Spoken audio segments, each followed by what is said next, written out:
Charlotte City Council members take on the issue of data centers, what they're hearing from residents about whether to pause new projects.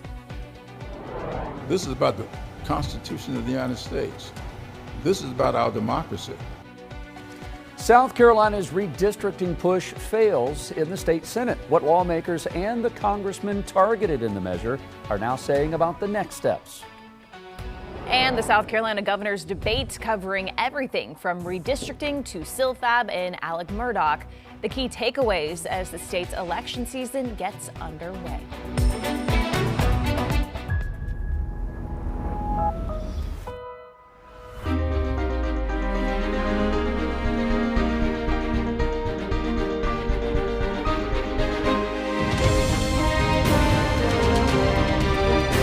Queen City News starts now. Here we go. It is Wednesday morning, 7:01. Welcome into our 7 o'clock hour of Queen City News. I'm Jason Harper. I'm Annie Satowski. Julian Sidora has left the building for special assignment. I'm meteorologist Ted Payton with your pinpoint weather forecast. And for some reason, when you said he's left the building, I thought of Elvis Presley. I did too. Of course. I did too. Yeah. They're basically the same. Exactly. Well, exactly. he didn't quite leave with that kind of swagger. Yeah. Or leave that kind of impression, but There's he's no still a glitter. great guy. Yeah.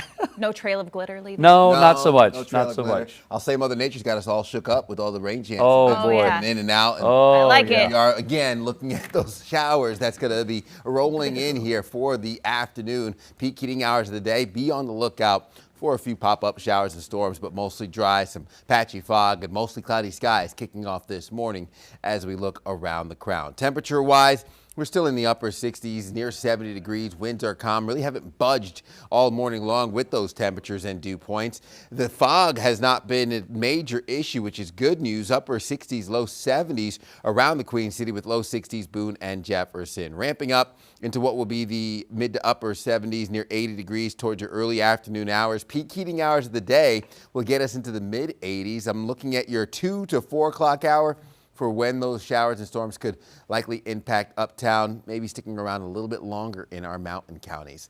A high of 85, southwest winds 5 to 10 miles per hour, a little breezy with gusts reaching as fast as 18 miles per hour at times. Be on the lookout for those storm chances. I'll break down more of our overall setup here with another check of your forecast coming up in the next 5 to 10 minutes. Jason and Annie. Ted, thank you very much. A growing number of North Carolina cities are considering new restrictions on data centers. Charlotte City Council members are taking public feedback on a possible pause on building the facilities in the area. Queen City News anchor Savannah Rudicel's live at the Government Center in Uptown with the reaction from local residents. Savannah, good morning. Hey, good morning, guys. Dozens of community members spoke up last night at the council meeting opposing data centers. Many of them say they want the council to put in place a proposed moratorium on the building or accepting of any new data center project. Others are telling council members they would like to see these types of facilities banned altogether. But the proposal on the table, it's a moratorium, a pause for about 150 days. That would have the council not be able to approve any new data center project until October.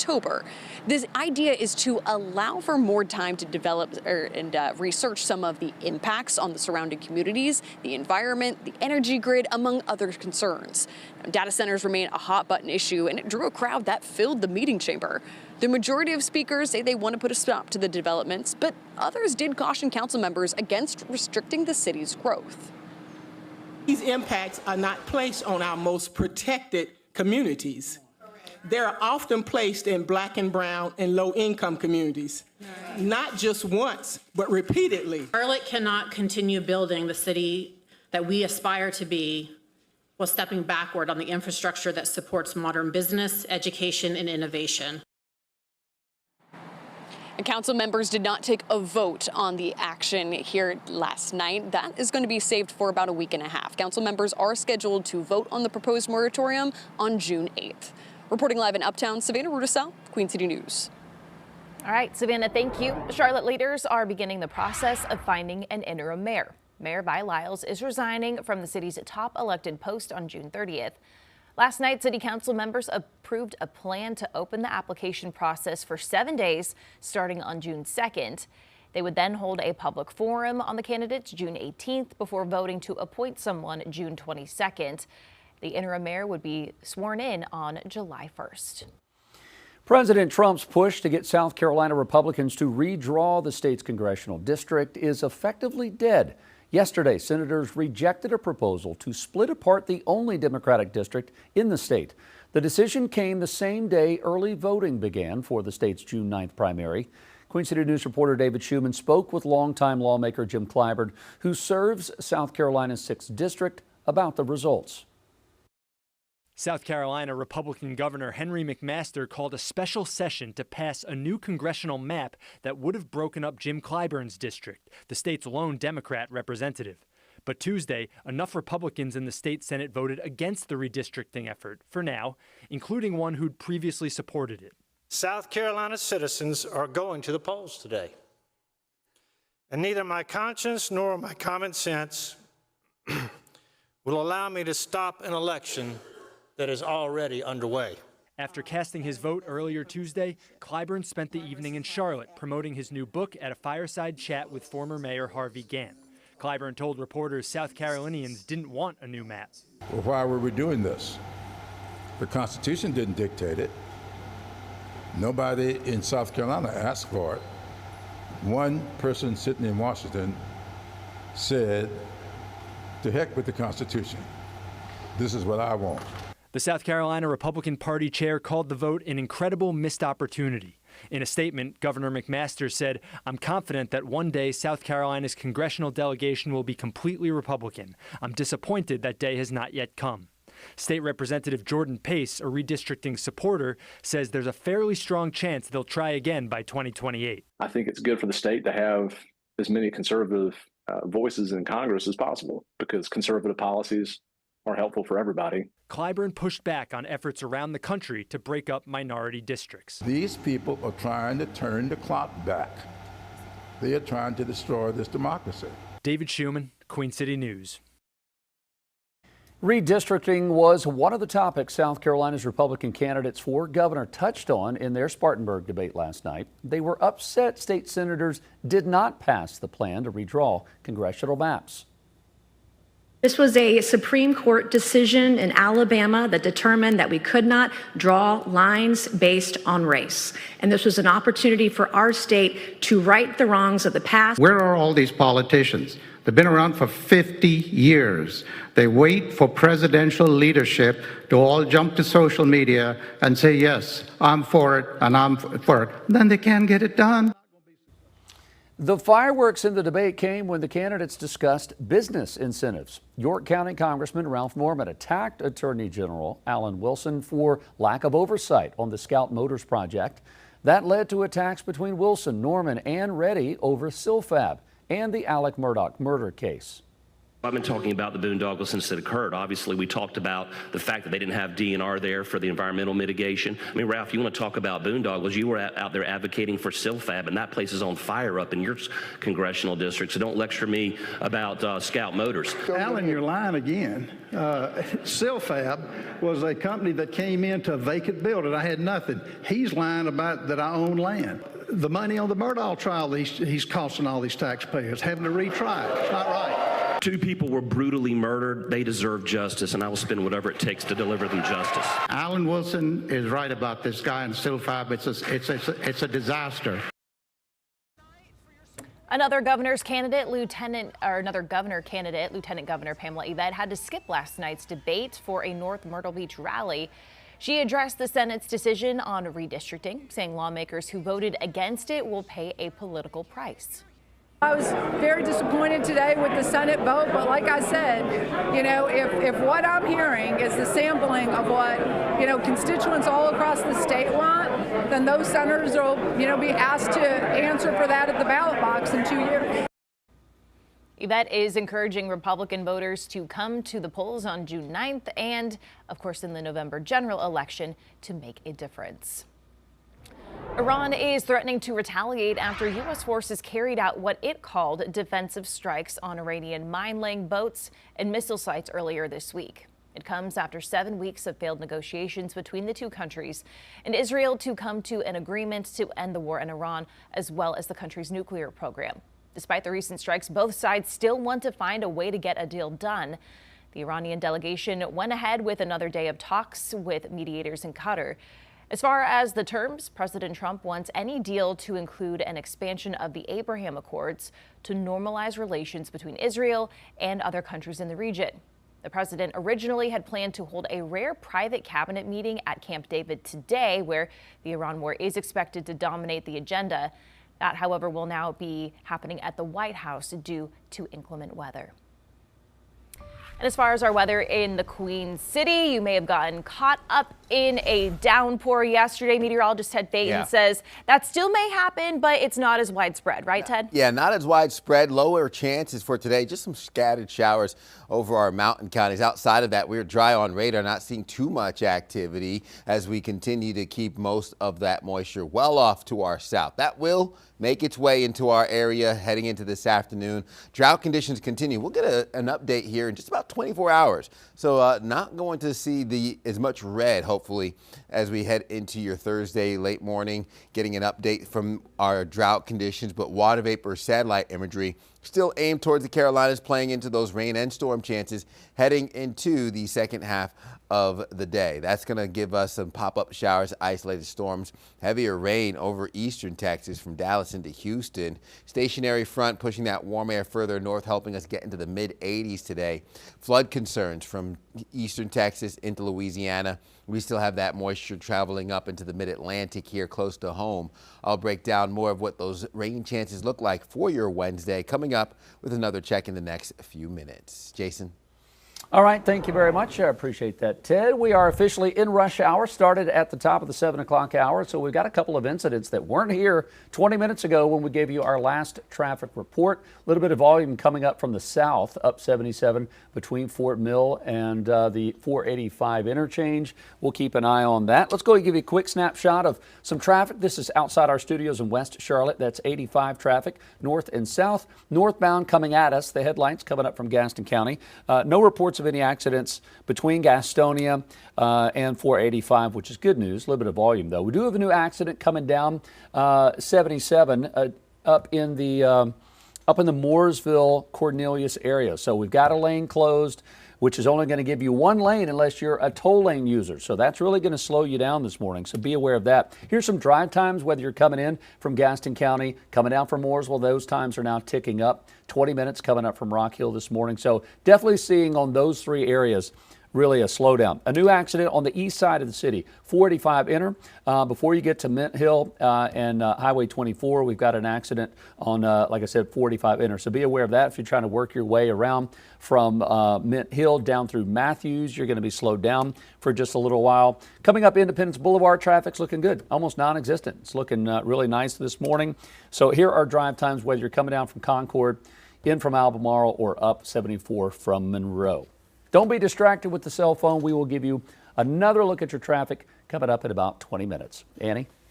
All right, Jason, creating a moon base isn't all science fiction. The plan from federal leaders as they look to make a home among the stars. You're watching Queen City News, the most honored and local news in Charlotte.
Welcome back. The Trump administration is looking for a new way to target fraud in taxpayer-funded programs. Vice President J.D. Vance sat down with a group of state attorneys general Tuesday as head of a new White House task force. Invitations were sent out to Republicans earlier this month, but invites to Democrats weren't sent until this past Friday.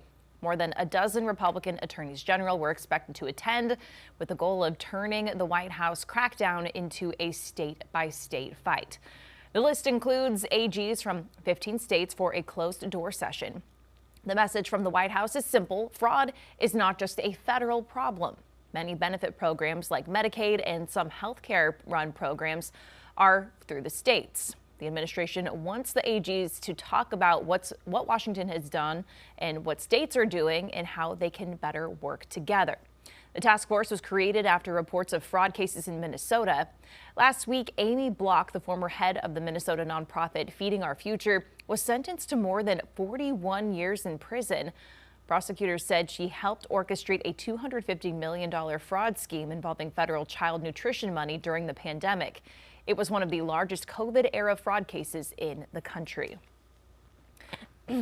Excuse me, the Justice Department has also been rolling out cases this month, including actions it says represents nearly $1 billion in fraud. Every single day, we are finding fraudsters all over this country who are getting rich off of your generosity and are taking food from the mouths of poor children. And that is what must stop, and that is what we're stopping with the Fraud Task Force. The administration says this is about protecting taxpayers and people who truly need those benefits. All right, we want to take you live this morning to the White House up in Washington. You can see part of the octagon. This is the UFC octagon ring that's being set up on the south lawn of the White House for the UFC's Freedom 250 event. The UFC is planning a 5,000-seat pop-up venue for those fights, which are all part of the celebration of America's 250th anniversary. I thought I was in a sci-fi film. How about that? That's for real. Getting attacked by Doc Ock. It's not like from Independence Day. Spider-Man. Yeah. Okay, cool. Well, NASA says it hopes to launch Artemis 4 in early 2028, and that will put Americans back on the moon. And at the same time, NASA officials say they're also hoping to build a base on the moon. Washington correspondent Vinay Simlot explains how and when. Rovers, drones, and a permanent presence. NASA says it's launching the first pieces of a moon base by the end of this year. People are looking up again, believing in big things again, and paying attention as America returns to the moon again, and this time to stay. And liftoff. After a mission in April that took humans farther into space than they've ever been, NASA Administrator Jared Isaacman says his agency is working on a permanent base on the moon and looking beyond. We want to be in an environment where we can learn the skills so that astronauts can go and plant the stars and stripes on Mars someday. NASA engineers hope they'll be able to learn from crew who live on the moon base around 2032, but first they'll try to land rovers, drones, and experiments on the south pole of the moon, hoping the rover will be there by the time astronauts land on the moon with Artemis 4, so they drive to explore instead of just walking. It's not guaranteed, but obviously it would be really highly prioritized that we try to make those two things happen together. Najud Moranci is the chief architect of the moon base. She says over the past year, NASA changed its priority to launching components of the moon base and testing them on the moon. As you learn more, you're like, man, this problem just gets harder and harder the longer you look at it. So let's actually go get some knowledge to help us understand it better and buy down some of those risks. Now, at the same time, China says it's partnering with other countries to put a permanent presence on the moon by 2030. NASA Administrator Jared Isaacman says he hopes that every country that's on the moon and putting a presence on the moon respects international treaties and respects the other countries' infrastructure. I'm Vinay Simlot for News Nation in Washington. 7:21 almost on what has kind of started out to be a wet Wednesday. We don't have a lot of rain coming down the Charlotte area right now, Ted. Are we kind of in this window, this break moment? Yeah, we're in the break moment. This afternoon still will usher in another opportunity for some pop-up showers and isolated storms, but the cloud cover this morning still stubbornly sticking around before some peaks of sunshine come into play. Light variable winds coming in at 3 miles per hour as of right now. I expect those winds to settle out of the southwest. 1 degree difference between the dew points and our temperatures, giving us a little bit of that moisture and that mugginess in the atmosphere. Still looking at the light rain north of the I-40 towards our mountain counties. Stationary front well off to our north over West Virginia, Kentucky, crossing into parts of Ohio as that warm air funnels in. High pressure still parked off the southeast coast, continuing to give us winds out of the southwest, this time a little breezy, which plays into a little bit of those wind gusts and that increasing moisture through this afternoon. I still expect us to look at our flood concerns for Thursday, pushing into parts of Mississippi and Alabama, eastern Louisiana, panhandle of Florida. The moisture stays to our south as a cold front to the north combats some of the moisture with the dry air coming out of the north. Low-end rain chances for this Wednesday afternoon, spotty in nature, isolated and moving through rather quickly before we usher in a dry evening heading into your Thursday. Partly cloudy skies, maybe a stray shower for Thursday afternoon, but more dry than wet. Not too concerned about those impacts. Friday finishes off the work week with partly cloudy skies, some peaks of sunshine. Moisture moves in late in the day heading into your Saturday. This afternoon holds on to a marginal risk for severe weather, level 1 out of 5, with the damaging winds being the main threat to look out for with those pop-up showers and isolated storms. Our rainfall forecast, our totals could land anywhere from 1/4 of an inch to maybe 1/2 an inch south and west of Uptown, 1/10 of an inch in some of our mountain counties. Temperatures start off in the upper 60s, near 70 degrees. Highs aim for those mid-80s today. I expect us to have another warm evening, dropping down into the upper 60s. Upper 80s kicks off your Thursday before we settle into what will be the 70s Sunday, heading into early next week. You're watching Queen City News Now, the most honored and the most local news in Charlotte. We'll be right back.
7:26 right now. Beautiful live shot here, looking straight up at the buildings in New York City this morning. We are looking at futures. Guess what else is looking good and looking up this morning? We're talking about the futures. The Dow's up. Let's see here, 188 points. S&P 25. NASDAQ up so almost 200. So things are looking pretty good yesterday. A little bit mixed yesterday when they wrapped up. You can see the Dow was down almost 120. NASDAQ, S&P, they were both in the green. We will check in with our business correspondent, Jane King, a little bit later on. She's going to be live from the New York Stock Exchange in about an hour at 8:25. A new analysis of Google search data has revealed America's most misspelled words of 2026. They're all on your screen. The website unscrambler.com conducted the research. They found the most misspelled word so far this year was bougie. That one makes sense. Sometimes I'm wondering if I should put a J or a G there, whatever. Number 2 was favorite. Okay, coming in third, the word through. Fourth place, the word business. And finally, in fifth place, people apparently can't spell tomorrow. Come on now. Oh, man. The research was released ahead of the National Spelling Bee, which began yesterday. I'm wondering if those are actual misspellings that you type into, if it's, your fingers just hit the wrong keys and you misspelled it by accident, or you asked Google how to spell it. Or you know what I mean? I don't know. Those words, that's really disappointing. Those are much simpler than I thought. I can guarantee I'll misspell guarantee. Oh, that one. Yeah, that's a tough one. What words do you guys struggle with? Oh, I'm trying to think. There are certain words that I still to this day sound out in my head as I'm typing or writing. February. Yeah, that one. Wednesday. I'm like Wednesday. Like each one, I phonetically kind of write it out. I have to do restaurant that way. That one's good. I don't misspell it, but I have to map it out for myself. Yeah. You bring up a really good point, because like with my thumbs and the touch screen, I misspell things all the time. The I and the O is notoriously switched out. So I can see favorite being a misspelled word, not because I don't know how to spell it, but because I probably put F-I instead of F-O. Oh, could be. V-O instead of V-I. Yeah. Entrepreneur. That one. I mean, not that I use it all the time, but when I do, it's one of those I have to kind of really stop and go, hang on. One of those kind of things, All right. Well, at least it's a big word. It is a big word. It's not a word like Makes tomorrow. my head hurt. All right. Well, stick around. We're heading to a break. Here's a live look over I-85 in West Charlotte. We'll be right back.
right, 7:30 here on your Wednesday. Thank you so much for starting your day here with us. I'm Annie Satowski. I'm Jason Harper. Nice to have you with us on this hump day. Julian Sador is now on special assignment for the rest of the morning.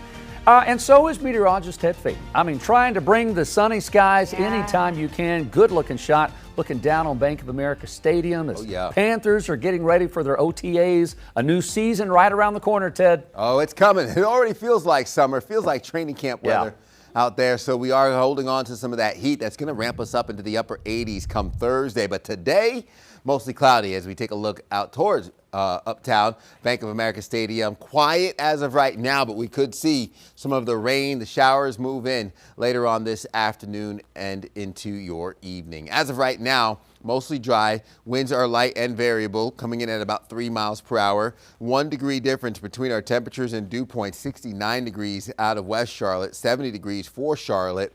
We're looking at those upper 60s, low 70s through the I-40 corridor. Low 60s, Boone and Jefferson. Day planner will host some of the partly cloudy skies, some peaks of sunshine possible through this afternoon as we ramp up into the low to mid 80s through the peak heating hours of the day. Still holding on to those upper 70s through your 8 o'clock hour, and then low end rain and storm chance this afternoon, 2, 3 o'clock.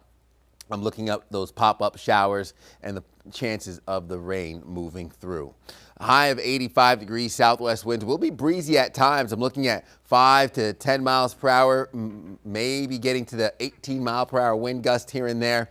Overnight lows settle into the upper 60s with our highs rebounding in the upper 80s Thursday, heading into the second half of the work week. Cooling down as we approach the weekend. 70s take hold and stick around all the way through the first half of next week. Pollen forecast will be medium with grasses, hickory, and birch, the tree pollen to watch out for.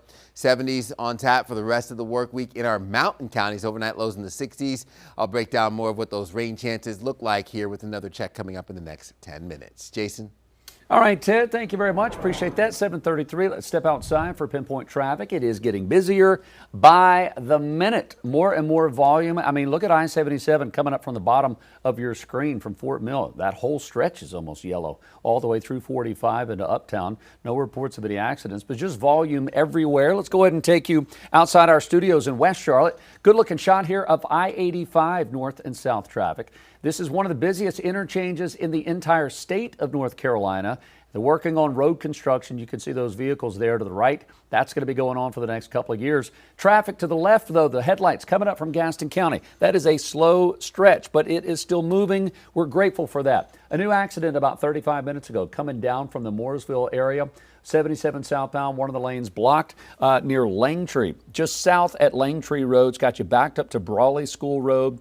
You can expect about a 15-minute delay, so be prepared for that if you're trying to work your way down from Iredell County. Here's some drive times. If you're coming in from Gaston County, down from Mooresville, up from Rock Hill, all approaching 30 minutes. So we'll be watching that through the morning. Let's take you to the east side of the city. 485 enter. We have a lane blocked.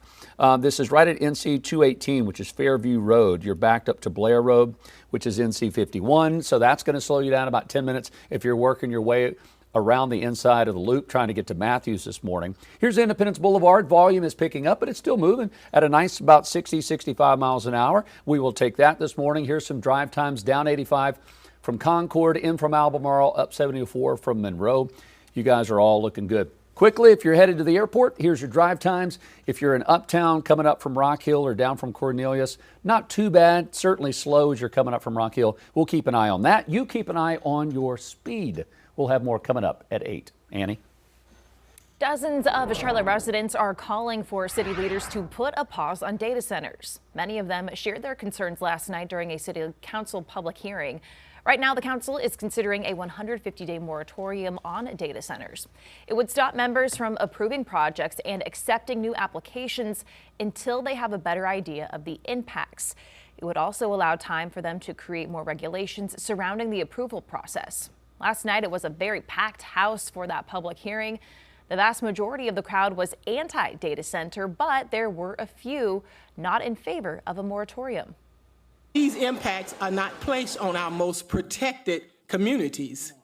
They're often placed in Black and brown and low-income communities, not just once, but repeatedly. Charlotte cannot continue building the city that we aspire to be while stepping backward on the infrastructure that supports modern business, education, and innovation. Council members are expected to vote on a moratorium at their June 8th meeting. President Trump's push to get South Carolina Republicans to redraw the state's congressional districts is effectively dead. Senators rejected a proposal yesterday to eliminate the state's only majority black district, held by the state's only congressional Democrat, Jim Clyburn. The state Senate adjourned without taking a vote on the map. Some Republican lawmakers said it's too close to the June 9th primary election to change the map now, but they could take that issue back up after the primary.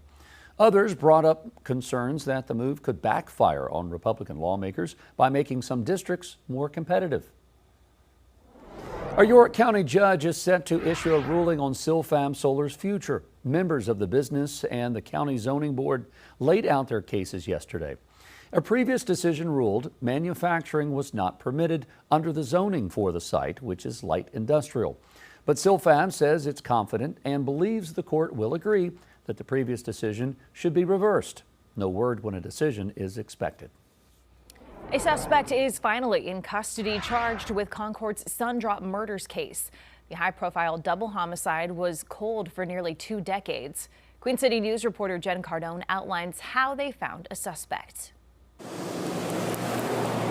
It's nearly 18 years to the day since 59-year-old Donna Barnhart and 44-year-old Daryl Nodes were shot and killed inside this former Sundrop bottling company facility. Now only a few vending machines remain, and a man has finally been arrested in connection with the case. And there was an unsolved murder for years. And then when this story broke this morning, everybody's like, wow. Some people did not live here at the time, but still feel the impact of this news. I worked at Wachovia back then, and I waited on Donna quite a few times coming in the bank, so I knew her. So it was kind of sad, to see all that happening. In an announcement nearly 2 decades in the making, Concord police say they arrested now 43-year-old Johnny Talbert from Washington State. Up until this point, only this sketch was what they had to find the suspect. They stayed around. They finally caught him. They kept working on him. No one from the Concord Police Department was available to comment for this story, and relatives of the victims that we did get on the phone had asked for privacy during this time. Over the years, I know that was very frustrating for them. They would have leads that they would follow all over the place. Brian Hyatt was the city manager at the time of the shooting. He says while this was frustrating for police, they never gave up, and he's grateful to see closure for these families. And I think they'll be relieved that the people who follow them in the department continued and have now solved the crime. I think that's something that will be very important to them. Talbert is awaiting extradition to North Carolina. Jen Cardone, Queen City News. A judge signed an order to hold Talbert for 30 days. He has a status hearing June 12th in Washington State. A Huntersville teen is now facing more than a dozen charges after police say that they were led on a chase with a stolen car. The car was spotted Monday evening with a flock camera. They have several uses, including reading license plates. Officers tried to pull the driver over, but they sped away. The driver then crashed into an oncoming car and ended up in an embankment on Sample Road. You can see the picture there. That driver ran from the scene before being eventually caught by police. The teen faces several charges, including felony fleeing to elude, felony possession of a stolen vehicle, felony hit and run, and several drug and weapons charges. Huntersville police have not shared the teen's identity. 7:40 is the time right now. North Carolina lawmakers are calling Charlotte and Mecklenburg County leaders to Raleigh next week to testify on the death of a child under county social services suspension. That June 4th hearing comes after a review into last December's death of 6-year-old Dominique Moody in East Charlotte. Dominique's aunt, Tanya McKnight, is charged with murder in this case. 2 other women are facing child abuse charges tied to the child's death. Last week, North Carolina regulators issued a report finding a systemic lack of safety planning to address risks to children within the Mecklenburg County Department of Social Services. Republican State Representative Brendan Jones chairs the House Oversight Committee. In a post on X last night, he announced plans for next week's hearing. He's called for Mecklenburg County Manager Mike Bryant, Sheriff Gary McFadden, Charlotte-Mecklenburg Police Chief Estella Patterson, and other officials to testify in Raleigh coming up next Thursday. Union Day School leaders are limiting students' screen time beginning next school year. Officials at the charter school announced the new restriction yesterday, but didn't exactly say what that would look like in the classroom. Their goal is to return classrooms to a foundation of pen and paper. School officials point to studies on screen time and the impact it has on students' health and learning abilities. District leaders tell Queen City News this restriction is the first of its kind among charter schools in North Carolina. Coming up on 742, who is at fault here? Listen to this. The owners or the dog? That is the question one police department is now facing after a woman was injured when a dog fired a shotgun. We're speaking with our chief legal analyst, Khalif Rhodes, about this case coming up next. You're watching Queen City News on this Wednesday. We appreciate that. We'll be back right after this.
It's being called an unforgettable crime. A woman outside of a Nebraska convenience store shot by a dog. Yeah, you heard that right. This happened when the car that the dog was in pulled up to the store. The dog was moving from one side of the back seat to the other when it stepped on the trigger. The gun then fired, shooting a female passerby through the door. The woman was not seriously hurt, thank goodness, but the story is making headlines nationwide. All right, so joining us now is our chief legal analyst, Khalif Rhodes, to talk about the fault in this case and how a court handles cases like this. Obviously, the dog didn't do this on purpose. It had no idea what it was doing. But what about the owner of that weapon and that vehicle? What can they be charged with here, if anything? Annie, I'll say this. I heard about the dog eating my homework, but I never heard of the dog shooting my gun. But I will say this. In preparation for today, I found a larger number of stories related to dogs shooting people than I would have expected. No way. Pennsylvania, a man was hospitalized after his dog jumped into the bed and shot this shotgun. Kansas pheasant hunter died after hunting dog stepped on a trigger. New Mexico man sitting in truck, broken ribs after his Rottweiler shot his rifle. Iowa hunter wounded after dog stepped on the trigger. And then this Nebraska one. So I was only expecting one. I've seen a couple other ones. You're talking about a number of things. The dog is the vehicle, right? It's the instrument that's used to fire the firearm, but it's not responsible for the firing of the firearm, if that makes sense. So you have to look at a couple of things. These type of cases will come down to recklessness. Did this individual have the firearm loaded? That's going to be the first thing. This case is in Nebraska. Ironically, it's illegal to have your firearm in the car loaded while traveling with it in Nebraska. So if it's loaded that would have already been an issue. The other thing is, was it loose? Was it put up? This is going to be really fact specific, and that's why investigators, I should say law enforcement officers, said this case is still being investigated. Ironically, this woman, when she was first shot, they thought it was a BB gun because it was a shotgun with pellets. And then they were like, wait, this is way more pellets than one BB gun. Let's do a further investigation. Finds out it was a shotgun.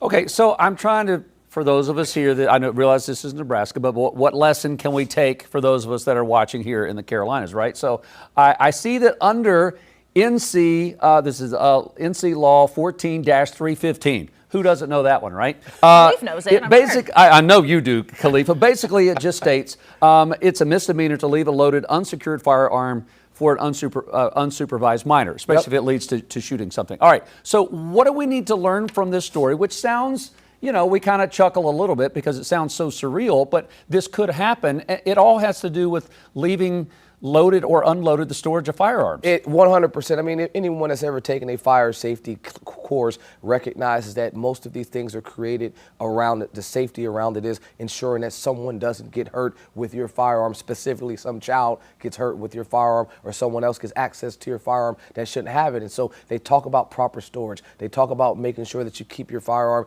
and your ammunition separate if you're traveling with it. So all of these laws are going to be rooted in that. But if you're talking about how you move forward with some type of criminality, it's going to be negligence and recklessness. And was it foreseeable?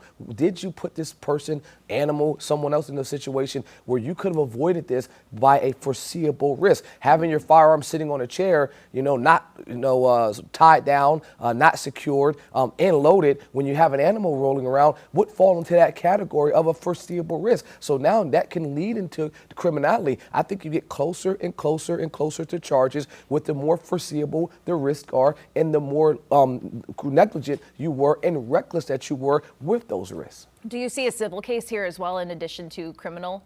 Well, remember, we got to walk through the steps. It's any tort cases: duty, breach, causation, and damages. I think the first three are going to be easy. You owe a duty to your neighbors, to your people in the parking lot, to people in the car next to you, like this woman was, having her arm on the window, not expecting to be shot in the arm, right? So you owe a duty to not shoot someone in the car next to you. You've breached that duty. You are the proximate cause of her damages because but for you shooting the firearm, she doesn't have pellets in her arm. But the damages aspect is going to be the lowest portion. In the story, it talked about her being driven to the hospital by a family friend. Wasn't any major serious damages, but that doesn't mean that there can't be a claim. It just will be severely limited to the damages that the injury that you were the proximate cause for. But civil claim could be there for sure, not against the dog, against the homeowner. Yeah. And we're out of time, Khalif, but quickly, just a reminder for anyone that's watching, no matter if you're in North or South Carolina, if you own a weapon, just think about where it is, how it's stored, loaded, unloaded, and if you've got minors. This could have been significantly worse. Yeah. Think about it. Hit her arm a little bit to the left or right, could hit something else. So for sure, we're laughing about it, but this could have been a significantly more serious matter. Yeah. All right, Khalif, thank you. All right, Ted, coming up on 8 o'clock, just 10 minutes shy of that. What do we need to know today through the rest of the week? Yeah, we're holding on to a warm start. Maybe give your dog an extra long walk early this morning. Show him some love. Light and variable winds that coming in at 3 miles per hour. Upper 60s dew points and temperatures just 1 degree off of each other. So still looking at that patchy fog, but we're getting a better view of Uptown from our Independence Boulevard camera. Rain very limited this morning. Maybe a stray shower over Chesterfield County into parts of Richmond County and Anson County. Our higher elevation still looking at some light showers. Not concerned about the rain from this morning. It's the afternoon rain and storm chances that we need to look out for. As of right now, looking at those mostly cloudy skies, holding on to high pressure off the southeast coast. Those winds coming out of the southwest could be breezy at times, with, again, some of these showers ramping up heading into this afternoon and evening. So I'm looking at your flood concerns in that red shading for Thursday over parts of Mississippi, Alabama into western Tennessee, eastern Arkansas. Moisture stays to our south mainly on Thursday. Today could see a few pop-up showers, isolated storms, not as widespread as your Tuesday, but still enough of an impact before we hold on to those partly to mostly cloudy skies. Thursday, very low-end chance. Only a 20% chance of a pop-up shower, more dry than wet, with Friday ushering in partly cloudy skies and dry conditions before Saturday brings back those rain chances. Marginal risk for severe weather, level 1 out of 5 for our higher elevations, I-40 corridor and north. That plays into what mainly will be the impacts that we see in the form of damaging winds from any storms that develop. I'm looking at a 1/10 of an inch to maybe a 1/4 of an inch in our mountain counties, closer to 1/2 an inch south and west of Uptown. Temperatures in the upper 60s, low 70s really haven't budged all morning long. That's what the cloud cover does, but we'll still make a run for the mid 80s as that sun starts to break through the cloud cover here and there.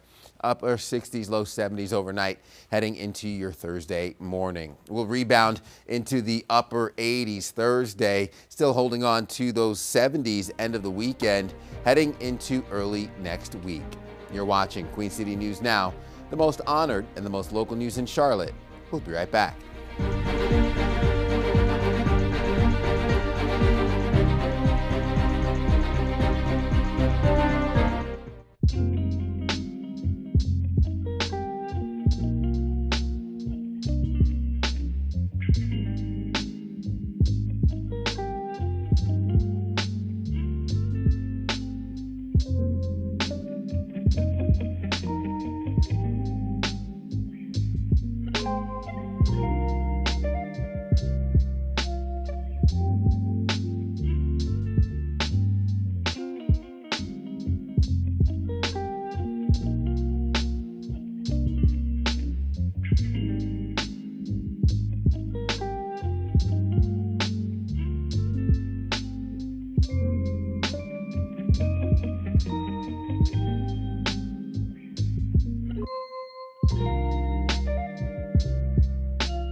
Welcome back. Queen City News brings you 6 hours of news each and every weekday morning. We still have 2 hours left to go. Here's a preview of what's ahead in our 8 and 9 o'clock hours.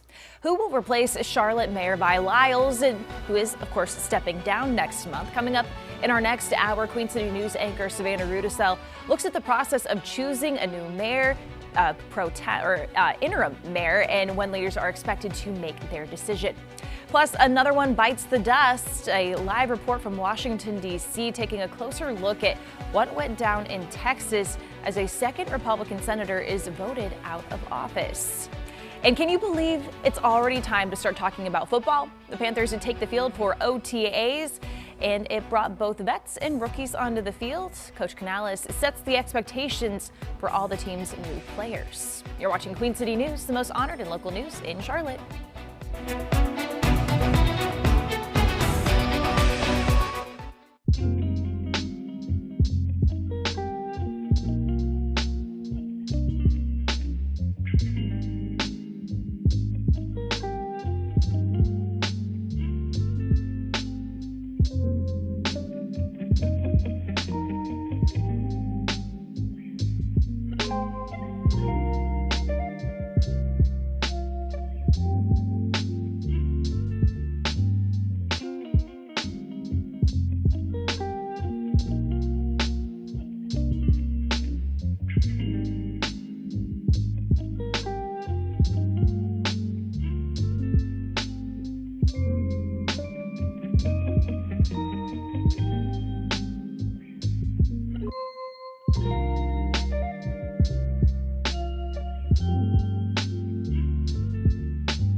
Queen City News starts now.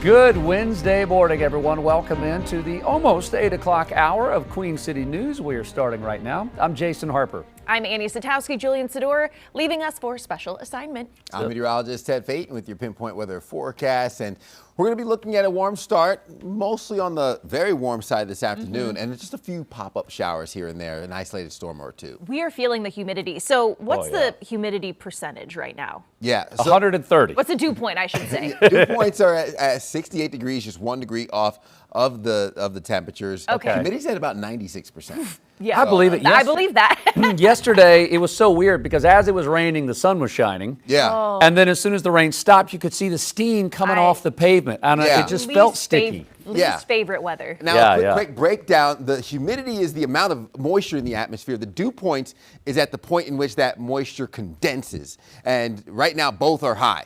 I'll put it that way. And you feel it as you head out and about this morning. We are looking at traffic moving at a speed limit pace, top left-hand corner, bottom right-hand corner, Independence Boulevard moving right along. Cloudy skies over Monroe in the bottom right-hand corner, top right. Low-lying cloud deck over our Arlington camera. Temperatures still in the upper 60s. Oh, wait. We've hit 70 degrees now. We've gone up 1 degree, 2 degree difference here from the dew point into those temperatures. Southwest wind 7 miles per hour. Humidity's at 93%. And we are looking at what will be the 70s for Charlotte surrounding areas, upper 60s, low 70s, I-40 corridor. We're in the low 60s, Boone and Jefferson. With your day planner hosting those mostly cloudy skies with a few peaks of sunshine. Heading into the peak heating hours of the day, we'll be more in the way of the low to mid 80s with our rain chances focusing towards your early afternoon, 2, 3, 4 o'clock. Just be on the lookout for a pop-up storm or two. Quick blast of wet weather before we dry out. Highs make a run for the mid 80s. Southwest winds 5 to 10 miles per hour, gusting upwards to 18 miles per hour at times. Only a 30% chance of those shower and storm impacts. I'll break down more of our overall setup here heading in the next 5 to 10 minutes. Jason. All right, Ted, thank you very much. I want everyone to take a deep breath with me and just say woosah, because we've got at least a dozen icons are now on the board just in the last 20 minutes. This is insane. The volume really is picking up all around the crown this morning. We see the screen from Fort Mill into Uptown. Thankfully, no reports of any accidents. Just really slow volume coming up out of South Carolina this morning. Let's take you outside our studios in West Charlotte. This is 85 north and south traffic. Northbound is on the left-hand side. Those headlights, they are struggling. Those right two lanes, the outside lanes are really slowing down before you get to the merger at 485, a little further up the road. But we're definitely seeing some slowdowns right there. We want to get back to some of our biggest issues. 77 southbound this morning, just south of Mooresville, we've got a lane block that's going to slow you down through Cornelius and Huntersville. That's even before 485. You folks coming up from Lake Wiley, South Carolina, a lot of people use the Grand Palisades Parkway to get across Lake Wiley to cross the state line. That's really the only highway to get into North Carolina up near Steel Creek. One of the lanes blocked because of an accident. That's going to slow you down trying to get across the lake into North Carolina. Here's some drive times from Gaston County down from the lake. Coming up from Rock Hill, you're sitting around 30 minutes, so just really struggling this morning. On the east side of the city, still have one of the lanes on 45 inner block this morning. This is between Mint Hill and Matthews. That's going to have you backed up, adding about 10 minutes to your commute this morning if you're trying to work your way around to Matthews. Let's show you inbound Independence. Grateful that that stretch is still looking pretty good. A little bit of a slowdown the closer you get up around the bend. Here are some drive times if you're coming down from Concord, in from Albemarle or up 74 from Monroe this morning. Not too bad. But yeah, that stretch on 74 looking pretty slow going through Indian Trail and Matthews. Another snapshot of your traffic coming up around 8:30.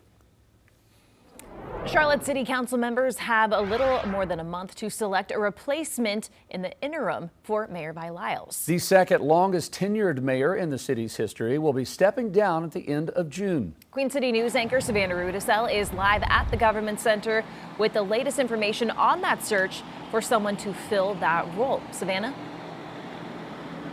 Annie and Jason, Charlotte City Council members now outlining a detailed timeline for how and when they would like to put somebody in that office temporarily. And another well-known Charlottean is now expressing interest in that temporary role. Mayor Pro Tem James Smuggy Mitchell has decided that he would also like to be considered for that interim spot. He says that he would only be interested in the interim position and wouldn't run for the seat when it becomes available in 2027. Former Charlotte Mayor Jennifer Roberts also expressed interest in the position previously. And Mitchell now tells Queen City News chief political correspondent Andy Weber that it would be a seamless transition for him to take on those responsibilities. To continue the good work we're doing already as Mayor Pro Tem, and really to tackle some of the big policy discussion we have going forward, Andy. That's the advantage I bring being an interim, someone who's been here. During Tuesday night's council meeting, members approved the timeline for this application process. So interim candidates, they can begin applying June 2nd. That window will be open for a week, so June 2nd through the 9th. Then on June 18th, they'll take part in a public forum. And then council members plan to appoint someone June 22nd to fill the role by July 1st. Now, by law, Lyles' temporary replacement must be a registered voter in Charlotte and a Democrat. And then voters will get the chance to select a new mayor in next year's local election. No one has formally announced that they are considering a run in 2027, but there have been several council members who have expressed interest or have at least said they are not ruling out the possibility of launching a campaign. Reporting live in Uptown, Savannah Rudisell, Queen City News. All right, Savannah, thank you. President Trump's push to get South Carolina Republicans to redraw the state's congressional districts is effectively dead. Senators rejected a proposal yesterday to eliminate the state's only majority black district, which is also the only district in South Carolina held by a Democrat, Jim Clyburn. The state Senate adjourned yesterday without taking a vote on the map. Some Republican lawmakers said that it is just too close to the June primary election to do that, but they could take the issue back up after the primary. Others brought up concerns that the move could backfire, making some districts more competitive with Democrats. For the third time in less than 2 weeks, a Republican lawmaker on Capitol Hill has been ousted after facing a Trump-endorsed primary challenger. Last night, Texas Senator John Cornyn lost his GOP runoff election to the state's Attorney General Ken Paxton.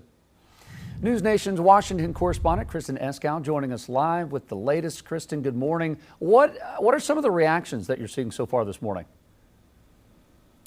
Well, Jason and Annie, just within the past few hours, we've seen several top Republicans in Texas, along with a handful of Senate Republicans endorsing Paxton since these results became known. But you may recall in the weeks and months before this election, we saw several Republican senators here on Capitol Hill standing by Senator Cornyn, even after President Trump endorsed Paxton. We've come up short in this primary runoff. On Tuesday, John Cornyn of Texas became the second Republican senator to be voted out of office this month. My hope is to keep my party in power for generations. Cornyn lost his primary runoff to Texas Attorney General Ken Paxton, days after he was endorsed by President Trump. President Trump is the leader of our party, and his endorsement in this is the most powerful force in politics. Today, change was on the ballot. And change won. Cornyn and some other Senate Republicans had raised concerns about Paxton's character. Paxton faced an impeachment trial in the Texas legislature over alleged bribery, and he was indicted on security fraud charges, but not convicted in either case. Paxton is set to face Democrat James Tallarico in November. Senate Minority Leader Chuck Schumer told reporters last week Democrats see an opening. Tallarico is talking to people about their real needs. President Trump has been vocal in this year's midterm primaries. We knocked out a bad senator from Louisiana. Earlier this month, Bill Cassidy lost his Senate seat in Louisiana, where two challengers, including one endorsed by President Trump, advanced to a runoff. And in Kentucky, Congressman Thomas Massie lost to a Trump-backed GOP challenger last week after the most expensive House primary race ever. Now, Senator Cornyn said last night he will support the Republican ticket in the general election, but did not mention Paxton by name. Jason and Annie? Well, Kristen, is President Trump targeting any other Republican lawmakers? So we do know he recently posted on Truth Social calling on someone to challenge Colorado Congresswoman Lauren Boebert after she campaigned with Thomas Massie in his primary. President Trump said that he'd be willing to withdraw his endorsement of Boebert, quote, if the right person came along. Jason and Annie? All right, Kristen Eskow live in Washington. Kristen, thanks so much. Former FBI Director James Comey now has a date set for his federal trial in North Carolina. If Comey pleads not guilty, which he is expected to, the trial would begin October 21st in New Bern. He was indicted on charges of threats against President Trump and transmitting a threat in interstate commerce. Prosecutors argue a photo Comey posted to social media of seashells reading 8647 was a threat of violence. Comey denies that was his intent. This case is the second brought by the Justice Department against Comey. North Carolina lawmakers are considering a measure that would make it illegal to leave dogs outside during extreme weather. Animal advocates and supporters behind the Duke's Rescue Act say current state law is too vague and it doesn't prevent deadly neglect. Right now, it depends on where you live to determine how long your dog can be tied up outside. One of the measure's authors says the act would also give police more authority to step in and save pets. Their enforcement efforts were just about nil. Their hands were tied. So this would give law enforcement a little more opportunity or teeth, I guess you would say, to be able to act if they see a situation where it's just they know it's not improving. The bill includes exceptions for dogs used in hunting, herding, and law enforcement training.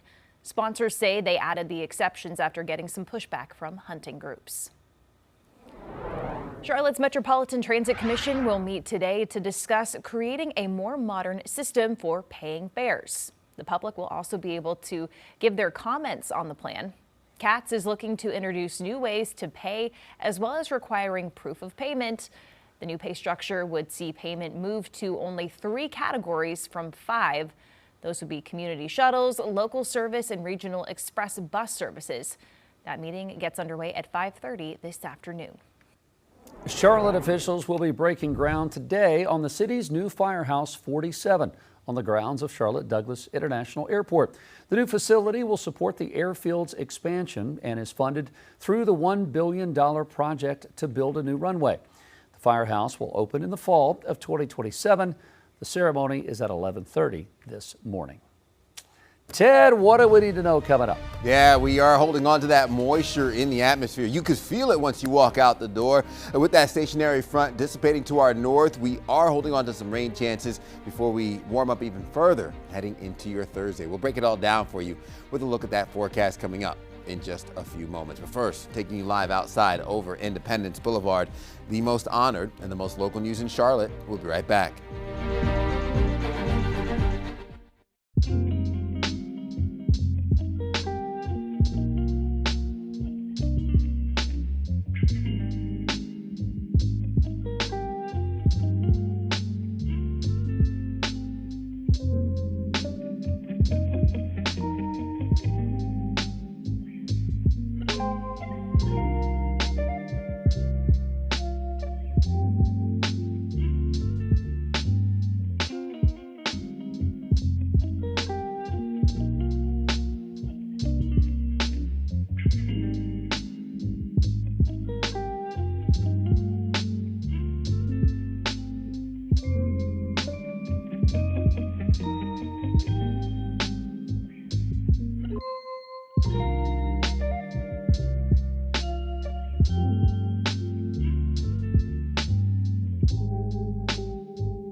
The time is now 8:14. Welcome back. The Supreme Court says they won't intervene in a discrimination lawsuit led by former head coach of the Miami Dolphins, Brian Flores. Flores sued the NFL and 3 teams back in 2022, alleging the league was, quote, rife with racism regarding its hiring practices when it comes to black coaches. He was later joined in the lawsuit by fellow black coaches, Steve Wilkes, who work here with the Panthers, and Ray Horton. All right, so joining us now is our chief legal analyst, Kali Frode. So this is a win for Brian Flores and everyone who has joined this suit. The case can move forward, and more importantly, they can subpoena a lot of documents from the NFL, right? They can. I mean, looking at the Supreme Court aspect of it in terms of the Supreme Court deciding not to grant cert and intervene, we talk about it here a number of times, 7,000 to 8,000 plus cases a year. You're talking about maybe 1% that they are granting access to hear. You need 4 votes. They didn't have 4 votes. You know that one person wanted to move forward with this case, Justice Kavanaugh. He dissented. He said that he would have liked to heard this case, and so you know that there were at least 1, not 4. Moving forward with this case, I mean, there's a strong likelihood that they will be successful in this claim. They is in terms of Flores. And I say that for a number of reasons. For them to be able to make it this far in this case already is hard enough.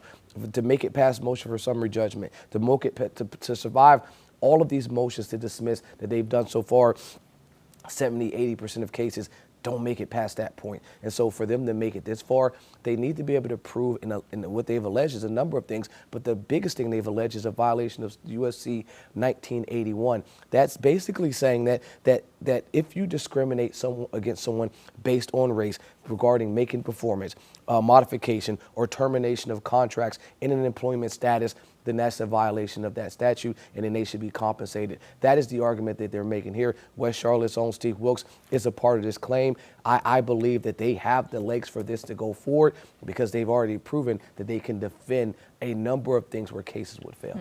If you were the defense attorney in this case for Flores and the others, obviously you've told us before you don't ever go to trial until you have all the facts ready to go. You like to know the answers, right, to all the questions coming up. What type of evidence would Flores and Wilkes and others need to have to prove the discrimination? Texts, recordings? You're all over it. And it's not that you go when you know everything. Right. But you want to know something. You don't want to file a claim because obviously that would be a violation of the rules of professional conduct to file a frivolous claim. But you want to ensure that, hey, we got them. We know what we're looking for. And then, as you mentioned, now I have access to the documents during the discovery process. I can get these documents to connect what I believe are 2 dots that will now show that we have a case. So what am I looking for?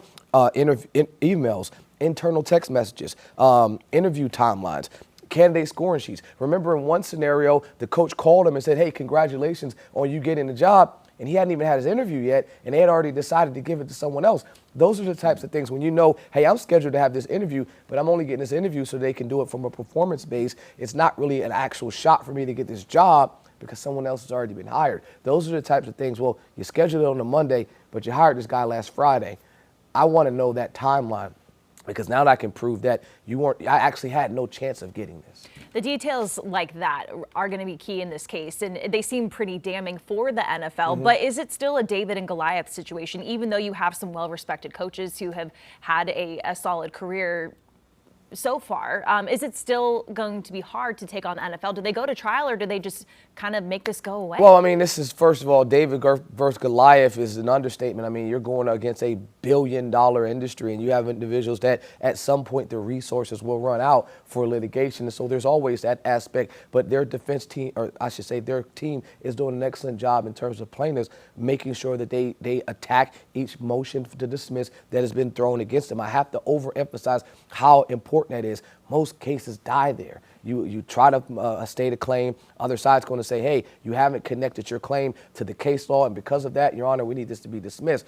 The NFL wasn't really asking for this to be dismissed. They were asking it to go through the arbitration process because now that's something that we can control. You don't want this to be in the open court process Not saying they can't control it, but the court is under the judge's control. You have to meet with discovery timelines. You have to do what the judge is dictating you, and you can't say, all right, I just don't want to give you those documents. Now you're going to be required to turn that over. It's going to be what's called reciprocal discovery.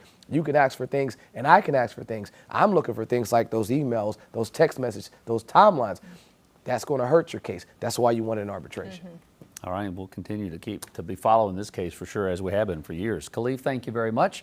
It is still 8:19 this morning on a Wednesday morning. It started with rain. We've kind of paused in the interim. Ted, what is on tap the rest of the day? Yeah, we're going to have a warm afternoon, mid-80s on the way with those scattered showers, a few peaks of sunshine here and there, south-southwest winds locked in now, coming in at 7 miles per hour. We're at 70 degrees around the Queen City, 69-degree dew points, so those dew points are still chasing the temperatures by just 1 degree with radar mostly clear, a few light showers south and east of Chester County, and again, some of the light rain heading into parts of Virginia. Stationary front dissipating, not going to be an issue, but that warm air still continues to push north, giving us mid-80s for this afternoon. Cold front to our north, pulling some of that dry air south. That's going to infiltrate heading into your Thursday, but won't cool us down as we get into the second half of the work week. Overall, your setup brings in more of the rain and the potential for flooding over the red shading for parts of Mississippi, Alabama, western Tennessee, eastern Arkansas. We'll hold on to low-end rain chances through your afternoon here on your Wednesday. Pop-up showers, isolated storms tapering off rather quickly before we dry out overnight heading into your Thursday. Thursday morning, partly cloudy skies. We'll see a few showers develop, but not going to be as wet or widespread as today, especially not as much as yesterday. Dry heading into Friday, mostly dry through the afternoon with late in the evening, Friday into Saturday, bringing in your next chance of wet weather. Our severe risk will be a level 1 out of 5 for the I-40 corridor in areas north. That's the marginal risk for severe weather. Not going to see an abundant amount of rainfall here. Just damaging winds possible with a few isolated storms, maybe 1/10 of an inch to 1/4 of an inch of rain around the Queen City and areas south. Could see closer to 1/2 an inch, with temperatures starting off in the low 70s this Wednesday morning. We'll make a run for the mid-80s, peak heating hours of the day, low 70s, Boone and Jefferson. Overnight lows will settle into the upper 60s, low 70s, making for a warm start to your morning on Thursday. Upper 80s finish off the afternoon. Looking ahead at the weekend, cooling down with low 80s becoming upper 70s by Sunday. We'll keep those upper 70s coming Monday into Tuesday of next week. Jason? All right, thank you very much, Ted. As we go to break, I want to give you a live look here at the Empire State Building in New York City. Oh, man, I love that. Reminds me of the Home Alone movie. A beautiful shot there. Futures are all mixed. The Dow's down a few points. S&P, NASDAQ are in the green. We will join Jane King live from the New York Stock Exchange coming up after this break.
We are coming up on 8:25. Welcome back.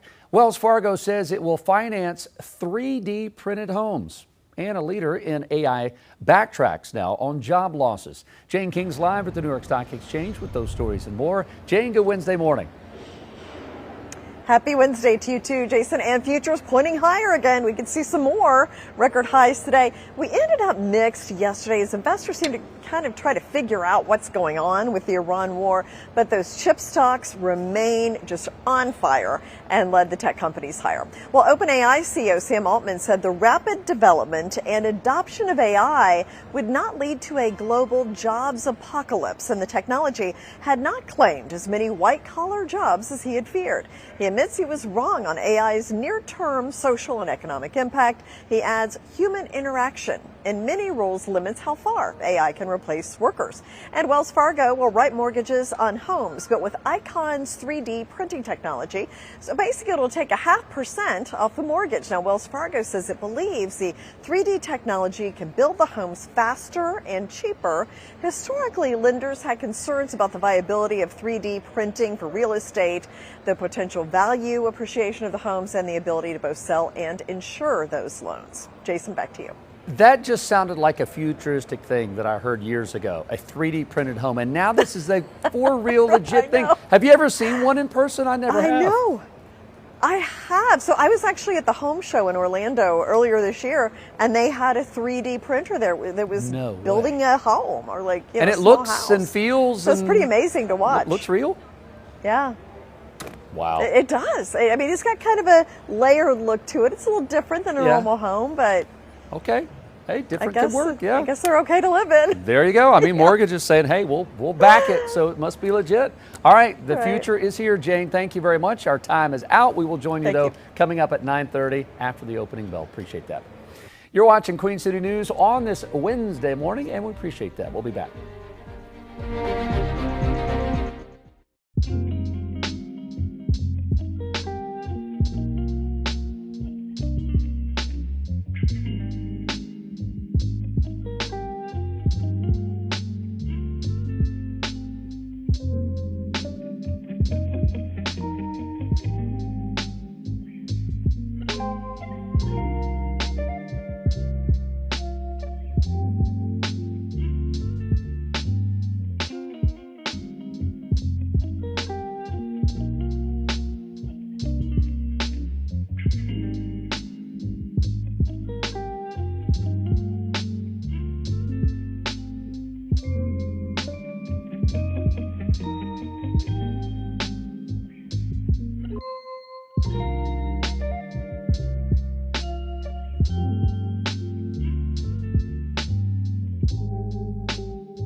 All right, it is 8:30. Thank you so much for joining us this morning. I'm Annie Satowski. I'm Jason Harper. Joyanne Sador is on special assignment the rest of today. We've got Ted Phaeton here, keeping an eye on what's happening outside, not only today, but through the weekend, kind of all over the place. Yeah, we're going to have a little bit of a mixed bag here the next few days. Today's going to be warmer with the lower end of the rain chance spectrum.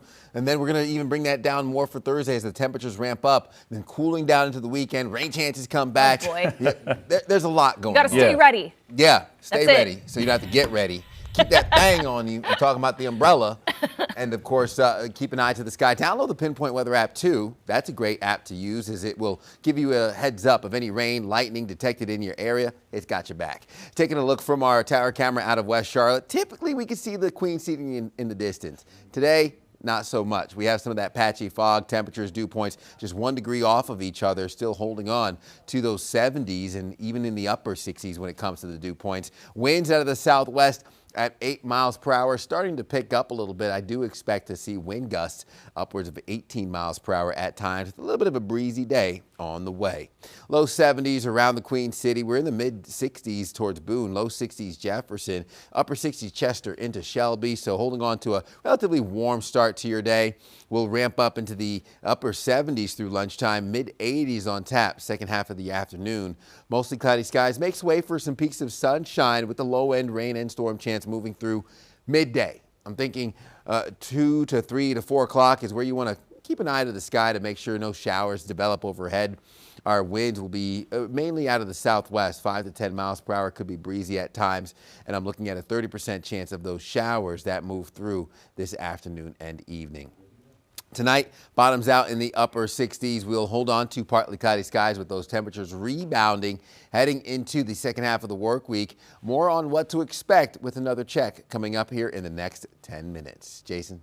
All right, Ted, thank you so much. 8:31 right now. Let's check our pinpoint traffic for this half hour. Good news, bad news. We still have volume coming up from the south, from the Rock Hill, Fort Mill area. Hearing there might be a new accident on 77 northbound.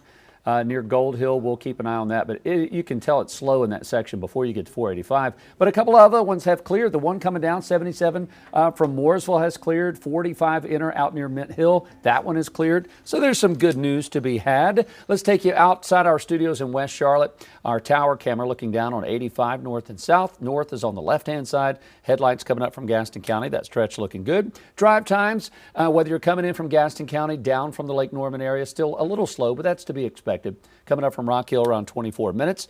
On the east side of town, inbound Independence has been looking good all day. Grateful for that. We don't want to take that for granted because it can really shut down in a heartbeat. Drive times not looking too bad either, coming up from Monroe, the longest stretch, but you're looking at 40 minutes. All in all, things are looking pretty good if you're headed out to the airport. As always, check with the airline, call, use your app. Should not be any delays there. The only slowdowns when it comes to the airport might be getting there, whether that's coming up from Rock Hill, you're at almost 50 minutes, or down from Cornelius about 45 minutes. We will wrap up your pinpoint traffic reports coming up at 9 o'clock. Dozens of Charlotte residents are calling for city leaders to put a pause on data centers. There was a long line of people who shared their concerns about the centers during a city council public hearing last night. More than 30 spoke up, with the vast majority in favor of a pause on projects, and some even calling for a complete ban on them. Queen City News anchor Caroline Boyer has more. Pollution, noise, and the biggest part, nobody wants them here. Those are just a few of the concerns covered during Tuesday night's public hearing about pushing pause on data center development. These impacts are not placed on our most protected communities. They're often placed in Black and brown and low-income communities, not just once, but repeatedly. The question for me is not whether AI is good or bad, or whether data centers should be welcomed or banned. The question for me is, how do we build a footprint that makes Charlotte a national leader in distributed, resilient, redundant infrastructure without devouring our land, our water, and our power. Council members are looking to potentially answer that question with a 150-day moratorium. It would stop members from approving data center projects and accepting new applications until they have a better idea of the impacts and can create more regulations surrounding the approval process. There's really no limitations or restrictions where data centers can be built as long as it's zoned correctly. I caught up with Councilman J.D. Mazwera Arias ahead of the meeting, where he and fellow council member Dimple Ajmira joined a group of about 60 protesters calling for more data center restrictions. No data centers! No data centers! Many of those people packed the council chambers, holding signs and showing support for their fellow data center opponents. While they made up the vast majority of the crowd, there were a few people not in favor of a moratorium. I do think the data centers are becoming critical infrastructure. Charlotte cannot continue building the city that we aspire to be while stepping backward on the infrastructure that supports modern business, education, and innovation. That was Caroline Boyer reporting. Council members did not take any action on this last night. They are expected to vote on the moratorium at their June 8th meeting. Charlotte leaders are beginning the process of finding an interim mayor. Mayor Vi Lyles is resigning from the city's top elected post on June 30th. Last night, council members approved a plan to open the application process for 7 days starting on June 2nd. They would also hold a public forum on the candidates on June 18th before voting to appoint someone on June 22nd. The interim mayor would then be sworn in on July 1st. President Trump's push to get South Carolina Republicans to redraw the state's congressional districts is effectively dead. Yesterday, senators rejected a proposal to split apart the only Democratic district in the state. The decision came the same day early voting began for the state's June 9th primary. Queen City News reporter David Schumann spoke with longtime lawmaker Jim Clyburn, who serves South Carolina's 6th district, about the results. South Carolina Republican Governor Henry McMaster called a special session to pass a new congressional map that would have broken up Jim Clyburn's district, the state's lone Democrat representative. But Tuesday, enough Republicans in the state Senate voted against the redistricting effort, for now, including one who'd previously supported it. South Carolina citizens are going to the polls today. And neither my conscience nor my common sense will allow me to stop an election that is already underway. After casting his vote earlier Tuesday, Clyburn spent the evening in Charlotte promoting his new book at a fireside chat with former Mayor Harvey Gantt. Clyburn told reporters South Carolinians didn't want a new map. Well, why were we doing this? The Constitution didn't dictate it. Nobody in South Carolina asked for it. One person sitting in Washington said, to heck with the Constitution. This is what I want. The South Carolina Republican Party chair called the vote an incredible missed opportunity. In a statement, Governor McMaster said, "I'm confident that one day South Carolina's congressional delegation will be completely Republican. I'm disappointed that day has not yet come." State Representative Jordan Pace, a redistricting supporter, says there's a fairly strong chance they'll try again by 2028. I think it's good for the state to have as many conservative voices in Congress as possible because conservative policies are helpful for everybody. Clyburn pushed back on efforts around the country to break up minority districts. These people are trying to turn the clock back. They are trying to destroy this democracy. David Schumann, Queen City News. And redistricting was one of the topics South Carolina's Republican candidates for governor touched on in their Spartanburg debate last night. They were upset state senators did not pass the plan to redraw congressional maps. This was a Supreme Court decision in Alabama that determined that we could not draw lines based on race. And this was an opportunity for our state to right the wrongs of the past. Where are all these politicians? They've been around for 50 years. They wait for presidential leadership to all jump to social media and say, yes, I'm for it and I'm for it. Then they can't get it done. The fireworks in the debate actually came when the candidates discussed business incentives. York County Congressman Ralph Norman attacked Attorney General Alan Wilson for lack of oversight on the Scout Motors project. That then led to attacks between Wilson, Norman, and Reddy over Silfab and the Alec Murdaugh murder case. So I've been talking about the boondoggles since it occurred. Obviously, we talked about the fact that they didn't have DNR there for the environmental mitigation. I mean, Ralph, you want to talk about boondoggles? You were out there advocating for SILFAB, and that place is on fire up in your congressional district. So don't lecture me about Scout Motors. Alan, you're lying again. SILFAB was a company that came into a vacant building. I had nothing. He's lying about that I own land. The money on the Murdaugh trial, he's costing all these taxpayers, having to retry it. It's not right. 2 people were brutally murdered. They deserve justice, and I will spend whatever it takes to deliver them justice. Alan Wilson is right about this guy in SILFAB. It's a disaster. Another governor's candidate, Lieutenant Governor Pamela Yvette, skipped last night's debate due to a scheduling conflict, and this is why. This was a North Myrtle Beach rally she held last night. She addressed the Senate's decision on redistricting, saying lawmakers who voted against it will pay a political price. I was very disappointed today with the Senate vote, but like I said, you know, if what I'm hearing is the sampling of what, you know, constituents all across the state want, then those senators will, you know, be asked to answer for that at the ballot box in 2 years. That is encouraging Republican voters to go out to the polls June 9th and then also during the November general election. Iran is threatening to retaliate after U.S. forces carried out what it called defensive strikes on Iranian mine-laying boats and missile sites earlier this week. This comes after 7 weeks of failed negotiations between the two countries and Israel to come to an agreement to end the war and Iran's nuclear program. Despite the recent strikes, both sides still do want to find a way to get a deal done. The Iranian delegation went ahead with another day of talks with mediators in Qatar. As far as the terms, President Trump wants any deal to include an expansion of the Abraham Accords to normalize relations between Israel and other countries in the region. The president originally had planned to hold a rare private cabinet meeting at Camp David today, where the Iran war was expected to dominate the agenda. However, that meeting will now be happening inside the White House due to inclement weather. OTAs have arrived, and head coach Dave Canales is ready to roll with his new squad. How the team is getting ready for the start of the NFL season. You're watching Queen City News. Good looking shot of I-85 traffic. We'll be right back.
The Carolina Hurricanes are looking to take control now as they head into Game 4 of the conference finals. And 2026 NFL season preps are well underway for the Black and Blue.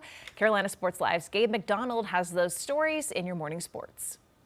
Well, folks, we got some football in May. Always a beautiful sight. The gang, for the most part, is back together. We'll get to the absences in just a little bit, but Tuesday marked day 1 of phase 1 of OTAs for the Carolina Panthers, the first of 6 voluntary sessions for the Black and Blue over the next 2 weeks. While it is only May, Tuesday afternoon session at the field of an August training camp practice, as it was a very spirited hour and a half of work on the field. It was our first time seeing the rookie class share the field with the vets. And for the guys getting their feet wet in year 1, these next several weeks are imperative for their acclimation to the NFL. The first part is to just see how we practice, the speed and intensity of which we ask our guys to play with, how we finish plays, how guys chase the ball, the effort, all the things that we see as our standard for the guys that have been here for a while. The young guys get to see that firsthand and then try to apply that effort first. And the first thing that we told this group is we're not slowing down for you. You have to go. You have to study. You have to continue to chase to catch up with the information that's in front of you that the guys that have been around have. And it's a challenge to them. And then also, I like to share with them, you also got to have a lot of grace for the mistakes you will make. Those are going to happen, but every day stack those lessons and find new mistakes to make so you can continue to grow so that we can trust them. Hitting the ice now as the Canes have a chance to push Montreal to the brink tonight. After a near-perfect first period in Game 3, the Canadiens figured it out and struck back. It was quite the duel between the Canes offense and the Habs defense, including an outstanding performance from Montreal goaltender Jake DeBesch. Now here's your stat of the day. Teams with a 2-1 lead in a best-of-7 playoff round have gone on to win the series 69% of the time, and that jumps to 77% in the conference finals. Rob Brindamore knows they were the better team the other night, but that doesn't mean that this series is over. Montreal has bounced back multiple times this postseason. In fact, it's one of their better traits as a team. Oh, I mean, we still gave up a couple, right? We gave up a breakaway and a couple off the post there. So, I mean, there was definitely chances for that to look different. But, again, it just goes to trusting how we got to play the game. And when you have 20 guys doing it that way, it looks kind of like that quite often. So that's kind of what happened. Yeah, I just really think it's our mentality of the team.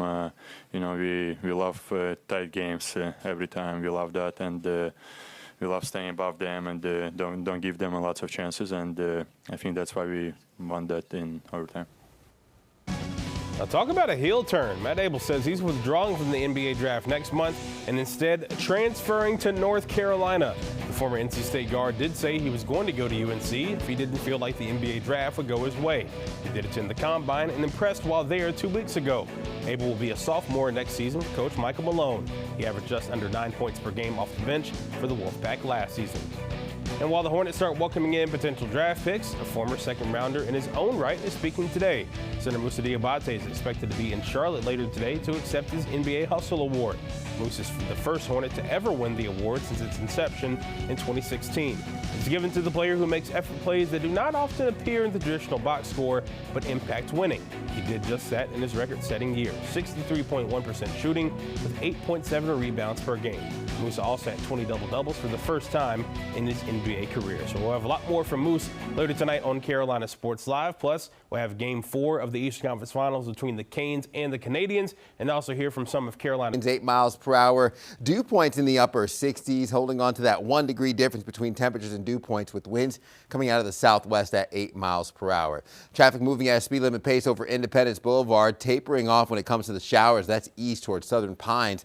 Not seeing any impacts here around the Queen City. There is more moisture where that came from as the high pressure off the southeast coast continues to funnel more of the cloud cover into the Carolinas. Heavy rain over eastern Texas, crossing into Louisiana. That's going to give us some flood concerns for the Lone Star State as we head into your Wednesday afternoon. Here's more of that batch of wet weather, that moisture coming out of the panhandle of Florida, starting to push north into Georgia. We could see a pop-up shower or two for this afternoon, mostly dry by Thursday, but our Thursday rain chances focus on Mississippi, Alabama, giving us the potential for some flooding in that red shading, and more of that green indicating where the moisture stays to our south for your Thursday afternoon. So I'm looking at what will likely be a few isolated pop-up showers and thunderstorms, seeing the rain taper off heading into your Wednesday night. Thursday starts off with partly cloudy skies. I'm expecting us to hold on to what will be just a very low-end chance of a pop-up shower, maybe a 20% chance second half of the work week before we settle into those partly cloudy skies and dry conditions, relatively warm heading into your Thursday and Friday. Saturday will bring another round of wet weather. Today holds on to a marginal risk for severe weather. That's level 1 out of 5 in that green shading through the I-40 corridor in areas north. I'm looking at best a quarter of an inch to a tenth of an inch to our mountain counties. A quarter of an inch to maybe half an inch south, and further west could see 3/4 of an inch as we get to the end of the weekend. Overall, temperatures start off in the low 70s, 60s in our mountain counties. Highs aimed right towards the mid-80s for the peak heating hours of the day. 7-day forecast shows upper 80s for your Thursday, settling back into what will be the 70s by Sunday, lingering into early next week. You're watching Queen City News Now, the most honored and the most local news in Charlotte. We'll be right back.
All right, so check this out. A 7-year-old in California celebrated his birthday by becoming the youngest person ever, Ted, to climb El Capitan in Yosemite National Park. Look at this kid go. Woo. This is unreal. Joey Evermore. Guess what his nickname is? Danger. Like it. Love it. Started the climb last weekend as a 6-year-old. Finished the climb as a year older. It was a 6-day climb up the 7,500-foot stone landmark. His dad said they had to deal with wind storms, exposure to the elements, food and water rationing, exhaustion, and fear. Happy birthday, Joey.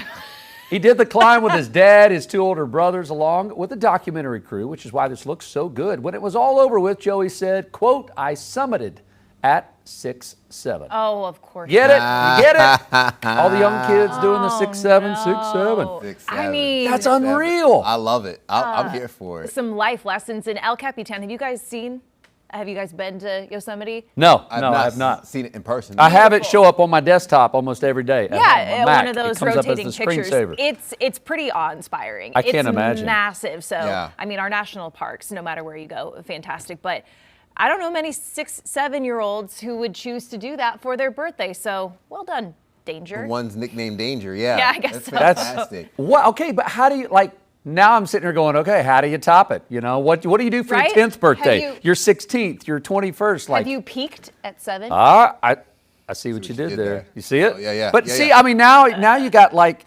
Kilimanjaro, you've got Everest. Everest. You Let's got all do it. these that are going to be in front of you. He's 7 years old. By the time he's maybe 25, old enough to rent a car, he'll be renting a spaceship. There you go. Oh my gosh. You know what? I wouldn't put that past I'm Danger. just saying. I can see him doing that. Happy birthday, Happy Danger. birthday, buddy. All right, we're about to kick off our final hour of Queen City News on this Wednesday. Thank you for watching. Hang tight. We'll be right back.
May is Mental Health Awareness Month, often seen as a time to fight stigma, support people with mental illness, and promote wellness.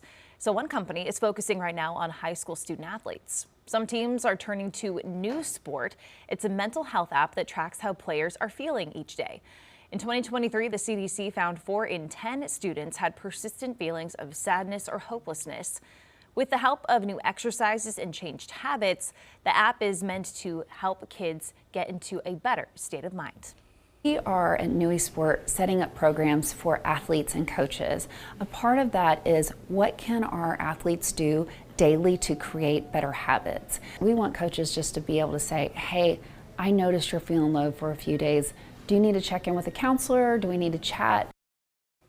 Newsport allows for coaches and students to interact in times of distress. But if you or someone you know is facing a mental health crisis, there are ways to get help. You can contact the Suicide and Crisis Lifeline 24/7 at 988. Coming up on 9 o'clock, stay with us as we head right into our last hour of Queen City News Now.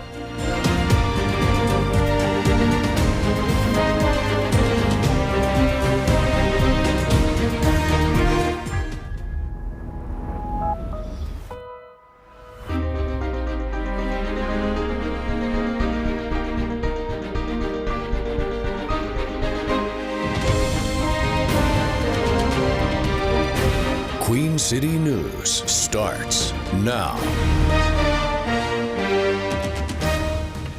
Good Wednesday morning, everyone. Welcome into our 9 o'clock and final hour of Queen City News this Wednesday. I'm Jason Harper. I'm Annie Satowski. Julian Sador working on a special assignment. I'm meteorologist Ted Payton with your pinpoint weather forecast, looking at what will be a bit of a warm start, but the showers, very low end rain chance today, warming up heading into Thursday. Okay, and then we're going to dip back down and... Oh, yeah, we're going to do all the stuff. Okay, just be ready. Yeah. Have roller coaster. Have the raincoats, the umbrellas. It's too hot for a coat, but This is the type of forecast I call job security. Right? That's true. You're going to need to pay attention to what we got to say here next few days as we look at some of the showers that roll through to this afternoon. Right now, mostly cloudy over Charlotte Motor Speedway at Concord, still cleaning up after Coca-Cola 600 over your Memorial Day weekend. Now looking at what will be a cloudy start with our I-85 corridor, still moving at a speed limit pace. Cameras are slowing down a little bit here. Southwest winds 7 miles per hour, starting to separate those temperatures from the dew points, but still looking at a little bit of that fog burning off this morning. Low 70s Charlotte into Monroe. We're in the mid 60s Boone and Jefferson. I expect us to climb into those upper 70s, low 80s, peak heating hours of the day, and then looking at those partly cloudy skies heading into this evening. Peaks of sunshine roll in. Rain chances focus towards your early afternoon, 2 to 3 o'clock. It may right around the 4 o'clock hour could see an isolated pop-up shower or two. Highs will settle into what will be the mid 80s today. Southwest winds with those scattered showers sticking around. I'll break down more of what to expect with another check of your forecast coming up in the next 10 minutes. Guys. All right, Ted, thank you. Charlotte residents are demanding city council members put a pause on any new data centers in the area. Dozens spoke out at this week's council meeting against approving any more data center projects until the effects of the facilities are studied. Queen City News anchor Savannah Rudisell is live in Uptown for us as city leaders consider their options. Savannah, good morning. Hey, good morning, Annie and Jason. Charlotte is among a growing number of cities all around North Carolina that are considering new restrictions on data centers. And before the Charlotte City Council takes action, they're making sure they take into account public feedback. The current proposal before the City Council is a moratorium. It would be a 150-day pause on approving any new data center projects or looking at current projects and furthering them along. They want to make sure that federal, state, and local researchers have the opportunity to truly analyze the impacts that the facilities have on the surrounding communities, the environment, and the energy grid. And data centers remain a hot button issue, and they drew a crowd that filled the meeting chamber last night. A majority of speakers wanted to put a stop to the developments, but others cautioned council members about restricting the city's growth. It was his best map effort to achieve 7 Republican representatives for 7 seats. I don't know how you decide that a state with 27% African Americans deserves 0 African Americans in the representation. Apologies, there seems to be the wrong soundbite here, but what some of the people were saying is that they were wanting to make sure that the city was not limiting itself, as some consider data centers to be critical infrastructure. Others are saying there are too many unknowns around it and don't feel comfortable yet with the city approving any more projects. Now, council members decided to not take any action just yesterday. There was just a listening session. They plan to vote on the moratorium coming up on June 8th. Reporting live in Uptown, Savannah Rudisell, Queen City News. We do have some breaking news this morning. We are following a heavy law enforcement scene out of North Charlotte. This is happening on Reagan Drive. That's right next to I-85 near Sugar Creek Road. CMPD says that they're working with the FBI right now to carry out what they're calling a federal court-authorized law enforcement activity. We have reached out to try to find out more information into exactly what that means. Medic did say one person was taken from the scene with minor injuries. We will stay on top of this. Bring you the latest information on this, both on air and online at qcnews.com. Former North Carolina Lieutenant Governor Mark Robinson now facing a lawsuit after admitting to a pornography habit. Back in 2024, ahead of the gubernatorial election, Robinson sued CNN and a former porn shop clerk in Greensboro for defamation. Robinson claimed that he only ever visited that shop to see a friend, but the clerk claimed that Robinson visited often and even watched videos in a private booth. Robinson later dropped the lawsuit in early 2025 after losing the election. Now, after admitting to having a pornography habit, that former shop clerk is suing Robinson back for malicious prosecution. So for a final topic this morning, bringing back our chief legal analyst, Khalif Rhodes, to kind of break this case down. Khalif, when we talk about malicious prosecution, we know former Lieutenant Governor Mark Robinson originally filed a defamation case. Now this is flipped. So how does this malicious prosecution, how does that apply here? Knowledge. Knowledge is key to both of those standards for both claims. If you look at the original claim talking about the defamation, the standard is that you knew or should have known what you said was false. It was a false statement. And then because he was a public person, that they were attempting to cause some harm to him, right? They did it with malice. What's the same standard for here? If it's malicious prosecution, you're doing it with the intent to harm or hurt me, and you knew that the statements that I was making about you were true. So it's flipped on his head, the exact same argument, and we're talking about the same topic, which is him going to those adults type of stores.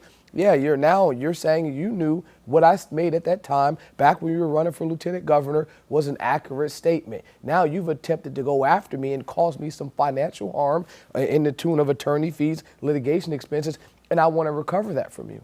Okay, so since Robinson dropped his defamation suit, does that kind of admit to guilt, or is it just saying, I just don't want to move forward with this in terms of going after that malicious prosecution part on the side? It depends. I mean, it depends on the discovery aspect for this new claim. You'll find out once they start doing interrogatories and depositions and they start having conversations and answering the questions that this individual's, the shop owner's attorneys will want to know is, okay, at what point did you know that the statements that we were making against you were true? At what point was it a campaign and political strategy and less about litigation? Were you filing these lawsuits against me to try to stop me from making statements that you ultimately knew were true but would hurt you in the political landscape? And if you can find that timeline, if you can figure out when they knew that, that will strengthen this case way more than him dropping or stopping his defamation claim. It's the time frame of when he knew, what he knew, and what strategy they were attempting to go about getting there. How do the courts view the thin line of someone legitimately defending their reputation in court and potentially using the legal system improperly? Well, it's not even a thin line. This is a big wide line. It's because he would know. Mark Robinson would have known that, hey, the statements that they're making are accurate. Mm-hmm. And now you can defend yourself in the court of public opinion. I don't think there's anything wrong with that. And people that are running for office often do that a lot. And they make the threat of saying, hey, if you keep making these statements about me, I'll sue. I think you're past that line, significantly past not the thin line, but the large line, when now you file said claim against individual when you have the information knowing that is accurate. So now you've jumped over the line, and now you put yourself into that malicious prosecution. You put yourself in a abuse of a process, and both of those will land him in having to pay this person's attorney fees and litigation expenses. Is that all this shop owner is asking for here, or is it more of my business was impacted by you being involved in all of this? Because I feel like that might be a little bit difficult to prove. Well, it's always a catch-all. When you file these claims, you're going to say, look, I have expenses exceeding $25,000. I want my litigation expenses. I want my attorney fees. And then I'm going to add this just and proper cause, because then I'll leave it up to the court. So now the court can say, I believe that you were damaged in this amount, and you can provide loss of business, loss of revenue, harm to your reputation. There are a number of things that you can add on to that, but the court can make that determination on its own to attribute what amount do they believe you're owed based on what you provided throughout this case. But I think this is one, if I'm advising Robinson, to settle this as soon as you can, because it seems like you've already admitted that what they're alleging is true. Yeah. Put it behind you and move on. All right. Thank you, Khalif. Appreciate that. It is 9:09 on this Wednesday morning. Started kind of cloudy today. Ted, what do we expect the rest of the day and through the week? Yeah, we are going to look at that cloud cover here for a little bit longer as we hold on to the scattered showers east of uptown. A few of those clouds making way for some peaks of sunshine here today. Not seeing much activity. There's another batch of moisture, though, coming out of northeast Georgia, heading into the Carolinas. That's really going to be the play today. Scattered, isolated showers and storms. I'm looking at your drought conditions at level 4 and 5 out of 5, with the exceptional drought in that darker red shading. Hoping for some improvements. We'll get an update here Thursday morning. Water vapor satellite imagery funneling all that moisture right into the Carolinas. So keep that in mind. Still looking at what will be a little bit of that wet weather heading into the peak heating hours of the day. More of the heavy rain over eastern Texas, pushing into Louisiana. I'm expecting us to hold on to some cloud cover and moisture still sticking around for the southeast. Flood concerns from eastern Texas into Louisiana. Just that moisture playing into the low-end rain and storm chances for today. Mostly dry heading into the end of the work week on Thursday. I'll break down more of those impacts here with another check of your forecast coming up in the next 10 minutes. Jason?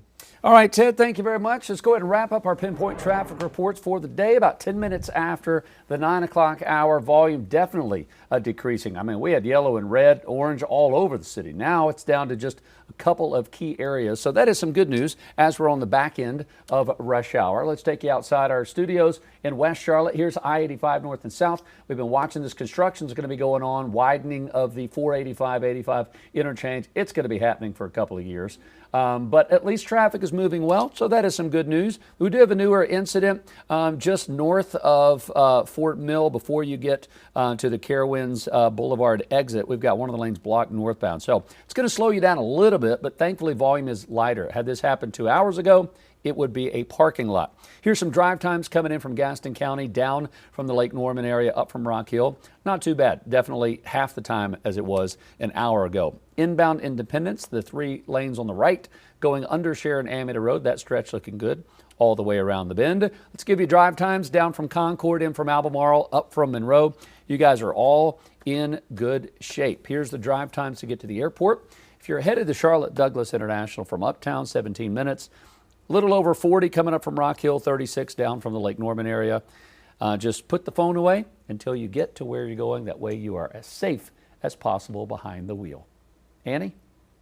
All right, Jason, thank you. Creating a moon base isn't all science fiction. The plan from federal leaders as they look to make a home among the stars. You're watching Queen City News, the most honored and local news in Charlotte.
The Trump administration is looking for new ways to target fraud in taxpayer-funded programs. Vice President J.D. Vance sat down with a group of state attorneys general Tuesday as the head of a new White House task force. Invitations were sent out to Republicans earlier this month, but invites to Democrats were only sent out this past Friday. More than a dozen Republican attorneys general were expected to attend, with the goal of turning the White House crackdown into a state-by-state fight. The list includes AGs from 15 states for a closed-door session. The message from the White House is simple, that fraud is not just a federal problem, but also trickles down to the states. Many benefit programs like Medicaid and some home health care programs are run through states. The administration wants the AGs to talk about what Washington has done, what states are doing, and how they can work together. The task force was created after reports of fraud cases in Minnesota. Last week, Amy Bach, the former head of the Minnesota nonprofit Feeding Our Future, was sentenced to more than 41 years in prison. Prosecutors say she helped orchestrate a $250 million fraud scheme involving federal child nutrition money during the pandemic. It was one of the largest COVID-era fraud cases in the country. The Justice Department has also been rolling out cases this month, including actions it says represent nearly $1 billion in fraud. Every single day, we are finding fraudsters all over this country who are getting rich off of your generosity and are taking food from the mouths of poor children. And that is what must stop, and that is what we're stopping with the Fraud Task Force. The administration says this is about protecting taxpayers and people who truly need those benefits. One person is dead and several others are hurt after an implosion at pulp and paper mill packaging facility in Washington. The mill, which employs about 1,000 people, makes materials for tissues, cups, and plates, among other items. The 80,000-gallon tank that imploded was about 60% full and contained a chemical called white liquor. It's considered extremely dangerous and is highly reactive. Officials said 40 firefighters and paramedics responded to the scene, as well as a hazmat team. The state's ecology department is also sending out a team to test whether the area's water supply was contaminated. The state's governor directed the National Guard to remain on alert. The cause of the implosion is still under investigation. Here's a live look at the White House. Check this out. So look on the left. Look behind the White House. You can see part of the UFC octagon ring being set up on the south lawn of the White House for the UFC's Freedom 250 event. This is not a Hollywood set being built here. The UFC is planning a 5,000-seat pop-up venue for these fights. They're all part of the celebration of America's 250th anniversary. NASA says it hopes to launch Artemis 4 in early 2028. Thanks. Hey. Both of us. We're both going to take this one, right? That's it. The goal is to put Americans back on the moon. And at the same time, NASA officials say that they're also hoping to build a base on the moon. Washington correspondent Vinay Simlot explains how and when. Rovers, drones, and a permanent presence. NASA says it's launching the first pieces of a moon base by the end of this year. People are looking up again, believing in big things again, and paying attention as America returns to the moon again, and this time to stay.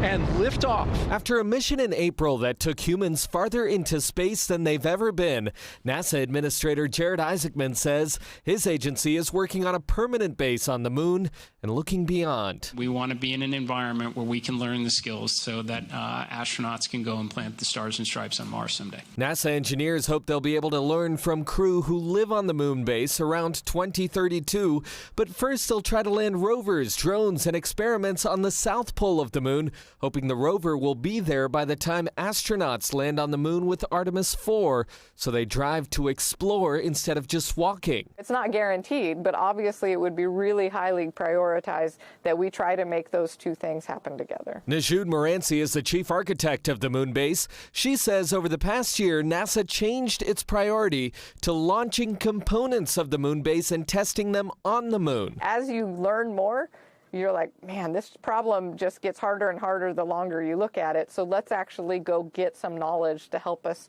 understand it better and buy down some of those risks. Now, at the same time, China says it's partnering with other countries to put a permanent presence on the moon by 2030. NASA Administrator Jared Isaacman says he hopes that every country that's on the moon and putting a presence on the moon respects international treaties and respects the other countries' infrastructure. I'm Vinay Simlot for News Nation in Washington. Coming up on 9:19 here as we take a look at what we could expect heading out the door. Moisture increasing over the southeast. Rain chances intermittently sticking around here heading into your weekend. Relatively low Thursday and Sunday, but Friday night into Saturday is going to be another area to watch for. Some showers and storms possible to start the weekend. More dry, less humid heading into your Sunday. So heading out the door, 71 degrees, southwest winds, 5 to 10 miles per hour, dew points in the upper 60s. I'm looking at your radar, not too active right now, but what's on tap later on could introduce more of that wet weather. Something to watch out for with that stationary front off to our north, dissipating, but moisture still funneling in with high pressure off the southeast coast. More of the heavy rain over parts of eastern Texas into Louisiana. We'll have some limited moisture playing into a low-end rain and storm chance this afternoon. Your flood concerns will focus towards Mississippi, Alabama heading into Thursday, western Tennessee and eastern Arkansas, while I expect our showers to move in as early as maybe 3 to 4 o'clock for today, 2:30 to 3 o'clock to want to start looking to the sky as some passing showers and isolated storms roll through, tapering off overnight into Thursday, where I expect us to stay more dry than wet. Futurecast trying to bring in a very low-end rain chance for your Thursday afternoon, and Friday looks to be partly cloudy, dry with your evening Friday into Saturday bringing in your next chance of rain. For today, our severe threat stays level 1 out of 5. Marginal risk for severe weather in that green shading along the I-40 corridor and areas north. I'm expecting us to get what could be maybe a 1/4 of an inch of rain around uptown, closer to 1/10 of an inch towards Jefferson into Boone. I'm looking at those low 70s for your temperatures to start this morning. Mid 60s, Boone and Jefferson, looking at what will be those mid to upper 80s heading into the peak heating hours of the day. 7-day forecast hosting those low 80s Friday, 70s by Sunday. We'll keep those 70s coming with that intermittent rain chance lasting through early next week. You're watching Queen City News Now, the most honored and the most local news in Charlotte. We'll be right back.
You've heard people say going back to work after a holiday is always tough, right? Well, now new research shows that it can actually kill you. Researchers claim incidents of cardiac arrest were 9% higher the day after a holiday than on a regular weekday. Okay, doctors say stress can be associated with a change in sleep patterns and your circadian rhythm when workers go from a weekend or holiday back to the work week. That stress can also lead to higher blood pressure and heart rate. Doctors recommend, of course, maintaining healthy sleep habits. Okay, what's that? Even on the holidays and weekends, and minimizing your alcohol intake. I feel like these stories, we kind of mess up the system because of our sleep schedule with this, getting up around 2 o'clock every day for this show.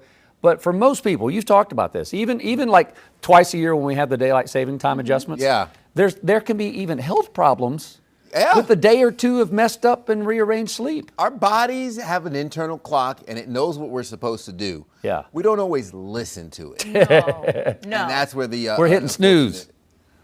Outcomes end up coming. And I think it's not just returning from holidays. I think Mondays have the higher percentage for heart attacks as well. Sure. So it's just important to take care of the body, take care of the mind. Yep. You do some breath work and relax. Woo-saw. I like that. Or as I my like daughter that. calls it, Daddy Om. Daddy Om. I Listen, like that. Whatever you have to do. Sometimes I like to pop in the AirPods or something and just listen to some relaxing. It doesn't have to be meditation type music. It can be. Whatever it is for you. That makes you chill out. But just even for 5 minutes, just like hit pause, kind of reset, recalibrate, and then go back into whatever it is that you have to do. But if you know that Mondays are troublesome for you, or coming back from a holiday, whatever that day is, you just kind of got to plan ahead. Don't let it sneak up on you. Ease into it. If you can, I always like to have a buffer day. Let's go. If you Oh, can, yeah. Or if Yeah. you're on a long trip, come back on Saturday so you have Sunday Right. to kind of reset. With a only 3-day weekend, that's kind of hard. But I like to have a buffer day before I come back in. Yeah. Well, there we go. There you go. Hopefully your health's okay if you were off this past Monday for That's Memorial Day. All right, we got about 30 minutes left. We're going to go live to New York City. Cool shot of the Empire State Building. Jane King is standing by live at the New York Stock Exchange. The bell opening markets in about 3 minutes. We'll be back.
All right, coming up on at 9:30. Thank you so much for joining us this morning. I'm Annie Satowski. I'm Jason Harper. Happy hump day, everyone. Julian Sador is out on assignment today. We've got meteorologist Ted Payton standing by, saying we got this window of opportunity where things are really going to heat up before more rain comes in. Exactly. In that window, you want to soak it up and then get inside before that rain comes back. And then we'll have those upper 80s for Thursday. We're just going to have a mixed bag these next few days. Yeah, kind of hot and humid, but then it kind of cools off again. Cools off. We'll be back into the 70s come Sunday, so that humidity comes down a little bit. This is the taste of summer before we really get into the dog days that we will be experiencing here in the next month or so. Right now, cloudy skies, low-lying cloud deck rolling in through the Queen City. We will hold on to those warm temperatures to start. Yesterday made it into the mid-80s for your Tuesday, above our normal high of 82 degrees we typically see this time of year. I expect us to ramp up into the mid-80s this afternoon, starting with a good foundation, low 70s. Dew point still in the upper 60s, southwest winds 5 to 10 miles per hour. We hold on to low 70s for the most part with 60s on tap. Boone and Jefferson will aim for those 80s come mid-afternoon. Peaks of sunshine starting to break in with some stormy spots here and there, some isolated thunderstorms developing. I'm thinking mid-afternoon into your evening, 2, 3 to 4 o'clock. You want to be on the lookout for some of those scattered showers. Our scattered rain leads into those highs, peaking in the mid-80s. Wherever the rain settles in could cool us down a little bit. Southwest winds a little breezy. We'll break down your full forecast here coming up in the next 5 to 10 minutes. Guys? All right, Ted, thank you very much. We want to get back out to this breaking news this morning that we've been following. A heavy law enforcement presence. You can see on the left-hand side of your screen. This is in North Charlotte, happening on Reagan Drive. That's right near 85 and Sugar Creek Road. Terry Allen, our photojournalist, is out there. He says he's seeing multiple FBI vehicles as he's zooming in, multiple people possibly in handcuffs. You can see one person there to the right with a ponytail. It looks like handcuffs as we're zooming in there. Multiple agencies. There's a CMPD cruiser in the background. Yeah, there's at least 2 that we're seeing right there in handcuffs, maybe even 3. We don't know exactly what's going on. We have reached out to FBI and CMPD to try to get some answers this morning. All we know is that they're calling it a federal court-authorized law enforcement activity. So we're hoping to get more details. Yeah, there's a big kind of bomb squad type armored vehicle that's even there on scene. So it looks like a major deal. Again, don't have any more information than that. Medic did confirm one person was taken earlier from the scene with minor injuries. So we'll continue to keep monitoring this in the northeast part of the city. We'll update you online if we have more before we go off the air at 10. The rest we'll have online at qcnews.com. U.S. consumer confidence is edging lower. And stocks will try for more records today. Jane King's live at the New York Stock Exchange with those stories. Opening bell, 3 minutes exactly. How are we starting today, Jane? Well, positive again. So I just feel like we keep hitting record high after record high, especially in those tech stocks. But the Dow up 150, 60 points or so here this morning. Interesting to point out, oil, it is back below $90 a barrel on a report that an Iran agreement would restore the Strait of Hormuz, would open that back up within a month. So we're seeing the oil prices react to that this morning. All right. Well, Jane, despite the soaring stock market, consumers apparently still don't really feel confident. Right. Well, it's just those day-to-day expenses, the high gas prices, just cost of living, sending Americans to feel down about the economy. 2/3 of consumers, in fact, report cutting back on spending due to rising prices. Many are buying fewer items. They're delaying expensive purchases or buying cheaper versions of the same item. Americans appear especially to be cutting back on eating out, but we are still paying to travel this summer. Jane, so this is interesting. Ford stock is soaring apparently, but it has nothing to do with the car business.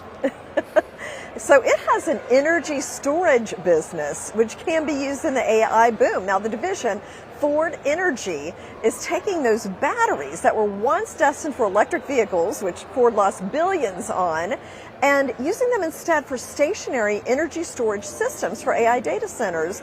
The stock is up 28% in just 2 weeks based on that. Wow. All right. Everyone's still trying to get in. Yeah. What seems like the ground floor of AI. We'll see. Jane, thank you very much. Have a great Wednesday. We'll join you early tomorrow. Thanks. Speaking of AI, dozens of Charlotte residents are calling for city leaders to put a pause on data centers. Many of them shared their concerns last night during a city council public hearing. Right now, the council is considering a 150-day moratorium on those centers.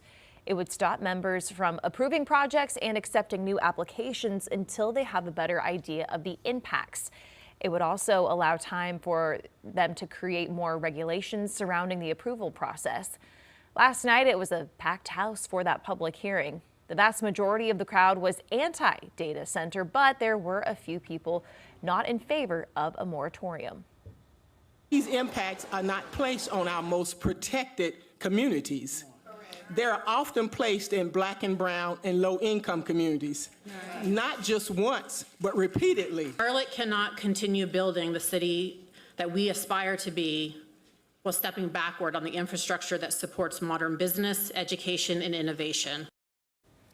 Council members are expected to vote on the moratorium at their June 8th meeting. A York County judge is set to issue a ruling on Silfab Solar's future. Members of the business and the county zoning board laid out their cases yesterday. A previous decision ruled manufacturing was not permitted under the zoning for that site, which is light industrial. But Silfab says it's confident and believes the court will agree that the previous decision should be reversed. No word when a decision is expected. President Trump's push to get South Carolina Republicans to redraw the state's congressional districts is effectively dead. Senators rejected a proposal yesterday to eliminate the state's only majority Black district held by the state's only congressional Democrat, Jim Clyburn. The state Senate adjourned without taking a vote on the map. Some Republican lawmakers said that it's too close to the June 9th primary election to change the map right now, but they could take the issue back up after the primary. Others brought up concerns that the move could backfire on Republican lawmakers by making some districts more competitive. For the third time in less than 2 weeks, a Republican lawmaker on Capitol Hill has been ousted after facing a Trump-endorsed primary challenger. Last night, Texas Senator John Cornyn lost his GOP runoff election to the state's Attorney General Ken Paxton. News Nation's Washington correspondent Kristen Eskow shows us some of the reaction that we've seen so far.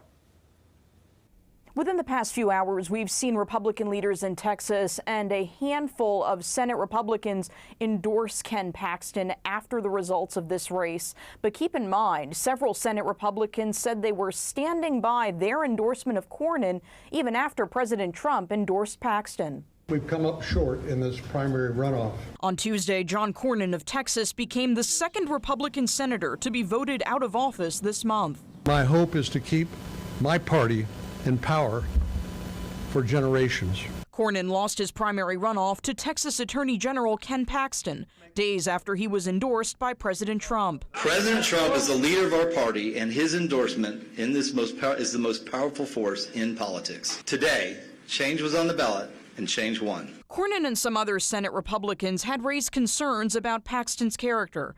Paxton faced an impeachment trial in the Texas legislature over alleged bribery, and he was indicted on security fraud charges, but not convicted in either case.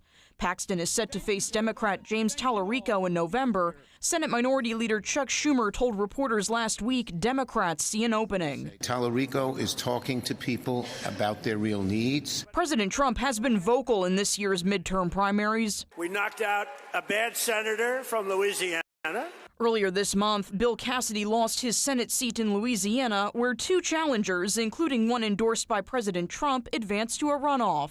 And in Kentucky, Congressman Thomas Massie lost to a Trump-backed GOP challenger last week after the most expensive House primary race ever. Senator Cornyn said Tuesday night he'll support the Republican ticket in the general election, but didn't mention Paxton by name. Kristen Eskow, News Nation, Washington. North Carolina lawmakers are calling Charlotte and Mecklenburg County leaders to Raleigh next week to testify on the death of a child under county social services supervision. That June 4th hearing comes after a review into last December's death of 6-year-old Dominique Moody in East Charlotte. Dominique's aunt, Tanya McKnight, is charged with murder in the case. 2 other women are also facing child abuse charges tied to the child's death. Last week, North Carolina regulators issued a report finding a systemic lack of safety planning to address risks to children within the Mecklenburg County Department of Social Services. Republican State Representative Brendan Jones chairs the Oversight Committee. In a post on X last night, he announced plans for next week's hearing. He called for Mecklenburg County Manager Mike Bryant, Sheriff Gary McFadden, Charlotte-Mecklenburg Police Chief Estella Patterson, and other officials to testify in Raleigh next Thursday. A billionaire is heading to federal prison for 12 years for his role in an insurance fraud scheme that bankrupted companies and for trying to bribe North Carolina's insurance commissioner.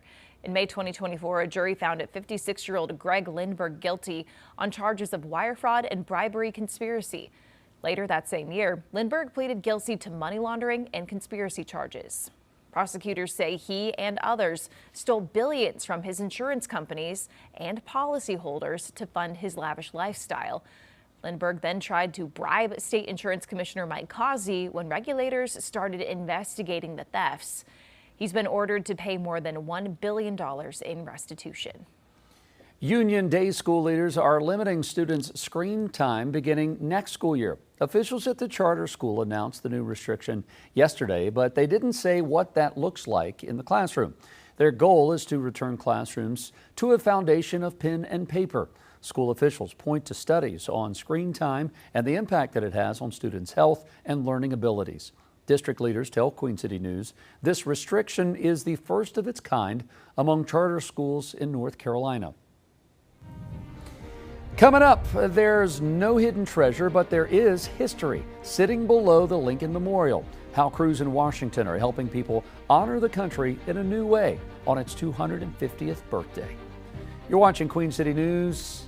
Kind of a gray start to this Wednesday. You got to bring your own sunshine, as Ted says. We'll be back.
All right, we want to get back to this live scene. This is Reagan Drive near 85 in Sugar Creek, the northeast part of the city. We know there's some official federal court-authorized law enforcement activity. We've got our photographer, Terry Allen, on the scene. We saw an armored, almost like a bomb squad type vehicle leave earlier. We got FBI. We've got multiple people in handcuffs. We've got CMPD, multiple law enforcement out there. We don't know exactly what's going on. Again, we've been out there for over half an hour trying to get as close as possible, trying to ask questions. We've sent emails to CMPD and FBI waiting on a response. Again, all we know is what they're calling a federal court-authorized law enforcement activity. Medic earlier said one person was taken from this scene with minor injuries. Again, this is all we know. We're trying to look in real time, just as you're looking at it, trying to make a guess, an assumption in what all these vehicles are and who's being loaded into what. Again, we saw earlier, about 10 minutes ago, we saw about 3 people that looked like they were in handcuffs. And so we don't know if they're getting in one of these vans or vehicles and being taken somewhere to a station or some other location. But that's what we know right now. We'll keep you updated on air and online at qcnews.com. As America approaches its 250th anniversary, one of the country's most iconic landmarks is about to reveal hidden history. It's a story right out of National Treasure that's been sitting beneath visitors' feet for more than a century. That's right. The Lincoln Memorial's long secret underground vault is being transformed into a new museum experience designed to connect Americans with the history and symbolism tied to the site. Ben Dennis unearths a hidden treasure.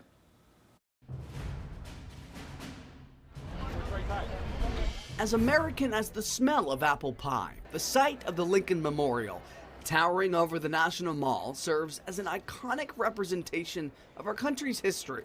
Statuesque and authoritative in its architecture, accessibility to the memorial has long been open to anyone. Its 36 exterior columns, representing the 36 states in the Union at the time of President Lincoln's death, have been viewed by countless Americans and international visitors since 1922. For more than 100 years, iconic moments in American history have happened right here on the steps of the Lincoln Memorial. It's been documented in our history books. But soon, true hidden history is going to be unearthed for the very first time. It's been hiding in plain sight right under our feet. People are going to be shocked to find out how much empty space there is below the Lincoln Memorial. Yep, 40-foot tall concrete columns supporting the memorial will be revealed, incorporated into the newest visitor experience since ground was first broken for the foundation back in 1914. Up to this point, it's been you climb the steps and you see the statue, but now there are exhibits to give you information about what are the symbolism and the meanings of the memorial.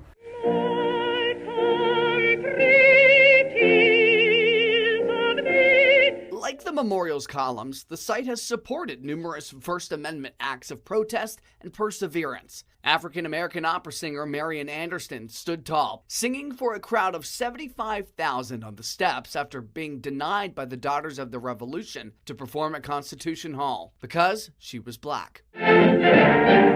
What was billed as a lesson in tolerance at the time in this newsreel became just one of many historic flashpoints in support of a more perfect union. The unforgettable words from the great orator and civil rights leader Martin Luther King Jr. are permanently carved into the stone, where he shared his dream in August of 1963. The place where Americans go to exercise their First Amendment rights. Soon, 15,000 square feet of exhibit space will help tell the stories of what happened here and how they could influence the next steps Americans and our leaders take. The National Park Service says visitors can expect floor-to-ceiling glass walls to view the underground vault, images of historic events projected on the foundations. As America approaches 250 years, the project is not just going to reshape how people experience and visit the memorial itself, but how they connect with the history beneath it. So what do you really hope people take away? Really hope that people just take away a deeper appreciation and a greater understanding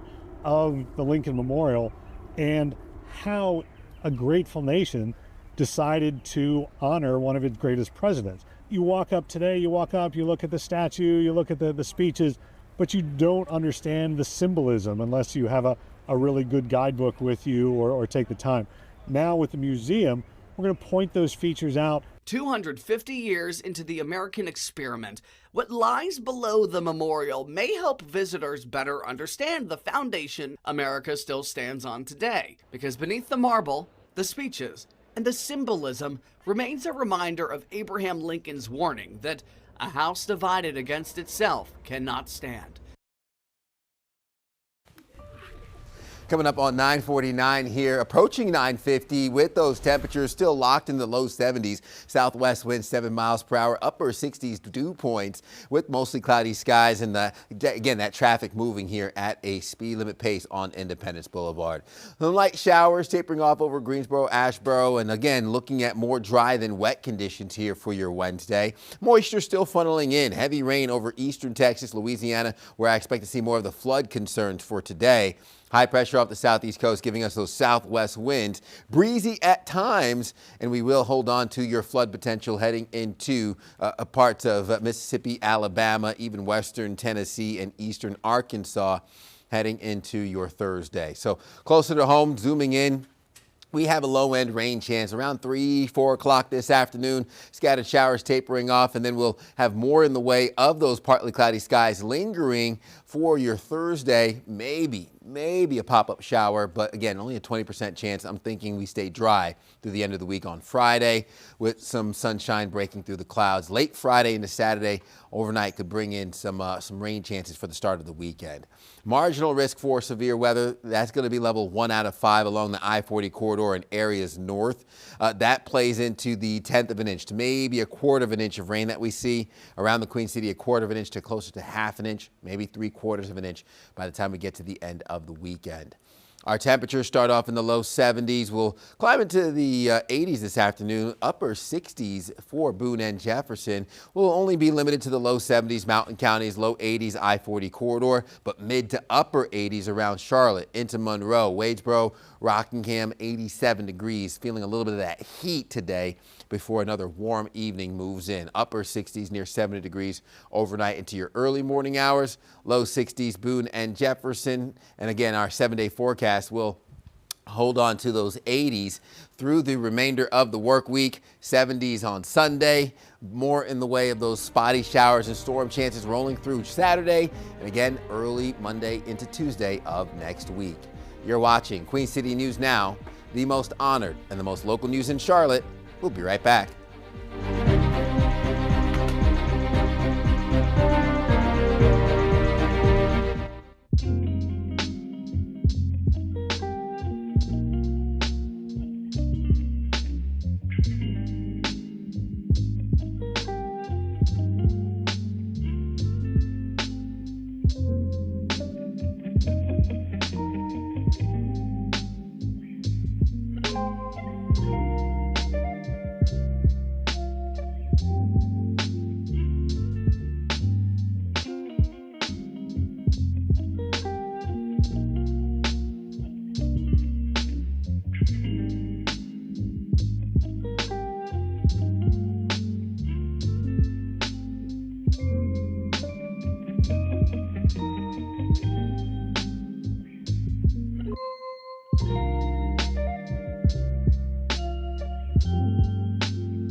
Welcome back. Taking one last look at that pinpoint weather forecast. Mid-80s for your midweek on this Wednesday. Very low-end rain and storm chance. Be on the lookout for some rumbles of thunder, especially in our mountain counties.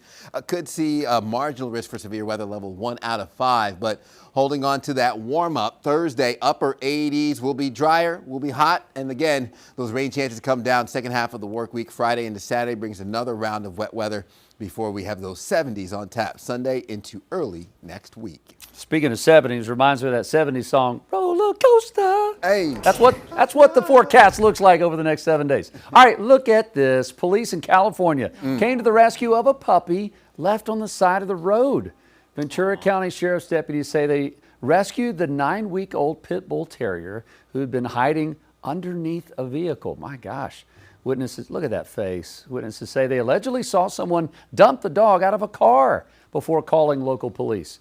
One deputy comforted the puppy with a blanket and a stuffed animal. Clearly that officer cares about animals. Look at that. Gave the dog a ride to a nearby shelter. The dog will be up for adoption as early as this Friday. I hope those people who called it in got a license plate number. Yeah, I can't imagine seeing something like that, having it for whatever reason you had it, and just dumping it on the side of the road. Thank you. So glad someone called police. I have a feeling that little puppy will not be at the shelter for very long. No. Yeah. If that was anywhere near here, look at him. someone at our station would adopt it. Already, but that would have happened already. Because that's been happening the last couple of weeks around here. I'm just saying. It's possible. And part of that is because of these two ladies. That's right. We got Alicia Quarles and Liza Mahacek from Positively Charlotte coming up. It's not Friday where you guys have animals on the show, but what's up today? Okay, so obviously the kids are getting out of school soon. We're going to speak with a travel expert that's going to give you every single hack that you need to know to plan your summer travel on the cheap. And also we are talking Wine Wednesday, so we're learning about sparkling wines today. Yes. And also we're talking about Charlotte Art on Prescription. So the Beckler actually has this program where they are bringing people in, creating a program to reduce loneliness with the help of art. I love that. You know what helps with loneliness? Wine. I was going to Put say. that together. There's a way to combine it all. Put it all together. I love it. Stick around to watch Charlotte Motor Speedway, relaxing after a busy weekend. We'll be back tomorrow at 4 a.m.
You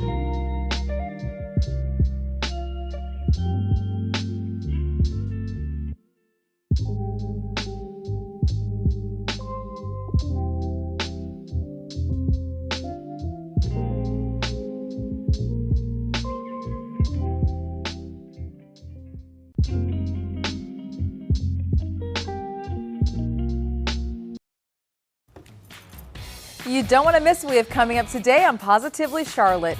There's a new epidemic sweeping the nation, loneliness, and the Beckler Museum just may have the prescription to solve it. And we took a trip to Gilda to see what's on tap, and we're not just talking brews, we're talking events coming up. Plus a bit of bubbly for your hump day, never hurt nobody. We get into the nitty-gritty of sparkling wines on this Wine Wednesday.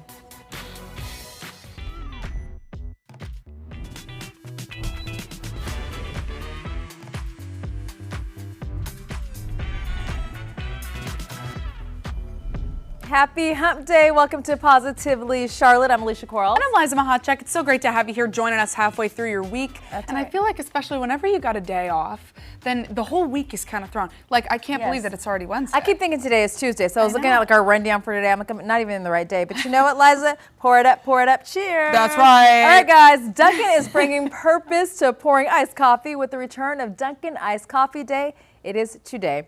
So for one day only, you can support a greater cause with your coffee order. $1 from every iced coffee and cold brew sold at participating locations nationwide will be donated to the Dunkin' Joy in Childhood Foundation. Their mission is to bring joy to kids battling hunger or illness. In 2025, Dunkin' Iced Coffee Day generated over $2 million to support its signature program grants, Dogs for Joy, Dunkin' Prom, Dunkin' Connecting Joy, and Dunkin' Joyful Space, as well as its regional grants, including the Second Harvest Food Bank right here in the Queen City. So make sure your coffee order today, is with purpose. That's right. And also, together we can all make an impact right here in Charlotte. They also dropped off some donuts for us, too, Life is which good. Can never complain I about gotta say, that. this coffee is hitting. We did Right? Liza's order for the entire team. Liza, what is your order? My Because at some go-to point- order is iced coffee, medium iced coffee with oat milk and caramel. And let me tell you, it's good. When Dunkin' hits, it hits. It hits. It does. So shout out to the Dunkin' team Thank for you. bringing this to us. We so appreciate it. Appreciate you. Cheers. Go get your iced coffee today. That's right. Support a good cause.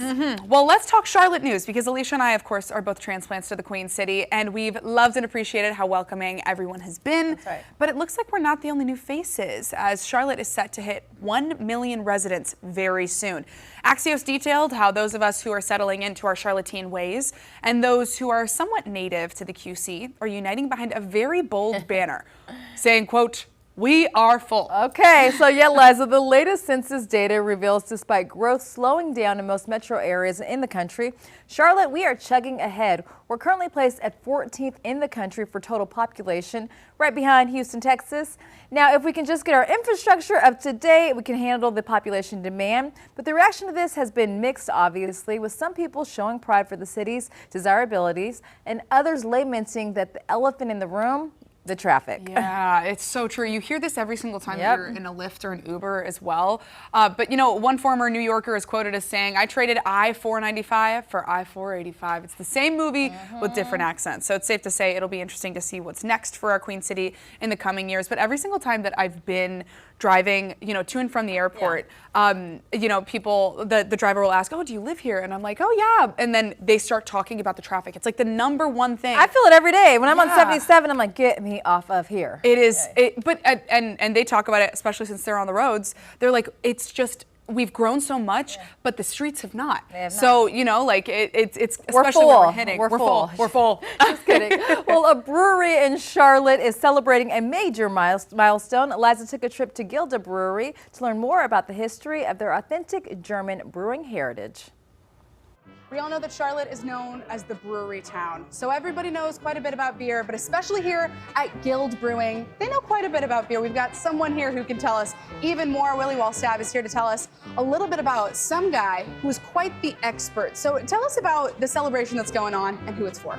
Yes, the celebration is the 500-year tradition of brewing at Gilda Brewery in Hanover. There was a guy, a brewer in 1526. He established a beer that was so different from all the others back in that time.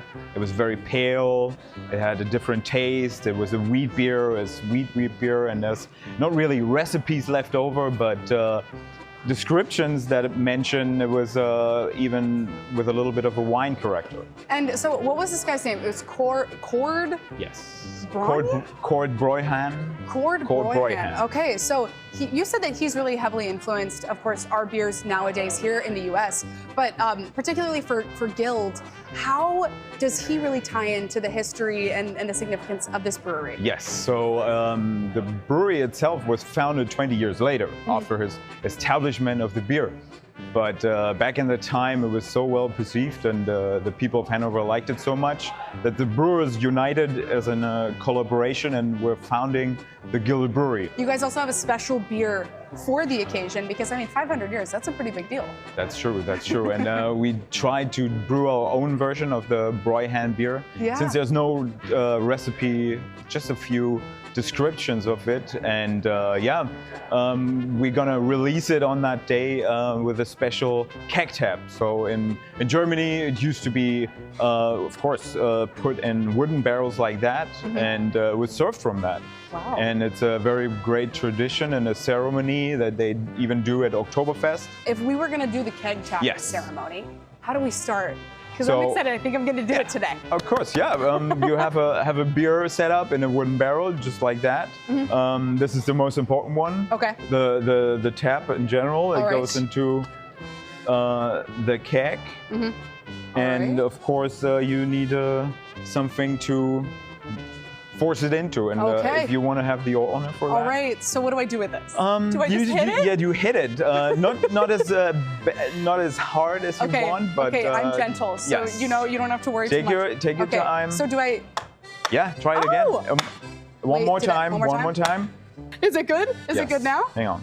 We're gonna see. We're You can gonna open find up out. the. You can open I up. can open it? Yeah. Oh my goodness. Other Wait, way around? Other way, other Yeah. way. Sorry, righty tighty, lefty loosey. Nice, Ooh. nice. Oh my See? goodness. It worked. Okay, it worked. We tapped it. worked. We tapped the keg. Talk to me about food and drinks that you guys have, because you have a whole entire menu. Yes. So not just all the beers that we have on tap, 15 to 20 all the time. We import beer from Germany as well. Wow. Even in cans, but also in small kegs. Our food is we try to be very authentic with an American twist to it.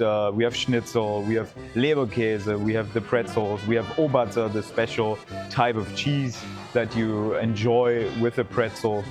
And of course, so many others like sausages and small things like wings. And yeah, there's a lot to discover on our beer menu and even more on our food menu. Oh, so much fun. Okay, well, it's happening May 30th. You're not going to want to miss it. I'm going to say cheers to you. Prost! Prost! Prost. Yes! I gotta brush up on my German. Because when he said prost to me, I was like, oh my gosh, yes, prost. You tapped that so lightly. I know, I was scared. I was like, I don't want to ruin the cutie little keg. You did a good job though, Liza. Thank you so we'll much. have to go back to Gilda. Right? It'll look like fun. I mean, it's a great brewery, and they're the only American location. It started in Germany, and they are the only location in America. It's in Charlotte. There we go. Gotta love it. All right, well, coming up, a unique solution to a health crisis: how artwork is being used as the cure to loneliness. And we've all been there knowing we need to put the phone down, but how's it really affecting you? We take a look at doom scrolling. Don't go away. And you're taking a live look at West Charlotte, at those roads and that traffic that we were just complaining about. We'll be right back after this short break.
Thanks for sticking with us here on Positively Charlotte. Well, in 2023, Dr. Vivek Murthy declared loneliness a nationwide epidemic.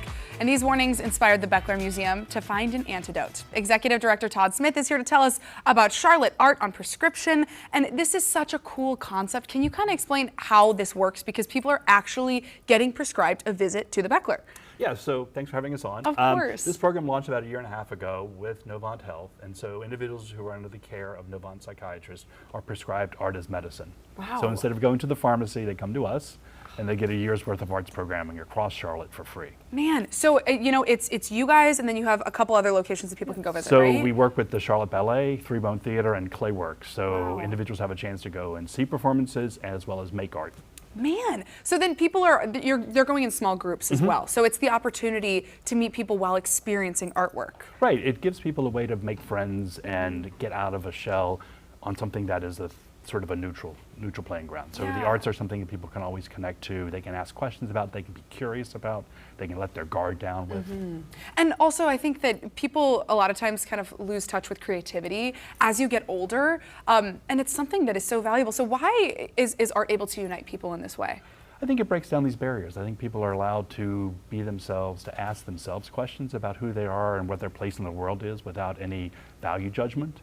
And there's no right or wrong answer. I mean, art is always open for interpretation. Yeah, and there are certain times in life where, when you're a kid, when you're in college, and then maybe when you're first having a child, there's a lot of times where you are able to have a lot of social interactivity and make a lot of friends easily. But there are other times in life where there's these lulls where you're not as easily able to meet people, and particularly for adults as well. So is there a certain age group that you're seeing who are getting prescribed this more? We're seeing across the board, so 20-year-olds to 70-year-olds. I mean, the majority at the moment tend to be in their 50s and 60s. They tend to have had something happen in their lives, whether they've just moved to Charlotte or they've had a divorce or a death in the family or something that sort of shakes up their regular way of living. Yeah, and especially with us talking about hitting 1 million people moving to Charlotte, there's so many transplants, and so a lot of things that you hear from people when they first move here, they're like, well, it's a great city, but I just don't know that many people here because I just moved here. Yeah. So it's a great resource to have. What are the success stories that you've seen? So we've seen so far 80% of our participants have said it's had a meaningful effect on their lives. So they're getting out more, they're interacting more. Many said that they were sort of by themselves in their own house, and now they're out doing stuff, and it's extending beyond just what we offered too. They're going out to more performances and more experiences around Charlotte. And what do you think the value is in both connection but also access to art like this? Because, I think that artwork has a profound impact on so many people. I think we all crave creativity, and this gives people a chance to sort of dig deep into their psyche and bring parts of their being out that they may not have had access to for a while they were raising kids or dealing with spouses or just dealing with life. Yeah, because there are so many things that always come up in the grand scheme of life. For people who haven't been to the Beckler, kind of run us through the different viewing options that you have for when you go there. So we're open 6 days a week. We're closed on Tuesdays, and our focus is really primarily on European and American modern and contemporary art. So art since 1900. Wow. And we do 3 major exhibitions a year. It's always changing, always something new to see there, based on a terrific collection of art from Europe from the 1900s to the 1970s. So if somebody wants to get involved in this, it's specifically with Novant, right? Right. So you have to be under the care of a psychiatrist at Novant and be prescribed by one of the psychiatrists. We're hoping, though, to be able to launch the program more broadly for standalone groups around Charlotte. Wow, very exciting. Well, if people want to learn more information, where can they head to? Beckler.org. Or check us out on Instagram and Facebook. Awesome. Thank you so much for sharing this info with us today. We've got the information right there on your screen. Give them a call. Check out their website if you want to pay the Beckler a visit. We so appreciate you coming in and sharing this with us today. Thank you. And as the country's 250th gets closer, we want to take a look at what it means to be American, both across the country as well as right here in the Queen City. This is the Vegas Vixen story. Take a look. There's a very strong, unexplainable bond. Hi, my name is Betty. These are my amazing best friends, and this is our American story. We've known each other probably 40 years. 40 years. We were in Annette's backyard, and somehow I mentioned that my husband and I wanted to go to Vegas, but that wasn't going to happen. So I thought that maybe we could all go to Vegas, and that was the beginning. We've gone to Vegas for 26 years. We like each other. We love each other. Yeah. When Robin was getting married, we told her future husband, he had to meet us first. And he did. Yep. And we did say to him, you may never do anything when we go to Vegas. Robin is coming, so don't plan it. We have fun. We support each other. I think it's about loyalty. I think it's about love. Every year we do this, we ask the same thing. Why does this work? How does it work? And it does. It just does. You know, 30-some years and we've never had an argument. It gets better and better. But we act like children sometimes, too. I can't even tell you how lucky I am. I say it every day. Thank God these ladies are in my life. And that is our American story.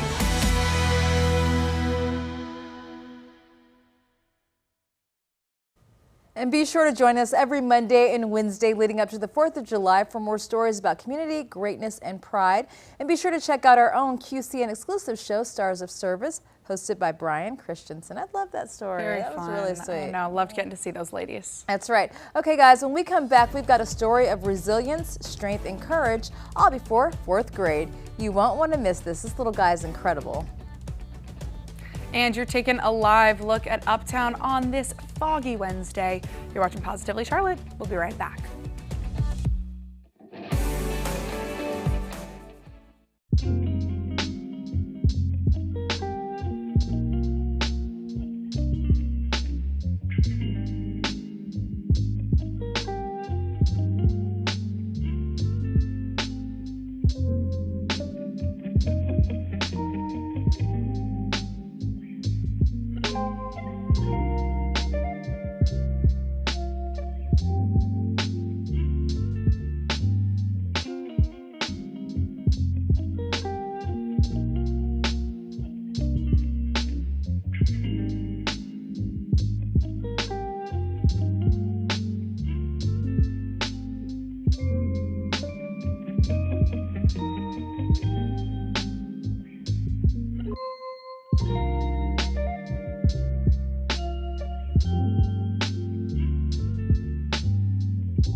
Welcome back. Well, as families head into summer planning mode, the pressure to make memories without blowing the budget is top of mind. From rising travel costs to everyday entertainment spending, we're all looking for smarter ways to say yes to experiences without the sticker shock.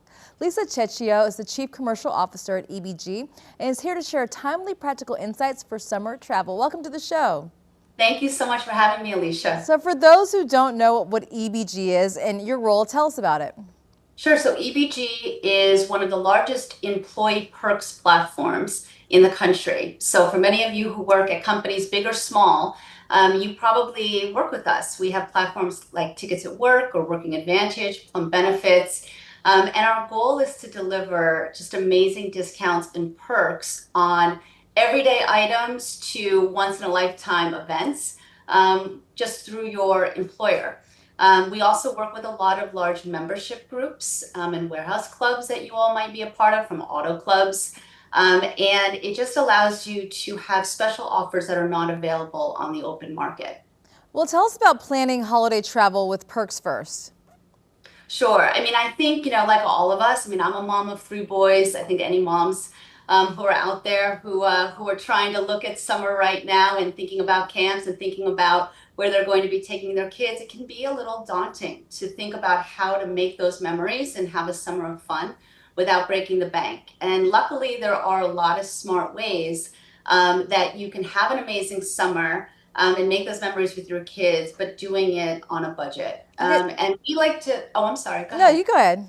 No, we like to think of it in like a few different buckets. You have your local free events that a lot of communities have, your concerts in the parks or your, kind of your touch a truck events. And then like a perk powered local activities. So these can be bowling and movie theaters and local dining.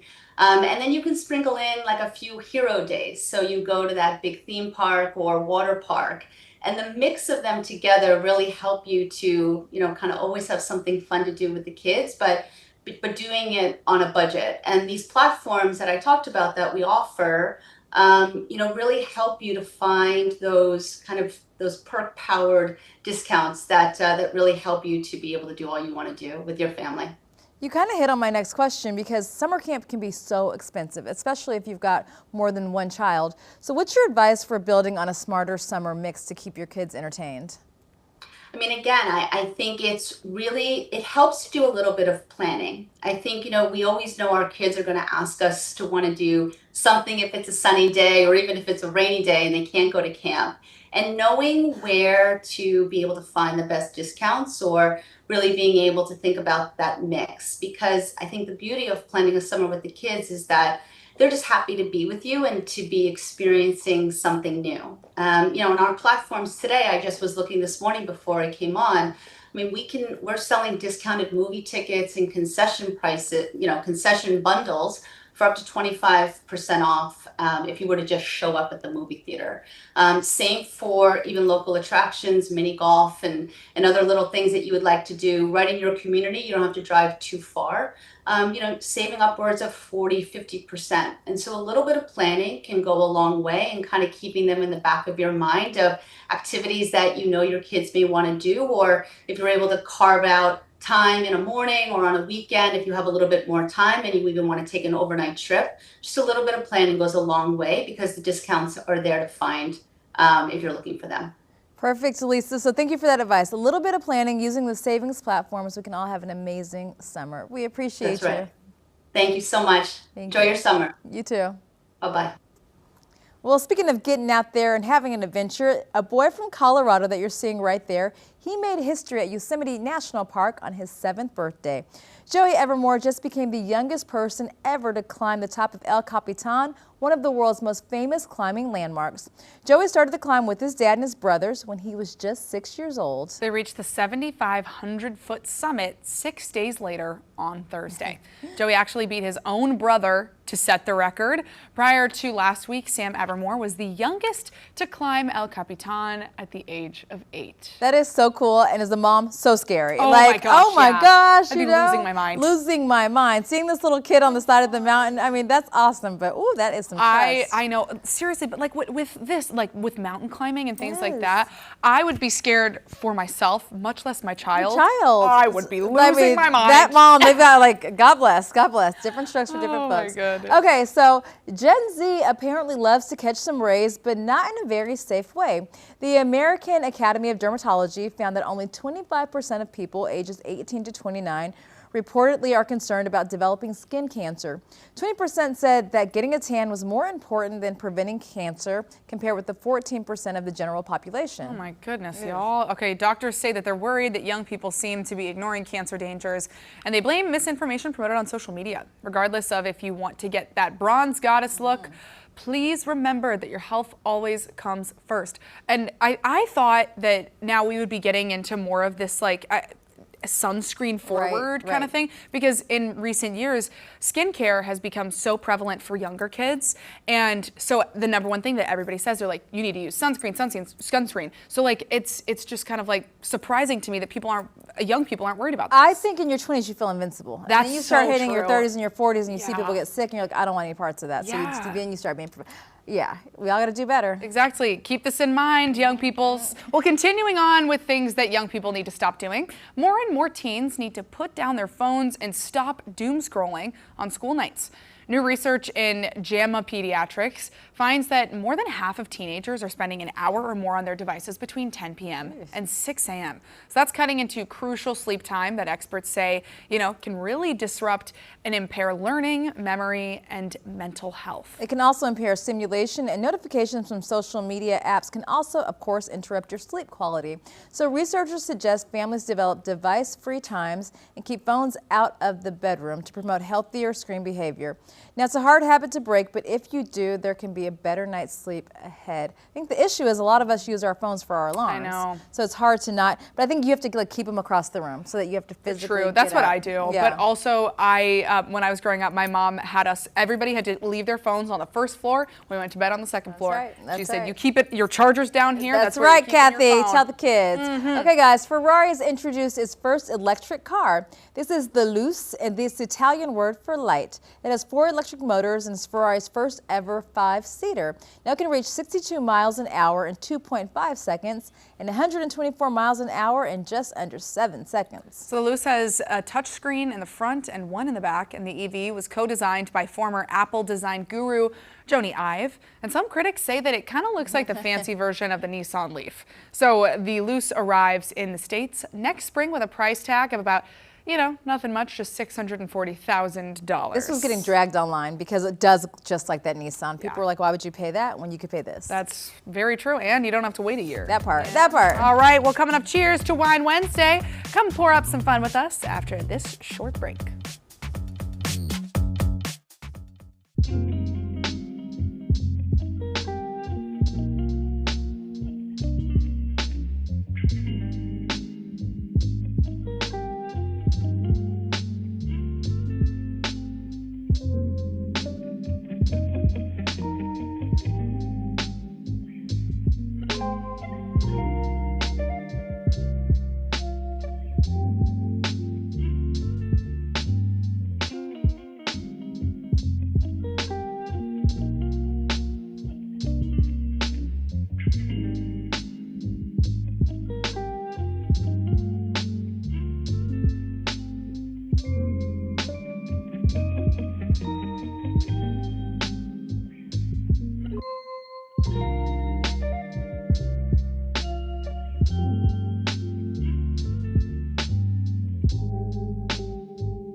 All right, guys, pop the bubbly because it's time for another installment of Wine Wednesday. That's right, and we are celebrating with Brittany Wallace from Queen of Wines. She's our Queen of Wine.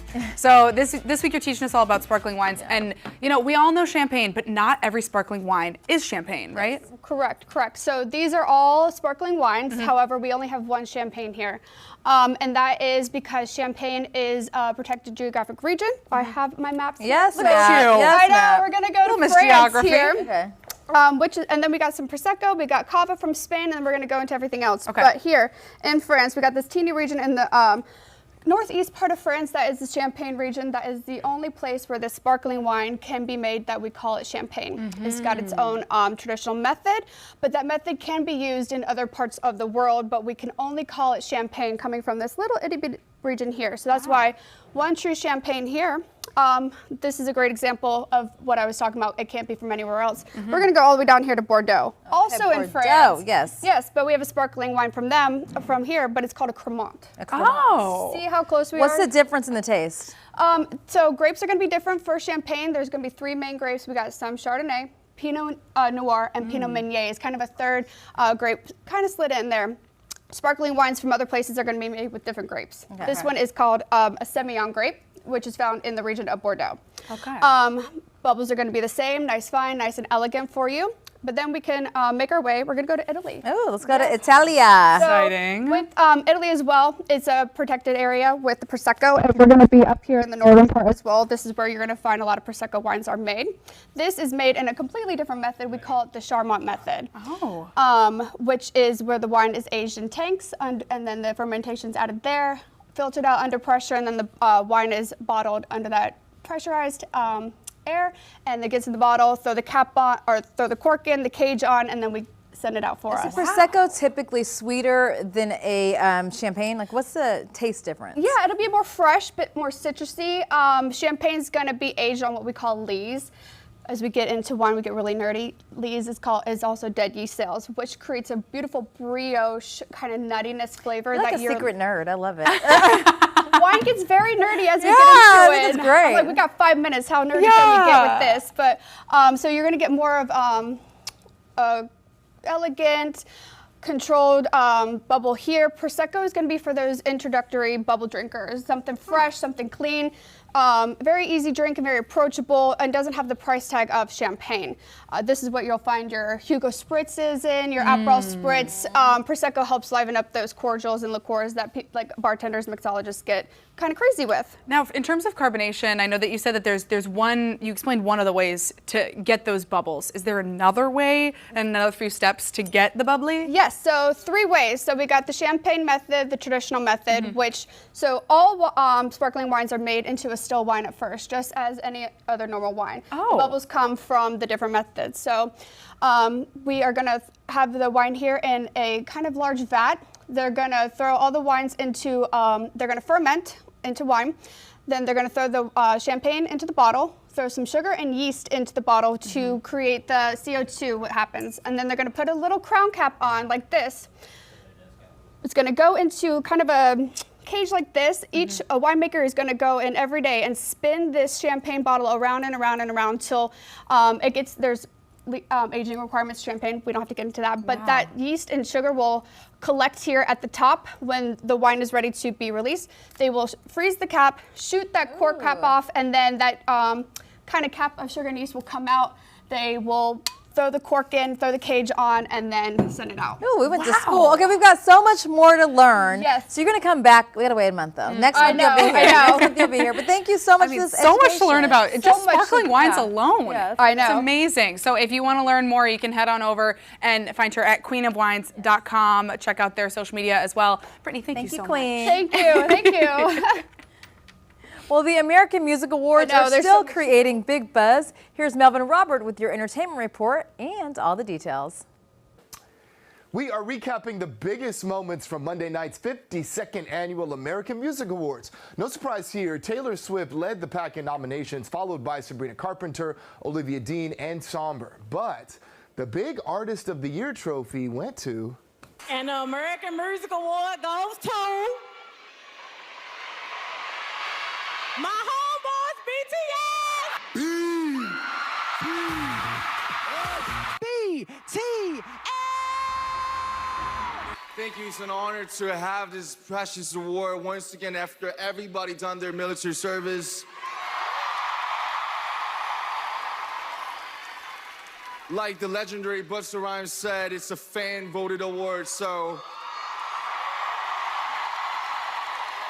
our biggest thanks and gratitude, as always, goes to the armies all over the world. This is the K-pop group's first appearance at an award show in 4 years. They won all 3 of the categories: Artist of the Year, Song of the Summer, and Best Male K-pop Artist. They also opened the show with a big performance of Hooligan. Watch this beat going, hooligan. We plow out, we acting a hooligan. So that was pre-recorded from their Vegas concert the night before. And out of all the songs that we heard throughout the year, the AMAs has crowned one song supreme. This is who took home Song of the Year. The singing voices of Hunter. Thank you, AMAs, for the fans! Shout out to Audrey! And it was a special night for rock icon Billy Idol, who was honored with a Lifetime Achievement Award. He also charmed the crowd with a medley of Eyes Without a Face and Dancing with Myself. Eyes without a face, they got no human grace. Your eyes without a face, there's no one else's side. With a crowded, lonely night, yes, to wait so long for my love vibration. Dancing with myself, dancing with myself, dancing with myself. You could see Billy's longtime guitarist and songwriting collaborator Steve Stevens on stage with him there, who has been by his side since the 1980s. What a super cool night for Billy. Love to see it. In Hollywood, with your entertainment report, I'm Melvin Robert. Well, one of life's great pleasures is keeping yourself in the best shape, and that includes hygiene. From skincare to smelling good, we like to stay on top of these things, and apparently so does Bryce Harper. But he's going viral for one particular part of that routine. So in the viral video, the two-time MVP is catching heat for how he uses toothpaste, skipping the toothbrush altogether and just going tube to mouth. So what is the verdict on this? Is saving a step, is it productive or is it just plain strange?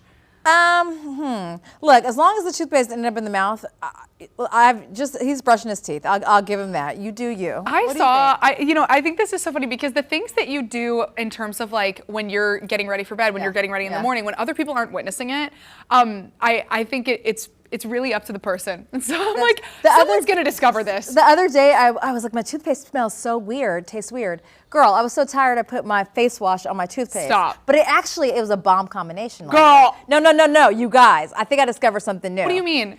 My mouth was my mouth felt good. I might do it again. Alicia, no, do not be doing that. No, I think I'm gonna do it again. That's gotta be bad for you. That's gotta be bad for you. I've lived this long. That's not. I've lived this long. That's not. I wouldn't. She said my teeth were shiny. They were good. I was shining. All right, guys. Did you know that May is Older Americans Month? We are learning how to be better caregivers. That's right after the break. And you're taking a live look at the Charlotte Motor Speedway on this slightly gloomy Wednesday. Watch Positively Charlotte. We'll be right back.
Well, May is Older Americans Month, and as we round out this month, it's the perfect time to reflect on what families face when navigating the often upstream waters of aging, caregiving, and long-term care with confidence and clarity.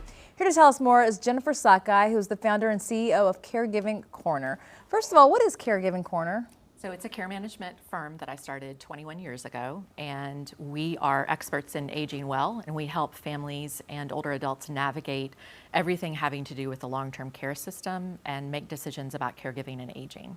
At what point should people start making caregiving decisions? Because oftentimes we're trying to do it and it feels like it's just too late. Yeah, really as early as you possibly can. You know, there's a lot of planning around retirement, and we really need to think about retirement as a single event that happens when you leave work. And the plan for aging really needs to be about all of the years and your plan for care after that. So the conversation really needs to start in conjunction with you thinking about what retirement's going to look like. You say there are 3 essential factors that can help us, right? So walk us through those. The reality is that everyone wants to age in place at home, but aging in place at home is more than just being at home. It's about being there safely and being engaged and staying connected. So one of the first things we need to look at is safety. Does the environment suit being able to stay at home?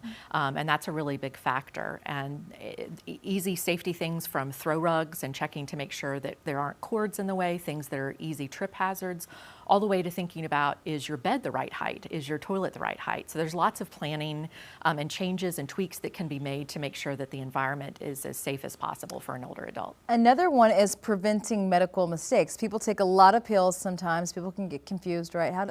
Tell us the advice for that. Absolutely, yeah. So medication errors is another big risk factor. If you're going to stay at home, we see that medication errors can lead to people not being able to stay at home. So you really want to make sure that you've got somebody that's helping you organize those, that you have a good system in place, and that we're making sure that the older adult is taking the medications that are organized for them. So there's a lot of different technology that can be used now to put in place some really good solutions for medication management. And I think this last one to me is one of the biggest. And you know, people want to stay in their homes for as long as possible, but with that sometimes can come loneliness and isolation. And you really focused on how to prevent that, right? Yes, and since COVID, some of the research has indicated that being socially isolated from other people has the same negative impact on your physical health as smoking 12 cigarettes a day. So that's pretty profound. And so we are now seeing a lot of programming, and our program, The Art of Purpose, that we've created is really about creating opportunities for engagement for people, for older adults, so that they can stay connected to the hobbies and areas of interest that they had, and hopefully keep social isolation at bay. What's your advice for families that have to approach this and don't even know where to start having the conversation with some of the elders in their life? Yeah, I think starting with a question, and this is the question we open with clients, is what does aging well look like to you? The reality is that we're not all going to be golfing on the golf course, Right. and so we need to think through what does aging well look like, and then start to kind of narrow it down from there. Where can this take place? Are we talking about downsizing into an independent community? Are we talking about staying in a home that you've been in for decades? And then you kind of start looking at more detailed decisions from there. Perfect. Such good advice. I want to thank you so much. Thank you. Yeah. Well, any ladies out there who love them some Lil Wayne, too bad, because he's off the market. According to sources that spoke exclusively with TMZ, the 43-year-old rapper has secretly gotten engaged. All that we know is that this actually happened earlier this year with a woman from Indiana who was in her early 20s, putting Wayne at about twice her age. Okay, well, his love life in the past has been very public. It seems he's attempting to leave this off the table as far as the public knowing more about her. And I guess good for him because his relationship is between him and his fiance. So Wayne, go ahead, enjoy this chapter of your life. I guess he figured out how to love. You know what? To each his own. No comment, Liza. Good for you, Wayne. That's the truth.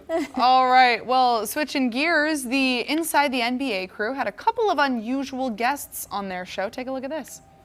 Look at this. Oh, guess what? Oh, look at him. Sick 'em, boy. Sick 'em, boy. This is crazy. Man, that's crazy. Oh, are you kidding me? That's crazy, man. Flip, do a flip. That's unbelievable. Oh, yeah. Ladies and gentlemen, this is not AI. Games, don't pet that thing, man. What? Can I pet it? Sick 'em. You can sick 'em. Can I pet it? Can I pet it? No, I'm good. Oh, but Chuck, look at this. Yeah, Chuck, don't be scared. That's crazy. Hey, will he do Kung Fu as well? Yes. He'll be there for sale. Kung Fu with this guy. Here, watch this. Yeah, let's go like this. Oh, Kung Fu.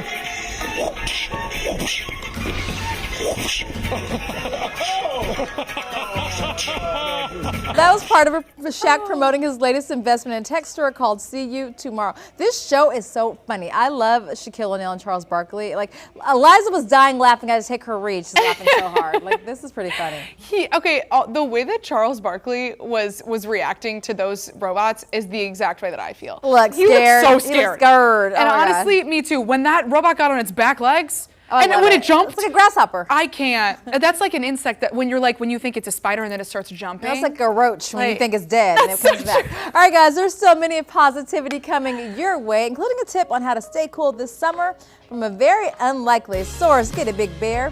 We'll tell you about it after the break. And here's a live look at Gastonia. You're watching Positively Charlotte. We will be right back.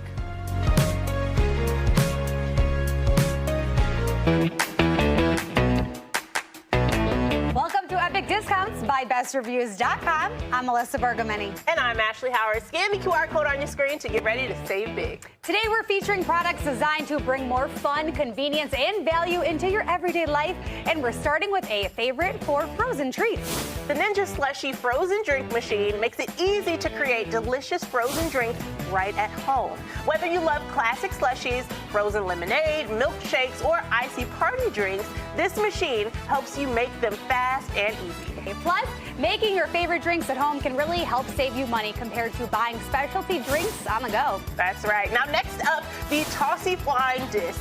This high-tech flying disc features bright LED lights and a long flying design that makes outdoor play even more exciting. From backyard games to beach days and even nighttime fun with friends and family, the Tossy Flying Disc adds a new level of energy to any outdoor activity. And if you're looking to upgrade your tech, the Apple iPad Air continues to be one of the most popular and versatile devices available today. The iPad Air is lightweight, powerful, and great for everything from streaming and gaming to schoolwork, video calls, content creation, and everyday productivity. So whether you're at home, at work, or on the go, it's built to keep up with your day. Now it's time for your money moment with Money.com. Gold is hitting record highs, and Money.com says more Americans are turning to gold IRAs to help protect their savings. With inflation on the rise and markets feeling unpredictable, many people are looking for ways to diversify beyond stocks and bonds. Gold is tangible and has a history of holding value in uncertain times. So, when is the right time to invest? Well, there's never really a perfect moment, but moving even a portion of your retirement into a gold IRA can help you feel more secure about the future. Getting started is easy. Open an account, roll over retirement funds, and choose IRS-approved metals stored securely. Okay, visit money.com or scan the QR code right now and request your free information guide with money.com top-rated partners. All right, let's take one last look at today's products. From outdoor fun to powerful everyday performance, today's deals, they're all about helping you get more for your money. Head to epicdiscounts.com or scan the QR code on your screen to scan, shop, and save with Epic Discounts by Best Reviews.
Welcome back to Positively Charlotte. Thanks so much for spending an hour of your day with us. Well, an Andean bear at the Philadelphia Zoo made the most of bath time recently with this video showing the animal splash in the tub water with gusto. The Philly Zoo is opening a new facility called Bear Country in June, which will feature 60% more space, plus a trail for animal exploration, digging pits to increase food foraging opportunities, as well as a 14-foot tall climbing structure. Perhaps most important for this bear, his name is Turbo, is that the new habitat will have heated water features and pools for drinking and playing, according to zoo officials. All we know is we're going to be in the water this summer because, y'all, it's already hot out. So take a page out of Turbo's book and get poolside. Turbo is so cute, living his best little life. Look at him. I mean, honestly, he looks like a child. He looks in like a this raccoon. tub. He does, actually. A raccoon bear. That is so true. All right, guys, as always, before we go, we want to share our closing thoughts with you, and here's mine.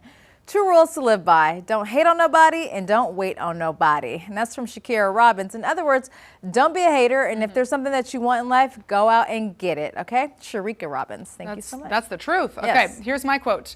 Feelings are just visitors. Let them come and go. And that's right. from Lil Wayne. Louise!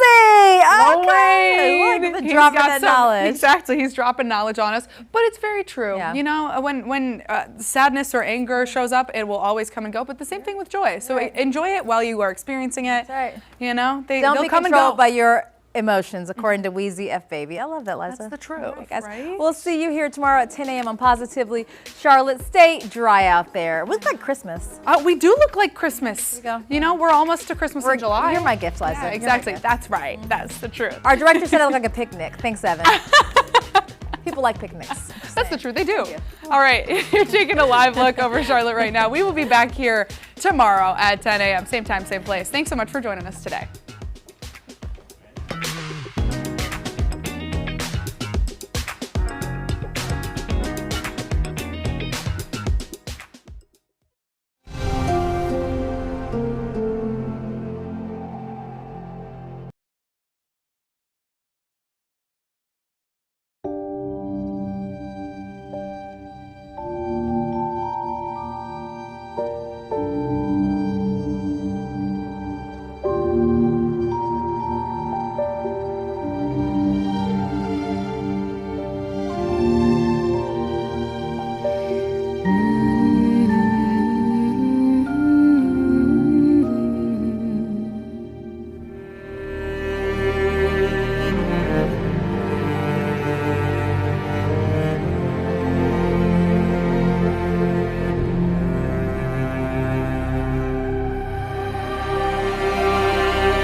welcome in to another episode of Morning Edition. This morning we're talking the NBA playoffs. The Knicks back in the finals for the first time since '99. We're also talking about data center water. There's a lot of controversy going on down in Georgia about the color of the water, the lack of water. We're talking about that. We're also talking about little treat economy. What the heck is that? We're going to explain this morning on a Morning Edition, but welcome in Julian Sador, Andy Satowski, Jason Harper, and a guest appearance from a super Knicks fan, our producer, Robert Romero. And that's where we're going to start. Robert has his broom with him. Oh, boy.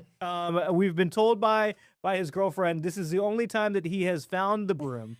He had no idea where it was prior to this series. Had to ask. She thought you were going to sweep her off her feet. But Robert, you've now had the broom for the second time because the Knicks again have swept a playoff series. They are on the way to the finals for the first. Were you even born in '99? I was 2 years old. 2 years old. Yeah. Wow. Much memory of that series, but it's nice that I can have more of a full understanding of what's happening. How's it feel, brother? How's it feel that we're talking about the Knicks in the finals? All right. Wow. I'm gonna put things in perspective for you guys real quick here. I'm gonna list off some player names real quick. Okay. Go for it. Lou Amundsen. Okay. Alexis Fed. Mm-hmm. Andrea Bargnani. Love them.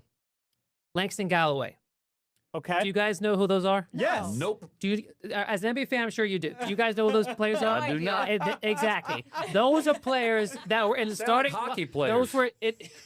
Those were players in the starting lineup for New York Knicks teams that I grew up watching. Okay. Bob the Bear always fighting for a lottery spot, striking out on lottery picks. I'm sure Charlotte fans know Frank Ntilikina. He was a number 8 pick that we took that you saw firsthand. Yep. Yeah. He's not the guy that we had too many a fan base that thought he was the second coming. What about So Lynn Sanity and Nate Robinson? Lynn Sanity was I like that. That's a good one. Lynn Sanity's a good one because back up. That was my real first moment as a Knicks fan where I felt joy for a good 21 game day stretch with Lynn Sanity taking over the league. It was amazing. Then Carmelo Anthony had a great year, love him to death, and then things kind of fell apart after that after one great year. I'm going to pause you real fast because I feel like I need to set the stage for you guys watching.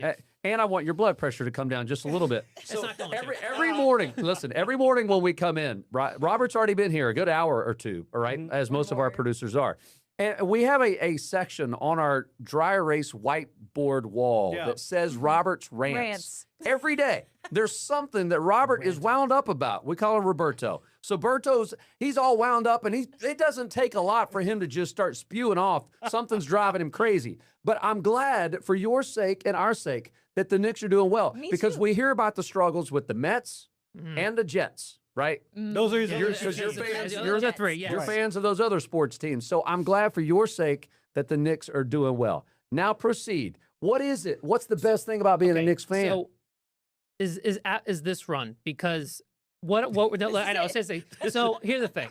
It's through all of the pain and misery as a Knicks fan, at least people who are my age, because other people are older, like my dad, at least saw the 90s Knicks be really good, make some finals appearances with Patrick Ewing, John Starks. Oh, yeah. I grew up with Ewing, yeah. They just couldn't get over Jordan and Hakeem Olajuwon. That was the thing. But Knicks have been a laughing stock for the whole, this entire millennium. Most of my life. So it's all I grew up knowing. It's just bad New York teams with a couple of good years that weren't really contending, but that's just about it.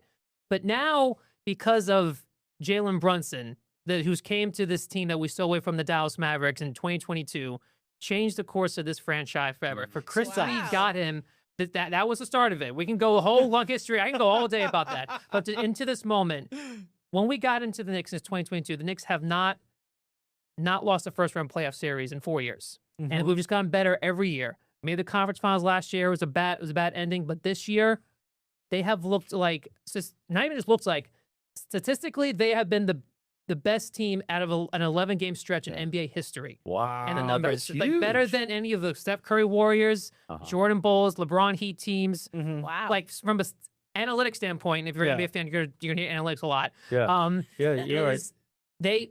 I have never seen anything like this. Like, I'm more nervous on this podcast than I was yesterday when they clinched to go in the finals, because in the second quarter, I'm like, they got this. Yeah. It's over. Like, I'm always used to just heart pumping, just blood rushing, like games where they always end in the final minute. It comes down to the wire. Right. But now, like, I'm like expect them You got to some win. confidence. Yeah, This is you're like I'm like yeah. watching the best team I've ever watched on the court at the time. That's now nice. the question now. That's awesome. I understand that right as people who follow the NBA, the Western Conference is a much better conference, and we're seeing the Thunder and Spurs go at it. Those are going to be when the teams are going to face the Knicks, and Knicks are likely to be still underdogs because they have not proven to play that well against a good team. However, I still have never seen any of those any of those great teams never did what the Knicks are doing. Okay. So it's like. So you're saying they have a chance? You believe they have a chance against Oklahoma City or San Antonio? Who do you want? What would be your ideal matchup? Yeah, matchup. I would say the Spurs because I think now Victor Wembanyama, the 7'5" phenom, who's going to be alien, who's going to be probably wingspan. Wingspan, arm You had it span, right. sure, Yeah. that's good enough. It's like a condor. We're getting off track. So, So what we do here? So I was saying because the Knicks played the Spurs in the NBA Cup, which is a new tournament they started in the last 5 years. The in-season tournament. It's an in-season tournament where at least something's at stake. Something where you're playing for, whether it's just like a medal or a trophy. It's not the NBA championship by any means, but you're playing against each other for something that's provable. Something on the line. Something on the line. Yeah, right. No, Charlotte won the summer league. Okay, cool. So it wasn't any of the players that played. It was just nothing. The rookie. Exactly. It's like summer camp. They won the summer camp tournament. Summer camp. So, right. But they have played well against the Spurs because they can match up well. Victor's obviously a problem to handle, who's gotten better since then in the last couple of years. But I think the Knicks have played them enough and have beaten them in the last couple of years to where they're familiar enough to know how they play. Okay. The Thunder are extremely deep. They haven't beaten the Thunder in the last 2 years. Like they're 0-4. They kept it close, but they haven't won. But the Thunder are just a very deep team. Now both teams are pretty banged up. Like the Thunder are out their second best player. The Spurs have a couple injuries. They're playing through it. But the Knicks right now the Knicks swept. They have a lot of rest. They swept the last year against Philly, which is when I brought up the brooms. Yeah. And then they swept, the Cavs right now. Not to a point where they swept them like just a close sweep. They destroyed them. Yeah. Like not even close to to where the series was like we're saying was over after the first two games because they just looked like by far the best team in the series. After that first game when they choked away a 20-point lead, Kenny Atkinson didn't call a timeout when he should have. That they were saying could have been the pivotal game where Cleveland lost it, and it turned out to be true. Robert, let me ask you, if they obviously they're going to get to the finals, if they get swept, it's not close, but you guys made it to the NBA Finals, is that still a win for you? How are you going to feel, or are you so jazzed up now? No, listen, I even like this is tame for me. I have the broom out. No, but I'm saying because they made it to the finals, like if they don't win, a game, they don't win the finals, right? And are you still saying great year? I'm okay with it, or do you go back to what we saw after Tyrese Halliburton put you guys in a spin cycle for? Oh, man. I understand. Okay, listen.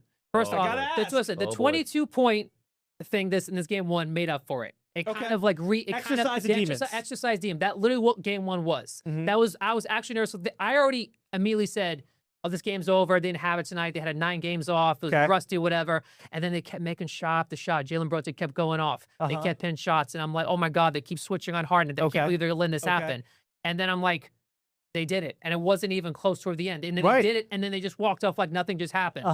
And I understand what you're saying. If they do it, I will be very upset if they get swept because they shouldn't get swept at all. They should be kept. They should be What do you think is realistic? If they lose, but they don't get swept. Well, if they like lose overall, but they win a couple games here and there. Here's the thing: if the Knicks lose this, I'm expecting it to be like a 6-7 game series, whether it's down to the wire like last year. I think it'll go all the way because nobody really expected Indiana to push Oklahoma State to the limit, and people could have, and people honestly probably are saying the Pacers would have won Game 7 if Halliburton didn't get hurt because he had 3 threes in the first few minutes. That is true. Tore his Achilles, and then they lost all their chances there.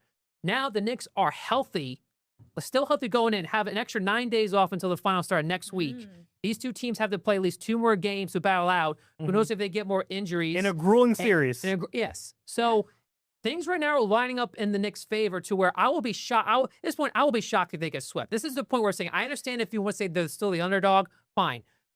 I don't know how you can say this is going to be anything less than a 6-7 game series. What do you have? 4-3? 4-3 Knicks? Come on.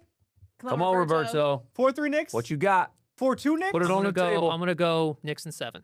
Knicks and I'm not 7. going Knicks Knicks and and 7. Listen, because before we let you go and wrap this up, slip off one of your shoes. I want the people at home to see the full screen the here. spirit that we see in the newsroom during postseason. Look at that. Look at those. There we go. There we go. Look at those slip We don't ons. have smell-o-vision. Wow. Oh yeah, hurry, put them back on. Put it back on. Put it back Hurry. on. Real quick before I sign up, this Yeah. is just for now. Okay. I'm under the Kobe mindset. Okay. Job is not done. Job's not done. Because I was happy about it, and I'm like, I want the whole thing. Now you're focused. I'm focused because 11 years ago, the Mets swept the Cubs and won the World Series, and I was extremely happy about it. It was the first time I seen my team in a championship round ever. But then I was heartbroken to how they lost every close game for the Royals that year. This year, I'm like, no. Job is not finished, and if the Knicks do win the championship, put me back on here, and you haven't seen nothing yet. There it is. All I have to say is my Apple Watch is telling me your blood pressure's going up. So it's not even your watch, it's mine. So, hey, Berto, a pleasure. Yes. Thanks for joining us, brother. And for your sake and all the Knicks fans, I hope they take it all the way. Thank you. We all do. All right. We still got more coming up. Robert, go ahead and sleep your way out of the studio. Give everybody a nice little sleep as he sleeps. Look at that. Here's keep going. Look out, Julian. Get out of the way. Look at that. Sleeping his way Keep going out out of the the door, studio. Robert. Robert Romero. How do you do a broom? Oh, All right, man. stick around. We got more Morning Edition on the other side of Dear this. Lord.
Welcome back into Morning Edition. Have you heard of a little treat economy? We hadn't either until this morning. Chief Business Correspondent Taylor Young brought this to our attention, and the gist of it is that there is data backing up that everything is expensive, right? So more Americans are putting those bigger purchases like a home or a car or maybe taking a really nice vacation. They're kind of putting that on the back burner because that's obviously very expensive, a big commitment. And instead, they're indulging in these little treats every week. And that can be pretty much whatever you want it to be. It can be the expensive latte. It can be getting DoorDash instead of cooking for yourself. She even mentioned, which I don't know if I would call this a treat, of like the vintage watch market or like jewelry. That doesn't seem like a treat to me. No. That's just more of like, I want this and I'm going to buy it. My wife does the vintage handbag thing. Oh. See? Yeah, and they're not near as expensive as like a full-on Louis. Right. You get, some gently youth. I got lights that are falling down behind me. Wow, what was that? Oh, no, nothing to see. Nothing to see here. What did you do, man? I didn't do it. See, listen, that's not a little treat. This is a professional Hollywood studio. There we go.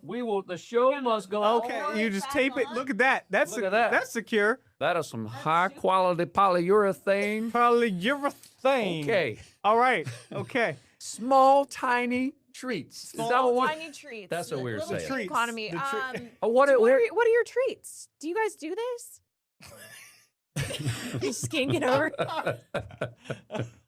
My little treat is not getting decapitated by a light, falling light. Oh man. I would say I said on the show today, my little treat I guess is ordering DoorDash when I know there's food at home.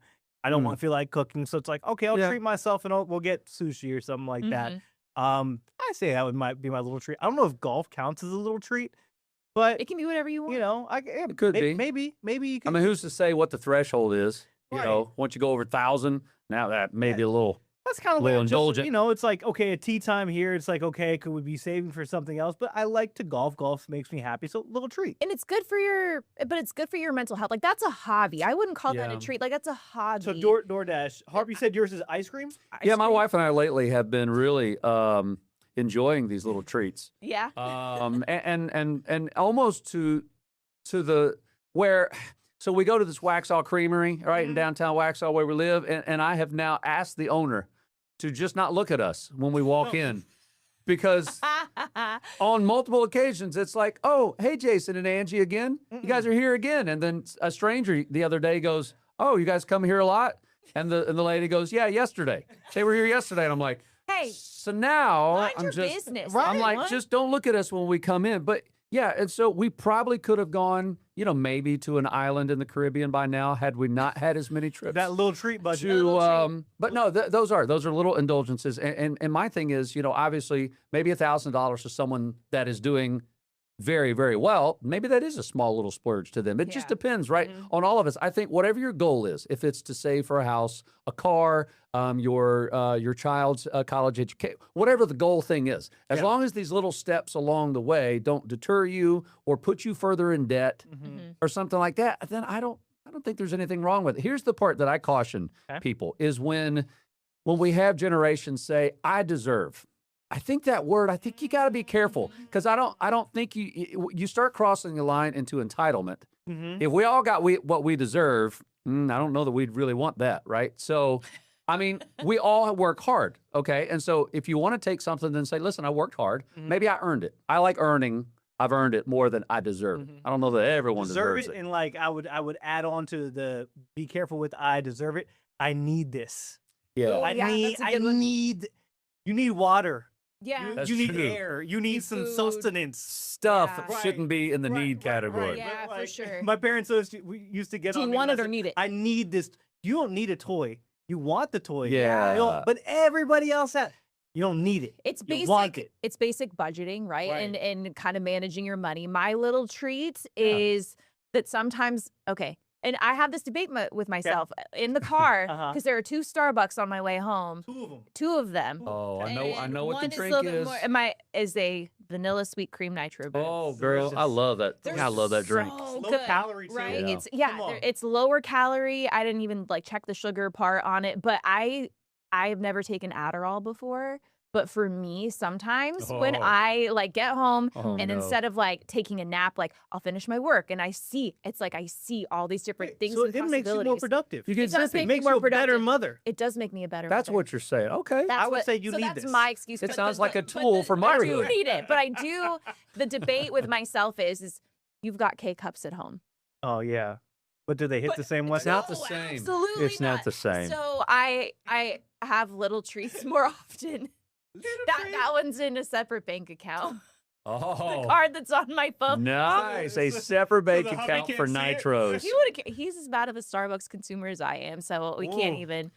That's also on the work card when he goes, so I don't know. If I was building a home, or if I was going to do an add-on splurge to my home right now, it would be a tap handle. Oh yeah. Just like going to a bar or something like that. For the nitro. And it would be with that nitro stuff, Annie. I am with you. I know that y'all are Team Nitro, so. Oh man, I am Team Nitro. I support Little Treat economy, but yeah, if your Little Treat is like every day, then it does add up. Annie, do you want to know how I know that Angie and Jason are good people? How? Because they go to a creamery. Yeah. Not just an ice cream shop. Every now and then we'll go into the old Baskin Robbins. Okay, I'll count to make sure there's still 31 flavors. But I do prefer the local small business busting their tails. About a creamery ice cream. It's unmatched. Come on. Come on. All right. Well, Now I you know want what a else is unmatched and not in a good way? What's no. going on in Georgia with the data centers? We're talking about that Oh, on the yeah. other side of this. You're watching Morning Edition. We'll be right back.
Welcome back into Morning Edition. All right, our final topic of the day.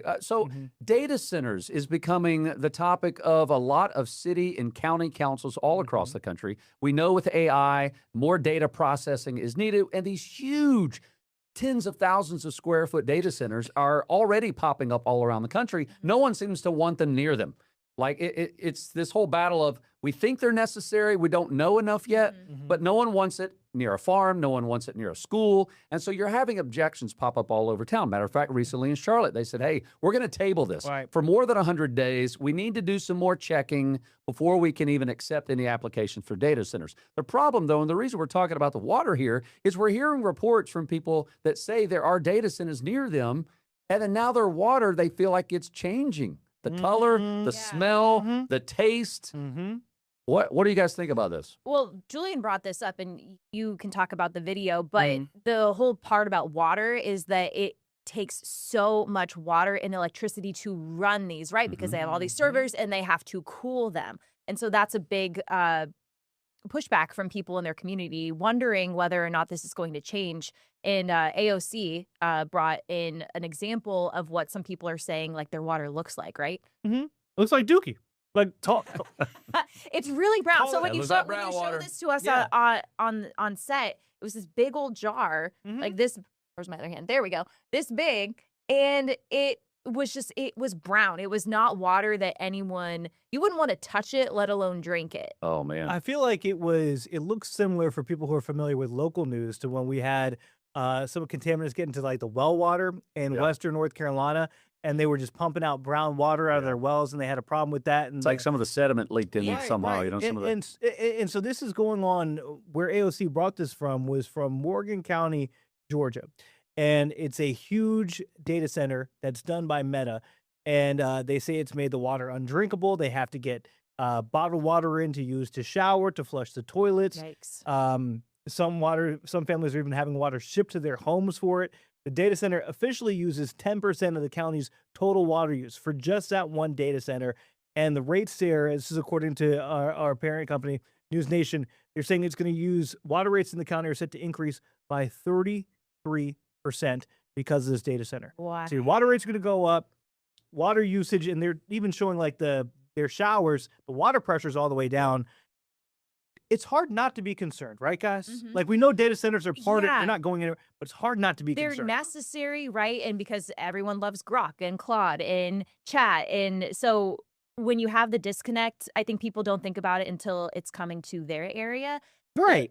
But we need solutions, right? Because AI is not going anywhere. We let that thing out of the bag a long time ago. You can't put it back in the bottle. But where location wise, and different methods to cool down those servers. What if I was an could be engineer, that's what I would be putting all my time and resources. Right? You patent that. Is how to cool a data center without just using, fertile farmland, which could be used to grow, the things we need to live. Where do you put it? What is an ideal foundation? And then secondly, how do you cool it without using the nearby area's water supply? To me, this is a similar situation with what we're struggling with in Charlotte, which is we are growing at a rapid pace. The whole toll lane project. Okay, so the state just took the funds away from Charlotte because we really couldn't come together with what the ideal situation is. We all know that we need to fix whatever that looks like, but we don't know what the exact solution is. It's the same with data centers. It's like we know we need them. We don't quite understand what all they do, but we know it appears that they're necessary to keep up with the amount of AI, technology. So we got to have them. No one seems to want them near them. But if we can figure out a situation, my brother-in-law's family came up. They're in the North Georgia area, and that whole part of Georgia that you're talking about, Julian.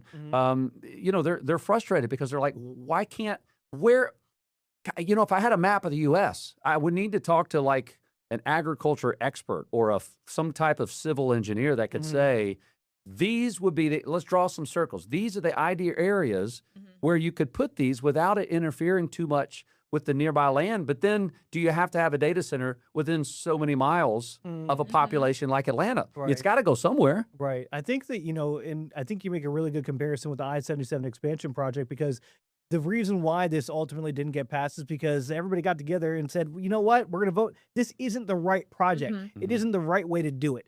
I think the data centers are necessary. They're going to have to go somewhere, right? But the question is, how do we cool them? Because that's probably need the water to cool all these processors. And that's what uses so much dang water. But if there's a better way, and I've seen some stuff online, there are different ways to cool it. The problem is then you go to government regulation and people don't want everything's overly regulated because that slows down the process of building things. The more regulation you have, there has to be a solution. There has to be a better way. We'll see. Yeah, but a lot going anywhere, right? Maybe you could pump well water that doesn't take from the rest of the area, and then if you could recycle that into like a hydroelectric type of energy, but you keep it contained where it doesn't go back into the city. I don't know. Dante Anderson, Mayor Pro Tem, says using non-potable water, something that Charlotte Water has talked about. So the water wouldn't be used anyway. It's recycled water. Maybe use that type of water. We'd love to talk about it. Guess what? We're out of time. We're out of time, so we're going to cool down. We'll catch you guys next time for Morning Edition. As always, you can watch us on our app and also on YouTube, and you can watch us Monday through Friday, 4 to 10 a.m. We'll see you.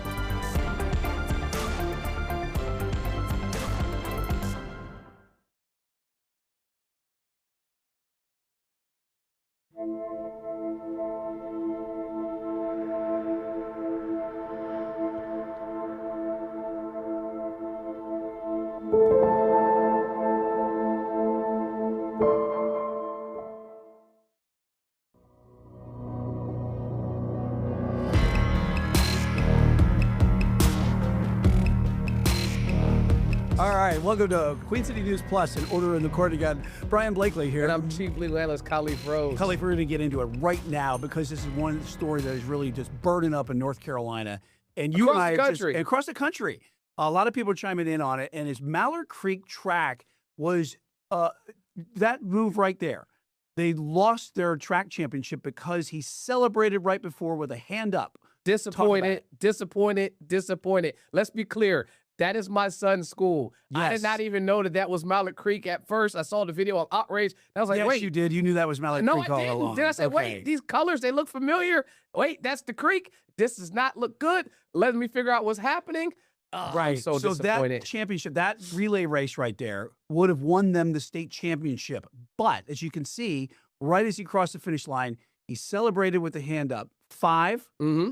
And then he was disqualified from that, and then lost the championship to Jordan High School out of Durham. You can see it in real time. As he crosses the finish line, in the process of crossing the finish line, has the hand up. The lady's walking across the screen, and she says something to him. From most of the audio that I've seen, sounds like that's her that's saying, can't celebrate. And then you see the kid's immediate reaction after that. I believe that that's the judge that called it, the DQ'd him right there on the spot. As you see it, you'll see him hold his hand up, and as she walks across right here, he's finding out, watch him drop his head.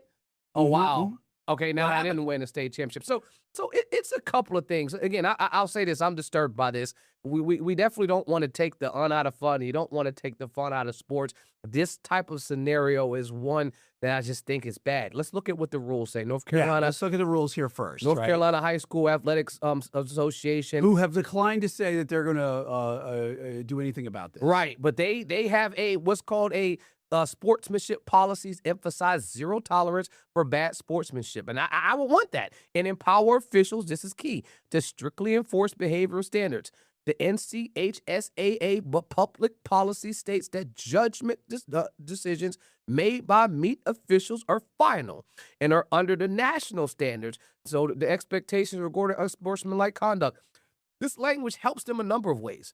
It gives broad discretion and authority, right? Mm-hmm. Strong deference from the courts. The court's going to say, hey, what do the rules say? The rules say that you're supposed to not do X, Y, and Z. And the judge or the judge at the time made the decision. We're going to kind of step away and allow the decision to stand. And it protects them against lawsuits most of the time when it's discretionary. So then I asked, well, do they have a lawsuit? Is there potential for this? First, you want to appeal the decision. Appeal it to the North Carolina State Board, right? Which they did today. And it rightfully so. Principal of Mallard Creek High School has appealed that decision. It's a Monday of when we're shooting this right now for the weekend event. It happened at North Carolina A&T State University in Greensboro over the weekend. Dr. Thomas, a really good guy. I know him personally. Stand-up guy for the kids in these scenarios. Wants to ensure that the kids are done right. So, yeah, you appeal. If that decision doesn't go right, you file a claim. You file an injunction, and you get the court to rule on this for a couple of things. What I would say is it unequal or selective enforcement? That's my argument. If you have this because this is a hand gesture that is used widely by athletes, but we've seen certain times with celebratory things that can be thought of as showboating. Yep. Or taunting. Yep. There's no racial, and I'm going to get to this too. There's no racial overtones in this as well, because you're saying that the coach was saying, for the reports are that he was celebrating it was 5 championships that they won. That's this would what have the been the third reports are. straight for Mallard Creek if they would have won. So, but the NCHSSA says the taunting and showboating will not be tolerated by the meet himself. It's taunting, unsportsmanlike. By the officials who make that judgment. It is taunting, unsportsmanlike conduct, excessive celebrations, gestures towards opponents, profanity, or conduct viewed as disrespectful. In this scenario, the kid didn't do either one of those. So I looked at the other video when they talked about when he was previously warned. In the hurdles, he ran an amazing speed. I mean, there was no one even in the 300-meter hurdles. Right. He was warned. They said he was warned. And that's going to be a point of contention. The coach or the athletic director says he doesn't remember them being warned at all. I watched the video. You don't see anyone he was just coming tipped off with what he was saying. That the reports are that after the 300-meter hurdles. In the video, you don't see anybody coming up to him. You don't see anyone telling him, like in this one, where you see the woman there with her hand raised. You see him celebrating, and now in that scenario, he crosses the finish line. A few steps later, he does gesture. towards the ground, celebrating this, amazing speed that he ran. If he was warned right there, that's fine. What I would say is, if you're talking about the selective enforcement, I'm not talking about him. I'm saying, let me look at all of the races throughout the entire weekend and show me where there are people that are not crossing the finish line, because that's the issue. It's celebrating before you cross the finish line, celebrating after you cross the finish line. But in this scenario, they will always equate it to taunting if you haven't crossed the finish line first. So you can see in this one, he started the hand gesture before he gets to the finish line. Only about 5 yards, maybe even 4 feet. So what I would say is, show me other examples, if I'm representing them in this scenario, of other kids that are celebrating prior crossing the line that didn't get DQ'd. And I can guarantee there were a number of videos. Our own Will Lewis is in the process of doing this story now, has went over a number of videos showing exactly that. Those are the types posted on QCnews.com, and worth seeing because he's got a lot of great stuff that's comparing a lot of athletes who do any kind of celebratory type of stuff. You're celebrating prior. So then my argument will be, well, it can't be selective. Yeah, your rules give discretion to the judges, but I would say courts, the discretion needs to be some standard. There needs to be some uniformity. It can't be, I'm just going to decide that this kid's expression of celebratory emotion in a height of achievement. I mean, as an athlete, you want to celebrate when you win something. It's a line. It's a thin line between celebrating and taunting. Well, and I don't even think this was close. No, well, it was a celebration in some regard. If they're saying, I mean, if you look at it on the nature, he was doing something obviously with a hand raised. Yep. But as you're saying, the reports are that he was celebrating 5 championships. Yep. I think this would have been, like I said, would have been a 3rd straight. But that, if that's the case, that's a celebratory type of thing before the finish line. And I've saw the comments online. The hard, fast track rules is if you celebrate before the finish line, you're DQ'd. That's what all of the track folks that I've talked to have said. But what I can tell you is, it's not uniform. It's not across the board. And if it's you're not subjective to what the meet officials think. It is. And if you're not going to call it in those other instances, you can't call it when the state championship is on the line. You can't call it right there. If I've been not calling it all game, all meet, I've been not calling, that's what I will argue in court. I say, listen, Your Honor, we got all the video. We looked at it, every race that they had this entire meet.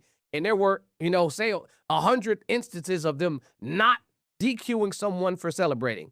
And in this instance, they do. If that is existing in this video, yes, that would be, I believe, grounds for the court Where to say, does this go after this? Because the the State High School Athletics Association has said, no, we're going to let this stand. We're not going to do anything about it. They've also filed the appeal with Q Tucker, who is in charge of the State Athletics Association. What I could say is a couple things. First of all, sometimes the court isn't the way to go. I'd say first you start with filing the appeal. If the appeal is unsuccessful, you file a claim. But historically, like I mentioned before, courts are reluctant to overstep conferences and regulatory authorities when they have clear rules on it, right? So you're trying to say, yes, your rules are clear, but the application is not clear. How you've applied it across the board is not clear. You've selectively applied it to this group of individuals and failed to do it to this other group of individuals. That's what I'd argue. But if either one of those are unsuccessful, the appeal or the attempting to win in court with some type of injunction, public pressure. That's probably going to be. There's going to be a lot of public pressure. That's probably received stronger. a lot of headlines all over the country. Right. You got Robert Griffin, right, former Heisman Trophy winner, making comments on it. Those are the types of things that will get folks to say, okay, maybe we didn't handle this right. While I am a big fan of rules, I think the rule of law. Me being an attorney, me being an officer of the court, ensuring that I'm truthful to the court. Me being a parent of a Mallard Creek athlete. Right. That part as well. But as a person that has attended a number of sporting events, I can say that these rules are not consistently applied. Let's be clear. At wrestling events, when a kid is in the middle of a match or about to win, there's celebration. Yeah. It's happening. And the guy hits a home run. He comes around third base or something. Before you touch home plate. Might get one in his ear the next time at bat, but I mean, that's how the karma. So you're celebrating. The celebratory moments that happen in sports, while I would assume that when people write these, they've had some interaction with sports and recognize that that's something that's extremely hard to contain. and not as easy as saying, hey, you were warned. The paper says to not do it. Most of those people have probably never been in a championship game before that can make those types of comments where you can say, hey, you were warned. You just won a state championship. You just brought up something I always say. You say, being a former athlete myself, I'd always say, you can tell that person who's in charge right there never played the game. Because obviously, these kids have never set foot on a football field or a baseball field or a basketball court or a track meet or whatever. You're in this moment right here, and you're telling me you just had a something that everybody can't say they did. You won on the last race to win the championship for your team. And you're telling me the last 5 steps, maybe, or it loses it for you. So I think from a legal grounds, I think there is a basis for a couple of ways for this to be successful in Mallard Creek's favor. And I hope that it avoids litigation. I do. I mean, we hate to see things like this happen. We understand there is laws and guidelines and certain things for keeping everything in line, but certainly feel bad for the runners and the track athletes at Mallard Creek. Look at that for the Jordan. Devastated, man. Devastated. He doesn't understand. And he doesn't look like he ever got a warning either. Right. And then here's the other thing. You got folks that are saying, but now the lesson is learned. In his other race, he ran a number like, what is it, 36, 35, 9, something like that. That's D1. That's Olympic type speed that kid has right there. I don't think you're learning the lesson by taking a state championship away from that kid. He'll go on to race other days and be 5. But what I talk about with the criminal justice system, even though this isn't a crime, are we doing things for rehabilitative purposes? Are we doing things for deterrence? This rule was not going to deter someone from doing that because in 2 years, no one will remember that. Yeah. What they will recognize is you took this kid's moment from him. And that's something that I think when I'm addressing the court, I'd want to say, what's the spirit of the law? Are we trying to stop taunting? Because taunting could lead to fighting, then yes, you want those types of laws. But if we're trying to stop celebrating is different than taunting. It's not unsportsmanlike. So I'd say the court hopefully doesn't have to step in, but if they do, I think there is standing for the court to say unfair application of this rule and selective application of this rule. I think that's what made it by the rules themselves. It shows how ambiguous they are because they're leaving it up to the meet officials who because if it was up to me, they'd had a championship. Well, right. Yeah, I get it. I understand it. Absolutely. It's certainly a great talker for what we're having here for our first segment. We do have a couple of other segments. We're probably going to get to those quickly throughout this time. And the next one coming up is going to be that guy. You thought he was in the news last week? Well, we got more news for you regarding Alex Murdaugh. Back. And we're going to have more on that. You're watching Queen City News Plus with Order in the Court with Cleveland Bryan. We'll be right back.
Welcome back to Order in the Court with Khalif and Brian here. We have our second topic that we're talking about for Order in the Court today, and that's going to be Alex Murdaugh. His legal team is getting ready for another trial, and that is after the Supreme Court, state Supreme Court from South Carolina, they overturned the 2023 murder convictions last week.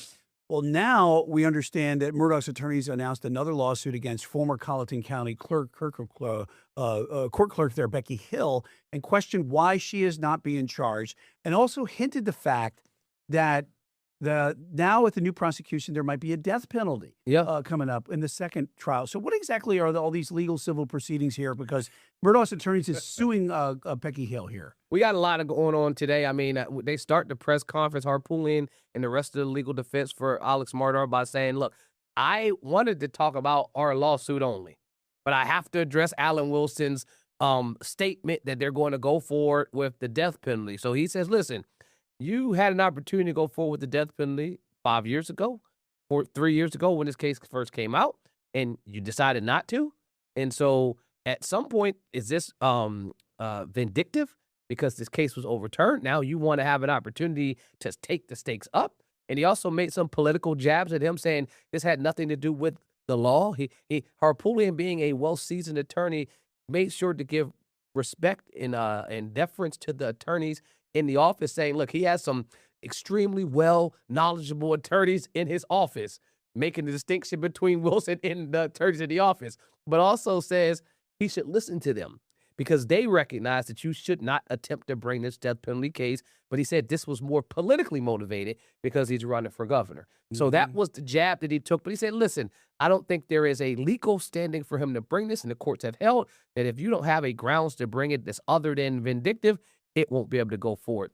In terms of the case against Becky Hill, I think the writing was on the wall even before the lawsuit, that is. Yes, even before the Supreme Court ruled last week about giving and overturning the conviction. If you remember when the original trial happened, they asked for the post-trial relief. The judge had a hearing, and in that hearing, she talked about a number of things that Becky Hill did, specifically her communications with the jurors. Don't trust him. Watch his body language. Today's a big day. All those types of things were violations of the law. And so a lawsuit was definitely bound to occur. And so they're suing under color of law statute. So that's USC 1983.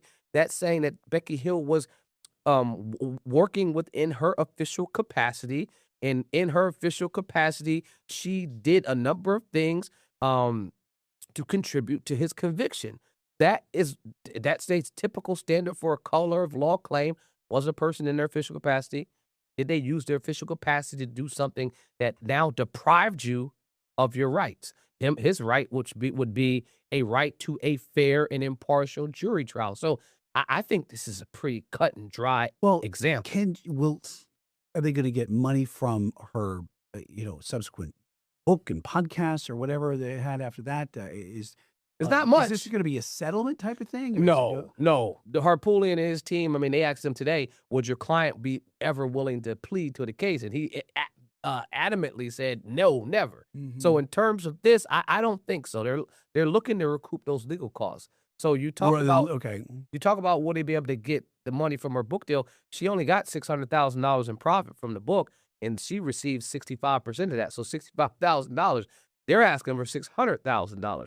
That's the cost of the legal fees that it cost them to do that first trial. Should Becky Hill have been charged by all this anyway? I think that's another big question about that. I think prosecutors could potentially charge her, and it's not could she, like it still can't occur. She could be charged with obstruction of justice. She could be charged with jury tampering. She could be charged with misconduct in office. There are a number of things that they could charge her with. She acted beyond her lawful authority. The conduct was corrupt and improper. She used that position improperly. Those are all under the misconduct in office. I mean, that's the baseline. But if you're talking about obstruction of justice, opportunity there. Jury tampering, multiple jurors in the post-trial conference talked about how they were persuaded by her words. That's jury tampering 101. So at least two of the three that I mentioned are pretty cut and dry based on her own words. All right, we're going to leave that one there because we're going to get to our other one topic. That is our third topic, and that's Elon Musk and Sam Altman here. That trial. What happened to it? We'll let you know when we're coming up after the break. You're watching Queen City News Plus and Order in the Court.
Welcome back to Order in the Court with Khalif and Brian here on Queen City News Plus. Third topic that we're going to be talking about today, Elon Musk, Sam Altman. A lot of new developments here in this case or this trial between the two titans, the tech titans. Where are we? Well, we're over. We are over with that case for sure. Jury took 2 hours to deliberate. And this is technicality. This was basically was thrown out today. Thrown out for statute of limitations. You got to look at some of the Elon dates. Musk waited too long to sue Sam Altman. Evidence showed OpenAI leadership, including Musk himself, discussed creating a not-profit structure as early as 2017. OpenAI formally launched its nonprofit arm in 2019. Musk did not sue till 2024. I mean, I'm not a mathematician, but 19 to 24, that's more than 3 years that he'd have to bring the claim for breach of charitable trust, and 2 years for unlawful enrichment. I mean, you're talking about 5, 19 and 24, that's 5. And so I'm not sure how his legal team didn't see the writing on the wall that this is something that would have been dismissed. And I think I mentioned this before, that we got to figure out when the timeline of it starting was. You know, I was assuming that it was that 19 number, but if the court looked at the 17 number as when it officially started, because that's when they discussed it, it was not even a chance then. But the 19 number, either one of those numbers doesn't allow it to get there.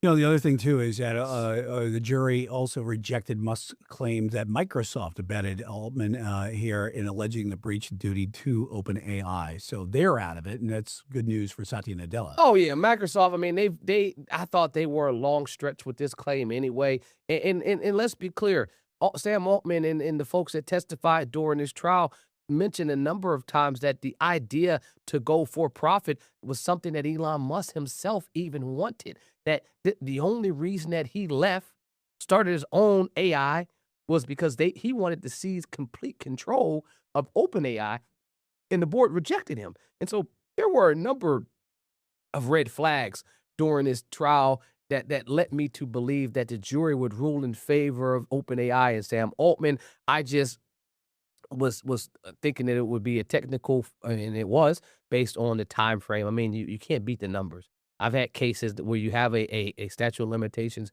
when you're up against the wire, and if I'm in a month, 2 months away from needing to get it filed, I'm like sweating bullets, because it's like, once that date passes, you can't roll the clock back. And that's what they seemed to do here. They wanted to try to roll the clock back, but it wasn't going to happen.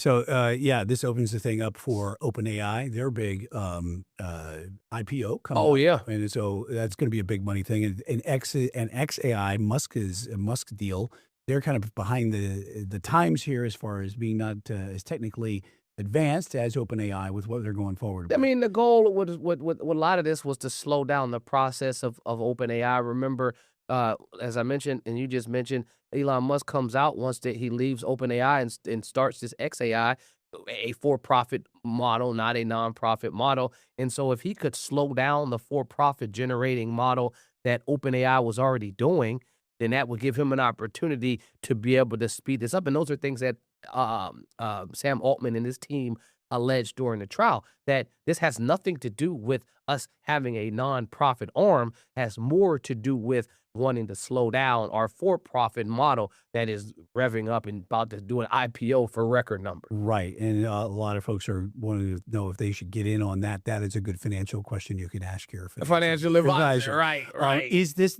case dead? No appeal? I mean, his team is they said today that they are evaluating appeal options, but I think that would be, I mean, I can't advise them what to do, but I think that would be a waste of your client's money unless you can find a way to go back 3 years. If you can make it 2022 instead of 2026, then yes, you'd have an opportunity to bring this claim. But if it was dismissed solely on the reasons of statute of limitations, you want to go back 3 years. You definitely want to go back 2 years for the unlawful enrichment claims. I mean, that's the $10 billion question that I think the court answered today, at least this jury did, in a record time, 2 hours. They didn't take long with this one. He testified 3 days. Elon Musk himself did. And it took them only a couple hours to come back and say, hey, I mean, ultimately, you wasted our time. If a jury comes back in my trial extremely fast, and I know it's not good. Yeah. If the jury comes back and they've taken time, that means they're thinking about the evidence that was presented. This is not an example of that. And our time is up as well. Thanks for joining us on Order in the Court with Khalif and Brian. Good discussions today about Mallard Creek, Elon Musk, and also Alex Murdoch. Appreciate you.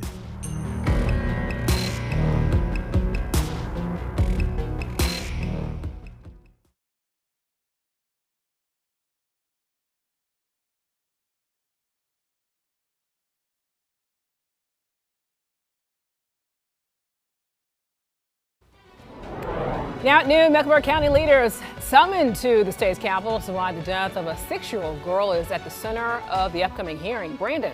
And we've been tracking storms for several days now, but luckily today the weather story is less storm coverage over the area, but the storms that do form could be on the stronger side. I'll let you know where that isolated severe storm threat is for today and when those storms will get going this afternoon. Coming up here at noon. All right, thank you, Brandon. And the update now on the wrongful death lawsuit of a Charlotte woman who died while vacationing in Mexico. So the new ruling from a judge and how it's now impacting who's in connection with the case. Good afternoon. I'm Alicia Barnes. Queen City News at noon starts right now with breaking news out of North Charlotte. Let's take you there now. Queen City News working to learn what authorities are now investigating at a large scene in Northeast Charlotte. You can be able to see a lot of people out there on that scene. Charlotte Mecklenburg Police and the FBI are at the Garden Inn and Suites on Reagan Drive. That's right off of I-85. Unclear still at this moment, though, why they're there, but medics says one person was taken to the hospital with minor injuries. Our crew on the scene also saw multiple people being detained or taken into custody. CMPD and the FBI now plan to give an update on this whole investigation this afternoon. We will bring you those details starting at 4 p.m. today on Queen City News. All right, let's take a live look here over at the dreary skies we're all waking up to here around the Queen City. Some more showers and storms are possible today. Let's talk about what's going on in this mix, though, in the forecast. Meteorologist Brandon Lawson in the Pinpoint Weather Center. So, Brandon, right now, damaging wind gusts are actually a big concern for this evening storms. Yeah, more of an isolated threat, especially as you get north of I-40. If we do see severe storms, damaging wind gusts would be the main concern. But it is a very isolated low wind threat for severe weather today. And what's changed with the weather pattern is we don't really have that stall boundary over our region anymore. We've got a cold front just to the north. So if you zoom in a little closer, you can see those storms aligning up towards the Ohio Valley and through West Virginia. That frontal boundary is going to be sagging down to the south, moving into a pretty moist atmosphere and producing showers and storms later today. So radar for the most part is dry. We do have a few storms that are getting going right now along the Blue Ridge Mountains. Boone, light shower for you, but this is mainly east of Ashland, Watauga County, that little line of showers and storms that's developing moving towards North Wilkesboro. So forecasts showing you those storms blossoming later this afternoon, evening up towards I-40. And then as we get towards the later evening hours, 7, 8 o'clock, we start seeing some of those storms move in towards Charlotte. But overall, I'm not expecting a lot of activity today. And again, the isolated threat for maybe a stronger storm. Dew point still in the 70s, very muggy out there. And temperatures are spiking up towards the mid to upper 70s so far. I do expect low 80s later this afternoon. Coming up in just a bit, we'll talk about some more shower chances as we head towards the upcoming weekend and just how we could be getting into a little bit more of a drier pattern. Coming up in just a bit, Alicia. All right, thank you, Brandon, for that. Leaders in Mecklenburg County now being called to testify in Raleigh on the death of a 6-year-old little girl. So authorities now say Dominic Moody was only 27 pounds, was covered in wounds when she died last December. Well, Dominique's aunt and 2 other women are now charged with child abuse in connection with the girl's death. Well, state regulators issued a report last week revealing a systematic lack of safety planning to address risks to children. And looking at this systemic problem within the Mecklenburg County Department of Social Services. Republican State Representative Brendan Jones now chairs the House Oversight Committee, and he announced plans for next week's hearing and a post on X last night. Well, Jones is calling for Mecklenburg County Manager Mike Bryant, Sheriff Gary McFadden, Charlotte Mecklenburg Police Chief Estella Patterson, and other officials to testify in Raleigh next Thursday. Charlotte City Council members now have voted over a month to be able to select a replacement. That's how much time they have, just over a month to select a replacement for Mayor Vi Lyles. So the second longest tenured mayor in the city's history will be stepping down at the end of June. Queen City News anchor Savannah Rudisell is at the Government Center with the latest information on the search for Lyles' temporary replacement. Council members are now laying out a more exact timeline for when and how they'd like to fill the position temporarily, and another well-known Charlottean is expressing interest in the position. Mayor Pro Tem James Smuggy Mitchell says he'd like to serve out the remainder of Vi Lyles' term. He says he's only interested in the interim spot and would not run for the seat in 2027. Former Charlotte Mayor Jennifer Roberts has also expressed interest in the temporary position. Mitchell tells Queen City News chief political correspondent Andy Weber it would be a seamless transition for him to take on those responsibilities. To continue the good work we're doing already as Mayor Pro Tem, and really to tackle some of the big policy discussion we have going forward, Andy. That's the advantage I bring being an interim, someone who's been here. During Tuesday night's council meeting, members approved the timeline for the application process. Interim candidates can apply June 2nd through June 9th. Then, come June 18th, they'll take part in a public forum. Council members plan to appoint someone June 22nd to fill the role by July 1st. Now, by law, Lyles' temporary replacement must be a registered voter in Charlotte and a Democrat. Voters will get the chance to select a new mayor come next year's local election. No one has formally announced a 2027 mayor run just yet. However, there are several current members of City Council that have expressed interest or at least said they're not ruling out any options for launching a campaign. Reporting in Uptown, Savannah Rudisell, Queen City News. All right, thank you, Savannah, for that. Staying with last night's City Council meeting, dozens of Charlotte residents called for city leaders to put a pause on data centers. The council is now currently considering a 150-day moratorium on the facilities. This would actually stop members from approving projects and accepting new applications until they have a better idea of the impacts. So it would also allow time for leaders to create more regulations surrounding the approval process. These impacts are not placed on our most protected communities. they're often placed in Black and brown and low-income communities, not just once, but repeatedly. Charlotte cannot continue building the city that we aspire to be while stepping backward on the infrastructure that supports modern business, education, and innovation. Council members are also expected to vote on the moratorium at their June 8th meeting. A judge now denying a woman's request to be removed from a wrongful death lawsuit. So the case is now tied to the 2022 death of Shanquilla Robinson, a Charlotte woman who died while vacationing in Mexico. So her death made international headlines after disturbing video showing Robinson being assaulted while on that trip. Her family later filed a lawsuit against the 6 people Robinson traveled with. So one of the group members, who has since changed her name, attempted to get the lawsuit dismissed. The chief legal analyst, Khalif Rose, will join me at 12:30 to discuss the now denied request. A York County judge is set to issue a ruling on Silfab Solar's future. Members of the business and the county zoning board laid out their cases yesterday. So a previous decision ruled manufacturing was not permitted under the zoning for the site. But Silfab says that it's confident and believes that the court will agree that the previous decision should be reversed. No word, though, when a decision is expected. Former FBI Director James Comey now has a date set for his federal trial in North Carolina. So if Comey pleads not guilty, the trial will begin October 21st in New Bern. He was indicted on charges of threats against President Trump and transmitting a threat in interstate commerce. Well, prosecutors argue that a photo Comey posted to social media of seashells reading 8647 was a threat of violence. Comey denies that was his intent.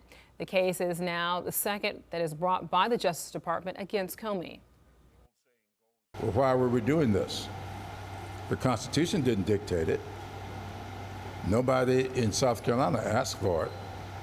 One person sitting in Washington said, to heck with the Constitution. This is what I want. President Trump's push to get South Carolina Republicans to redraw the state's congressional district is effectively dead. So senators rejected a proposal yesterday to eliminate the state's only majority black district held by the state's only congressional Democrat, who you just saw right there, Congressman Jim Clyburn. So the state Senate adjourned without taking a vote on the map. But some Republican lawmakers say that it's too close to the June primary, which is June 9th. And also, it's too close to be able to change the map now. So others now brought up concerns the move could backfire on Republican lawmakers by making some districts more competitive. Neither my conscience nor my common sense will allow me to stop an election that is already underway. Lawmakers could take the issue back up after the primary. All right, looking live here at the nation's capital, the Trump administration now proposing a new government-wide non-disclosure agreement for federal employees. As Raquel Martin reports this afternoon, officials say it's a move to protect confidential information.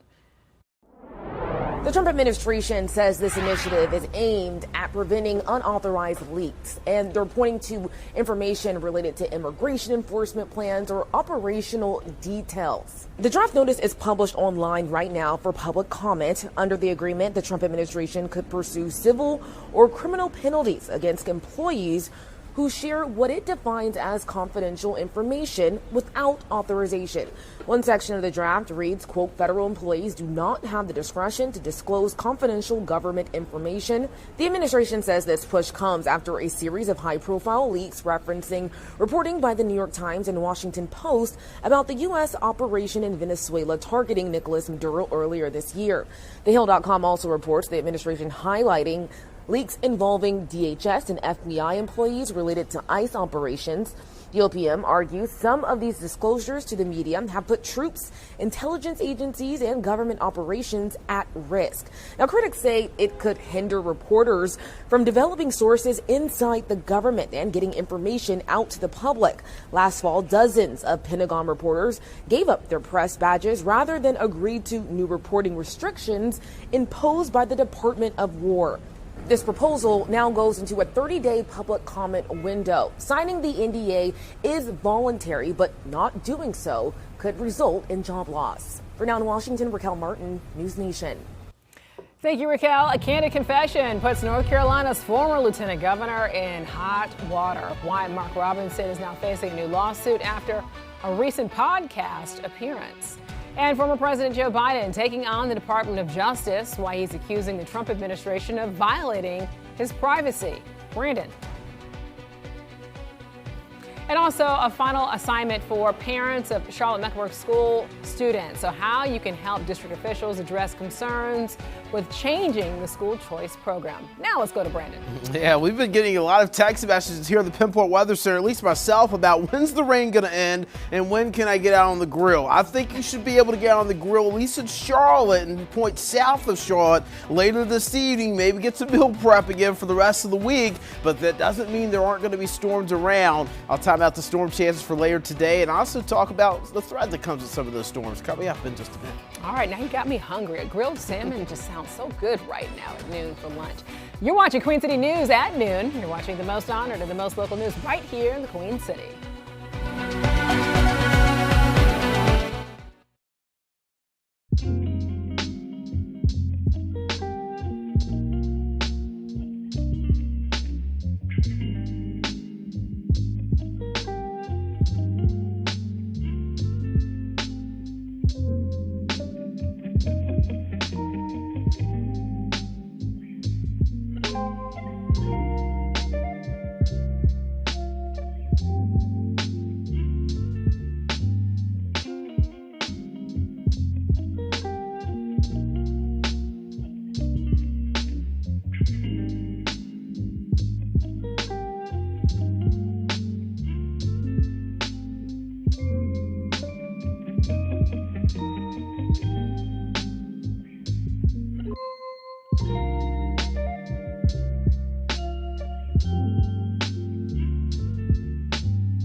Welcome back. With the school year almost over, leaders at Charlotte-Mecklenburg schools now have one more assignment for families. It's part of a goal now to change the district's magnet schools. Queen City News anchor Will Lewis explains what's behind the program choice survey.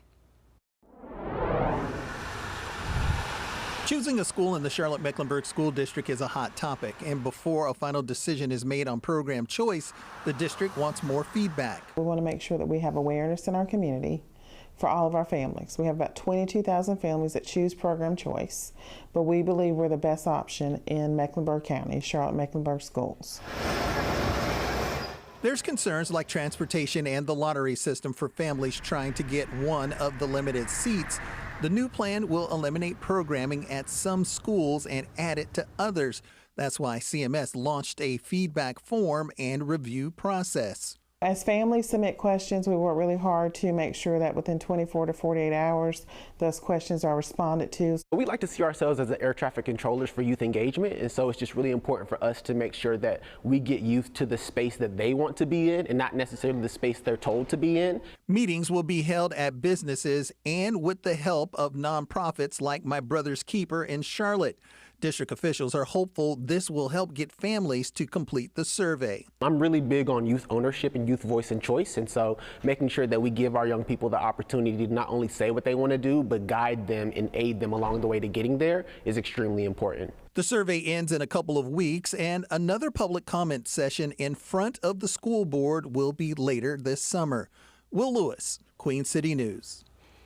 Charlotte-Mecklenburg schools are also now encouraging families to go ahead and complete the district's intent for ride process for the next school year. Officials say now that the simple pre-registration helps them to be able to plan bus routes and also to ensure students are assigned transportation on the first day of school. Parents, I know you can appreciate that. So the deadline to complete that form is next Friday, June the 5th. Union Day school leaders are now limiting student screen times. This new registration and this restriction will begin next school year. The goal here is to return classrooms to a foundation of pen and paper. School officials point to studies on screen time and also the impact it has on students' health and their learning abilities. District leaders tell Queen City News that this restriction is the first of its kind among charter schools in North Carolina. A Charlotte student is now preparing to start a new journey as both a college student and also a member of the United States Army Reserves. The Military and Global Leadership Academy senior Ivory Chen will attend UNC Charlotte after graduation. She plans to major in psychology while committing 1 weekend of service each month to the military for the next 6 years. I still can't believe that I achieved all these things within like a year or two, well, throughout my high school career actually. But it feels very, I feel very content in everything, and I feel very accomplished, and I'm super grateful for the people around me. Wow. So this first generation graduate also completed college coursework in high school. So she's also graduating with an associate degree from Central Piedmont Community College. Outside the classroom, Ivory works part-time with Urban Promise, Charlotte, mentoring elementary and also middle school students to be able to help them learn.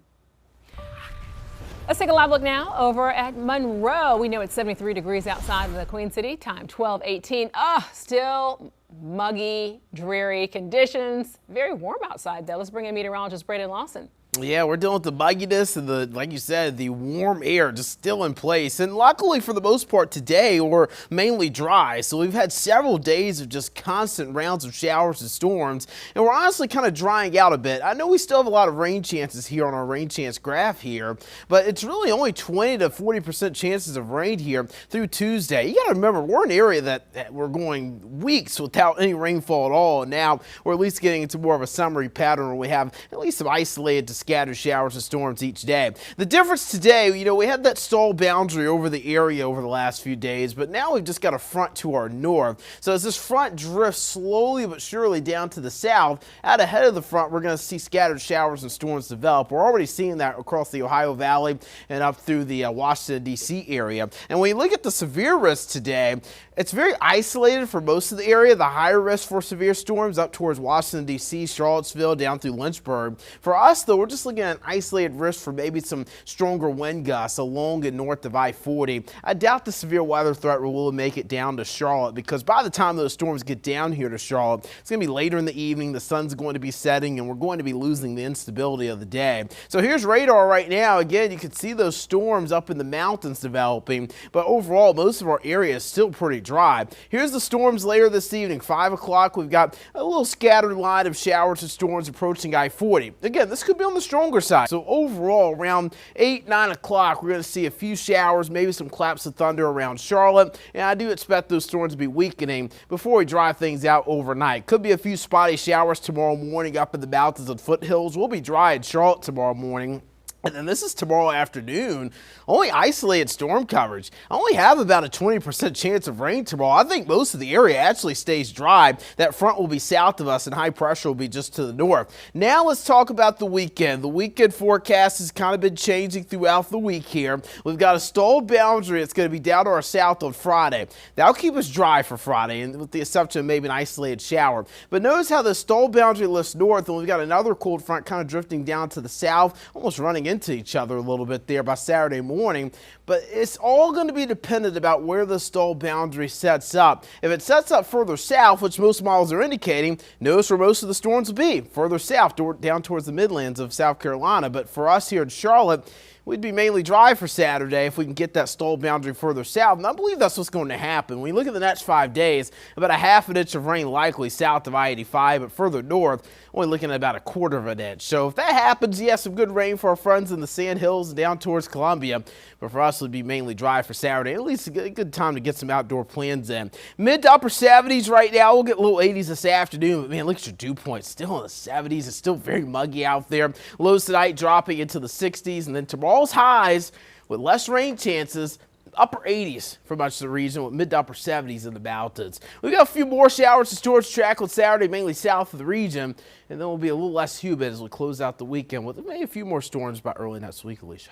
All right, thank you, Brandon, for that. Flight cancellations remain a big issue ahead of a very busy summer travel season. One airline is now turning to a renewed hiring push to ease traveler concerns. And if you've been saving up airline miles for a summer getaway, well, you might not be going as far as you planned. How jet fuel costs are now cutting into traveler perks. You're watching Queen City News at noon. So much more to come on the other side of this break. Stay with us. You're watching the most honored and the most local news right here in the Queen City.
Welcome back. Delta is stepping up hiring pilots and staffing up teams to be able to deal with the flight cancellation. So the Wall Street Journal reports Delta hired 500 pilots in 2025.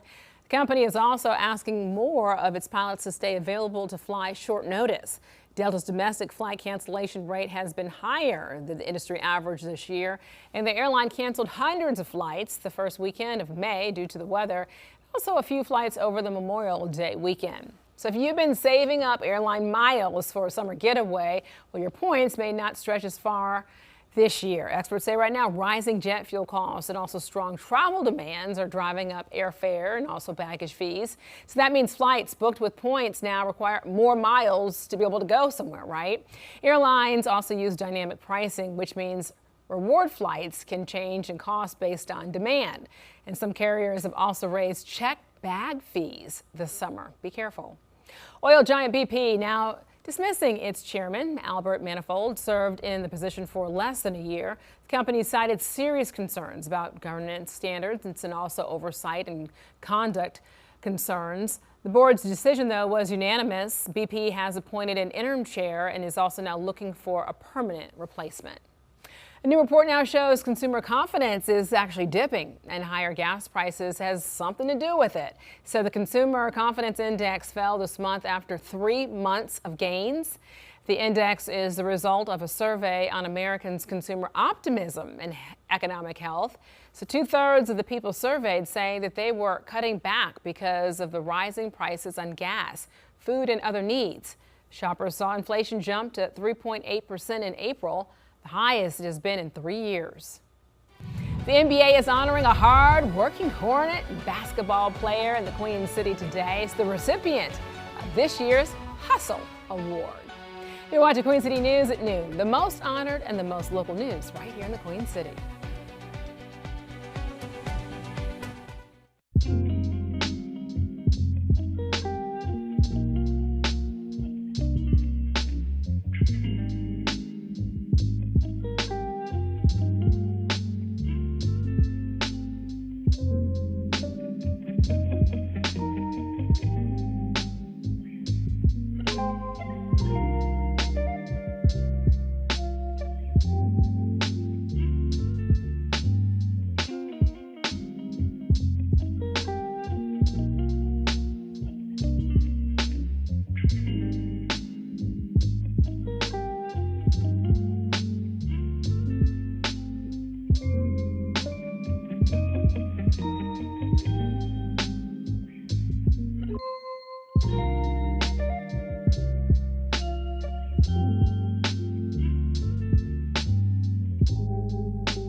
All right, time now, 12:29. So here's the top stories we're following at this hour. Queen City News working to learn what authorities are now investigating at a very large scene in Northeast Charlotte. We've been on this case now all hour long on the noon show. Charlotte-Mecklenburg Police and the FBI are at the Garden Inn and Suites on Reagan Drive. That's right off of I-85. So a source now tells Queen City News the investigation now involves drugs and prostitution. You'll be able to see there is a heavy enforcement activity going on at that scene right now. Also, our crews in the scene saw multiple people being detained or taken into custody. CMPD and the FBI plan to be able to give an update to the investigation this afternoon. We will keep you posted. Leaders in Mecklenburg County are also now being called to testify in Raleigh on the death of a 6-year-old girl. Authorities say that Dominique Moody was only 27 pounds, covered in wounds when she died last December. Dominique's aunt and her 2 other women that you just saw there now charged with child abuse in connection with the girl's death. State regulators also issued a report last week revealing a systemic lack of safety planning to address risks to children within the Mecklenburg County Department of Social Services. So right now, state officials are asking Charlotte leaders to testify next Thursday. President Trump's push to get South Carolina Republicans to redraw the state's congressional districts is effectively dead. Yesterday, senators rejected a proposal to eliminate the state's only majority black district, which is also South Carolina's only House seat held by Democrat Congressman Jim Clyburn. So some Republican lawmakers now say it's too close to the June 9th primary election to change the map now, but they could take up this issue after the primary.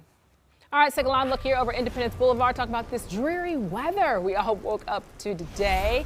75 degrees outside, so it's definitely muggy. Let's bring in meteorologist Brandon Lawson. Brandon, I mean, that humidity is just like, it's just so thick out there. Yeah, it's been brutal here over the last few days, really ever since last Friday or so. That mugginess has really picked up. It was very hot and steamy over the weekend at the Coca-Cola 600 as well, with the sun coming out. Now, the weather story today is that we actually have a little less storm covers than what we've had over the last few days. We've got a frontal boundary to our north, but not really any fronts to kick off showers and storms here further south. So as this front to our north drifts a little bit further south, it will bring a few of the storms that are north of us further down towards our area. And it's, again, a cold front that's moving into a very muggy air mass. We've got dew points in the 70s right now, low 60s in the mountains. So, yeah, very high humidity, feeling very muggy out there. And that will continue to be the case, really, for the next few days. Radar right now is mainly dry, but again, that will change later today. Already got some storms getting going there up in the mountains and foothills, and I expect that's where storms will be as we go towards later this afternoon and evening. Temperatures right now, we're mostly in the upper 70s, but some low 80s making itself known as you're getting a little bit further southeast of Charlotte. 81 in Monroe right now, 77 in the Queen City. Today's highs will be right around the mid 80s. Low to mid 70s in the mountains. Again, futurecast showing those storms up in the mountains and foothills, but those will be picking up here as we get towards the afternoon. I'll let you know when some of those storms could make it down to Charlotte when I come back here in about 15. A judge is denying a woman's request to be removed from a wrongful death lawsuit. So this case now is tied to the 2022 death of Shanquilla Robinson, a Charlotte woman who died while vacationing in Mexico. So her death made international headlines after disturbing video showed Robinson being assaulted while on that trip. Her family later filed a lawsuit against the 6 people Robinson traveled with. So one of the group members, who has now since changed her name, attempted to get the lawsuit dismissed. Records now show that request was denied. That's the latest in this case. Let's talk about it now with Chief Legal Analyst Khalif Rhodes. Khalif, so when you look at this, a name change, first of all, it's in the records what her old name was, her new name now. The judge now denied Imani Green's request to be dismissed from this lawsuit. Kind of where does this stand and what does this say about this case? Most lawsuits that are filed, this is the normal process. You file a complaint, the other side's going to file an answer, and attached to that answer is going to be a motion to dismiss. So that's typical lawyering, exactly what you want to have. When you file a motion to dismiss, specifically a 12B6 motion, this is saying that they have failed to state a claim which relief can be sought, and the court is not actually weighing the evidence. It's not trying to determine who's telling the truth. They're only saying, hey, inside of your complaint, in the 4 corners of this document, have you drafted this complaint in a way that connects with the law, and is it a complaint where we can give you some type of relief? If the answer is no, they're going to dismiss the complaint. If the answer is yes, then ultimately the court will deny it and the case will continue to go forward. But most cases die at this moment. They sit at this motion for 12B6 dismissal stage, and defendants are successful in getting them dismissed because alleging and being able to state that something occurred and being able to connect facts and the law to those things are something totally different. All right, I'm going to go back to this name change, though, because we don't know why she changed her name. But my thing is, I know that 2 + 2 = 4. So if you try and change your name, does that then take away your charges in any way? I mean, just so people can understand, you changing your name doesn't mean the case goes away, right? No, this is probably more to just outside of the court of actual court, but in the court of public opinion. You're trying to make sure that you can live your life and not deal with the secondary consequences that come with being connected to a civil case involving a wrongful death. You're not talking about a criminal complaint. They went through this and recognized that there was not enough information there to be able to charge these folks, but still having your name connected to when anyone searches for it online to say, hey, your name pops up, wrongful death suit, You don't want that, so you change your name to distance yourself from that. But no, it won't remove the charges. The charges will still be, I should say, the complaint will still be connected to you. And your social security number. Okay, so now that she is now remaining as a defendant, what are the next major steps in this case that we're going to I mean, the discovery process takes a long time. I tell folks all the time, litigation is long, litigation is expensive. So you're going through litigation, discovery is key. Interrogatories, depositions, you're waiting to answer a lot of questions so if you actually get to a hearing, to a trial, both sides, plaintiffs and defendants, be prepared to go to trial. You can't prepare if you don't go through the discovery process. So it'll be a lot more sitting down, a lot more interviews, a lot more discussion, a lot more written responses to questions, and then ultimately either side will come together and say, yes, we can agree with some type of settlement, or no, we're going to trial. So a lot more waiting on both sides and a lot more reading and writing. All right, this is a civil case. It's not a criminal case. So right. I know you've explained the differences before, but what needs to happen specifically, and what needs to be proven? Well, the standard in a criminal case is a reasonable doubt, right? Mm-hmm. The standard in a civil case is preponderance of the evidence. So you're talking about two different standards. Now, both of them are higher standards, but they're not as high. The civil standard is nowhere near as high as a criminal case. And so that is proving a case beyond a reasonable doubt is extremely hard. You have to get everyone on that same page to be able to agree that there's not even a doubt, I should say a reasonable doubt, that this occurred or didn't occur. Preponderance of the evidence is significantly lower. But again, that's if it gets to jury trial, which if I'm looking at this and I'm having a crystal ball, I doubt that this one goes to a jury trial. All right, Khalif Rhodes, appreciate your insight. Thank you. All right, Khalif. Well, speaking of evidence, as just mentioned, former North Carolina Lieutenant Governor Mark Robertson facing a lawsuit now after admitting to a porn addiction. Robertson sued CNN and a former Greensboro porn shop clerk for defamation during his gubernatorial campaign. A news report, though, accused Robertson of making racist and lewd comments on a porn website. Porn shop worker also says that Robertson was previously a regular at the location. Robinson later dropped the lawsuits and then admitted to being obsessed with porn. Well, that former clerk is now suing Robinson for malicious prosecution. Billionaire is now headed to federal prison for his role in an insurance fraud scheme. Jury previously found Greg Lindbergh guilty on charges of wire fraud and also bribery conspiracy. So he also pleaded guilty to money laundering and conspiracy charges. Prosecutors say that Lindbergh stole billions from his insurance companies and policyholders to fund his lavish lifestyle and then tried to bribe North Carolina's insurance commissioner once he found out that he was under investigation. So Lindbergh was sentenced to 12 years in prison and then also ordered to pay more than $1 billion in restitution. Looking live here over at the White House right now, former President Joe Biden suing the Justice Department over the investigation into his handling of sensitive files. Now, the lawsuit aims to block the release of audio recordings and transcripts from interviews Biden gave to a ghostwriter in 2016 and 2017.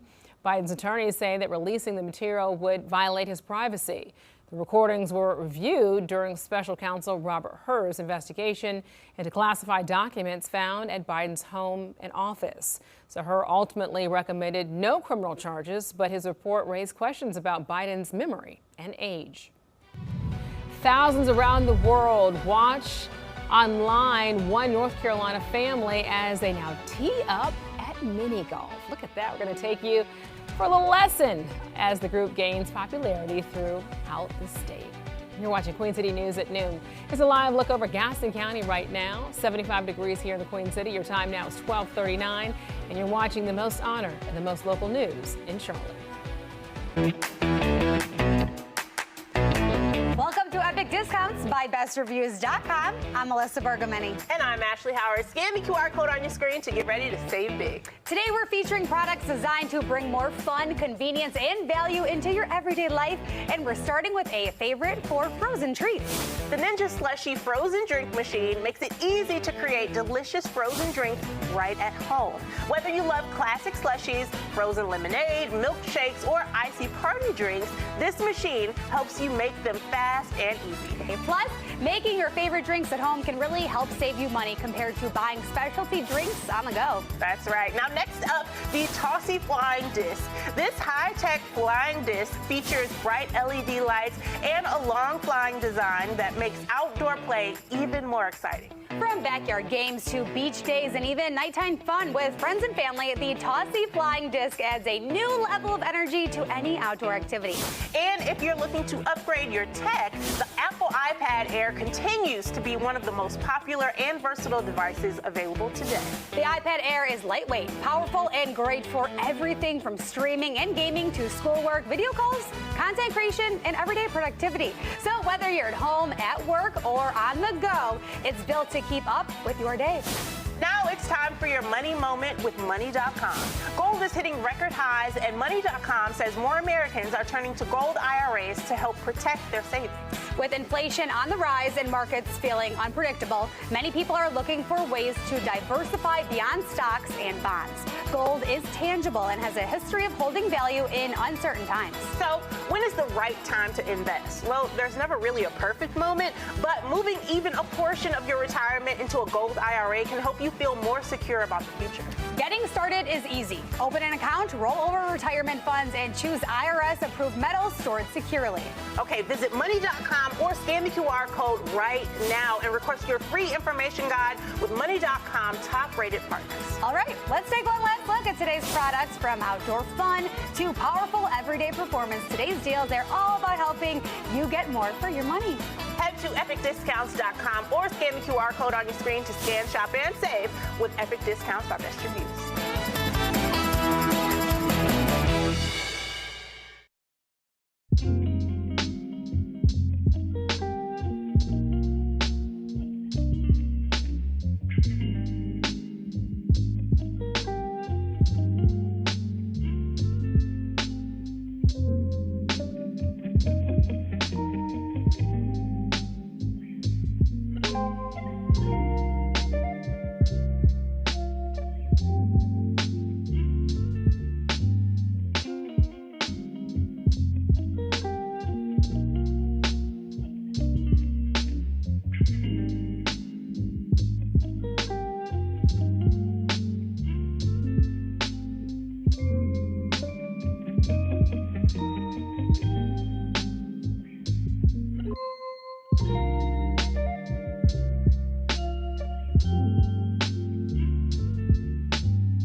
Celebrating America's upcoming 250th birthday, I'm Blake Berman, host of The Hill on News Nation. Construction of a temporary arena for upcoming UFC fights now underway on the south lawn of the White House. The venue expected to seat roughly 5,000, a mix of military members and guests invited by the White House and the UFC. There are no tickets on sale for the June 14th event. The UFC fight is a part of a slate of events for America 250 this summer, all across the nation's capital. Others include a state fair and a massive fireworks display on the National Mall. And then there's the IndyCar Series race, the Freedom 250 Grand Prix, a free-to-attend event set to take place in August. Race cars will drive past iconic landmarks in the streets of the nation's capital on a course that's almost 2 miles long. I'm Blake Berman, and this is the News Nation Political Minute. Thank you, Blake. Well, I mean, who doesn't love putt-putt, right? Mini golf is a favorite for many people, but one North Carolina family even has fans from around the world watching them, and Chad Tucker stopped by for some lessons. Well, filming, we've played it 29 times, and we've probably played it another 30 times without filming. Mini golf. Okay, here's Chad on number 3. It's a game just about everyone can play. Oh, man, he got... And the Ellis family. Get Rob, come on. Love it. Tap that in for 3. Good job, Hannah. Like, really love There's it. Corey on the 3rd hole. That's kind of what attracted me to it, I think, is the kind of the competitive side of putt-putt. And so I started playing at a really young age, and she hit that pretty good. So much so. Wow. They go beyond 18 holes. That's an easy tap in for her. Sharing it with thousands of fans around the world. And just recently, we've started doing all our videos in 4K, and so we just started doing that this year. And this was the first place we ever filmed for YouTube. And today, I'm getting a first-hand lesson. Oh, that wasn't bad at all. Look at that. Because I need all the help I can get. I like to do the bank because I feel like the bank has less risk. Some folks are competitive. Yeah. Some keep score. I'm thinking either Hannah or Corey has the lowest score right now. But every hole brings a new challenge. He doesn't win them all, put it that way. There's Chad on number 17. And the Ellises travel to play at some of the most challenging, extravagant, and just fun, unique courses around. This view from down here is just awesome. Each one its own surprise. Yeah, she got the home run. The putt-putt in High Point is the Ellises' home favorite. That wasn't bad at all. A place to settle in and win. That one might be good. Win at simply having fun with those we love. Woo-hoo. Thank you, thank you, thank you. Does any of your friends watch? Yeah, I think so. Because here, there's Corey on 17. Some of the best memories are made one putt at a time. Yes. Yeah, I think Hannah might be the winner. In High Point. Looking for Chad's folks. We'll have to check it in editing. I'm Chad Tucker. I don't think you got many 3s or 4s there, did you? Yeah, I think there was some fancy editing there. All right, thank you, Chad. Take a live look here over uptown. Let's bring in meteorologist Brandon Lawson. Brandon, so, you know, we've had a lot of rain in our forecast these last couple of days. Kind of talk to us about where we are in terms of our levels of where our drought conditions are. Yeah, so, you know, the drought, it's like, I always say the credit card's the but it's almost like missing a paycheck for 6 months and then having to catch up on bills. It takes a little bit to eat out of this drought. Corey Davis, he's a assistant state climatologist for North Carolina. Man, he's got a great example. He's like, it's like eating an elephant. You can't eat it one bite at a time. It takes a little bit to get out of this drought. So we've seen 11 inches of rain so far this year, which is still the 10th to 11th driest through May 25th or May 26th here. So again, this month alone, we've had about 5 inches of rain, which is almost half the rainfall we've seen so far this year. So when you look at the rainfall deficit over the past 30 days, we're actually a little ahead on rainfall, about a quarter of an inch ahead southeast of I-85. Still a little bit behind those you're getting a little bit further north. But I want to point something out. This is just looking at the last month. We still are in a deficit when you look at the past year. There's some areas like Concord, Monroe that are still 25 inches behind on rainfall over the past year, about 10 to 15 inches towards Charlotte. So the drought's still going to be here. Matter of fact, I still expect we'll probably see at least extreme drought conditions over parts of the area, if not severe drought conditions, as we get towards Thursday. Tomorrow, your drought update. Radar's pretty quiet right now, and unfortunately, that's not going to stay the same later this evening. We've got a cold front to our north, and that'll bring some storm chances our way. Now, severe weather, very low threat for it today, but I would not be shocked if along and north of I-40, up in the foothills of mountains, if we see maybe an isolated stronger storm with gusty winds today. But the flash flood threat, that's been the predominant threat here over the last few days, and it's actually on the lower end. The reason why? Less storm coverage today, not as many storms. Now, that doesn't mean we're not going to see storms at all. This is dinner. We've got some showers and storms up in the foothills and mountains. Again, that could contain some isolated stronger wind gusts. And then 9 o'clock, those storms kind of fade slowly as they head towards Charlotte. So not really expecting severe weather in Charlotte today, but you could see a clap of thunder as the sun's setting later this evening. Tomorrow, mainly dry start and honestly a mainly dry finish. There's going to be a few isolated storms here and there. Tomorrow, 20 to 30% chance of a storm interrupting outdoor plans, but overall, it's a mainly dry day. Kind of a mainly dry into the work week here. Front moves south of us, so Friday is dry, but then notice here comes the front lifting back towards the north, and we've got another front lifting in from the north. So I do expect storms on Saturday, but I think most of those storms are going to be further southeast of I-85 down towards South Carolina and the coast, because that's where the stalled boundary is likely to set up. So over the next 5 days, another quarter of an inch of rainfall looks likely, but southeast of I-85 could have maybe up to half an inch with some of those downpours on Saturday. Again, rain chance is pretty low here over the next 7 days, but they're there, right? Over the next 7 days, we at least have a chance for a shower or storm. Saturday and Tuesday appear to be the best chances over the next 7. Around 80 degrees right now in Charlotte, 72 in Jefferson, 74 Boone. Dew points, though, 70s, 60s the dew points in the mountains, so feeling very muggy. We'll drop it to the 60s tonight, and we'll call it mid to upper 80s tomorrow, in mid 70s in the mountains. So it gets drier and hot tomorrow. We gotta stay toasty for Friday with muggy conditions. And then we'll get a few more showers and storms, especially south of Charlotte on Saturday, with the humidity decreasing a bit by Sunday. You're watching Queen City News at noon here, the most iron and most local news in Charlotte. We'll be right back.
While the Hornets start welcoming in potential draft picks, so a former second rounder now in his own right is speaking today. So guess what? Center Moussa Diabate expected to be in Charlotte today to accept his NBA Hustle Award. Oh yeah, Moose now is the first Hornet to be able to win the award since its inception in 2016. It's given to the player who makes efforts to be able to play that do not often appear in the traditional box score, but impact winning, of course. So Diabate did just that in his record-setting year, 63.1% shooting with 8 4.7 rebounds per game, 20 double-doubles for the first time in his career, and also he's set to be able to speak at 2:30 this afternoon. We'll keep you posted. All right, now to the Black and Blue. The gang is back together as OTAs are now underway for the Panthers. So yesterday marked day one of the first of the 6 voluntary sessions for the Black and Blue over the next 2 weeks. And while it's only May, also Tuesday afternoon session had that feeling of an August training camp practice. So it was also our first time seeing the rookie class share the field with the vets. So the team also says that these next several weeks are now imperative for their acclimation to the league. The first part is to just see how we practice, the speed and intensity of which we ask our guys to play with, how we finish plays, how guys chase the ball, the effort, all the things that we see as our standard for the guys that have been here for a while. The young guys get to see that firsthand and then try to apply that effort first. And the first thing that we told this group is we're not slowing down for you. You have to go. You have to study. You have to continue to chase to catch up with the information that's in front of you that the guys that have been around have. And it's a challenge to them. And then also, I like to share with them, you also got to have a lot of grace for the mistakes you will make. Those are going to happen. But every day, stack those lessons and find new mistakes to make so you can continue to grow so that we can trust them. All right. I feel like we all just got schooled right there, right? We are not waiting for you. Step it up. Separates the boys from the men. Here's a look at the Panthers preseason schedule, starting with OTAs this week and next week. Mandatory minicamp runs from June 9th through the 11th, and training camp begins in mid-July. And the Black and Blues' first preseason game is August the 6th against the Arizona Cardinals in the Pro Football Hall of Fame game played in Canton, Ohio. All right. Watching Queen City News at noon. Thanks for staying with us. You're watching the most honored and the most local news in Charlotte.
Enjoy your day. Thanks for hanging with us today at noon. We'll see you next at 4. Take care.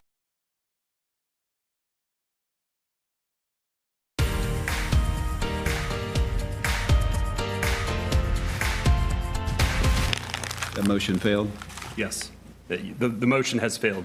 Unfortunately, the way the process works, STIP process works, it will be a long time before another project is funded, and that's very unfortunate. We need to be more agile. This is just a terrible plan. This is On the Record, a Queen City News special focusing on the issues, decisions, and conversations shaping our communities. I'm Brian Blakely. And I'm Andy Weber. We're focusing this next half hour on the I-77 toll lane project and the millions of dollars down the drain now that the project has lost local support. So what's next for the project that is now very much in doubt? And this week, after months of controversy, members of the Charlotte Regional Transportation Planning Organization voted by a supermajority, a 2/3 vote, to pull their support for the $3 billion public-private partnership. That proposal was intended to put toll lanes from uptown to the South Carolina state line. Several board members who were not in favor of holding the vote wanted more time to take the information back to their respective boards and councils. Even Matthews Mayor John Higdon, who brought forward the motion to rescind, says he was surprised it went through. I think we start over. Doing nothing is not an option, so we need to look at other things we can do to improve congestion, because congestion certainly is a problem. I think more mass transit, mandated high occupancy vehicle lanes, so you have to have 3 or 4 people in a car, incentives for carpooling, ride sharing, more public transit use.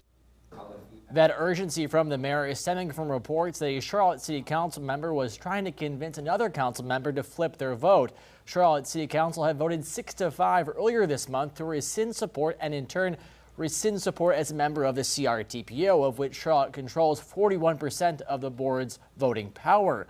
On that CRTP vote, representatives from Mecklenburg County and its municipalities joined with Charlotte. That vote means the project has little chance of moving forward. Most important thing, we haven't finished the design. We're 15% done. We're paying $50 million to find the best designs in the world. How can we do anything better than that? These designs that you saw come out last week, this is what the people told us. This is not some DOT engineer. This is based on the comments from meeting with the people in the community. We've made these design improvements.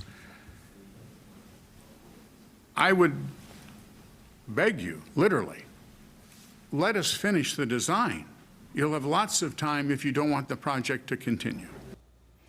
NCDOT officials issuing a statement in response to that vote, saying it means the loss of $700 million in critical transportation funding designed to address congestion, crash rates, and community-driven priorities for the Charlotte region.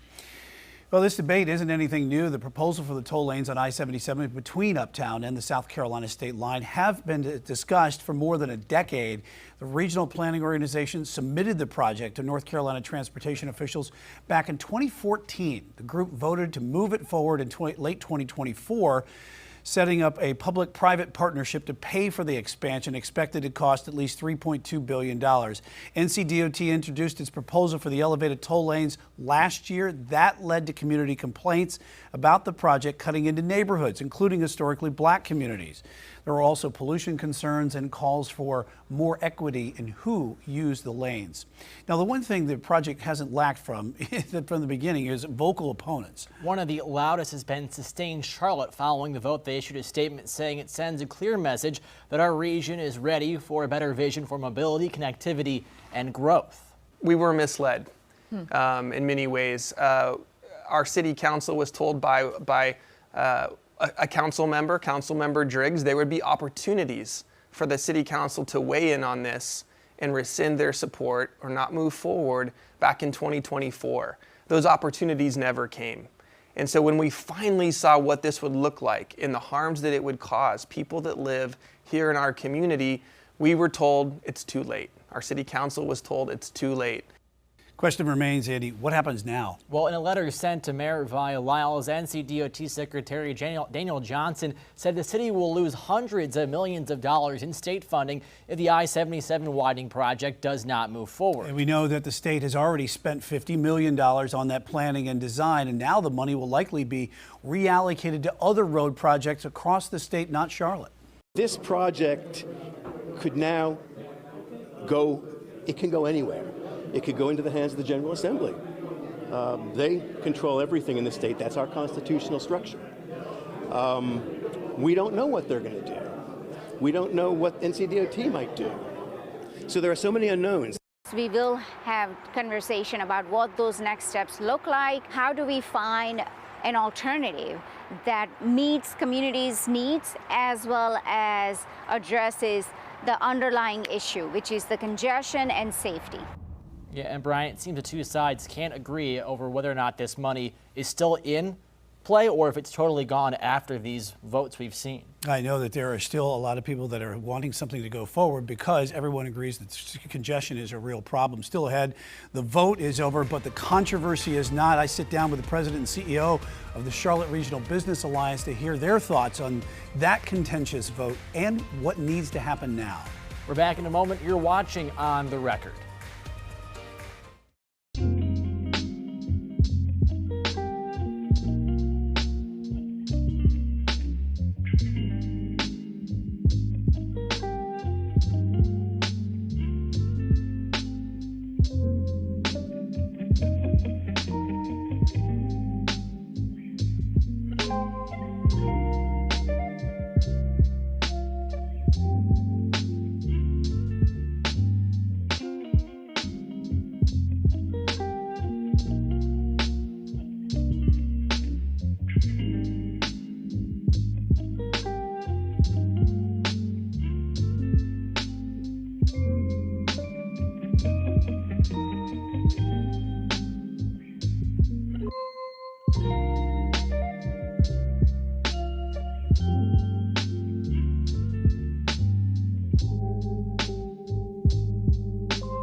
Welcome back to On the Record. There's no arguing that something needs to be done to improve congestion. And Brian, this stretch of I-77 from Uptown to the South Carolina state line is notoriously one of the most congested stretches of highway, not only in the state, but the entire country.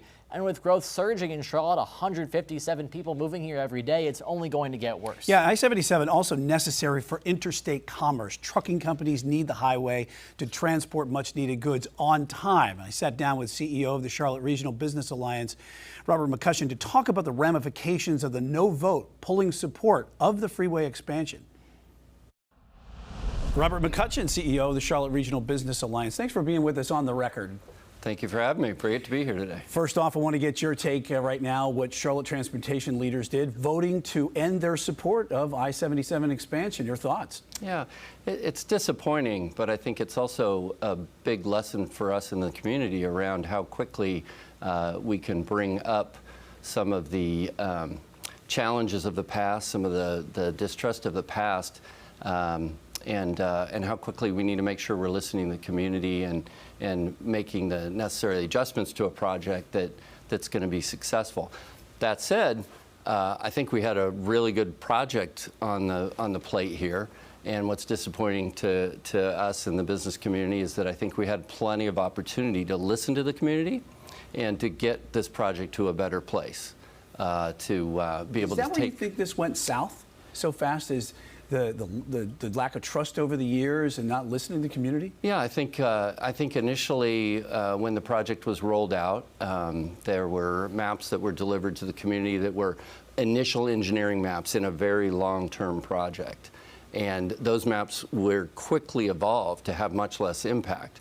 But it scared a lot of people in the community, and it created quite a voice out there, and that's an important voice to listen to, right? And so it's always been our position that it's an important project. We have a tremendous amount of congestion on I-77 South. We have over 160,000 cars a day.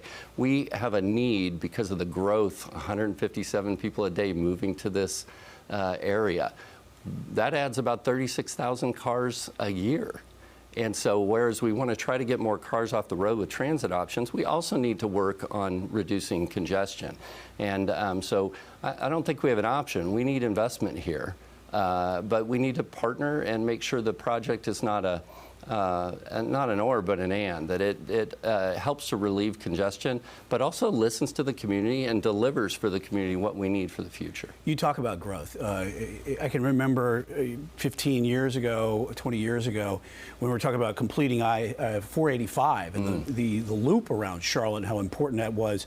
State Representative Tom Tillis, at the time now Senator from Cornelius, would always sit there and take me in the back of his pickup truck and ride around on the unfinished portions of 485 and say, look, we really need this to bring commerce to the area. Right. And also, we were talking back then, there was a lot of commerce companies that didn't want to come to Charlotte because of that situation and the lack of freeways. Yeah. Going forward, I mean, is this going to hurt businesses? Yeah, and I think that's why we come to Charlotte. We need to continue to find solutions here. So if you think about it, that artery, I-77, almost every bit of commerce that's a truck, that's a form of moving supply chain goods is coming through that artery. We have 36,000 cars a day from South Carolina coming through that artery. You have the Port of Charleston, all of that commerce. It's a natural connection to the rest of the eastern seaboard. This amazing airport we have in American Airlines hub that provides tons of freight and intermodal transportation in that form travels through this artery. It's critical. It provides an amazing economic growth for our whole entire state. And that's why, yes, this is an important topic for Charlotte citizens, but this is an important, critical topic for the entire state of North Carolina. Also, NCDOT has already come out and said they were going to pull the $700 million funding if this project doesn't go through, and now they don't have the support of that going forward. Have you talked with any NCDOT officials about what's going to happen? As for what happens next, yeah, if the money is removed from the budget or the STIP, then it theoretically goes to other projects, and we could be years and years away from having an investment in this interchange and in this artery. That said, I think we're in uncharted territories. We've never had a project this big have the support pulled. And so I think right now, you probably saw last night the attorney for the board saying, hey, we're not sure about this action and that we're potentially breaching an agreement that was made with NCDOT. But at the same time, we don't know how NCDOT is going to react. We don't know how our state legislature is going to react. So we're in a point right now where it's a bit uncharted and uncertain about what the next steps are. And that's the big $64 million, or actually $700 million question here. What is going to happen next, and what are you telling the local business members of your alliance? Yeah, I think a couple of things. I think one is we need to put the pressure on that we need to continue to have solutions. We need to have solutions, and it's really it's not just one. We need a solution for congestion on I-77. But it's not just this project, it's all of the projects and how they come together. It's a multifaceted solution. You know, we passed the PAYVAC last year, and we have a bunch of road money that's coming. That's a part of the solution, to interconnect our roads and to make traffic flow better on and off of this system. We have a transit and an MPTA that is working on a better bus system that can help traffic flow, and our rail system. That all interconnects, and all these go together. And so I think that's part of what I think the community needs to understand, that it's not just this one project, all of these working together, but they're separate, and then they work together. Certainly important to keep the dialogue open and going right 100%. now. Right. Robert McCutcheon, CEO of the Charlotte Regional Business Alliance, thanks for joining us on the record. Thank you for having me.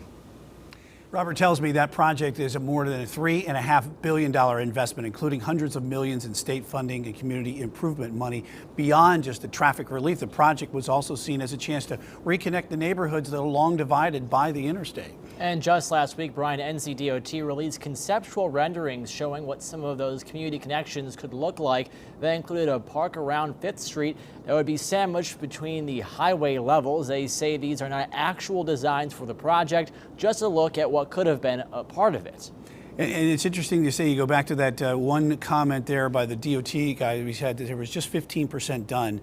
And you wonder if there's still a lot more left on the table somewhere, that they're going to try to reinvent this project somehow. If that money isn't moved to different parts of the state. If it wasn't moved, yeah. Right. Now, when we return, I sit down with Robert Dawkins from Action NC, another leading opponent of NCDOT's proposed I-77 widening. We'll be right back with more on the record.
Welcome back to On the Record as we look into what went wrong for the I-77 expansion project. And Brian, I spoke with Robert Dawkins from Action NC about why the organization has largely opposed the project.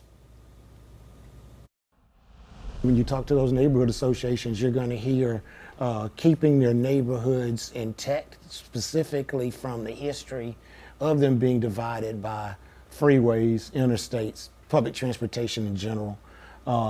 Fear for losing property value.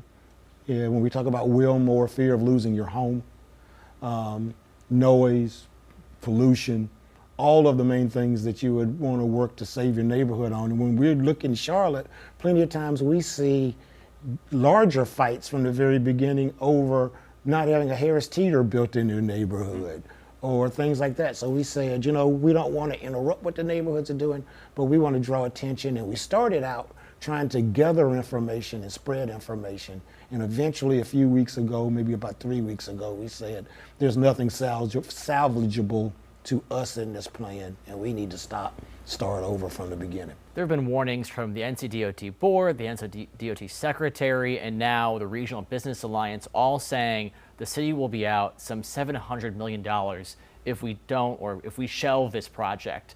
Any concerns there that this will not be solved if this money goes away? No, I think $700 million will come back. It just won't come back from this plan. That's not what they're not telling you.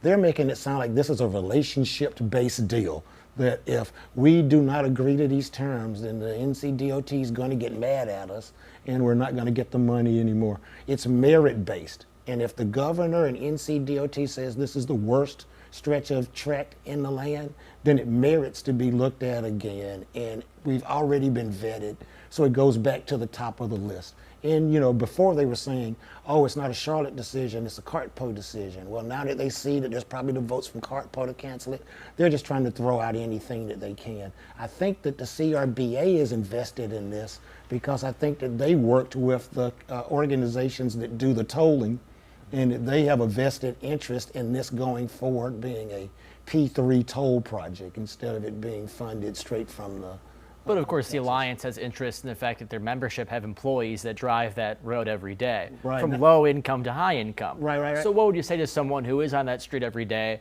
that wants a solution, that sees a delay and goes, we'll never solve this? What would you tell them? I don't think that the plan here we have solves it, because the only people that were going to be using it were going to be toll. So it's a money-based solution.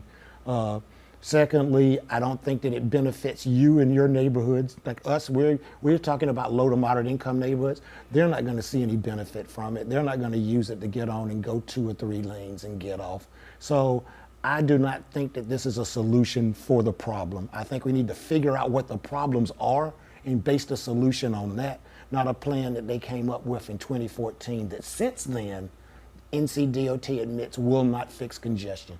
They said congestion is going to be a problem regardless. They moved it. The plan was originally talking about congestion. Now they moved goalposts and say, no, this isn't a congestion fixer. It's a safety fixer. So if you're in these neighborhoods and you're thinking that it's going to fix congestion, we say it's not, and NCDOT says it's not either. NCDOT has released these new design concepts that will connect, in their mind, will help connect West Charlotte to Uptown through pedestrian bridges, a few parks.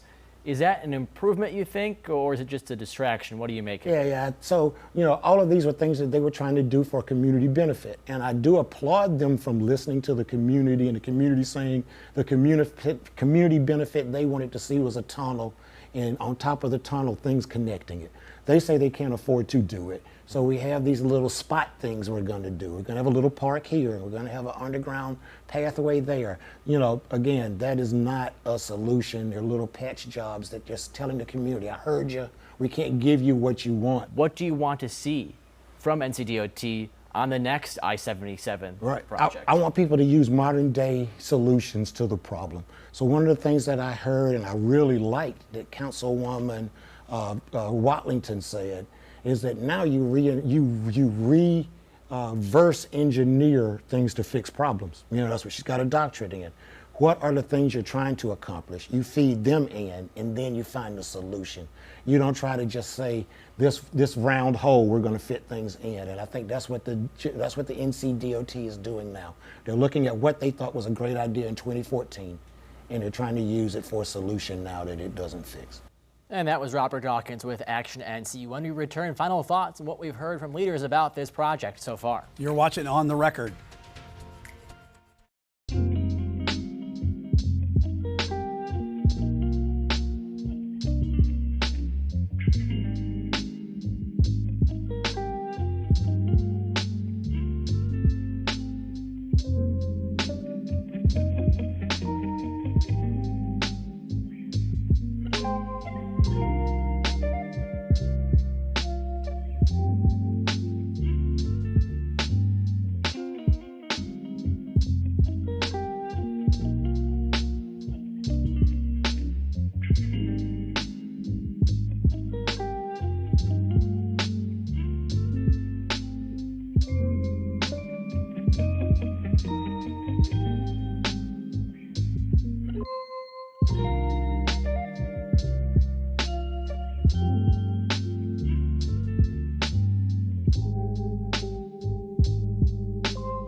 When it comes to the I-77 toll project, one thing is for certain, and that's the uncertainty surrounding where this goes from here.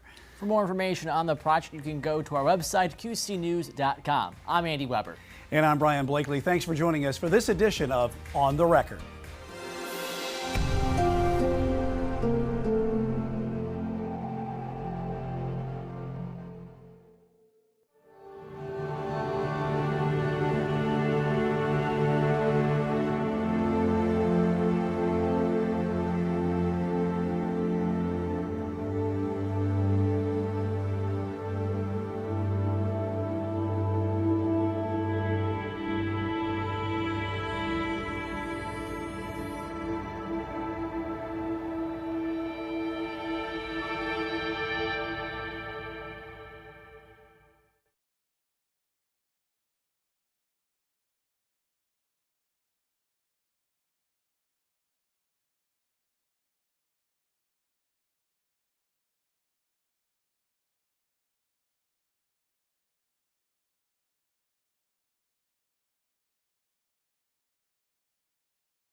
Welcome into Turnkey on Queen City News Plus, your go-to show for everything real estate in the Carolinas. We talk about the latest market trends, do's and don'ts of the industry, and provide expert advice on navigating this dynamic landscape that we call home. Now, this show is obviously about buying and selling homes. I think our normal viewers probably know that by now. But there's often a step that people miss, and it's estate planning, what to do to prepare for when you pass away, to set your family up for success. Well, we have the experts in the house today. We have Josh Nip and Beth Marks. Josh, you're the owner of Nip Law. Tell me, you don't just do estate planning. You do a little bit of everything, right? Well, if we do a few things. Good morning. Thanks for having us Thank you today. for coming on Turnkey. Thanks for having us today. I missed Appreciate the that. first line. That's all right. Thanks for being here. But yeah, no, we do mostly real estate law. We are mostly residential, commercial real estate. Been doing it for a long time. And then recently, the last 5-6 years, we realized we need to get into some more estate planning work. So real estate, estate planning, and we have a business law practice as well. What was the realization? That is a crucial step that is being missed out there of, hey, you know, we do title work, we do real estate work. It's very important. People are excited to buy their house. But then there's Beth will talk about it much more expertise than I have on this. I'm just a dirt lawyer. Beth does the estate planning stuff. Beth will talk more about, there's some holes in there that people maybe are unaware of until it happens. And then it's probably not too late, but it does create more of a headache afterwards when it passes with real estate. We can do a lot of things with titling property correctly that avoids a lot of that, but there's some things that just need to be taken care of through the estate plan side. So you're the owner of the law firm. Beth, what do you do over at Nip Law? So I'm the managing attorney for the estate planning department. Okay. Were you always in estate planning, or did you have a career before all of this? What's your background? So my career before being a lawyer was actually as a horse trainer. So Really? a typical path to the law. So I did that for about 10 years and then went to law school and actually did real estate before I did estate planning, but never really loved the real estate side. So wanted to do something else. So when this became an option, I kind of jumped on it.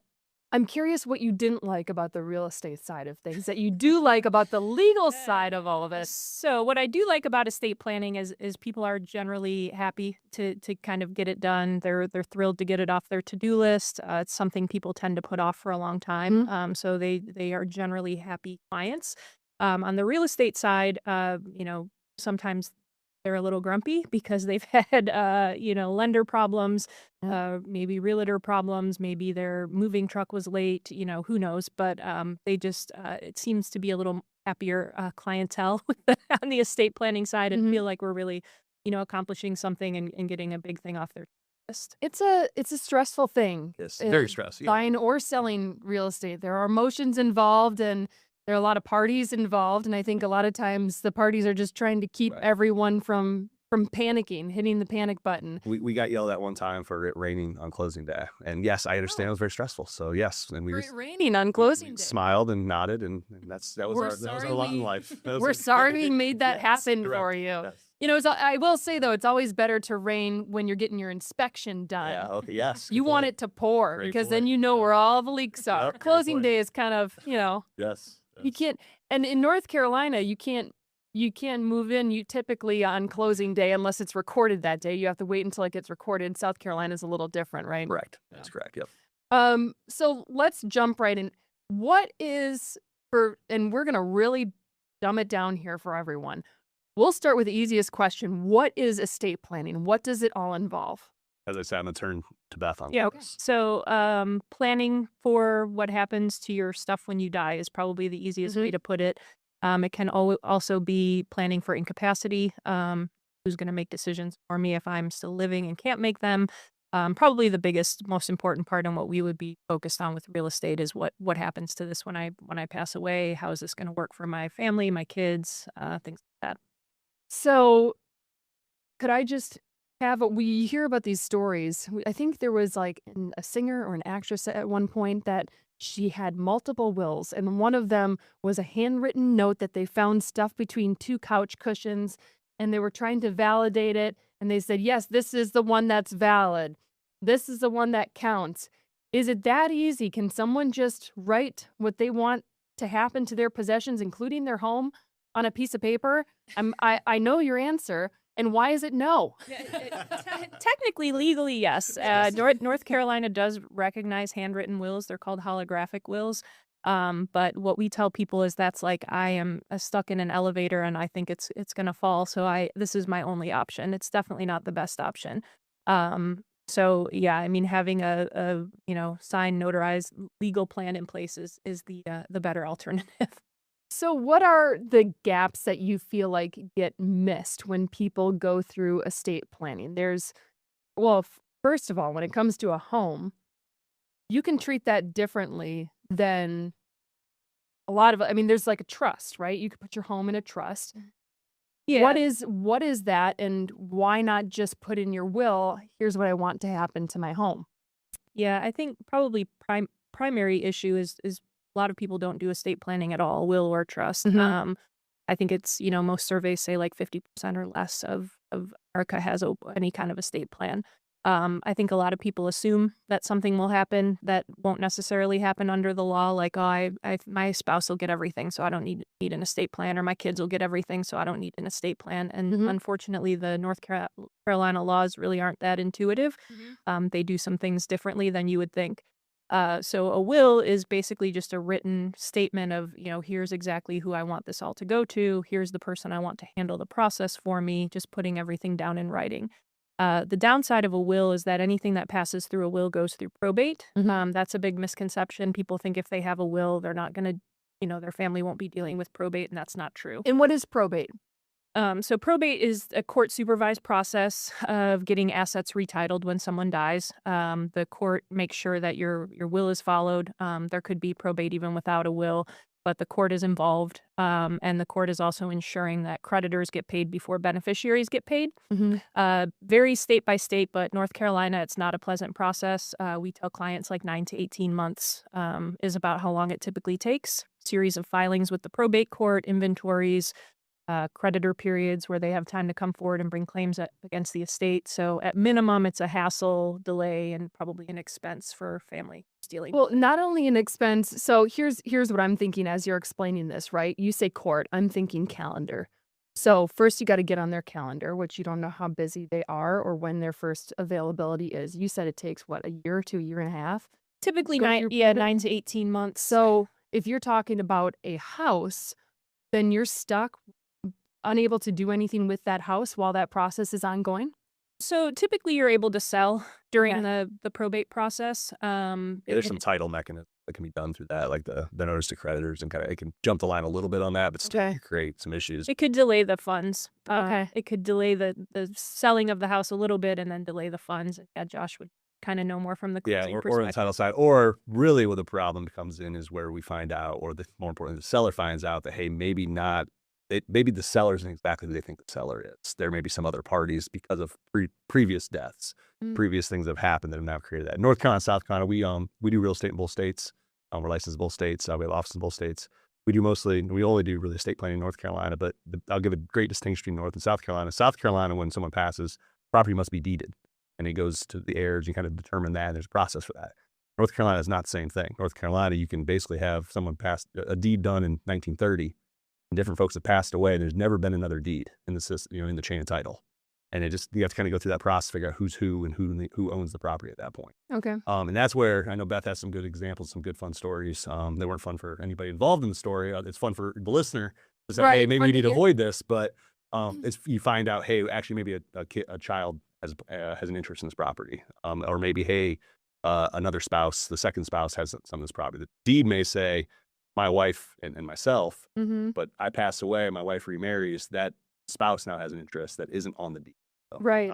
Well, there's right of survivorship, right? Yeah, there's joint tenants, right of survivorship. So there are different ways that you can have a property that it can be deeded. One of them is right of survivorship. So if you're married and your spouse passes away, you automatically become 100% sole owner of that home. Yeah, North Carolina has that tenants by entirety, which is, when you say Josh Nip and spouse Amanda Nip, it automatically will go to the other one. Again, there's things we can do in title that do help, but that the trust or will help further the next step in that process. So what does the trust do that seems to be so highly recommended?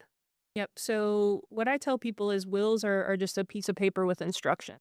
A trust is actually a legal entity that you form during your lifetime that can own assets. So we tell clients, think of it like a box that you can put things in. So real estate, bank accounts, brokerage accounts, cars, businesses, airplanes, all kinds of things can go into the trust. During your lifetime with a revocable trust, which is what we typically do for estate planning, you have full control. So you can change it. Yep, take things in and out. You can sell things. You can make Irrevocable changes. is this is the trust. You can't change it once you're done with it. Correct. Okay. Yeah. Kind of a different animal, but yeah, for estate planning, we are typically using the revocable. You have really complete control, but when you pass away, you technically didn't own the assets the trust did. And that distinction is huge from a probate perspective because nothing that was owned by the trust is subject to probate. So instead of having to jump through hoops with the probate court, hire an attorney to help, potentially, whoever's in charge can kind of step in and pretty seamlessly start either distributing or managing assets, depending on how old the beneficiaries are.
I heard that it's not recommended to put your vehicles in your trust because if, God forbid, you got into a crash and someone sues you, they can see how deep your pockets run via the trust. If it's owned, if your car is owned by the trust, then they can essentially sue the trust. Is that true? Is that accurate? So it is true, but with a revocable trust, you're not getting creditor protection. Revocable trusts are really just a estate planning vehicle. So what we tell clients is in or out of the trust, you're not getting any more or less protection than you had before. So, from our perspective, as many things as you can put in the trust is going to minimize probate because you could have, everything but your car in the trust and now your family has to go through some probate process with the court just for the car. So yeah, I don't think it's, again, no more or less. And in that case, yeah, the liability is going to be similar to individual. Okay, good to know. And I know we're talking about a lot of terms. I have your website pulled up. This is, niplaw.com, and you can navigate to the definitions page, which I feel like is very helpful because when you're just trying to understand the process to begin with, that can be like some serious brain power. It helps to have this to go back to understand all of the terms that we're talking about. But Beth, when people are going through this whole process of trying to figure out what they want to do, what do you feel like is kind of one of the common misconceptions that you find when talking about estate planning with people? Yeah, so I think, like you said, it can be a little overwhelming, and I think that is a big deterrent for people. They just don't want to think about it. They think it's going to be hard. We try to make the process as easy as possible once they get started. I always tell people that's the hardest part is making a phone call and setting the appointment, and then we try to make it easy after that. But yeah, I mean, I think just a lot of misconceptions. Like I said, oh, I don't need to do a will. I don't have anything. And then we get into it like, well, do you have a house? Yes. Do you drive a car? Yes. Do you have a bank account? Well, you do have things. Just because you're not, uber wealthy doesn't mean you don't have anything. I also think that's a misconception that people think they have to be uber wealthy for it to make sense to do an estate plan or a trust. Trust is only for rich people. That's not the case. Anybody that owns a house, I think, can be a step to say, hey, you might want to look at a trust because you have a big asset that's going to potentially go through probate. So I think just, it's not necessarily a fun topic for people to think about. They think about it and they get overwhelmed. But, take the step, get an attorney that will, teach you and explain things to you in ways that you can understand. I think that's really important. But yeah, it's a thing you get done and get off your to-do list, and I don't have to think about it too often after that. I think it's something that people think about when they start having a family. I have kids now. I need to make sure that I'm not just leaving everything up to chance and up to relatives to figure out, which for some families can get messy. For other families, it can get, for every family, it's emotional. It's a stressful time, and then you're adding another stress on top of that. What you mentioned, though, is estate planning only for the wealthy. No, but it's not a cheap process. You're talking thousands of dollars to get everything set in stone. But I'm assuming that you're going to best make the argument of someone's going to pay that eventually, whether you pay it up front or someone ends up paying on the back end. It's going to cost someone to get your affairs in order. Yeah, that's pretty much what I tell people is, the cost for a trust up front is more than a will. But you're making things easier and smoother for whoever deals with it when you're gone. Probate is also not free. So someone pays it on the front side or the back side. To me, it makes more sense to do it on the front side because you're the person who knows what you have and knows how to get it all organized and together rather than a family member trying to track down all of your assets after the fact. Josh, you kind of chuckled when she said probate's not free. Now I'm curious. Is there like I'm assuming it's off of how much. There's some of that, but it'd be just even filing fees and just hiring an attorney to do the probate piece. So if you have a small estate, you're still probably going to want to get someone involved to tighten that up. I know the folks that have done it on their own I have friends and family that have done that. They've done it and they've done it well, but they almost to a person said, man, I just wish we would hire an attorney to do the probate side. And that's going to cost about very similar, if not more than what it costs up front. Okay. So you're paying the cost up front, but it's probably going to be less in the long run. Correct. The other thing too is people, you pay for all kinds of insurance. You pay for car insurance, homeowners insurance, umbrella policies. This is kind of the same thing. This is kind of an insurance policy to make sure that things happen the way you want them to when you pass away. Yeah, but you don't have to. It's not like with insurance that you have, especially car insurance, that you have to switch insurance every 6 months because they jack up your rates and they give the discount to the new customer and not the return customer. This is like you pay for it and it's done, unless you have something crazy that you buy a new property that would have to change, obviously. But it's the template is there and it's done. And that's where, and Beth and her team are really great at, if you bring up the example of buying a new property, how you put that into the trust or title that into the trust. It actually, you don't have to go reopen or amend the trust. You just title it correctly and they have a whole kind of. So that was another one of my questions. Can you do that at the closing table on closing day? You're closing for a home. Your trust would be named like, the Morgan Francis Trust or whatever. But when you buy your home, it's your name that's on the deed, not the trust name. Yeah. So that one I could tell you. That one, it would depend typically on whether you're buying via cash or if you're buying with a lender. Let's just say lender because most people are. Sure, of course. Give me that scenario. And lenders are typically going to want it to be in the individual name. There's some that will be able to figure it out and be able to do the process where you're still the borrower as an individual. Right. The borrower individual or Josh, the trustee of the trust. Right. But most are going to say, hey, buy that in your individual names. And then afterwards, we can help with doing a deed, just kind of do a quitclaim deed in from the individual into trust. And quitclaim is just one thing change on the deed, not a big deal. Yeah, just grantor, grantee. Your grantor is your individual. Your grantee is going to be that trust. And doing a quitclaim deed, is there a big cost to that or what typically? Okay. That's pretty nominal. Okay. Yeah, okay. Correct. Which, right. Sometimes when you're buying a home, you're like, a couple hundred more, why not? Correct, I mean, add it to the tab. But yes, you can at time of purchase put it into your trust. If the circumstances. I think it's kind of like some lenders will lend to businesses and some will lend to trusts and some won't. But yeah, if they won't or can't or would rather not, then you can always just buy it in your own name for it. And I think that's understandable too, because they want if they're lending a large amount of money to a person and that person doesn't pay their mortgage, they want to be able to go back to that person and try to settle that.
Can you explain, though, let's just say bank accounts, brokerages, the house, the cars, the boat, if you're lucky, all of that is in the trust. What then happens when you pass away for people who want to get this set up for their family? What happens when they pass away and they do have all of this prepared? So the trust is going to be kind of the playbook of what happens. So who's in charge of handling the process? It's called the successor trustee, similar to an executor for a will. Okay. And then you've laid out how you want it to work for your kids or whoever you're leaving things to. Sometimes it's just an immediate distribution if everybody's over 18, responsible, capable of managing Yeah, how things. you handle it if you've got, younger kids or a family member with a disability. Depending on the severity of that disability, how do people handle stuff like that? Yep. So trusts have a lot of flexibility. So anybody under 18 is not legally able to inherit property. So the parents would decide when they set up the trust, like what age they'd be comfortable with them getting an outright distribution. Sometimes they can stagger distributions, half at 25, the rest at 30. And basically the trustee manages it for them until they reach that age. Typically the trustee has ability to make distributions for the kids' needs. Health, education, maintenance, and support is the standard. So they can pay for college, they could, help them buy a car, pay a medical bill, whatever. And then the parents have decided at what age they're comfortable with everything being handed to the kids. Hollywood gave a interesting example once of there was a movie that the person had to be married by a certain age. I can't remember the name of the movie. But what is the craziest stipulation that someone has put in there for you're not getting this money until this happens? You haven't seen any Brewster's Millions. That's another great movie. Has that Yeah, stipulation, okay, which is a okay. phenomenal one. But yes.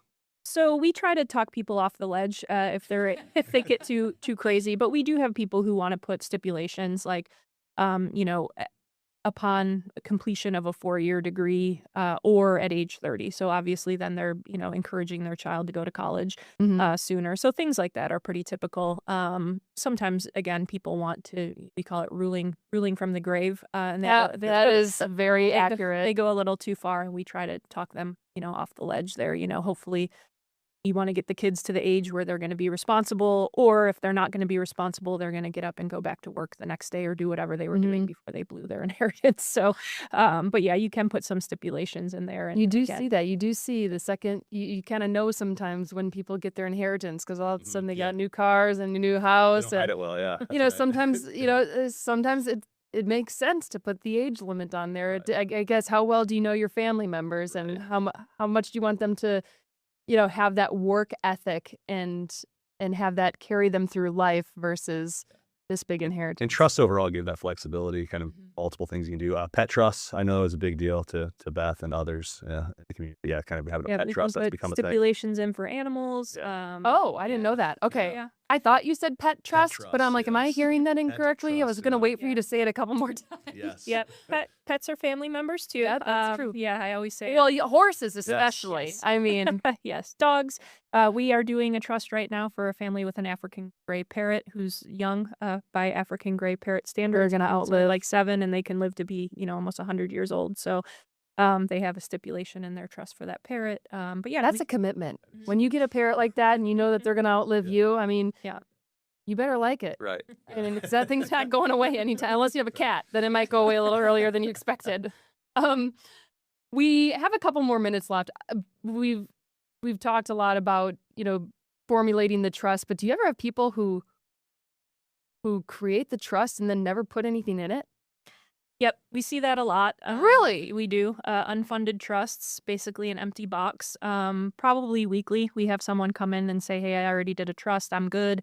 And I say, great, what's in the trust? And I get a blank stare. And I don't exactly know why that happens. We really push people on that. We talk about it a lot. We talk about it at the initial meeting. We talk about it at the signing meeting. Isn't that part of creating the actual trust, that part of that process is putting things in the trust? So from the attorney perspective, what I tell people is we create the box. We build the box and set up the instructions. Typically, we're helping them get their real estate into the trust. So that's something that happens right away. But then the homework afterwards is theirs. That is one of the, people ask what the downside of a trust is. That's one. There is work that has to be done. So people have to go to the bank and update their accounts. They have to call. Is that like changing the beneficiary from, my husband to the trust? So not typically. You can usually put things in the name of the trust, and we tell people that's the better option. So now the bank account is owned by your trust. The brokerage account is owned by your trust. That's the quickest option. You could name the trust as a beneficiary, and there are assets that you have to do that on. So like retirement accounts, life insurance. But what I tell people is that's not immediate. If it's already in the trust, someone passes away, you have a death certificate, and the trustee has access. With a beneficiary designation, there's some back and forth that has to be done with the bank. And then if there's not an account in the name of the trust, you have to open one. So it's quicker to have it just in the trust if you can. Okay, so you're putting in the work. I mean, it's not like this is an overnight thing. First of all, you have to call around and get quotes and see who you feel comfortable working with. And then you have the conversation and you learn like we're doing now. And then, if you're doing wills on top of it, you have to have the conversation with family members of other decisions. There can be, one for medical decisions and all sorts of stuff. So, I mean, it takes time. It's not like, okay, we need to get a trust and a will in place now, and then tomorrow you're going to have it. And then on top of that, it's after you formulate it, you have to go through and check all those boxes. And on that trust funding part, it'd actually be great if we or the law firm could help do all that. But with security today, there's no scenario where we can talk. The bank's not going to talk to us. Right. Your car is. Your auto loan's not going to nice, talk to but us. there'd be a slight security issue. They just won't let it happen. So that goes back kind of, hey, client, and we have process try to help them through that and kind of guide them through all that. But it does take some work on the back. Well, Beth, Josh, I feel like I learned a lot. I feel like I kind of knew some things before coming into this episode, but I learned a lot today, and I appreciate you guys coming on and going through all of that. This is great. I'm glad you're doing this. It's a good show. Yeah. So we got Beth and Josh from NIP Law. Thank you again, and thank you to everyone else out there watching this episode of Turnkey on Queen City News Plus. We'll see you next time.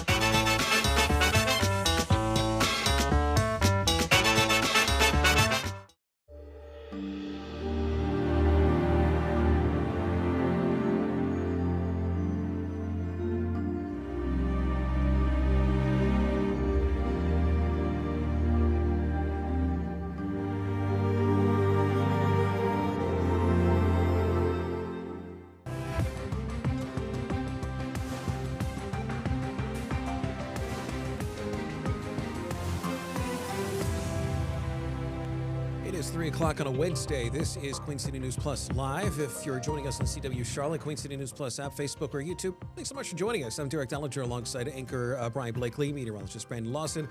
We have Beth Dickinson at the controls, also producer Austin McCollum, also in the room as well, just keeping an eye on everything that's happening. In fact, we're keeping an eye on something that's happening right now in the next little bit that should be happening at CMPD, revolving around this operation, Brian, that happened just a little bit earlier this morning with the FBI that resulted in at least several people getting detained. Yeah, this is part of a drug and prostitution bust that happened up off of Reagan Drive, 4900 block between Graham and Sugar Creek Road that happened early this morning. You see all the heavy equipment and armored and law enforcement that was out there. It was the FBI, CMPD.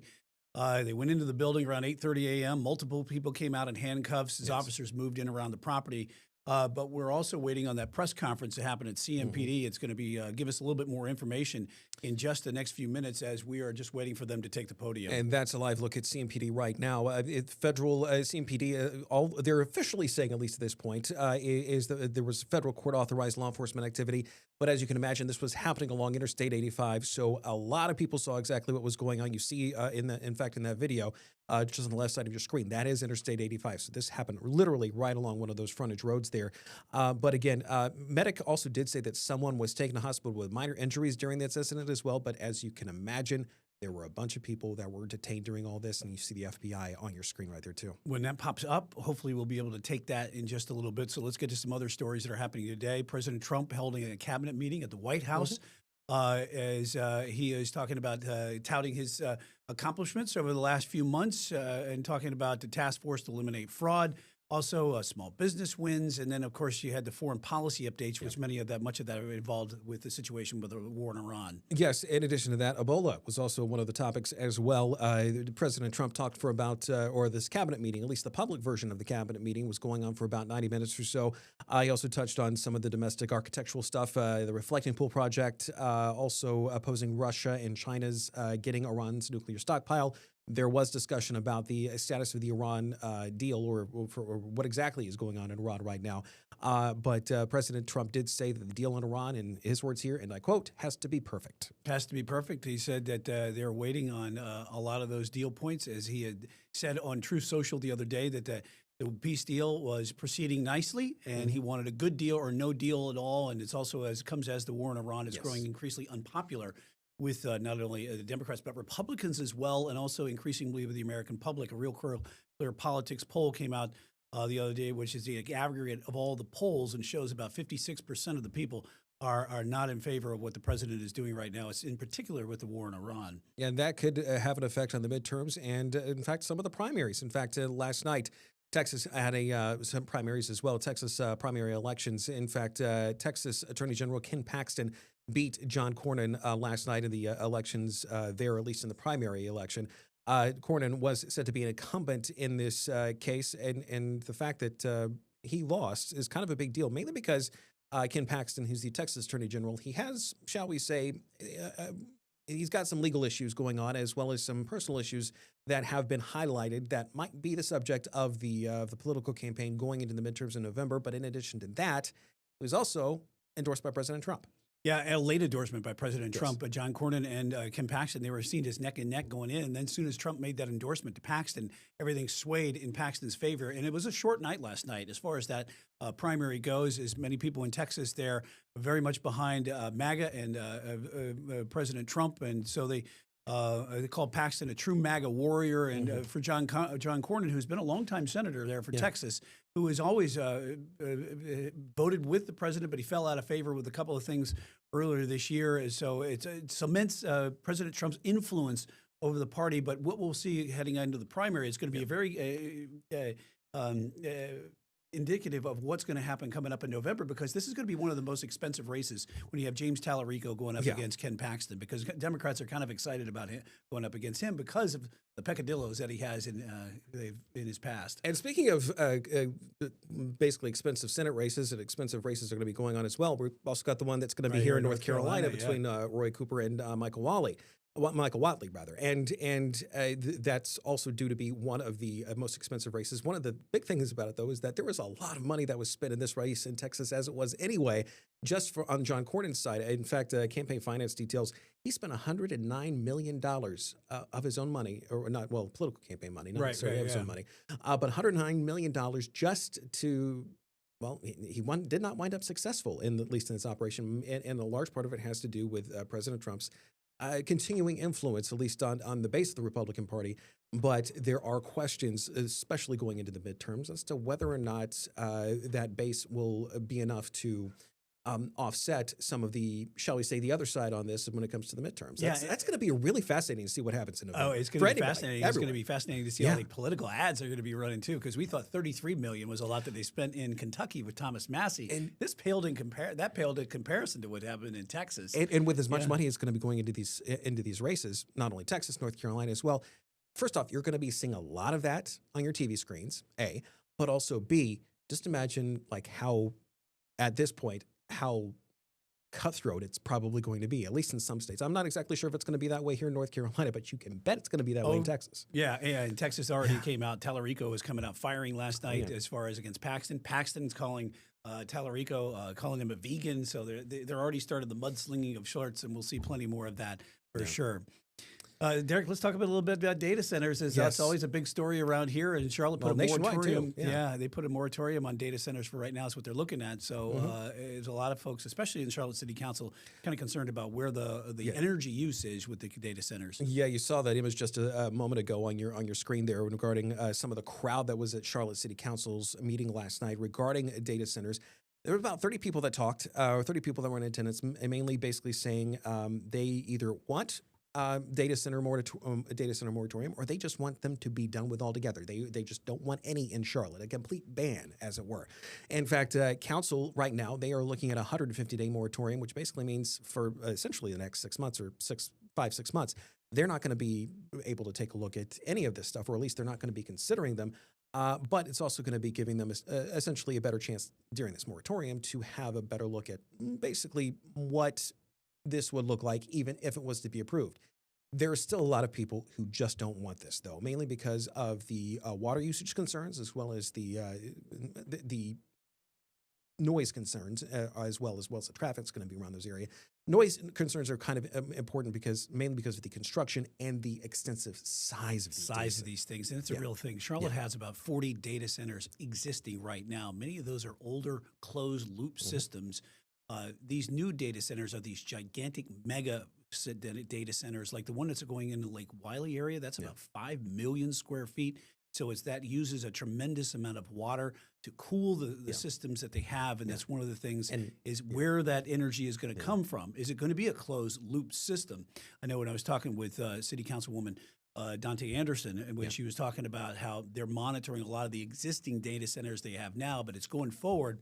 How can they have the restrictions in place, because they already have some state laws in place that aid to a lot of data centers that are coming. And this is the wave of the future. You know, we saw public storage facilities that went up everywhere. Now it's data centers that are going up everywhere. And to probably have the most astute observation, not only of the public storage places that are their popularity there, but also Amazon warehouses. If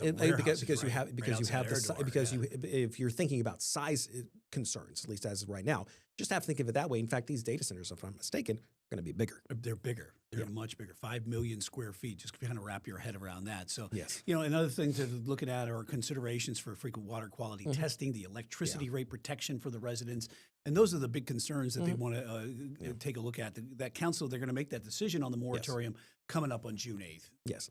So we do have some news, some I guess rather good news to tell you about. The UN's men's national team has been announced, and one of them just happens to be a Charlotte FC player, Tim Ream. He is on the team again, and this is coming as men's national team, and well, they're actually set to be playing in Charlotte, if I'm not mistaken, this Sunday.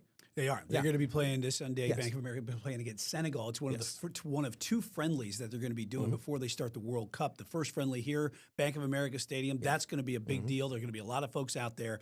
And then the second friendly is going to be against Germany June 6th in Chicago. And then the first cup match that they will have will be against Paraguay, and that'll be June 13th at SoFi Stadium in Los Angeles. And so that's going to be a very exciting time. We're going to have a lot of those World Cup matches right here on Queen City News, and we're looking forward to it.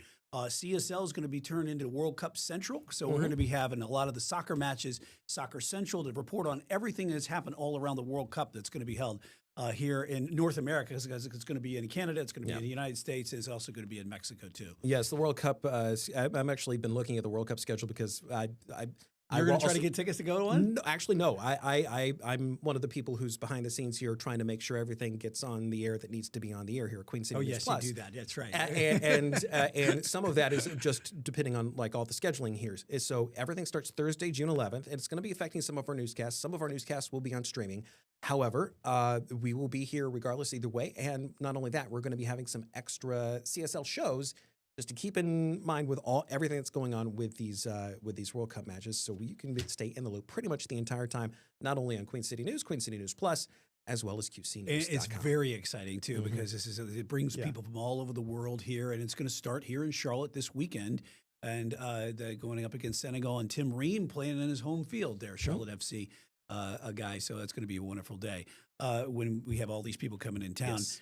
We are still monitoring, Derek, that CMPD, Beth, we can pop that up real quick to see where they are. Are they still doing the same thing over there? They have not started it yet. They have not started it yet. They're kind of looking at everything. So that's exactly what we're waiting on. People at the podium, and nobody's come in yet. And this normally happens when we're and this is a situation from earlier. Law enforcement, they conducted a prostitution and drug bust at a hotel called the Garden Inn and Suites on Reagan Drive between Graham and Sugar Creek early this morning. Lots of presence around. We're trying to get an update on that. And when we do, we'll let you know. Yes, and we will break in just in case there are any updates from that in the next little bit. First off, let's get a check on your weather, and the fact that today, well, it's not exactly been like the best day, but of course, it's better than yesterday.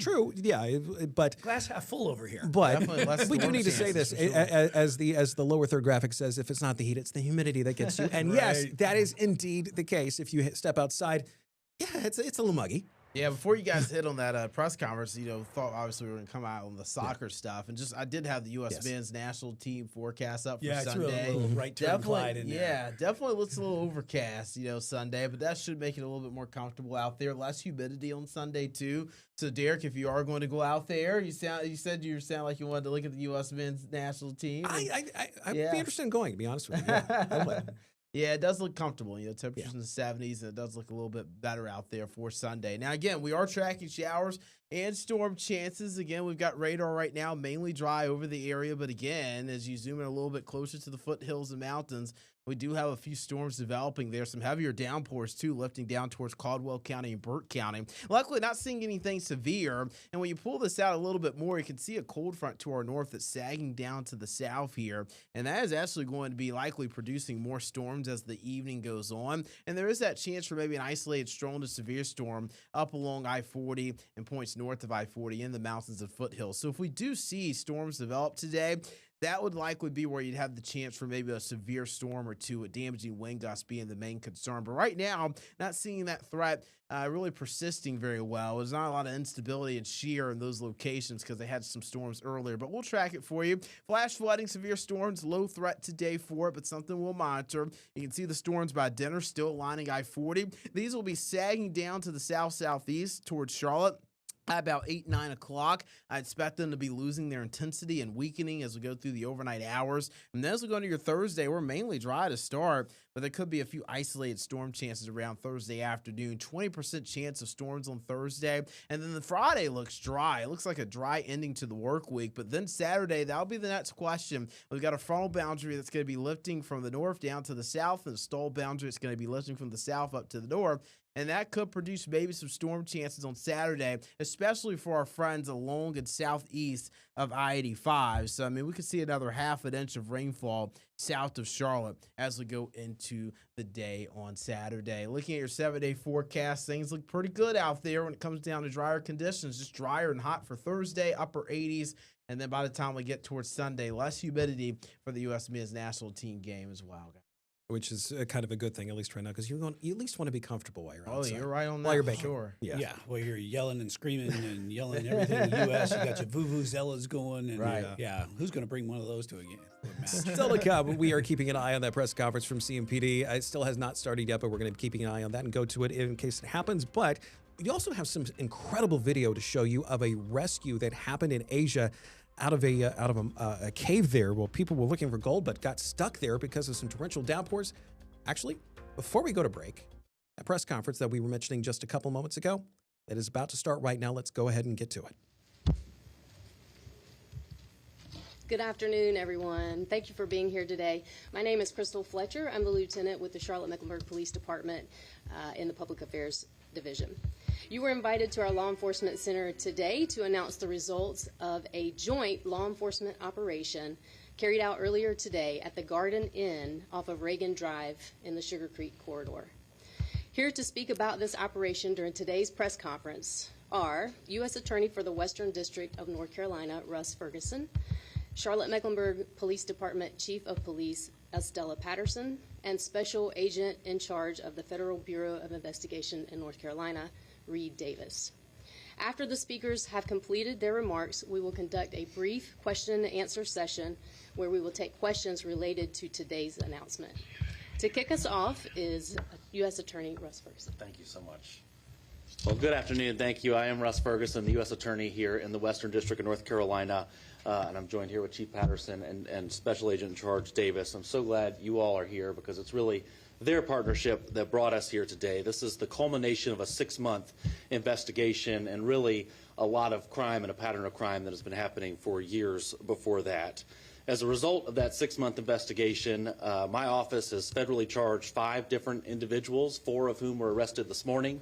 5 other individuals were arrested on state charges, but our investigation is ongoing. We continue to look at the evidence. Obviously, a lot of evidence was seized today, and more charges or more individuals charged may be forthcoming. So the hotel we're talking about is the Garden Inn. I want to be clear, that's not a Hilton Garden Inn. It's an independent hotel called the Garden Inn. It's in the Sugar Creek and I-85, right in that corridor there. And this morning, a whole bunch, hundreds of FBI agents and CMPD officers and other law enforcement descended on that hotel to execute these arrest warrants, to execute search warrants there. And before I even start, I want to commend the law enforcement for the job they did this morning. I was in the command room this morning. I was on the site at the hotel a little later this morning to see law enforcement in an enclosed hotel, an enclosed hallway with multiple levels, executing search warrants and arrest warrants down the hall where many of those rooms have guns in them. And doing so safely without any incident is really incredible. They put a lot of thought into that. I watched this morning as a school bus picked children up from the hotel, and they waited for the school bus to depart and for those children to safely get to school before the operation started. I saw an FBI agent in full SWAT gear help a resident of the hotel take her groceries up this morning because the path was a little different because of the law enforcement presence there. Just a tremendous, tremendous job. Now, the reason we were there is because the Garden Inn has become this rampant and pervasive hub of drug trafficking and gun trafficking activity. It has been a problem hotspot that is causing problems throughout the Charlotte community. From January 1st, 2024 until May 18th of this year, just last week, at the Garden Inn alone, that one address, CMPD received 590 calls for service. In 29 months, 590 calls for service. They made 47 arrests there, not including the arrests made today. And there are innocent people at that hotel. I mean, I met some of them this morning. There are innocent people there, but the hotel itself serves as almost like a farmer's market for drugs and guns. There are multiple rooms on multiple levels where people are buying guns and drugs, and those innocent people that are living there were duped.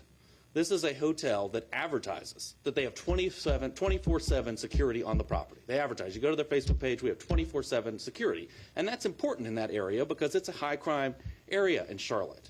But what they don't tell you is that the security officers that they hire and that they employ and that are there at that hotel 24/7 are among the defendants that we arrested today. And of course, everything I'm saying today is simply allegations. We filed a complaint to seize the hotel today, and these are arrests of these people. But their security team, we allege, are felons. They have extensive criminal records, violent crimes, drug crimes, you name it.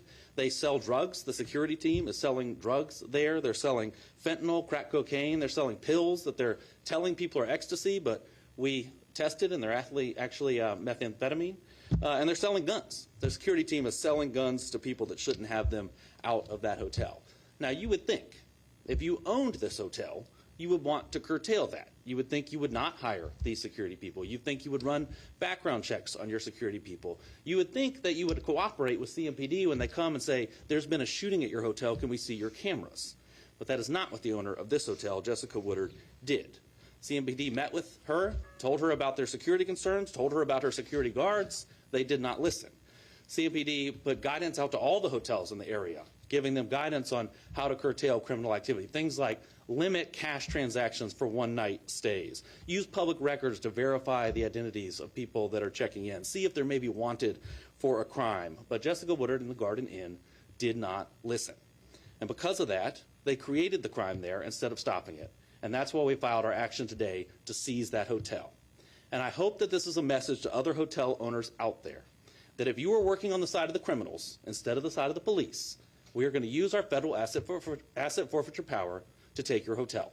We are going to seize the property because we cannot let pockets of Charlotte become safe for criminals and not safe for anyone else. We cannot do it.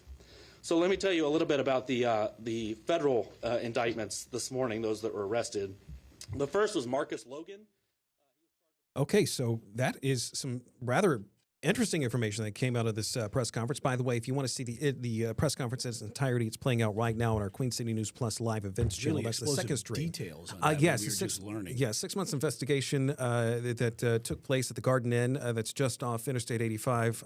What was interesting here is that the big headline here is that they're saying that security people were among those that were arrested as part of this case, apparently selling drugs to, allegedly selling drugs to some of the people that were there. They call it a rampant and pervasive drug and prostitution and gun hotspot. Yes. They call it a farmer's market for guns, and the security personnel had criminal backgrounds, and the owner of that hotel for the Garden Inn, Jessica Woodard, did not do anything, and that's why they are seizing that hotel in the asset forfeiture power. Yes, the district attorney there saying that over the course of 2 years, 590 calls for service at the Garden Inn. In addition to that, dozens of arrests have been made there.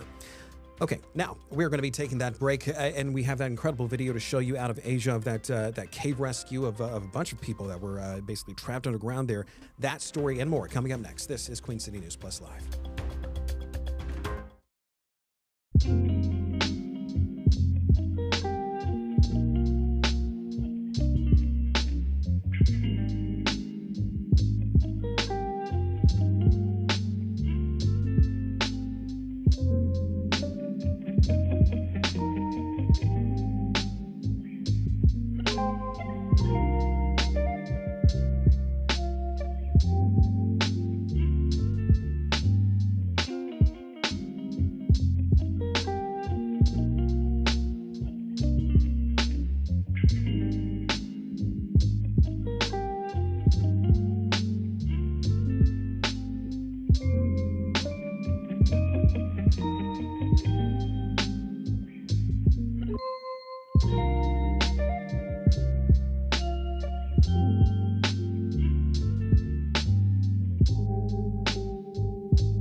3:25. This is Queen City News Plus Live. We have that story that we've been wanting to tell you about. Actually, coming up in just a second. Taking a look outside there. This is Arlington, our Arlington camera. Got some Looking uptown. sunshine there for once in a few days. Right? Yeah, we haven't seen that much of it lately. Right? But, yeah. If you want to take a look at the forecast, by the way, it's at qcnews.com.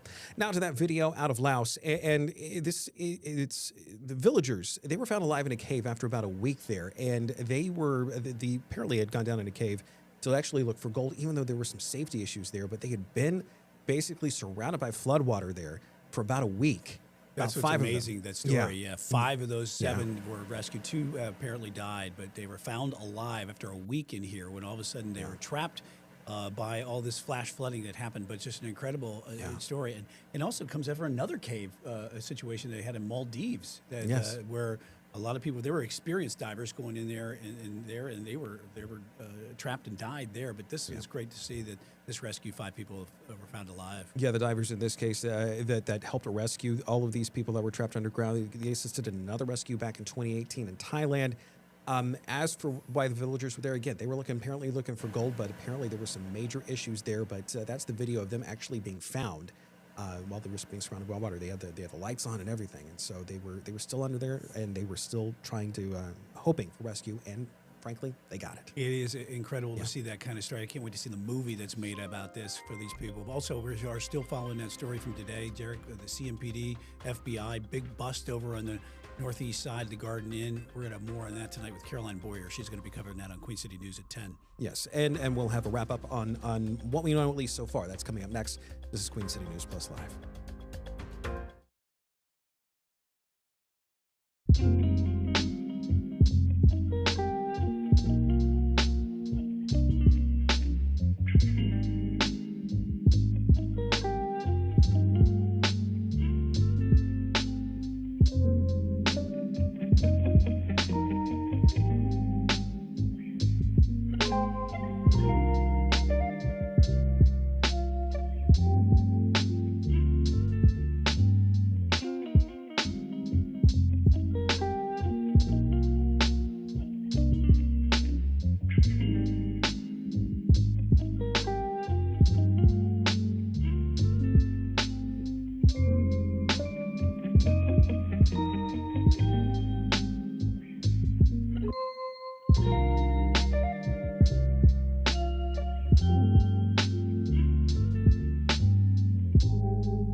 Garden Inn seized. That is the big story, as well as security people there being arrested, accused of selling drugs. That's one of the big things coming out of that press conference from CMPD. Well, have a great night. You're watching Queen City News Plus Live.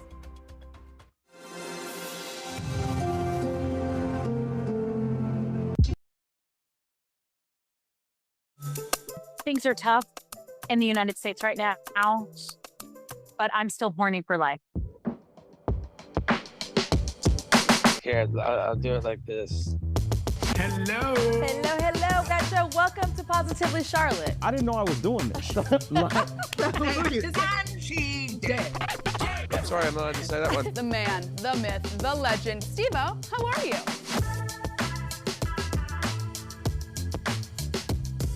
All right, we are back with another special version of the Comedy Corner. I'm here with my co-host Alicia Quarles, and we've got Liza on today. Welcoming.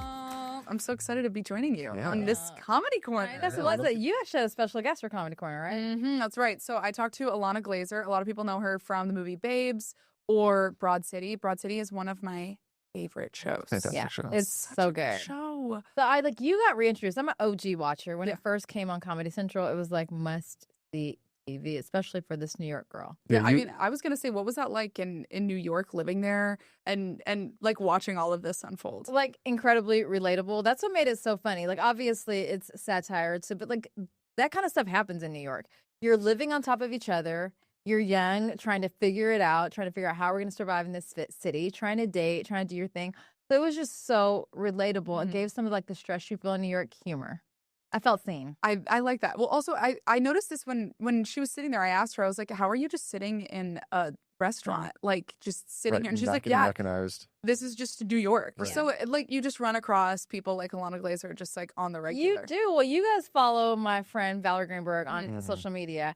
And you guys used to give me a hard time if you're always talking about celebrities. I'm like, because I'm always around them. Yeah. In New York, you're always just around them. So it's not a big deal. Like, Yeah, no, I think I saw on Val's Instagram she was like hanging out with all the Sports Illustrated cover literally, models. I'm like, all right, Tiffany Haddish. Yeah, exactly. That's bumping into just people all like the life time. in New York. So Lana Grazer, you might see her on the street and you wouldn't say anything. We're cool. We're cool. We're cool. cool in New Do York. you guys have a favorite Broad City moment? I know that there have been a lot that have gone viral over the past few years. Yes. On TikTok, like the sound where the in the club we all fam. That one is like a huge one. My favorite moment is when Abby goes up and they're in the park and wearing rollerblades, and then she tries to kick the soccer ball and he falls over. It's just there's so many moments like that. I mean, I loved. I was a big Hannibal Buress fan very early on, and seeing him in that show. And there's some moments I can't really mention, but I really like him. So seeing him in that show. Mine is like when Alana needed to make extra money and she became like a housekeeper. You guys remember that episode? Oh, that was such a funny one. And also, but there's so many cameos in that show too. Yeah, there are. Like a ton. Just You know? New York. I mean, through it and was through. like the biggest names. They had Hillary Clinton on in an episode. I'm like, how That's Oh, did exactly you who I have think. this? There was such a New York moment. Roadster Right. Hillary But that is Clinton. one of the good things about living in New York because you are tripping over people. You're on the same social circles. It's very easy to get people onto your show or, to interview people because you're seeing them and you just hit them up. That makes sense. Do you miss New York? I do. You know what? It's fun. I feel like New York is great for, I think I overstayed the party, but New York is good when you're in your 20s, when you're in your early 30s. So when you're about 35, you should probably, unless you make a ton of wrap money, it up. you need to wrap it up. Start aging out. I just kept the party going, but it's a lot of fun. All right. Well, so we're gonna throw it to Liza and her conversation with Alana Glazer right now.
Alana Glazer from Broad City and Babes, and she's got a tour going on. She is going all around town, and she is coming here to Charlotte.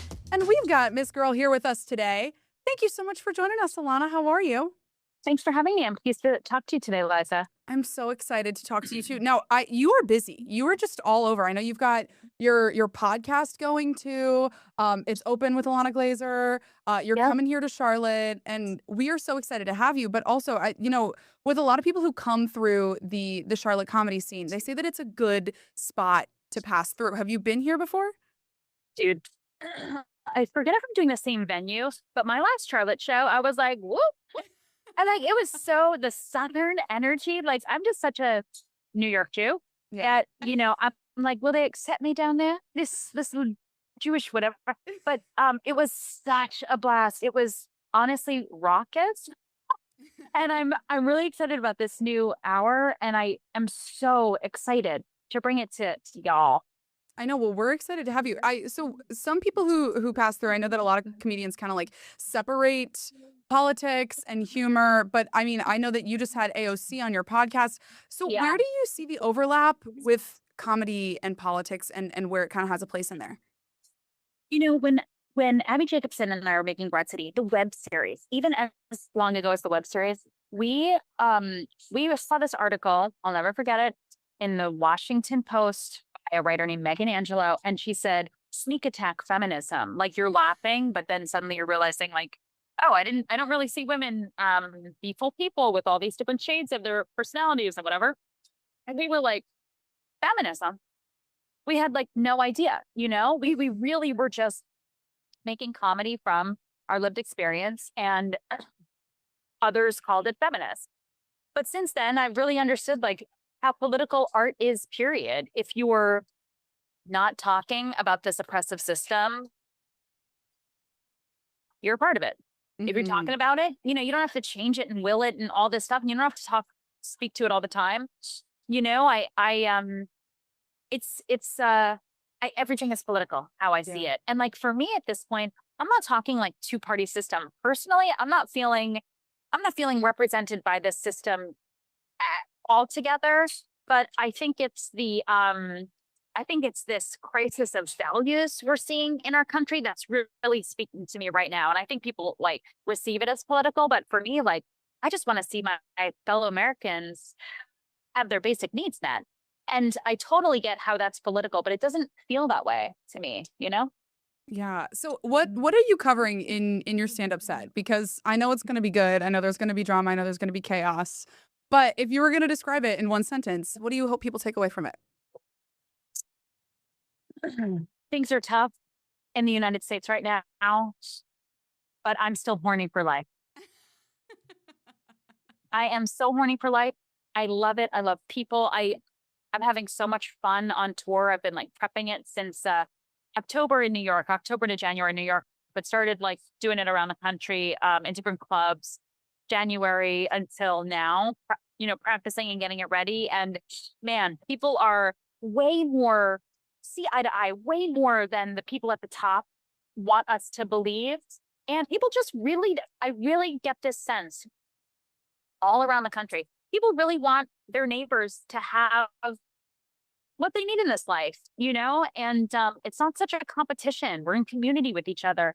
And yeah, I'm talking about how this world right now is just one that I'm like, I don't recognize this. I feel like this old lady where I'm like, this world has gone crackers. It didn't used to be this way, but as a mom of a little kiddo, she's almost 5, my daughter, it's like, I'm just having the best time. And so, while the world outside doesn't necessarily match my personal experience, I'm trying to hold both at once. Now, I know that you've got your little munchkin. What is the number one thing that surprised you about being a mom or also raising a small human? What is the biggest thing that really stood out to you that you were not expecting? So I'm talking about the following in my latest hour, and I talked about it in my last hour too. I seriously cannot believe how joyful it is. There's a Yiddish phrase, kvelling, and which means like you're just like loving and so proud, bursting with pride. And there's also a phrase plotzing, which means like your heart did burst and you're like on the ground, you dead. I'm like, I'm kvelling so much, I might plotz. That's how I feel. I can't believe the joy. It just really shocks me. It's so hard. I'm so freaking tired, but it doesn't matter. It's really just fascinating and fun and hilarious. And I talk in my stand-up my latest hour how my daughter is like almost 5 and she's already more emotionally advanced than I am. I'm like I'm already like out of my depth, and the issues that she's dealing with are like above my pay grade already. It's crazy because I feel like kids up until they're like 7 years old, they have this odd sense of wisdom.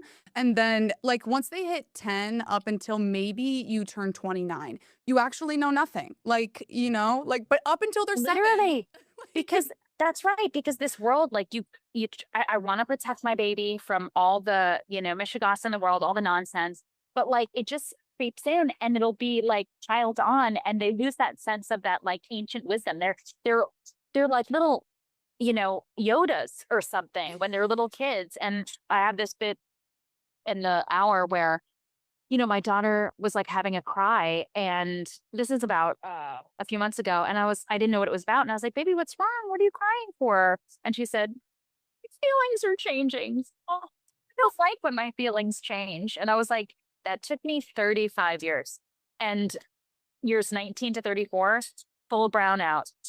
She's 5 years old, stone cold sober. I'm like, okay, teach me your ways, my dog. Yeah, you're like, how did you figure this out? How did you figure this out? This took me thousands of dollars in therapy to figure out. Literally. The articulation, like it's like the knowing your feelings and the articulation.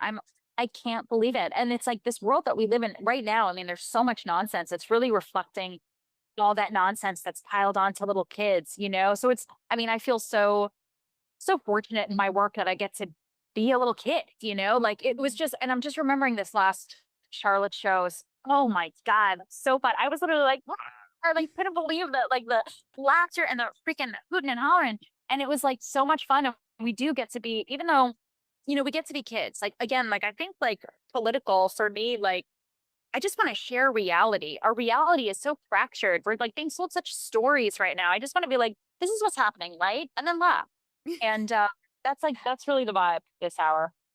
Okay, also, I'm just realizing the fact, I know that you mentioned that you're just in a restaurant right now, but I'm just so stunned that people aren't walking up to you being like, are you Alana Glazer? Like, how are you just living? What my vibe is like the wait staff knows me, and I'm like, hey girl. And like, we already chatted, you know what I mean? Like we have like full on chats, but I look like half of New York City, like wherever people come from, this is like what half of the population looks like. So it's cool. Oh my God. Also, Liza, I want to say, like, I'm just talking about like, day-to-day too, like therapy and Botox, grocery shopping. I don't grocery shop stoned anymore, and I'm very proud of myself. But like, I can't believe I ever did, like running around like a lab rat in a maze. Like, I used to think I had to get stoned to go to the grocery store. I'd be like, all right, I need coffee And blue cheese. It's like, this is so hard. Like, I was training with weights before, and now I'm flying through the supermarket.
Okay, well, here's also my question for you. I know you're like you're doing comedy in so many forms all the time. Do you have a favorite form? Is stand-up your favorite? Is, a sitcom your favorite? What is it? It's hard to choose, and also, like, right now I'm so focused on stand-up. I just love stand-up. It's so satisfying, and, it's taken me a while. Like, Broad City, like, took off, and I was doing TV, like, for, just years and making so much of it before I returned to stand-up, and I really feel like, I've been doing comedy for 20 years. I did stand-up, but I've really been focusing on it for the last 10, and I feel like I'm really getting a hang of my voice and a business and what it means to tour. And it's just, there's nothing like it. It's feeling so spiritual these days because things are so rough. You look at the news and you look out in the world and it's like, what is this world I'm living in? And to get together and laugh, it's so healing. It's been so fun. Right now, but again, it's because it's right in front of my face. But man, stand-up is just magic. Yeah. But also, so many people love you from Broad City. I absolutely love that show. Thank and you. so many I love it so people's- much. It's their comfort show. What is your comfort show? And also, do you watch Broad City? Like, is that like a weird thing for you? Because it is so Yeah. funny to so many people, but is it I like a know, and weird like thing of watching yourself? I haven't watched it since. I mean, I don't think Abby has either. Like since it aired, we would write 8 to 10 drafts. We would do 5 passes of an edit, and by the time it aired, and also dude, TV used to be on at a certain time. Wednesdays at 10:30. By the time it aired, it was like, okay, this is in my. These are cells in my blood. You know what I mean? Like so deep in me. And then at this point, it feels so emotional. Like when I just week. I tried watching it starting from the beginning and I was like, I'm going to watch every episode. I made it through one act and my husband and I were watching it and we were dying laughing. I was like, oh, sorry, please. You don't see. Like when I see a clip, I can't believe that's me and Ab. We're like, it's so silly. It's so funny.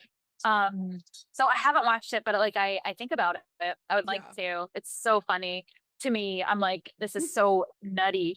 My comfort show. Do you know Ina Garten? Yes. I just watch Ina, and like I'll watch the same episode. It's like there's no story. I'll watch the same like I'm on this roast beef sandwich right now that I cannot get past. It looks incredible. Also, I mean, did you see that her chocolate, what was it, like the brownie pudding that went viral on TikTok? No. Oh my What is gosh, it? you need to try it. It's basically like if you think of like brownie soup, but like she found a way to make like a French onion take of brownie soup. It's like, Oh my the top of it God. is like crusted over, but then the bottom's kind of batter. Look this up. Are you not on TikTok? No, I'm not on TikTok. Because I was gonna say also, it must be weird hearing your voice because the clip that went viral of the In the Club We All Fam, I can only imagine what that must have been like when, like, if you were scrolling on TikTok and randomly just heard your own voice, that must be so trippy. It was like genuinely emotional. It was like so heartwarming. We were like, it was just so sweet. In the club. And it's like so like awkward and nerdy, and he's like white girls. Like it's so funny, dude. And like it was just so sweet.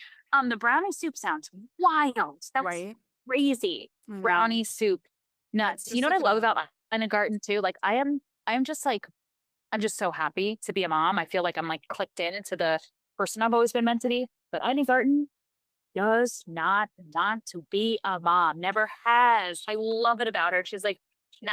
I'm like, I just love it. Literally, she's like, I'm domesticated for myself. Like, she's like, Exactly. She's like, I'm my baby. Yeah, I am my baby, and Jeffrey sometimes too. Totally. Oh, it's just the best. Okay, well, also another thing for a lot of people, like comfort shows, reality TV. Like, I love Dancing with the Stars. Would love to see you on Dancing with the funny. Stars. That is so funny. So, do you have a reality show that you feel like you would do well on? Do you think you would succeed at I think Dancing Dancing with the Stars would be good. I honestly would like to try Survivor. Oh, you would be because so good on that because you're so I want to charming. know survival stuff anyway. I don't really get it. Like, is it like you're manipulating the people around you? Honestly, like, I don't know enough about Survivor. I've seen like I know like the surface level knowledge, but people also the other thing is you would have so many fans from that because people who watch Survival are Survivor are die hard fans. Like they go hard for that show. But I want to know survival skills. You know what I mean? I feel like this would be like a rude awakening as a jump start. So I would like that. Dancing with the Stars sounds, I mean, I'm not going to do these things, but like it would be hysterical, like almost like a goof in a way. You know what I mean? Like me in reality setting would be like so nuts. I mean, it's interesting. Has anybody reached out to you about reality TV shows? No? You know what? We got to call people up. We got to call people up. I'm like, I don't know that I would do it, That's so fair. But it's like, it's really that I just have never thought about it either. But it's cracking me up. As you say. No, honestly. But it's kind of like, I feel like when you're a kid, you think that you're either going to end up like getting hit with a tsuami. You think you're going to end up stranded on an island. And so you're like, I need to know these skills. And now as a full grown adult, I'm like, I couldn't go camping by myself. Like I couldn't. Know. I know. I can't really drive out of the city. I'm such a bad driver. I'm like, I like feel so disempowered that I like literally need my husband to drive me like my grandma Blanche. She'd call Dave, pull the car up. And it's like, I am Grandma Blanche now. Like I'm already Grandma Blanche. That just means you're a true New Yorker, you know? Like, yeah. you're And also you're like a I know real my New Yorker. limits. I don't have to do everything, you know? No, it's so true. Well, I think that the only question is, when are you coming to Charlotte? We're so excited to have you. And or do you want me to share the info for you? Because I can also. Share the info for me because I'm like, I got so many dates going on. What's the date? You tell me. The date is May 28th at the Night Theater, and we're so excited to have you. Yes, and I believe this was where I went last time. Dude, it was so much fun. I had so much fun. People can get tickets at alanaglazer.com. And literally already, thank you, Charlotte, for giving me such a fun show in the past. I cannot wait to perform for y'all. Oh, we are so excited to have you. Alana, thank you so much for your time. We so appreciate you having a little chat with us today. Thanks, Liza. I so appreciate your time. Thanks for having me. Talk soon.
News: an investigation into a crime-riddled hotel leads to drug and gun charges against several suspects. So why investigators are now calling the Northeast Charlotte business a hub for trafficking. Most of the Piedmont is dry here, but up in the mountains and especially the foothills, it's a much different story. We have some flash flooding happening in parts of Caldwell County right now. Flash flood warning in effect through this evening. I'll track that and how much more rain to expect over the next few days coming up. And leaders in Mecklenburg County summoned to testify about the disturbing death of a very young girl, what lawmakers are now hoping to gain from the discussions. Well, good afternoon. I'm Alicia Barnes. Queen City News at 4 starts right now with breaking news in Charlotte. Nearly a dozen people now facing charges in connection with a 6-month investigation At a Northeast Charlotte hotel, this is the scene right here. The news comes after FBI agents and CMPD officers were spotted at the property this morning. Queen City News reporter Jen Cardone live right now at CMPD headquarters in Uptown. So Jen, you just heard from top local and federal law enforcement officials. So what do we know? Well, Alicia, officials are saying they hope that this sends a message that activity like this is not going to be tolerated. They say they did it once and they are more than willing to do it again if there are other businesses that operate this way. So a little bit more about what we learned. Officials say the security team that is employed at the Charlotte Garden Inn and Suites is mostly convicted felons who use the hotel as a base of operations to store and deal drugs and guns instead of preventing that from happening. In the last 4 months, law enforcement says it was able to get 27 controlled purchases of guns and drugs there. They also, over the last 29 months, tell us they responded to 590 calls for service. Officials say the hotel owner had been warned repeatedly about the drug use and drug activity and trafficking on the property and failed to take meaningful action to stop it. This is not just about the Garden Inn. This is about more than one hotel. This is about that whole corridor of Sugar Creek and I-85 that we get a whole lot of complaints about. It's basically an open-air drug market. It is a part of Charlotte that should be thriving. It is a part of Charlotte that is affordable, but it is a part of Charlotte that is not safe. And we're going to use every federal tool we have to make sure it is safe. Now, we also learned that the head of the security team was one of the people that had been charged. He was even wearing an ankle monitor while he was doing his job, and just one of the many behind these illegal cells. As for the owner, we're told that the owner is under investigation and maybe perhaps more information is pending on that. Anyone who is innocent and living at that property is, we're told, being able to return back to that property, and officials say they're taking steps to try to take it over. Reporting live in Charlotte, Jen Cardone, Queen City News. All right, Jen, thanks so much. Let's take a live look now from Hyberton Mountain now, looking over Lenore. Some rainstorms. Look at this now moving their way through the higher elevations. Definitely be able to see the cloud coverage there kind of moving very swiftly there toward the Queen City. Let's bring in Chief Meteorologist Tara Lane at the Pinpoint Weather Center. So Tara, today's storms could produce damaging winds still?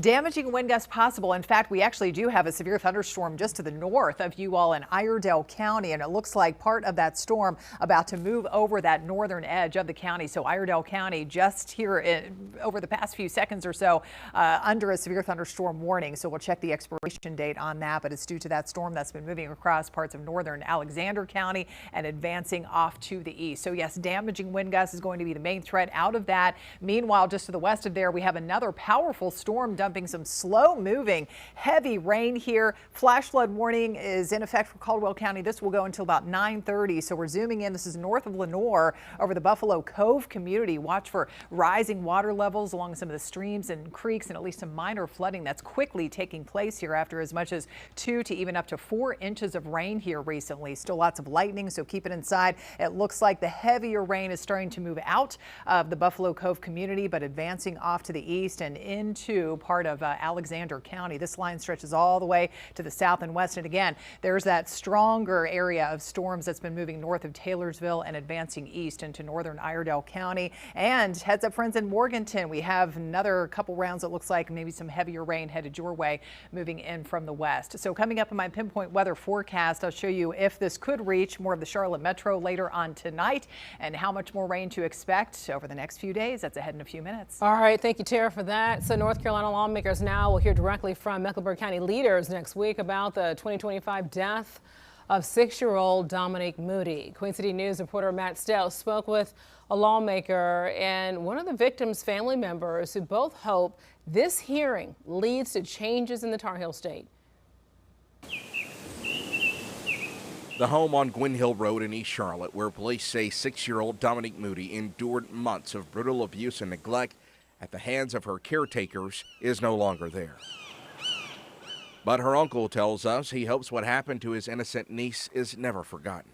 What they did to this child was unconscionable. Peterson is a funeral home director in Fayetteville and says preparing the little girl's body for her service is an image he can't get out of his head. The average person would not be able to withstand what we saw. I've been in this business for a while, and I absolutely cried for 2 weeks. Peterson says even in the pain, he's pleased with the North Carolina House Oversight Committee calling on Mecklenburg County Manager Mike Bryant, CMPD Chief Estella Patterson, Mecklenburg County Sheriff Gary McFadden, and 2 social services directors to testify in Raleigh next week about what went wrong in the Moody case. The system has blood on its hands. Were it not for the system, were it not for the situation that she was in, she'd be here today. Nash County State Representative Alan Chesser will be chairing that hearing. We know that when it comes to protecting our children, time is not on our side.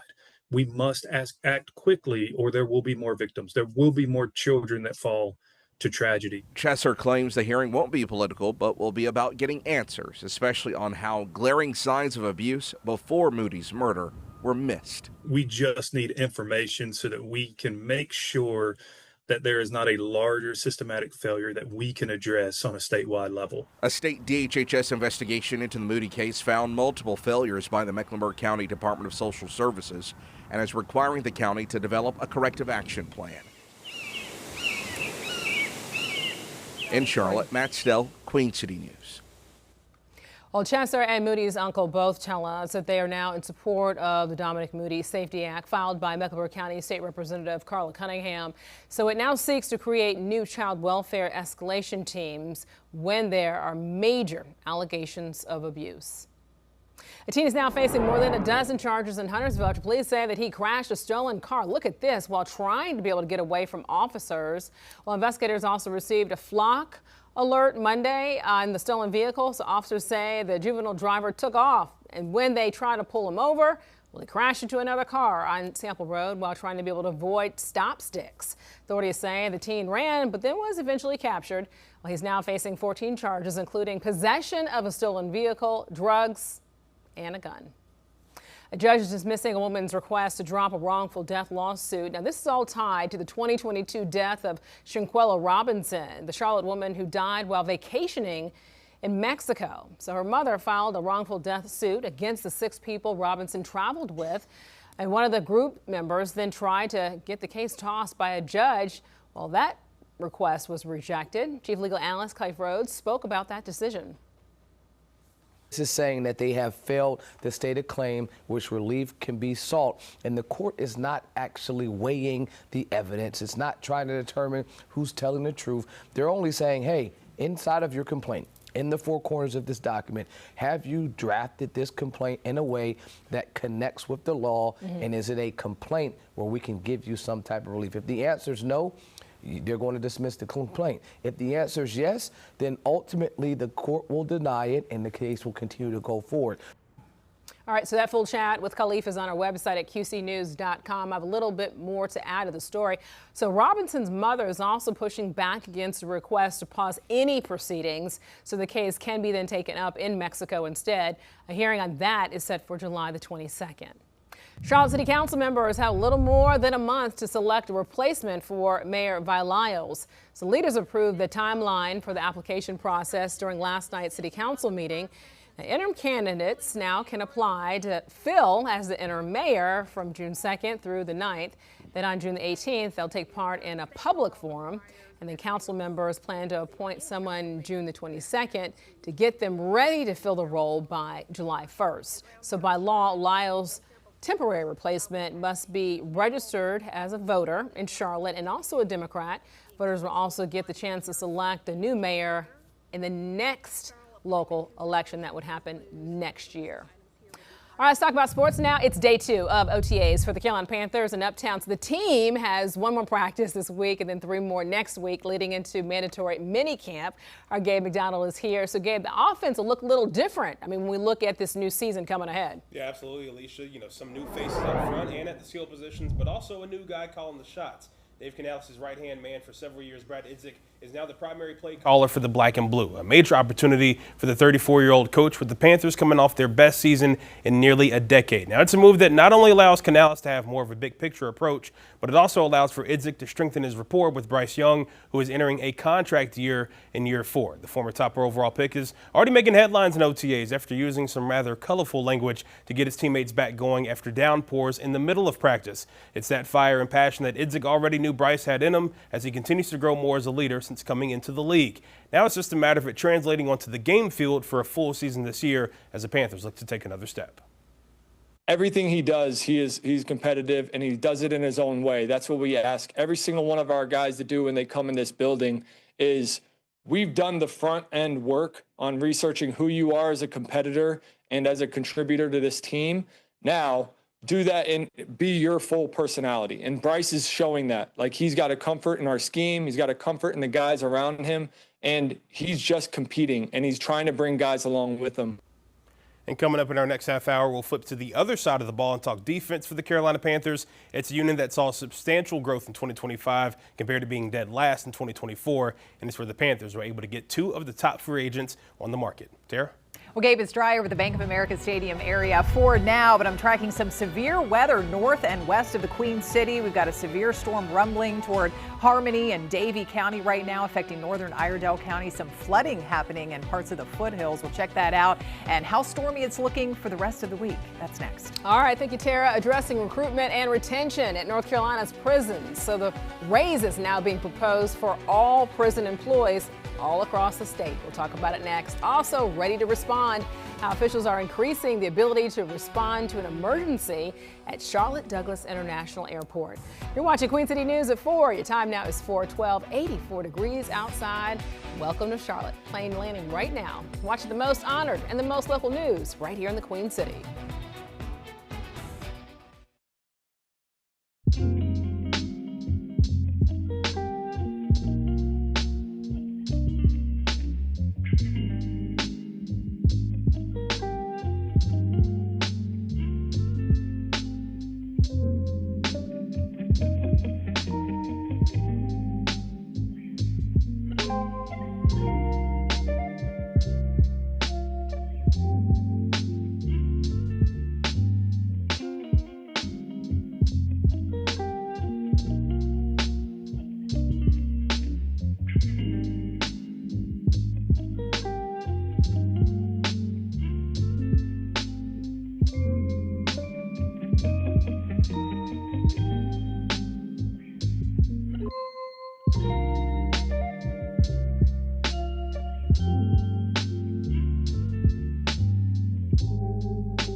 North Carolina Governor Josh Stein and state prison leaders now pushing lawmakers to extend double-digit pay raises to more than just correctional officers. And Stein says the state's prisons are operating with about half the officers that they actually need. Capitol reporter Shabnam Dinesh now live at the General Assembly. So Shab, right now, today's message was that the current budget framework still leaves too many people out, right? Yeah, prison leaders say the state is moving into the right direction when it comes to pay, but they do warn that many of the people who keep prisons running aren't included in that current budget framework. We need the legislators to get the deal done.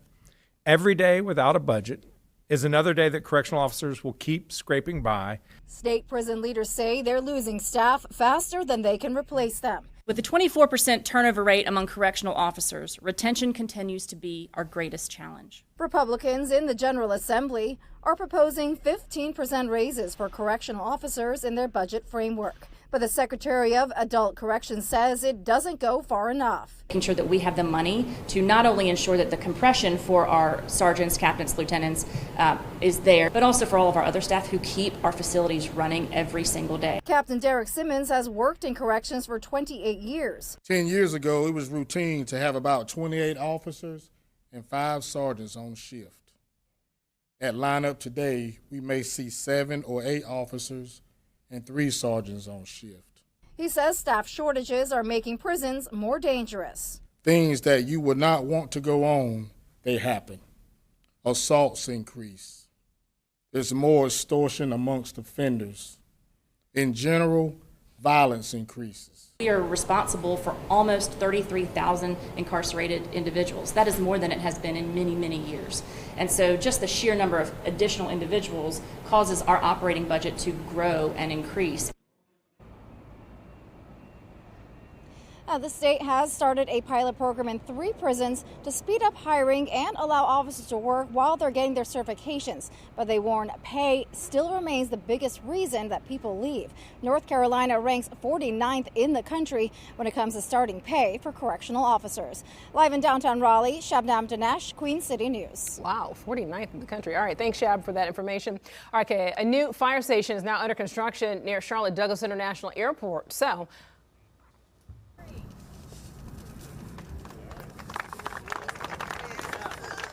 there you go, shoveling the dirt, getting ready for it. Crews broke ground today on Firehouse 47. Officials say the building on Yorkmount Road now will support FAA safety requirements and also aircraft rescue and firefighting response in the growing airfield. This investment reflects our steadfast commitment to supporting the men and women who protect this airport every day and ensuring that they have the resources they need to respond quickly, safely, and efficiently. It also represents another important step in building the infrastructure needed to support the airport's continued growth for decades to come. Okay, the new facility now is expected to be completed in the fall 2027 and is also funded with the $1 billion runway project.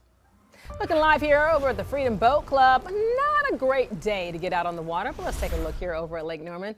Tracking some showers and storms this evening. Let's bring in Chief Meteorologist Tara Lane. Tara, the big thing to be able to talk about here is when you have the inclement weather that comes, it could be damaging. Yes, right? we could get some damaging wind gusts. So we're talking about 60 or so mile per hour wind gusts. Okay. And that could be happening up around parts of northern Iredell County right now. Yeah. So we're talking about that severe thunderstorm warning. I mentioned that before the break. So we have that. We have some flooding that is happening. It looks like in part of Caldwell County up there in the foothills. Flash flood warning continues there through later this evening. So yeah, most of the activity today has been focused more north and west of Charlotte as expected. And we were talking about that earlier, but it is possible that some of those storms could hold together or just develop all on their own after all this daytime heating and working with maybe some of that cooler air coming out of those storms more upstream. And we could see some blossoming downpours and storms eventually around more of the Charlotte metro a little bit later on this evening. So yeah, it's back to some sunshine right now and maybe some peaks and breaks of blue skies. We look live over at Independence Boulevard, but we look back at radar. Severe thunderstorm warning in effect for northern Iredell County. So this is impacting mainly areas around Harmony here and some of those neighborhoods and homes around there. Lots of lightning, possibly some smaller hail. This storm is advancing off to the east, and so it's about to move into neighboring Davie County and head to the north of Moxville. So just keep it inside, obviously, friends living around the Harmony, northern Iredell County area until that passes over the next few minutes. And here's the flash flood warning I was talking about for Caldwell County. It looks like the heaviest of the rain has moved on off to the east and impacting parts of Alexander County. But this is after they picked up as much as 2 to 4 inches of rain around the Buffalo Cove and Darby communities north of Findlay there. When that falls so much over a relatively short period of time, it just eventually runs out of places to go. And of course, they've been pounded with some heavy rain off and on over the past couple of days, especially Memorial Day on Monday, so making that situation worse. But again, things are clearing out briefly. It looks like one little isolated heavier shower coming back in toward the Buffalo Cove area. So please be mindful of that and be ready to head to higher ground if you do see some of that flooding heading in. And also turn around, don't drown, as we always say. If you happen to be driving around here a little bit later on, you see some of those areas of standing water. That line stretches all the way down toward Marion, right along that I-40 corridor. So we've got some heavier rain moving toward Morganton right now, Lenore and Sawmills as well. So the severe risk continues this evening, mainly focused still north and west of Charlotte, exactly where some of those stronger storms have developed so far today.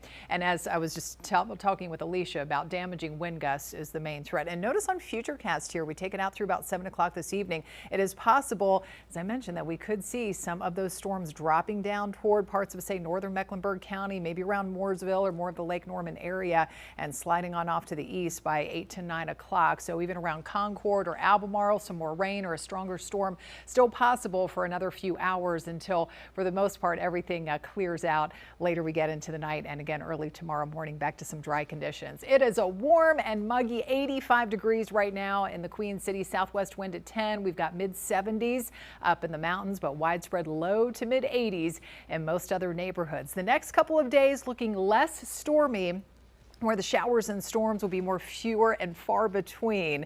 But then Saturday is looking more active again as we have another front approaching. Behind that, it looks a little less humid, a little bit drier for the second half of the weekend on Sunday. The majority of the widespread heavier rain looks to stay off to our west for tomorrow, and that's where they could be tracking some additional flash flooding there, parts of the deep south. So we're looking at just a few of those hit or miss scattered storms later in the day tomorrow, up to 88 degrees with some sunshine. We check that out on Futurecast. Again, there goes the activity moving out and just gradually fading away as we get deeper into the night. So we are left with a dry start tomorrow morning. Isolated shower can't be totally ruled out. And again, by 3 p.m. tomorrow or so, we could see a few more spotty downpours and storms breaking out even across the Piedmont. Friday is looking a little bit drier, but Saturday, that storm chance ramps up once again.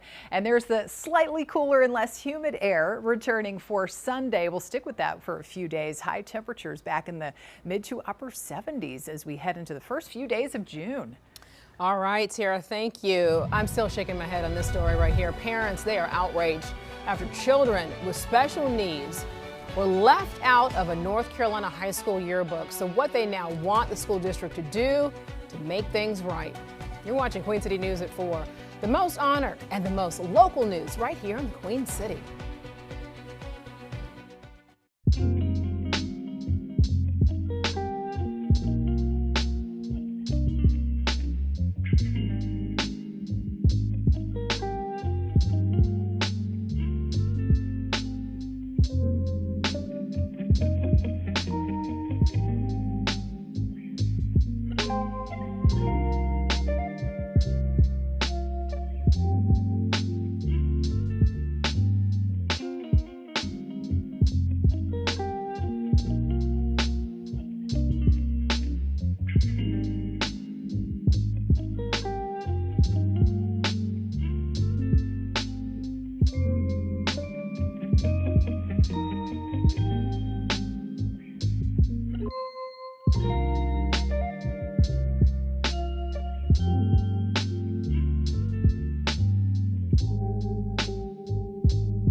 Still shaking my head, so some North Carolina parents now just outraged after their special needs students were just not included in the school yearbook. So one mom spoke with our sister station, CBS 17 in Raleigh, and she says that her 2 children with autism brought home the Chapel Hill High School yearbook last week. Well, she couldn't find one photo or reference to her children or the more than dozen other special needs students who go to school there. So parents say representation matters, and now they're calling on the district to reprint the yearbook to include all students. And the response has not really been helpful.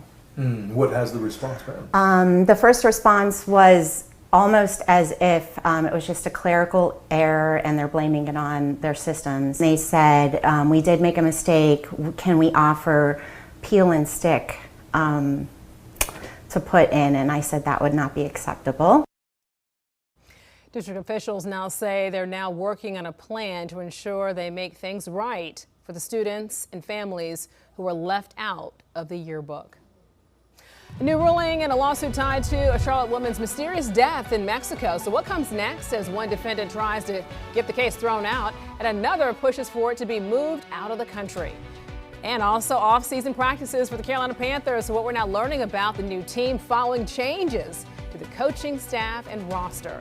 Stay with us. So much more to come on the other side of this break. You're watching Queen City News at 4. Time now is 4:27. And you're watching the most honored and the most local news right here in the Queen City.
one of the biggest stories following this hour, nearly a dozen people facing charges in connection with a 6-month investigation at a Northeast Charlotte hotel. So this news comes after FBI agents and CMPD officers responded at the property this morning. Queen City News reporter Jen Cardone live right now at CMPD headquarters in Uptown.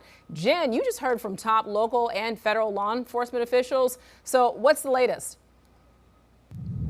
Well, Alicia, they're hoping, and from that video, you probably see how many people responded to it. They want this to send a message to any other business owners in the area that this kind of behavior will not be tolerated, and they'll take any steps that are necessary to crack down on it. So officials tell us that the security team that is employed at the Charlotte Garden Inn and Suites is mostly of convicted felons who use the hotel as their base of operations to store and deal drugs and guns instead of preventing that type of behavior from happening. In fact, they called it a farmer's market for drugs and guns. In the last 4 months, law enforcement says it was able to get 27 controlled purchases of guns and drugs there and responded to 590 calls in 29 months. They also had 47 arrests, which do not include the ones that happened today. Officials say that the hotel owner was warned about the drug use and drug trafficking on the property and failed to take any meaningful action to stop it. This is not just about the Garden Inn. This is about more than one hotel. This is about that whole corridor of Sugar Creek and I-85 that we get a whole lot of complaints about. It's basically an open-air drug market. It is a part of Charlotte that should be thriving. It is a part of Charlotte that is affordable, but it is a part of Charlotte that is not safe. And we're going to use every federal tool we have to make sure it is safe.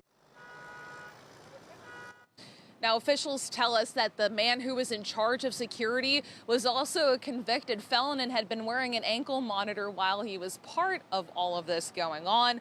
We're also told that the owner is being investigated at this time. Anyone who is innocent and living at that property should be able to return home with no problem. And officials say they're trying to seize the property. Reporting live in Charlotte, Jen Cardone, Queen City News. Wow, thanks, Jen. A lot going on there. Appreciate your reporting. Let's take a live look here as we look over from High Burton Mountain overlooking Lenoir. So the rain and storms now moving their way through the higher elevations. A little bit different than what we just saw the last time we checked in here, but also hearing that there's some raindrops you can be able to kind of visibly see there toward the Queen City. Chief Meteorologist Tara Lane in the Pinpoint Weather Center. So Tara, right now today's storms, the big concern is that they could produce damaging winds. Yes, we do have that risk of severe weather here up to the north and west of Charlotte. That's the more favored zone today, and that's exactly where we've seen most of the severe weather here happening so far. We had that severe thunderstorm warning that was in effect for Iredell County, has since expired. Now that the stronger part of the storm, that core there, possibly putting out some at least smaller sized hail and gusty wind, has passed on over into neighboring Davie County, northwest of Mocksville right now. So that is advancing off to the east, but still we do have some heavy rain at times skimming across the northern part of the county. And watching this storm too, that's been moving into northern Alexander County, north of you all in Taylorsville, lots of lightning, torrential rain, that is pushing off to the east. And then we still have some flooding that could still be ongoing here. Flash flood warning for part of Caldwell County around the Buffalo Cove community after as much as earlier 2 to even up to 4 inches of rain. Once that falls over a short period of time, it just runs out of places to go. So we could still have some lingering flooding in the area, even though the majority of the heavy rain has pushed on off to the east. Still a couple of showers possible. And this line stretches all the way down toward the I-40 corridor over Marion, getting some heavy rain. That's moving into Morganton too. So eventually got more of this pushing over Lenoir, headed out towards Sawmills and Friends in Hickory. Some of that is headed your way. Coming up in my Pinpoint Weather forecast, I'll show you if we could see more stormy weather across the Charlotte metro later on tonight and how much more rain to expect later on this week. That's ahead in a few minutes. All right. Thank you, Tara. And as we track more rain and storms, you can too using the Pinpoint Weather app. It's very easy to use. It's free. You can download it in the Apple App Store. Also, you can find it on Google Play. North Carolina lawmakers will hear directly from Mecklenburg County leaders next week about the 2025 death of a very tiny 6-year-old Dominique Moody. Well, Queen City News reporter Matt Stell spoke with a lawmaker and also one of the victim's family members who both hope the hearing leads to changes in the Tar Heel State. The home on Gwynn Hill Road in East Charlotte, where police say 6-year-old Dominique Moody endured months of brutal abuse and neglect at the hands of her caretakers, is no longer there. But her uncle tells us he hopes what happened to his innocent niece is never forgotten. What they did to this child was unconscionable. Peterson is a funeral home director in Fayetteville and says preparing the little girl's body for her service is an image he can't get out of his head. The average person would not be able to withstand what we saw. I've been in this business for a while, and I absolutely cried for 2 weeks. Peterson says even in the pain, he's pleased with the North Carolina House Oversight Committee calling on Mecklenburg County Manager Mike Bryant, CMPD Chief Estella Patterson, Mecklenburg County Sheriff Gary McFadden, and 2 social services directors to testify in Raleigh next week about what went wrong in the Moody case. The system has blood on its hands. Were it not for the system, were it not for the situation that she was in, she'd be here today. Nash County State Representative Alan Chesser will be chairing that hearing. We know that when it comes to protecting our children, time is not on our side. We must act quickly or there will be more victims. There will be more children that fall to tragedy. Chesser claims the hearing won't be political, but will be about getting answers, especially on how glaring signs of abuse before Moody's murder were missed. We just need information so that we can make sure that there is not a larger systematic failure that we can address on a statewide level. A state DHHS investigation into the Moody case found multiple failures by the Mecklenburg County Department of Social Services and is requiring the county to develop a corrective action plan. In Charlotte, Matt Stell, Queen City News. And Chesser and Moody's uncle both tell us that they are now in support of the Dominic Moody Safety Act filed by Mecklenburg County State Representative Carla Cunningham. And it seeks to create new child welfare escalation teams when there are major allegations of abuse.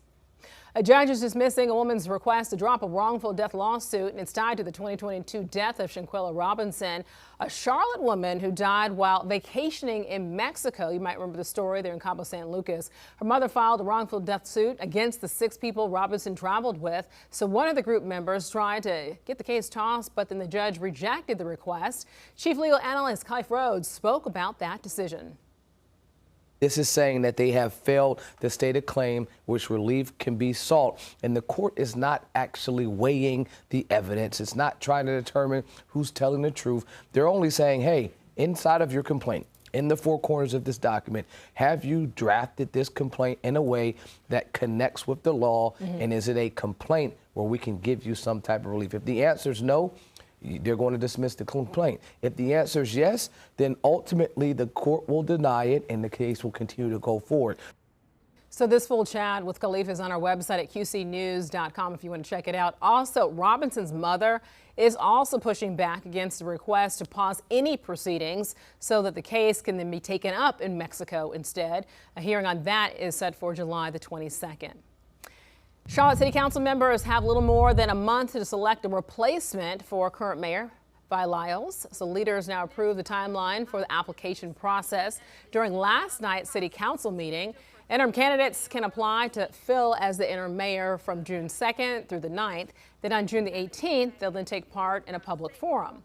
So council members now plan to appoint someone June the 22nd to get them ready to fill the role by July 1st. So by law, Lyle's temporary replacement must be a registered voter in Charlotte and also a Democrat.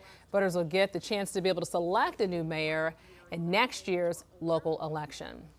All right, let's talk about sports right now. Day 2 of OTAs for the Carolina Panthers. They continue today in Uptown. So the team has 1 more practice this week and then 3 more next week, leading into mandatory minicamp. Gabe McDonald joining us here to be able to talk with us about what the defense looks like as we take another step to be able to bring it home. Yeah, absolutely, Alicia. We saw a lot of growth, for that unit last year. It's a unit that the Panthers saw take a major step a season ago. After ranking dead last in the NFL defensively in 2024, Carolina improved to being right in the middle of the pack last season, finishing 16th. Now, one thing that still lacked was a pass rush. Just 30 sacks in 2025 for the Black and Blue, good for 30th in the entire NFL. So that led to Dan Morgan going out and looking for some more dogs, and he certainly found some in both the draft and free agency. The Panthers went out and got arguably the top edge rusher and off-ball linebacker on the open market in Jalen Phillips and Devin Lloyd.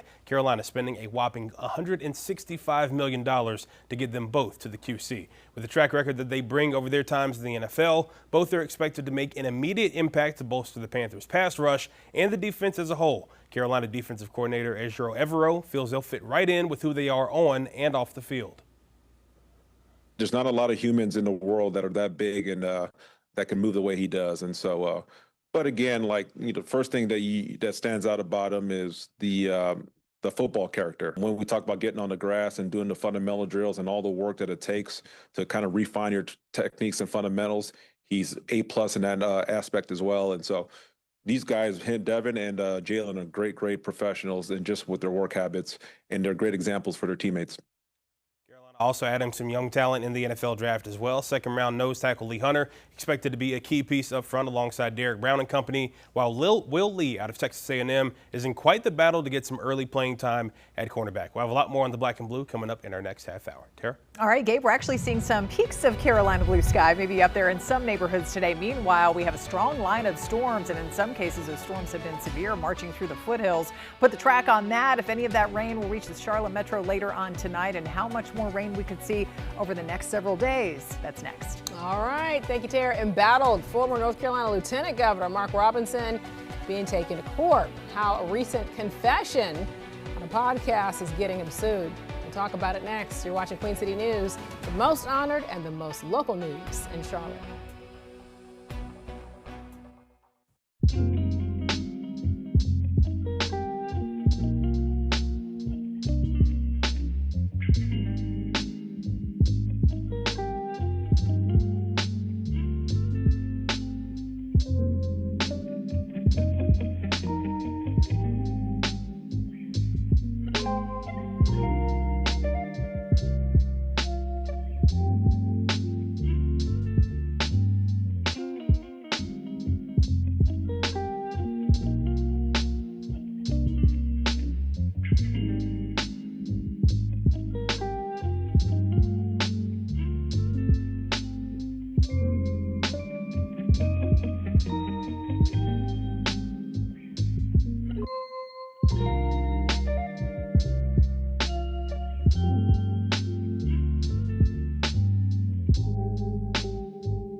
President Trump now convened his cabinet today for the second time since the start of the war in Iran. As Gabrielle Carrel-Chiolo now reports, the meeting comes as tense negotiations toward a peace deal take place. Today's cabinet meeting touched on a wide variety of topics, from the renovations of the Lincoln Memorial Reflecting Pool to the vice president's anti-fraud task force. But the conversation kept circling back to the ongoing negotiations with Iran. They're negotiating on fumes, but we'll see what happens. Maybe we have to go back and finish it. Speaking with his cabinet, President Trump says Iran wants to make a deal, but he says he won't be rushed. They thought they were going to outweight me. You know, we'll outweight him. He's got the midterms. I don't care about the midterms. The sticking points continue to be Iran's nuclear program and the full reopening of the Strait of Hormuz. They would like to control it. Nobody's going to control it. It's international waters. The bottom line is that we prefer the negotiated diplomatic route, and we're going to give it every chance to succeed. The administration has not released specific details about what the peace plan would look like. A stretch of the meeting was also dedicated to the vice president's anti-fraud task force. This has been a whole of government effort. The vice president says they've found billions of dollars of fraud across a variety of programs. We've got people who are either illegal aliens or aren't even actually real human beings who are getting hundreds of millions of dollars from the Department of Education for student loans. We have cut that off. Also at the meeting, the Treasury Secretary announced that a new Trump Accounts app will launch tomorrow. The accounts are part of the president's tax legislation set to give $1,000 for investing to every newborn whose parents sign up. I'm Gabrielle Caracciolo, News Nation, Washington. All right, thanks for that. So former North Carolina Lieutenant Governor Mark Robinson, facing a lawsuit after admitting to a porn addiction. Robinson sued CNN and a former Greensboro pawn shop clerk for defamation during his gubernatorial campaign. So a news report accused Robinson of making racist and lewd comments on a porn website. A pawn shop worker also said that Robinson was previously a regular at the location. Robinson later dropped the lawsuits and then admitted to being obsessed with porn. So that former clerk is now suing Robinson for malicious prosecution. The United States Geological Survey will now provide an update tomorrow on the ongoing droughts. Our Brandon Lawson spoke with a meteorologist from the National Oceanic Atmospheric Administration about what all goes into the creation of the weekly drought monitor and what it could reflect for the Carolinas tomorrow. Two things I can pretty much guarantee you. There will at least be, some considerable amount of improvement across the state. And the second one is that I don't think the drought's going to actually go away anywhere based on this precipitation that we've had. So by the end of August, unfortunately, we think things will look about like they look right now. Now, we may oscillate back and forth in the meantime. It may get better, then it gets dry, and it may get worse. But it's hard to get dramatic improvement during the summer just because the ecology, the plants, and the people all use a lot more water during that time of the year than they do during the winter time. All right, so El Nino is also expected to play a role in our weather pattern later in the year. So for more on that, you can be able to watch this full episode. It's actually very interesting on Pinpoint Weather University. Do that today. All you gotta do, download the Queen City News Plus app on either your Roku, Apple TV, or your Amazon Fire Stick. All right, looking live here over uptown from our Arlington camera. Check this out. We're also tracking the chance for strong storms this evening. So this is not the picture we're going to see in a couple hours. And here to talk about that is Chief Meteorologist Tara Lane. I mean, Tara, when you look out right there, it doesn't look like what's coming is coming, but it is. Yes, some of that could hold together and make its way down into parts of the Charlotte metro. It is a possibility later on this evening, so still watching out for that storm chance. We have quite a few storms, though, up to the north and west, up through the foothills right now, producing some flooding and even some wind damage, too. Several reports of trees down around Union Grove and near the Harmony area, that northern part of Iredell County, in the wake of that severe storm that pushed on through a little bit ago. And it will be an unsettled start to the weekend after we see a little bit more of a break. I mean, a lot of you getting a break from the widespread and some of those heavier bouts of rain today, and those storms will be likely more few and far between over the next couple of days. Yeah, we do have another system headed in for Saturday that will increase the rain chance and storm chance once again to kick off the weekend. So again, mostly dry right now, certainly across the Piedmont, and that's a nice sight to see after those bouts of just heavy flooding rain over parts of South Carolina. But we zoom in here and look at these red boxes. That severe storm did produce a few reports of some trees down, as I said, around Pioneer Road and the Union Grove area. That storm is continuing to weaken as it's pushed off to the east, just to the north of Moxville there in Davie County. But on the heels of that, we have another storm that's been advancing in from the west here, and near Taylorsville, we actually have some heavy rain, a storm that's recently developed, and all of these pushing off to the east. And so northern Iredell County going to get more stormy weather here here coming up. Flash flood warning does officially continue for the Buffalo Cove community north of Lenoir, and this is for Caldwell County through this evening. Obviously, the rain has ended, but we could still be looking at some flooding taking place there after as much as 2 to even close to 4 inches of rain falling heavily over that relatively short period of time earlier this afternoon. Again, all of that has moved out, but we still have some showers in the area. This line, kind of a broken line now, stretches all the way down to the I-40 corridor, moving past Morganton, some rain. So Sawmills getting in on some of that after it's been passing through Lenoir and heading down that stretch of 321. We'll see more rain, possible stormy weather moving into Hickory eventually. So the severe risk continues this evening, mainly focused north and west of Charlotte, where you see the darker green damaging wind gusts will continue to be the main threat. We check out Futurecast here, radar simulation, what it could look like at certain times of the evening coming up. By 7 p.m., it's possible we could get more of the rain and storms dropping into the Lake Norman area, maybe around the Queen City there before they kind of fall apart and then push off to the east. And so it is looking drier later this evening overall. Mostly dry tonight and to kick off the day tomorrow. But boy, check out all this May rain that we've been picking up here. We had that couple of rainy stretch days there earlier in the month, and now it's been 6 days in a row. We've had some measurable rain, and we'll see if we get that later today out of the airport in Charlotte. And so for the first time since August, we have a surplus. We're running so far just over 2 inches above normal in the Queen City. So we have these waves of just downpours and storms moving in with this warm and humid flow. Temperatures today topping out in the mid 80s, and it's so muggy outside. Even when it's not raining, it just feels so humid, all that moisture in the air.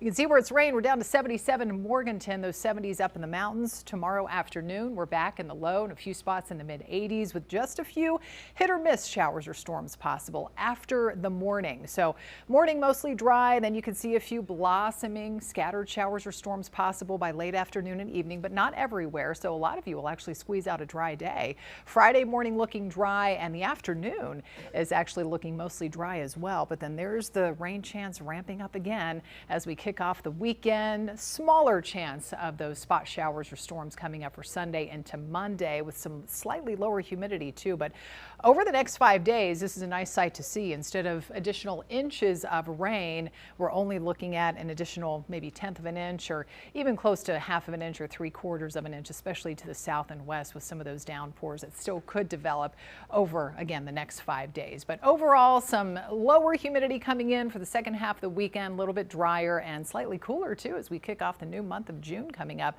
Highs mainly in the 70s. Thank you, Tara. A chemical plant explosion rocks a small town, leaving at least one person dead. The difficulties, though, crews are now facing as they continue search for survivors. You're watching Queen City News at 4, the most honored and the most local news in Charlotte.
person is dead, 9 others are injured, 9 right now still missing after a tank exploded at a paper mill.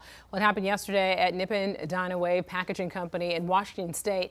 Look at this. Fire officials believe the tank was just filled with roughly 900,000 gallons of a toxic material known as white liquor. It's the chemical used for making paper. Can cause severe burns and can also be dangerous to be able to inhale it. As crews continue now with the cleanup and the recovery efforts, they're now asking the public to stay clear of the area. Of course, continue to monitor the situation and offer resources and support. Urge our members and friends to continue offering prayers, kindness, patience, and support to those in need in the difficult days ahead. And officials say the tank is unstable right now. It could leak more of this caustic liquid. So right now the cause of the implosion is still unknown at this time. Queen City News at 5, a new ruling in a lawsuit tied to a Charlotte woman's mysterious death in Mexico. So what comes next? As one defendant tries to be able to get the case thrown out and another pushes for it to be moved out of the country. And off-season practices for the Carolina Panthers. So what we're now learning about the new team following changes to the coaching staff and roster. You're watching Queen City News, the most honored and the most local news in Charlotte.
Right now on Queen City News, an investigation into a crime-riddled hotel leads to drug and gun charges against several suspects. Why investigators are calling the Northeast Charlotte business a hub for trafficking. Most of the Piedmont is dry right now, including the Charlotte area, but I'm tracking a line of some strong and at times severe storms marching through the foothills. I'll put the track on that if we could see some rain or stormy weather later this evening in the Queen City, and how much more rain to expect the rest of this week coming up. And leaders in Mecklenburg County summoned to testify about the disturbing death of a young girl. What lawmakers are hoping to gain from the discussions. Good evening to you. I'm Morgan Francis. Queen City News at 5 starts right now.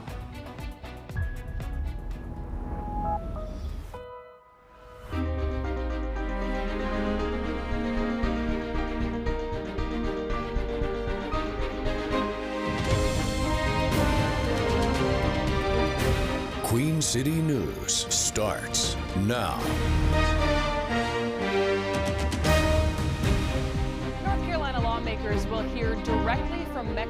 County leaders next week about the 2025 death of 6-year-old Dominique Moody. Queen City News reporter Matt Stell spoke with a lawmaker and one of the victim's family members who both hope the hearing leads to changes in the Tar Heel state.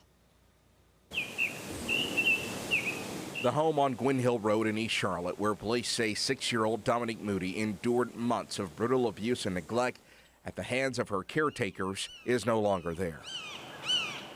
But her uncle tells us he hopes what happened to his innocent niece is never forgotten. What they did to this child was unconscionable. Peterson is a funeral home director in Fayetteville and says preparing the little girl's body for her service is an image he can't get out of his head. The average person would not be able to withstand what we saw. I've been in this business for a while, and I absolutely cried for 2 weeks. Peterson says even in the pain, he's pleased with the North Carolina House Oversight Committee calling on Mecklenburg County Manager Mike Bryant, CMPD Chief Estella Patterson, Mecklenburg County Sheriff Gary McFadden, and 2 social services directors to testify in Raleigh next week about what went wrong in the Moody case. The system has blood on its hands. Were it not for the system, were it not for the situation that she was in, she'd be here today. Nash County State Representative Alan Chesser will be chairing that hearing. We know that when it comes to protecting our children, time is not on our side.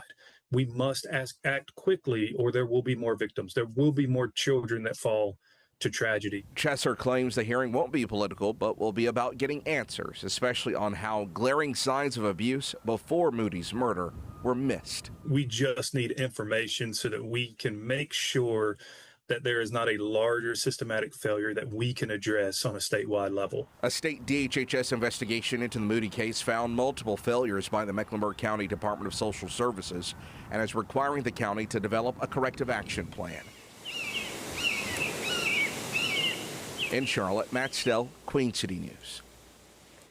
Chesser and Moody's uncle both tell us they're in support of the Dominique Moody Safety Act filed by Mecklenburg County State Representative Carla Cunningham. It seeks to create new child welfare escalation teams when there are major allegations of abuse. Taking a live look now from High Brighton Mountain overlooking Lenore. Rain and storms are moving their way through the higher elevations toward the Queen City. You can kind of see a little bit darker on the left, but blue skies on the right there with that shot. Chief Meteorologist Tara Lane is in the Pinpoint Weather Center.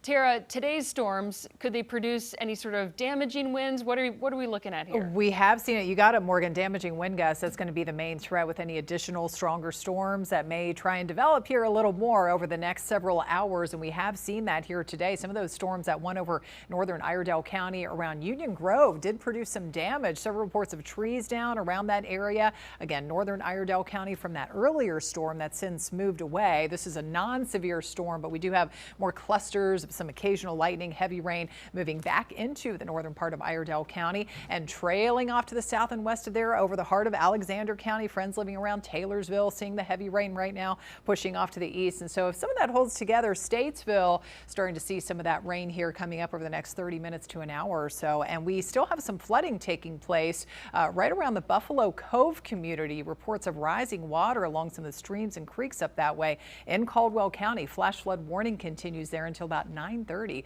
later on this evening. This is from earlier rain dropping as much as 2 to even close to 4 inches over a short period of time. Again, we're drying out briefly for now, but this line, as I said, stretching to the south and west, marching east along that I-40 corridor. We've seen some occasional rain over Morganton, heading right toward Hickory right now. So coming up in my pinpoint weather forecast, I'll show you if any of this rain will hold together, make its way down into the Charlotte Metro later on tonight, and how much more rain to expect the rest of this week. That's ahead in a few minutes. All right, Tara, and as we track more rain and storms, you can too using the Pinpoint Weather app. It's free to download in the Apple App Store and on Google Play. Nearly a dozen people are facing charges in connection with a 6-month investigation at a Northeast Charlotte hotel. The news comes after FBI agents and CMPD officers were spotted at the property this morning. Queen City News reporter Jen Cardone heard from top local and federal law enforcement officials about today's bust. After a months-long investigation led to that massive raid at that hotel early Wednesday morning, officials tell us that they hope this sends a message to other business owners that this kind of behavior will not be tolerated, and they'll take every step they need to put an end to it. Officials tell us the security team that is employed at the Charlotte Garden Inn and Suites is mostly convicted felons who use the hotel as a base of operations to store and deal drugs and guns instead of preventing that from happening. They called it a farmer's market for drugs and guns. In the last 4 months, law enforcement says it was able to get 27 controlled purchases of that kind of activity. They responded to 590 calls in 29 months and had 47 arrests, not including the ones that happened on Wednesday. Officials say the hotel owner was warned about the drug use and drug trafficking on the property and failed to take meaningful action to stop it. This is not just about the Garden Inn. This is about more than one hotel. This is about that whole corridor of Sugar Creek and I-85 that we get a whole lot of complaints about. It's basically an open-air drug market. It is a part of Charlotte that should be thriving. It is a part of Charlotte that is affordable, but it is a part of Charlotte that is not safe. And we're going to use every federal tool we have to make sure it is safe. We learned the head of security team was a criminal who was even wearing an ankle monitor on the job and just one of many people behind the illegal sales. As for the owner, we're told that she is being investigated. Anyone that was innocent and living at the hotel, we're told, is being allowed to return back to their homes, and officials are looking to see if they can seize the property. Reporting in Charlotte, Jen Cardone, Queen City News. A teen is facing more than a dozen charges in Huntersville after police say he crashed a stolen car while trying to get away from officers. Investigators received a flock alert Monday on the stolen vehicle. Officers say the juvenile driver took off when they tried to pull him over. He crashed into another car on Sample Road while trying to avoid stop sticks. Authorities say the teen ran but was eventually captured. He's now facing 14 charges, including possession of a stolen vehicle, drugs, and a gun. A judge is dismissing a woman's request to drop a wrongful death lawsuit. It's tied to the 2022 death of Shanquella Robinson, a Charlotte woman who died while vacationing in Mexico. Her mother filed a wrongful death suit against the 6 people Robinson traveled with. One of the members tried to get the case tossed, but a judge rejected the request. Chief Legal Analyst Khalif Rhodes spoke about that decision. This is saying that they have failed to state a claim which relief can be sought, and the court is not actually weighing the evidence. It's not trying to determine who's telling the truth. They're only saying, hey, inside of your complaint, in the 4 corners of this document, have you drafted this complaint in a way that connects with the law, and is it a complaint where we can give you some type of relief? If the answer is no, they're going to dismiss the complaint. If the answer is yes, then ultimately the court will deny it and the case will continue to go forward. Full chat with Khalif is on our website, qcnews.com. Robinson's mother is also pushing back against a request to pause any proceedings so the case can be taken up in Mexico instead. A hearing on that is set for July 22nd. Charlotte City Council members have a little more than a month to select a replacement for Mayor Vi Lyles. Leaders approved the timeline for the application process during last night's City Council meeting. Interim candidates can apply to fill as the interim mayor from June 2nd through the 9th. Then on June 18th, they'll take part in a public forum. Council members plan to appoint someone June 22nd to get them ready to fill the role by July 1st. By law, Lyles' temporary replacement must be a registered voter in Charlotte and a Democrat. Voters will get the chance to select a new mayor in next year's local election. It is day 2 of OTAs for the Carolina Panthers in Uptown. The team has 1 more practice this week and then 3 more next week leading into mandatory minicamp. Our Gabe McDonald is here. Gabe, it looks like the offense is going to look a little different this year than it was last year. Yeah, absolutely, Morgan. Some new faces up front and also in the skill positions as well. But you also got a new guy calling the shots on that side of the ball. Dave Canales' right-hand man for several years, Brad Idzik, now the primary play caller for the Black and Blue. A major opportunity for the 34-year-old coach with the Panthers coming off their best season in nearly a decade. Now it's a move that not only allows Canales to have more of a big-picture approach with the entire team, but it also allows for Idzik to strengthen his rapport with Bryce Young, who is entering a contract year in year 4. The former top overall pick already making headlines in OTAs after using some rather colorful language on Tuesday to get his teammates back going after downpours in the middle of practice. It's that fire and passion that Idzik already knew Bryce had in him as he continues to grow more as a leader since coming into the league. Now it's just a matter of it translating onto the game field for a full season this year as the Panthers look to take another step. Everything he does, he's competitive, and he does it in his own way. That's what we ask every single one of our guys to do when they come in this building is we've done the front end work on researching who you are as a competitor and as a contributor to this team. Now do that and be your full personality. And Bryce is showing that. Like, he's got a comfort in our scheme. He's got a comfort in the guys around him, and he's just competing, and he's trying to bring guys along with him. And coming up in our next half hour, we'll flip to the other side of the ball and talk defense for the Carolina Panthers. That unit saw substantial growth in 2025 and is where Carolina was able to get 2 of the top free agents on the open market this offseason. Tara? Gabe, some people seeing breaks of Carolina blue sky out there today. Others of you, especially through the foothills and parts of the northwest Piedmont now. It's a stormy early evening once again. I'll put the track on this line that's been moving through the region and how much more rain to expect the rest of the week, how much more stormy it's looking. That's next. Addressing recruitment and retention at North Carolina's prisons, the raises now being proposed for all prison employees across the state. And ready to respond, how officials are increasing the ability to respond to an emergency at Charlotte Douglas International Airport. You're watching Queen City News, the most honored and local news in Charlotte.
North Carolina Governor Josh Stein and state prison leaders are pushing lawmakers to extend double-digit pay raises to more than just correctional officers.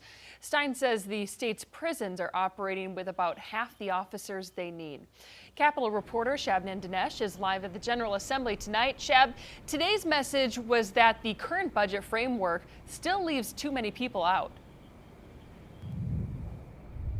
Yeah, that's exactly right. Prison leaders say the state is moving in the right direction when it comes to increasing pay, but they do warn the current budget framework leaves out many people who keep prisons running.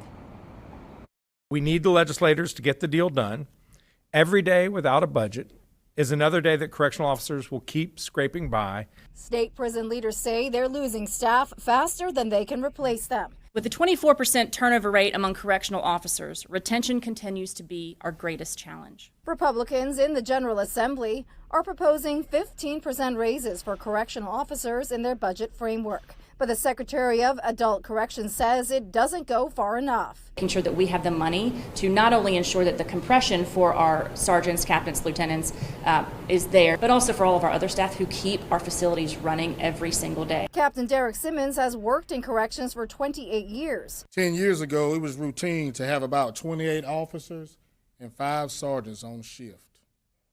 At lineup today, we may see 7 or 8 officers and 3 sergeants on shift. He says staff shortages are making prisons more dangerous. Things that you would not want to go on, they happen. Assaults increase. There's more extortion amongst offenders. In general, violence increases. We are responsible for almost 33,000 incarcerated individuals. That is more than it has been in many, many years.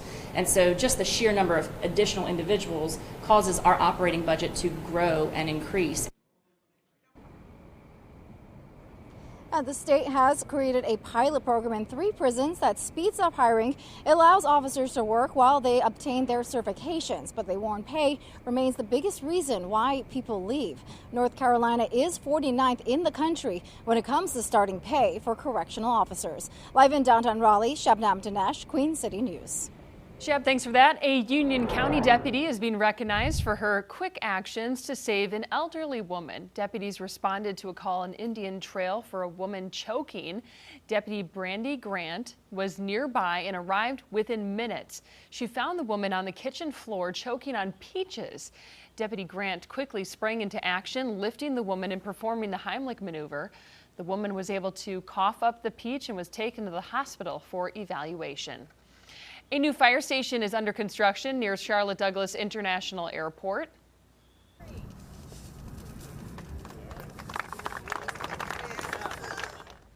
Crews broke ground today on Firehouse 47. Officials say the building on York Mountain Road will support FAA safety requirements and aircraft rescue and firefighting response in the growing airfield. This investment reflects our steadfast commitment to supporting the men and women who protect this airport every day and ensuring that they have the resources they need to respond quickly, safely, and efficiently. It also represents another important step in building the infrastructure needed to support the airport's continued growth for decades to come. The new facility is expected to be completed in fall 2027 and is funded within the $1 billion runway project. All right, you're looking live at Taylorsville. Yeah, we're switching it up on you from the Alexander County Courthouse. You can see a couple of raindrops on the lens there. We are tracking more showers and storms this evening. Yes. Chief Meteorologist Tara Lane joins me now. Tara, we could see some strong storms with this. And then tomorrow we've got the drought report coming out to see how all of this rain has impacted conditions. How things may or may not have improved, and likely seeing some pretty decent improvement. We've had the exceptional drought conditions, some of the worst drought up toward the foothills where they had some heavy flooding rain a couple of days ago, and that's where we have a line of storms that's been pushing through right now. So yeah, getting some more of that needed rain. But like we've been saying the past few days, in some cases it's too much of a good thing, and we're dealing with some flooding over parts of Caldwell County here this evening. And yes, we could even see some stronger storms dropping down toward parts of the Charlotte metro a little bit later on towards, say, 7:30, 8 o'clock or so coming up this evening. I'll show you the track on that on future radar here shortly. But where the majority of the heavy rain, stormy weather is here so far today, north and west of Charlotte as expected, where we have had some severe storms at times that did produce some wind damage. Several reports of trees down around Turnersburg and Union Grove up in that northern part of Iredell County. And now we've got some non-severe storms moving back over that area, at least some torrential rain once again picking up along that stretch of Highway 15, crossing over I-77 for travelers up that way.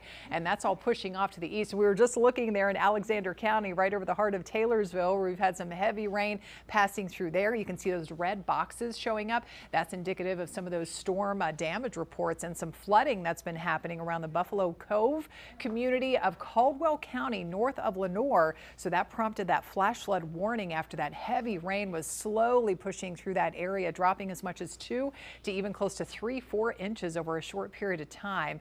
Thankfully, again, we're drying out for now, but still watch for that lingering flooding in the area around nearby streams or creeks and some of the area roads up there. And we've got that line stretching down to Hickory right now. So Hickory getting a little strong storm passing through. So heads up Conover, Newton, and eventually out toward Catawba. Some of that is heading your way. Severe risk does continue for another few hours. It's low, but not zero, level 1 out of 5.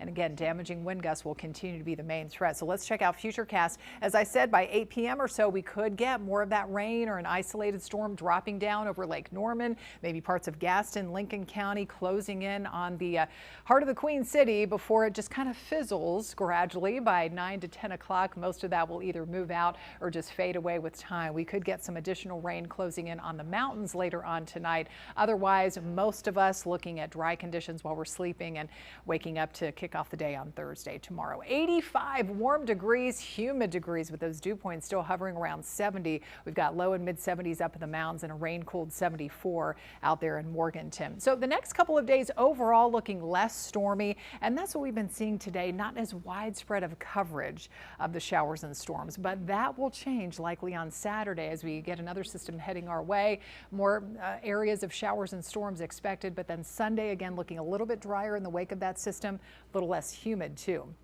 So tomorrow we still have that moisture plume coming in, leading to a few hit or miss scattered storms. Widespread flooding threat will stay more to our west and down over parts of the deep south. We're up to 88 hot degrees again tomorrow afternoon with a few of those PM storms. Again, plenty of dry time early tomorrow morning, but then you can see some hit or miss showers or a thunderstorm by say 4 to 5 o'clock, even around the Charlotte Metro South later tomorrow evening. And then everything clears out and really setting the stage for an overall what looks to be a drier Friday, but then going into Saturday, as I said, that will likely change. We have another front dropping in from the north, stalled front to the south, kind of putting the squeeze play on us here and squeezing out more areas of rain from the morning and into the afternoon and evening, especially right along the state line and over our South Carolina communities. But most of that looks to push off to the south, making for a little bit of a drier Sunday. Rainfall forecast over the next 5 days, not nearly as much as what we've been tracking over the past few days, anywhere from 1/10 of an inch to close to 3/4 of an inch, especially down there over South Carolina. So still pretty warm and humid the next few days. Starting Sunday, a little cooler as we kick off the new month of June going into next week. Highs mainly in the upper 70s. All right, Tara, thank you. Parents outraged after children with special needs were left out of a North Carolina high school yearbook. What they want the school district to do to make things right. You're watching Queen City News, the most honored and most local news in Charlotte.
Some North Carolina parents are outraged after their special needs students were not included in the school yearbook. One mom spoke with our sister station, CBS 17 in Raleigh. She says her 2 children with autism brought home the Chapel Hill High School yearbook last week. She couldn't find one photo or reference to her children or the more than dozen other special needs students.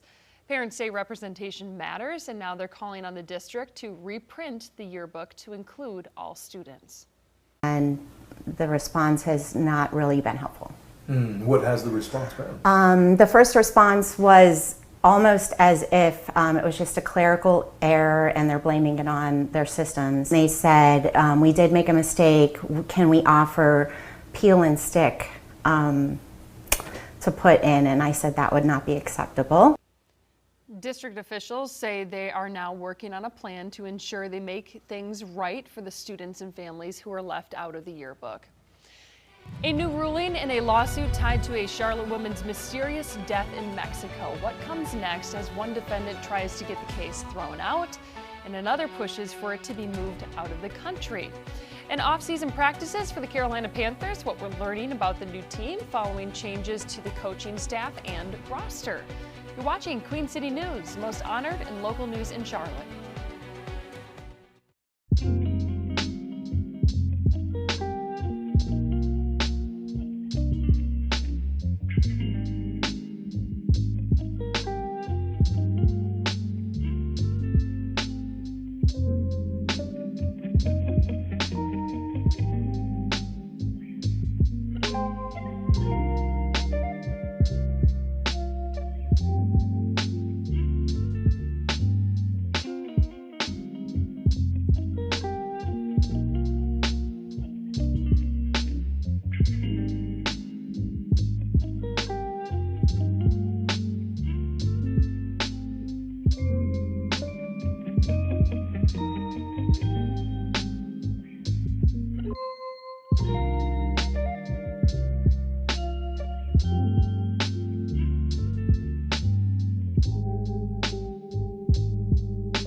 North Carolina lawmakers will hear directly from Mecklenburg County leaders next week about the 2025 death of 6-year-old Dominique Moody.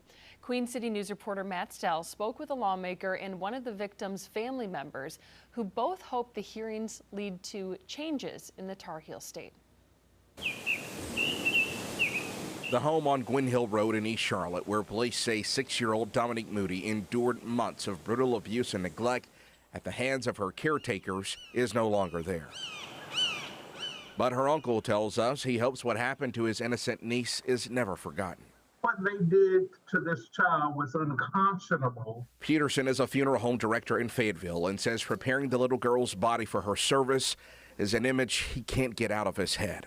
The average person would not be able to withstand what we saw.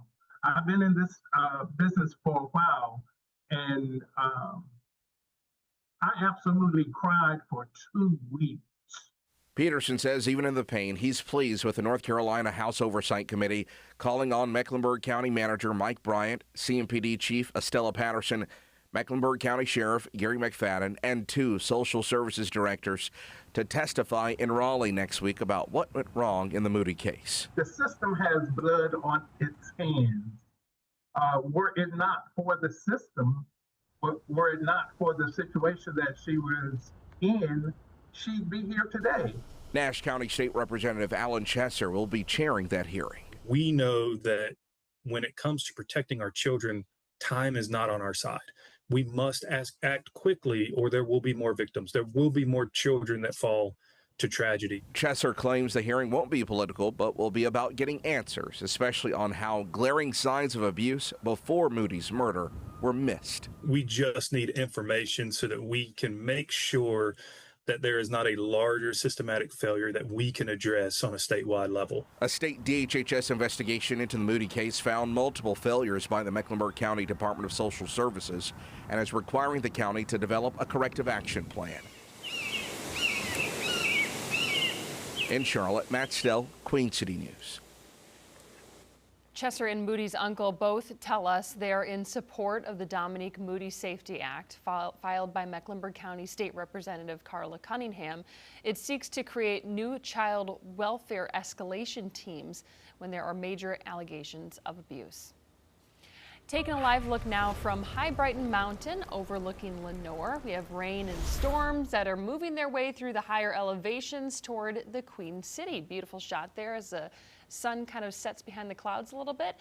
Chief Meteorologist Tara Lane is in the Pinpoint Weather Center. Tara, today's storms, they could produce some damaging winds. And we've seen that, Morgan, already up into parts of Iredell County, especially around Turnersburg and Union Grove. Reports of some scattered trees down after that earlier severe storm. And once again, over the northern part of the county and north of you all in Statesville, we have another round of some torrential rain. Nothing severe at this time here moving through the area, but over that stretch of Highway 15, 115, and then I-77, Highway 21 there, moving over Harmony, about to push on off to the east. Some of that could end up moving into parts of northern Rowan County, and then just off to the west, this line extends right on through part of Alexander County and Catawba County right now, and pushing east of Hickory. We've had some batches of heavy rain and still some occasional lightning showing up there around Hickory. And earlier strong storms and slow moving heavy rain led to some flooding. We still have some flash flooding that's been occurring for a part of Caldwell County around the Buffalo Cove community. That warning goes until about 9:30 later on this evening. As much as 2 to even close to 4 inches of rain, leading to some rising water levels out that way. And heads up, friends, in Cleveland County, around Kaiser and Bellwood and Lawndale, we've got more rain that is pushing in from the west. And so that severe risk does continue for another few hours, mainly focused where the storms are located now, north and west of Charlotte, level 1 out of 5, so it's low but not 0. Damaging wind gusts will continue to be the main threat. And will any of this rain reach more of the Charlotte metro? It is possible if it holds together by 8 p.m. We could see some batches of heavy rain, maybe an isolated storm working in to parts of Mecklenburg, Gaston, Lincoln County before pushing off to the east and just gradually fading away. So it's looking overall drier as we're sleeping tonight. But what about the storm chance for tomorrow? I'll show you where we could see more developing once again. That's ahead in a few minutes. And as we track more rain and storms, you can too using the Pinpoint Weather app. It's free to download in the Apple App Store and on Google Play. Nearly a dozen people are facing charges in connection with a 6-month investigation at a Northeast Charlotte hotel. The news comes after FBI agents and CMPD officers were spotted at the property this morning. Queen City News reporter Jen Cardone heard from top local and federal law enforcement officials about today's bust. After a months-long investigation led to that massive raid at that hotel early Wednesday morning, officials tell us that they hope this sends a message to other business owners that this kind of behavior will not be tolerated, and they'll take every step they need to put an end to it. Officials tell us the security team that is employed at the Charlotte Garden Inn and Suites is mostly convicted felons who use the hotel as a base of operations to store and deal drugs and guns instead of preventing that from happening. They called it a farmer's market for drugs and guns. In the last 4 months, law enforcement says it was able to get 27 controlled purchases of that kind of activity. They responded to 590 calls in 29 months and had 47 arrests, not including the ones that happened on Wednesday. Officials say the hotel owner was warned about the drug use and drug trafficking on the property and failed to take meaningful action to stop it. This is not just about the Garden Inn. This is about more than one hotel. This is about that whole corridor of Sugar Creek and I-85 that we get a whole lot of complaints about. It's basically an open-air drug market. It is a part of Charlotte that should be thriving. It is a part of Charlotte that is affordable, but it is a part of Charlotte that is not safe. And we're going to use every federal tool we have to make sure it is safe. We learned the head of security team was a criminal who was even wearing an ankle monitor on the job and just one of many people behind the illegal sales. As for the owner, we're told that she is being investigated. Anyone that was innocent and living at the hotel, we're told, is being allowed to return back to their homes, and officials are looking to see if they can seize the property. Reporting in Charlotte, Jen Cardone, Queen City News. A teen is facing more than a dozen charges in Huntersville after police say he crashed a stolen car while trying to get away from officers. Investigators received a flock camera alert Monday on the stolen vehicle. Officers say the juvenile driver took off when they tried to pull him over. He crashed into another car on Sample Road while trying to avoid stop sticks. Authorities say the teen ran but was eventually captured. He's now facing 14 charges, including possession of a stolen vehicle, drugs, and a gun. A judge is dismissing a woman's request to drop a wrongful death lawsuit. It's tied to the 2022 death of Shanquella Robinson, a Charlotte woman who died while vacationing in Mexico. Her mother filed a wrongful death suit against the 6 people Robinson traveled with. One of the group members tied to the case tried to get it tossed out, but a judge rejected that request. Chief Legal Analyst Khalif Rhodes spoke about that decision. This is saying that they have failed the stated claim which relief can be sought, and the court is not actually weighing the evidence. It's not trying to determine who's telling the truth. They're only saying, hey, inside of your complaint, in the 4 corners of this document, have you drafted this complaint in a way that connects with the law, and is it a complaint where we can give you some type of relief? If the answer is no, they're going to dismiss the complaint. If the answer is yes, then ultimately the court will deny it and the case will continue to go forward. That full chat with Khalif is on our website, qcnews.com. Robinson's mother is also pushing back against a request to pause any proceedings so the case can be taken up in Mexico. Instead, a hearing on that is set for July 22nd. Charlotte City Council members have a little more than a month to select a replacement for Mayor Vi Lyles. Leaders approved the timeline for the application process during last night's City Council meeting. Interim candidates can apply to fill as the interim mayor from June 2nd through the 9th. Then on June 18th, they'll take part in a public forum. Council members plan to appoint someone June 22nd to get them ready to fill the role by July 1st. By law, Lyles' temporary replacement must be a registered voter in Charlotte and a Democrat. Voters will get the chance to select a new mayor in next year's local election. Also in last night's City Council meeting, dozens of Charlotte residents spoke out in favor of a pause on approving new data centers in the city.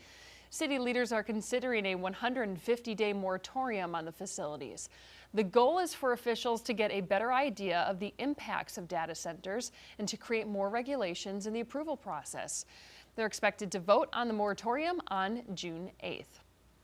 Day 2 of OTAs for the Carolina Panthers continued today in Uptown, a little less rainy than last round. Team has one more practice this week, 3 more next week, leading into mandatory mini camp. Our Gabe McDonald is with us now. All right, so we already talked about the offense in the start of the show, Gabe. I mean, defense is going to look different too because they made some major additions this year. Absolutely, and it's a unit that continues to grow, and it took a major step a season ago. After ranking dead last in the NFL on defense in 2024, Carolina improved to being right in the middle of the pack last season, finishing 16th. Now, one thing that still lacked was a pass rush. Just 30 sacks in 2025 for Carolina. That was 30th in the entire NFL. So that led to Dan Morgan going out and looking for more dogs, and he certainly found some in both the draft and free agency. The Panthers went out and got arguably the top edge rusher and off-ball linebacker on the open market in Jalen Phillips and Devin Lloyd. Carolina spending a whopping $165 million to get them both to the QC. With the track record that they bring after their years in the NFL, both are expected to make an immediate impact to bolster the Panthers' pass rush and the defense as a whole. Carolina defensive coordinator Ejiro Evero feels they'll fit right in with who they are both on and off the field. There's not a lot of humans in the world that are that big and that can move the way he does. And so, but again, like, the first thing that stands out about him is the football character. When we talk about getting on the grass and doing the fundamental drills and all the work that it takes to kind of refine your techniques and fundamentals, he's A+ in that aspect as well. And so these guys, Devin and Jalen, are great professionals and just with their work habits, and they're great examples for their teammates. Carolina also added some young talent in the draft. Second-round nose tackle Lee Hunter expected to be a key piece up front alongside Derek Brown and company, while Will Lee out of Texas A&M is in quite the battle to get some early playing time at cornerback. We'll see how that checks out for both those guys. The Panthers have their last OTA practice on Friday. Morgan? All right, Gabe, thank you. Hey, you may remember this next guy. Congratulations are in order for Panthers legend Greg Olsen. He won another Sports Emmy for Outstanding Personality and Event Analyst. Olsen beat out some big names like Troy Aikman, Chris Collinsworth, legendary Bill Rafferty, and Tom Brady, who replaced Olsen in the main booth at Fox. This is his 3rd Emmy win. Carolina Hurricanes are back in action tonight, looking to hang on to their Eastern Conference Finals lead over the Montreal Canadiens. The Canes secured 2 straight wins in overtime to go up 2-1 in the series.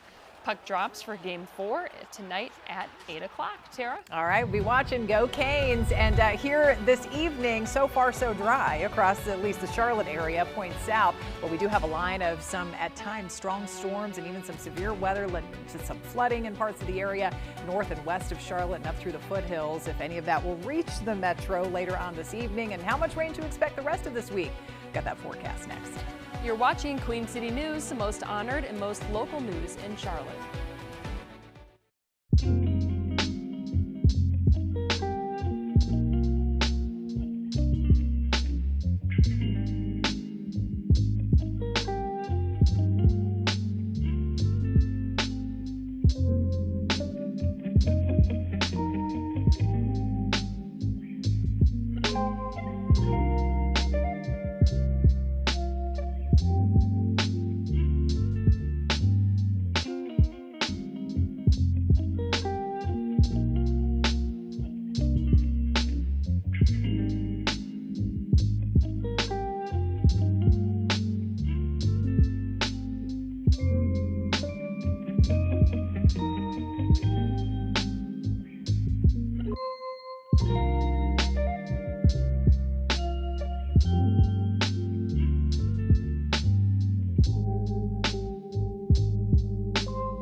President Trump convened his cabinet today for the second time since the start of the war in Iran.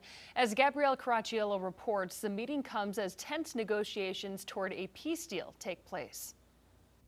Today's cabinet meeting touched on a wide variety of topics, from the renovations of the Lincoln Memorial Reflecting Pool to the vice president's anti-fraud task force. But the conversation kept circling back to the ongoing negotiations with Iran. They're negotiating on fumes, but we'll see what happens. Maybe we have to go back and finish it. Speaking with his cabinet, President Trump says Iran wants to make a deal, but he says he won't be rushed. They thought they were going to outweight me.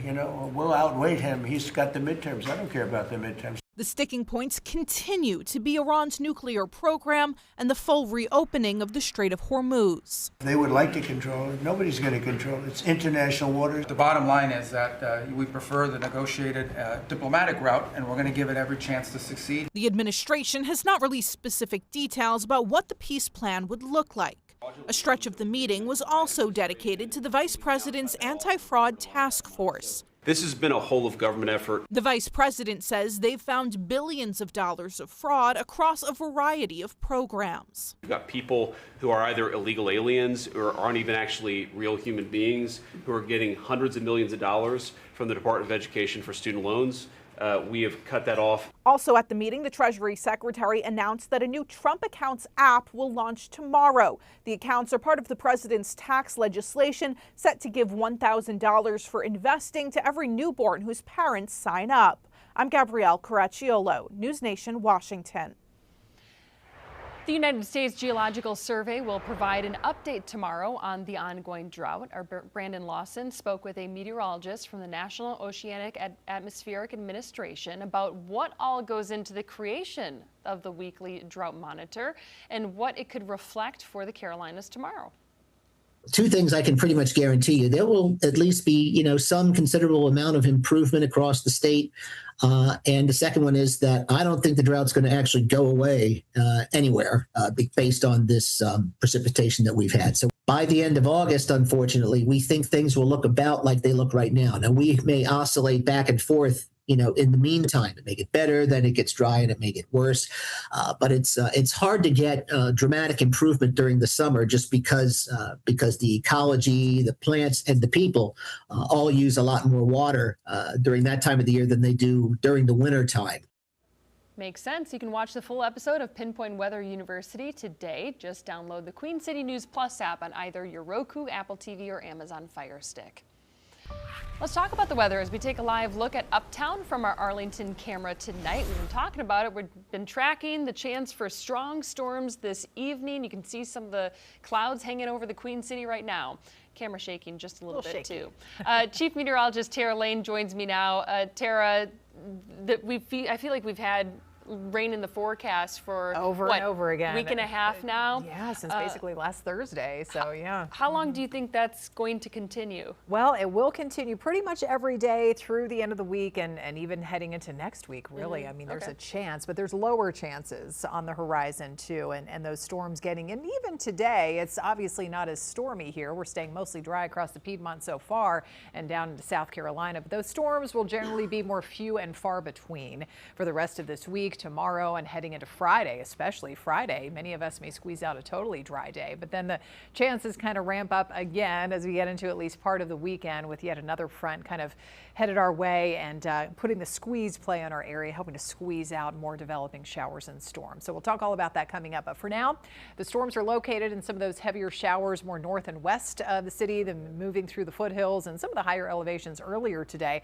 Nothing severe right now, but certainly some strong activity at times moving back over parts of northern Iredell County. We have that line of some moderate to heavy rain closing in on you all there in Statesville, so heads up there. And if it holds together, we're going to see more of that rain moving into parts of Rowan County around, say, the Cleveland area, Cooley-Mee, and up toward Moxville. We did actually have some wind damage, several reports of trees down over Union Grove and Turnersburg from that earlier severe storm. This line stretching all the way down into Catawba County, right there along the river. Claremont, Newton getting some of that stormy weather right now. So if you're thinking of heading out around Lake Norman area could have that line of storms headed your way as long as it holds together. And earlier, downpours over parts of Caldwell County around the Buffalo Cove community. Yeah, that's led to some flash flooding, and flooding is still ongoing there along some of the streams and creeks areas. As much as 2 to even close to 4 inches of rain fell earlier. We're much drier right now, but that flash flood warning does continue. Then we've got more areas of rain headed back over part of northern Cleveland County there around Kaiser and Bellwood and Lawndale, getting in on some of that heavy rain. So the severe risk does continue exactly where some of the storms have been moving through so far today. For another couple of hours or so, more north and west of Charlotte, damaging wind gusts will continue to be the main threat. So we put the track on this, and notice by 8 to 9 o'clock we could have some of that rain moving toward more of the Charlotte metro here, northern Mecklenburg County, Cabarrus County, parts of Lincoln, Gaston County could get in on some of that as well, even Stanley County, before it pushes off to the east and gradually fades away. So besides a couple more isolated showers up in the mountains later on tonight, most of the area will be dry while we're sleeping and waking up early tomorrow morning. Talk about some May rainfall. Yeah, quite a bit of it. What a change from the past couple of months. And for the first time since this past August, we have a surplus. We're running just over 2 inches ahead of schedule here, 6 days in a row. I'll wait and see if we can add another day to that here later today, but with some sort of measurable rain from out of the airport in Charlotte. 86 warm and muggy degrees at top temperature today. We're at 85 right now. Most spots sitting in the low to mid 80s unless you've seen some of that rain. Rain-cooled 70s up through the mountains and foothills right now. We're back in the mid to even upper 80s tomorrow afternoon with more spotty showers and storms a possibility. So we check that out again early tomorrow morning, waking up to mostly dry conditions. Lots of clouds around. We'll break out with some sunshine through the afternoon. By 3 to 4 o'clock, we could see a few spotty storms, or heavy showers at least, developing around Charlotte, pushing off to the south.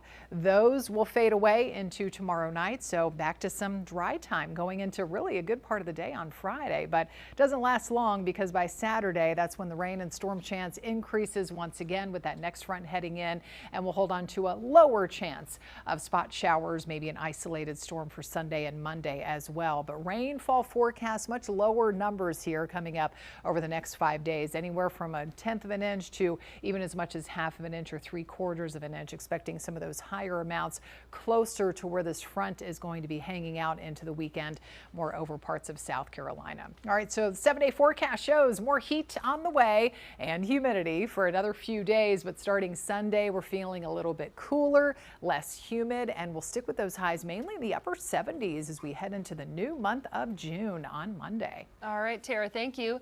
A chemical plant explosion rocks a small town, leaving at least one person dead. The difficulties crews are facing as they continue to search for survivors. You're watching Queen City News, the most honored and most local news in Charlotte.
person is dead and 9 have been injured. 9 others are still missing after a tank exploded at a paper mill. It happened yesterday at Nippon Dynawave Packaging Company in Washington State. Fire officials believe the tank was filled with roughly 900,000 gallons of a toxic material known as white liquor. The chemical used for making paper can cause severe burns and can be dangerous to inhale. As crews continue with cleanup and recovery efforts, they're asking the public to stay clear of the area. We'll, of course, continue to monitor the situation and offer resources and support. Urge our members and friends to continue offering prayers, kindness, patience, and support to those in need in the difficult days ahead. Officials say the tank is unstable and could leak more of the caustic liquid. The cause of the explosion is unknown at this time. On Queen City News at 6, a new ruling in a lawsuit tied to a Charlotte woman's mysterious death in Mexico. What comes next as one defendant tries to get the case thrown out and another pushes for it to be moved out of the country. And off-season practices for the Carolina Panthers. What we're learning about the new team following changes to the coaching staff and roster. You're watching Queen City News, the most honored and most local news in Charlotte.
On Queen City News, a crime-riddled hotel leads to drug and gun charges against several suspects. Why investigators are calling the Northeast Charlotte business a hub for trafficking. Most of the Piedmont has been dry so far today, but tracking a line of heavy and in some cases flooding storms that's been moving across the Northwest Piedmont and especially the foothills here so far today. If any additional rain will reach the Charlotte area, we'll track that and how much more rain is expected the rest of this week coming up. And leaders in Mecklenburg County summoned to testify about the disturbing death of a young girl, what lawmakers are hoping to gain from the discussions. Good evening, I'm Brian Blakely. Queen City News at 6 starts right now.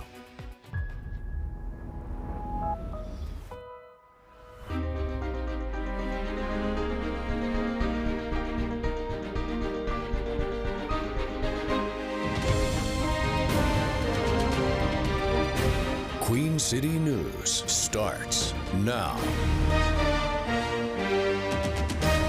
North Carolina lawmakers will hear directly from Mecklenburg County leaders next week about the 2025 death of a 6-year-old Dominique Moody. Queen City News reporter Matt Stell spoke with a lawmaker and one of the victim's family members who both hope this hearing leads to changes in the Tar Heel state. The home on Gwynn Hill Road in East Charlotte, where police say 6-year-old Dominique Moody endured months of brutal abuse and neglect at the hands of her caretakers, is no longer there. But her uncle tells us he hopes what happened to his innocent niece is never forgotten. What they did to this child was unconscionable. Peterson is a funeral home director in Fayetteville and says preparing the little girl's body for her service is an image he can't get out of his head. The average person would not be able to withstand what we saw. I've been in this business for a while, and I absolutely cried for 2 weeks. Peterson says even in the pain, he's pleased with the North Carolina House Oversight Committee calling on Mecklenburg County Manager Mike Bryant, CMPD Chief Estella Patterson, Mecklenburg County Sheriff Gary McFadden, and 2 social services directors to testify in Raleigh next week about what went wrong in the Moody case. The system has blood on its hands. Were it not for the system, were it not for the situation that she was in, she'd be here today. Nash County State Representative Alan Chesser will be chairing that hearing. We know that when it comes to protecting our children, time is not on our side. We must act quickly or there will be more victims. There will be more children that fall to tragedy. Chesser claims the hearing won't be political, but will be about getting answers, especially on how glaring signs of abuse before Moody's murder were missed. We just need information so that we can make sure that there is not a larger systematic failure that we can address on a statewide level. A state DHHS investigation into the Moody case found multiple failures by the Mecklenburg County Department of Social Services and is requiring the county to develop a corrective action plan. In Charlotte, Matt Stell, Queen City News. Chesser and Moody's uncle both tell us they are in support of Dominique Moody Safety Act filed by Mecklenburg County State Representative Carla Cunningham. It seeks to create new child welfare escalation teams when there are major allegations of abuse. I want to get to the weather right now, so we take a live look from High Brighton Mountain overlooking Lenoir. Rain and storms are moving their way through the higher elevations toward the Queen Cities. Boy, a lot of breaks in those clouds right now. Let's check in with Chief Meteorologist Tara Lane of the Pinpoint Weather Center for the very latest on today's storms that could produce some damaging winds. We have had some wind damage, Brian, over northern Iredell County. Reports of some scattered trees down over Union Grove and Turnersburg from an earlier severe storm that was rumbling through right around the top of the 4 o'clock hour up until about 4:15ish or so. Obviously, that's long gone, but we still have some more bouts of heavy rain moving over parts of Iredell County from Harmony and especially over Statesville right now. So heads up, friends in Troutman. We've got some of that heavy rain, maybe some thunder and lightning headed your way too. I've still seen some occasional lightning strikes right there along the river and closing in on that northern part of Lake Norman. Troutman, Mooresville could eventually see the rain if that holds together. Claremont, Newton getting wet right now. It's all moving off to the south and east, and we have some big time flooding that's been happening sadly here around flash flood warning Caldwell County around the Buffalo Cove community after earlier slow moving downpours dropped as much as 2 to even close to 4 inches of rain. Again, that rain is long gone, but we still have some lingering flooding out there. And Cleveland County getting an isolated storm over Lawndale and Bellwood. The rain is a little bit lighter, so if that holds together, that's going to move into Cherryville, part of western Lincoln and northwest Gaston County. We still do have a level 1 out of 5 risk of some severe storms, mainly north and west of Charlotte, exactly where the stormy weather has been so far today. Damaging wind gusts will continue to be the main threat. So we put the track on it, and it's possible by 8 to 9 o'clock we could see more of that rain closing in on parts of the Charlotte metro, especially northern Mecklenburg County into Cabarrus County, maybe Stanley County, before it pushes off to the east and fades away later we get into the night. So coming up in my Pinpoint weather forecast, I'll show you just how much more rain is expected the rest of this week and how stormy it is looking. We'll check that out in a few minutes. Tara, thanks. And as we track more rain and storms, you can too using the Pinpoint Weather app. It's free to download in the Apple App Store and on Google Play. Nearly a dozen people are facing charges in connection with a 6-month investigation at a Northeast Charlotte hotel. The news comes after FBI agents and CMPD officers were spotted at the property, swarming that property this morning. Queen City News reporter Jen Cardone heard from top local and federal law officials about today's big bust. After a months-long investigation led to that massive raid at that hotel early Wednesday morning, officials tell us that they hope this sends a message to other business owners that this kind of behavior will not be tolerated, and they'll take every step that they need to put an end to it. Officials tell us the security team that is employed at the Charlotte Garden Inn and Suites is mostly convicted felons who use the hotel as a base of operations to store and deal drugs and guns instead of preventing that from happening. They called it a farmer's market for drugs and guns. In the last 4 months, law enforcement says it was able to get 27 controlled purchases of that kind of activity. They responded to 590 calls in 29 months and had 47 arrests, not including the ones that happened on Wednesday. Officials say the hotel owner was warned about the drug use and drug trafficking on the property and failed to take meaningful action to stop it. This is not just about the Garden Inn. This is about more than one hotel. This is about that whole corridor of Sugar Creek and I-85 that we get a whole lot of complaints about. It's basically an open-air drug market. It is a part of Charlotte that should be thriving. It is a part of Charlotte that is affordable, but it is a part of Charlotte that is not safe. And we're going to use every federal tool we have to make sure it is safe. We learned the head of security team was a criminal who was even wearing an ankle monitor on the job and just one of many people behind the illegal sales. As for the owner, we're told that she is being investigated. Anyone that was innocent and living at the hotel, we're told, is being allowed to return back to their homes, and officials are looking to see if they can seize the property. Reporting in Charlotte, Jen Cardone, Queen City News. A teen is facing more than a dozen charges in Huntersville after police say he crashed a stolen car while trying to get away from officers. Investigators received a flock alert Monday on the stolen vehicle. Officers say the juvenile driver took off when they tried to pull him over. He crashed into another car on Sample Road while trying to avoid stop sticks. Authorities say the teen ran but was eventually captured. He is now facing 14 charges, including possession of a stolen vehicle, drugs, and a gun.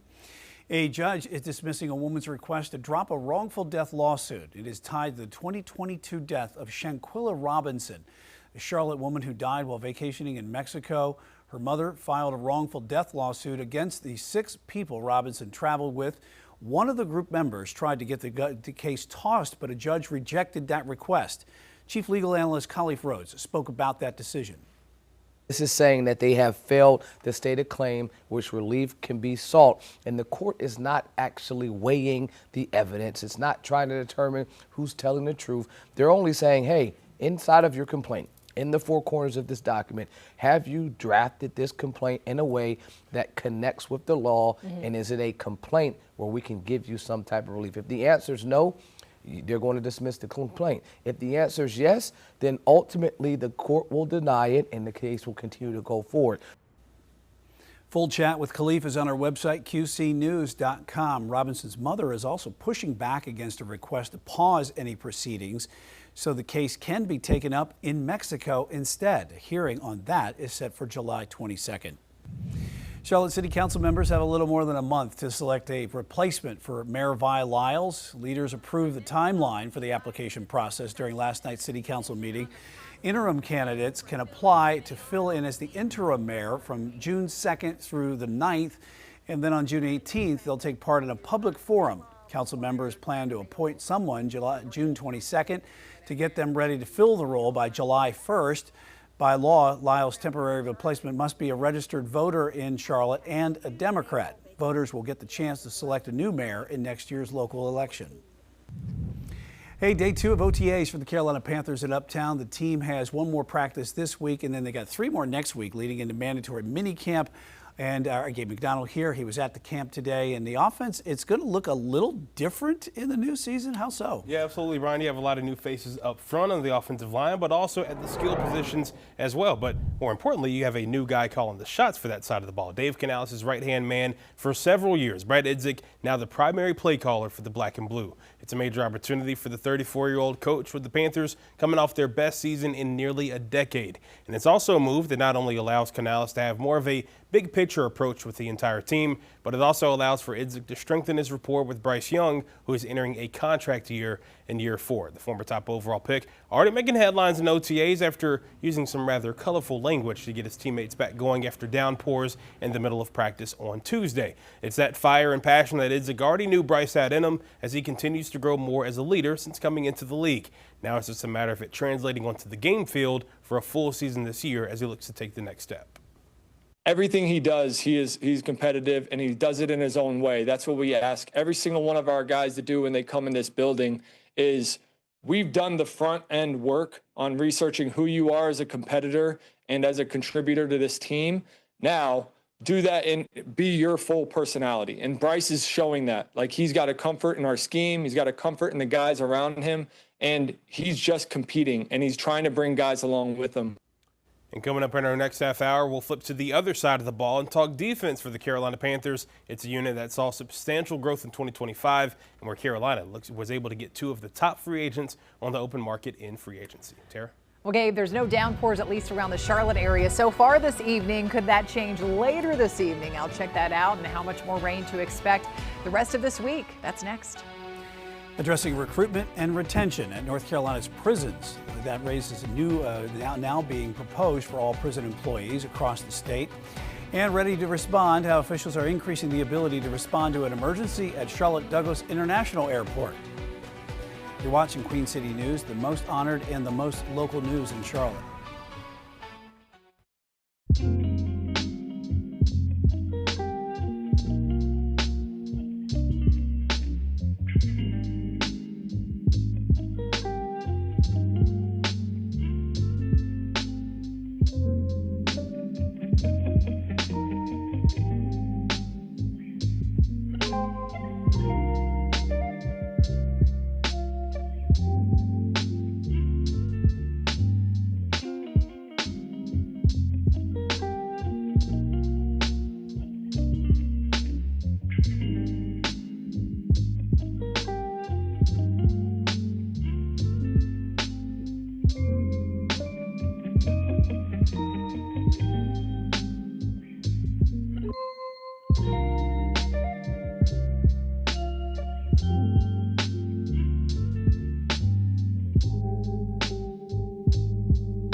North Carolina Governor Josh Stein and state prison leaders are pushing lawmakers to extend double-digit pay raises to more than just correctional officers. As Capitol reporter Shabnam Dinesh reports, state prisons are currently operating with about half the officers they need.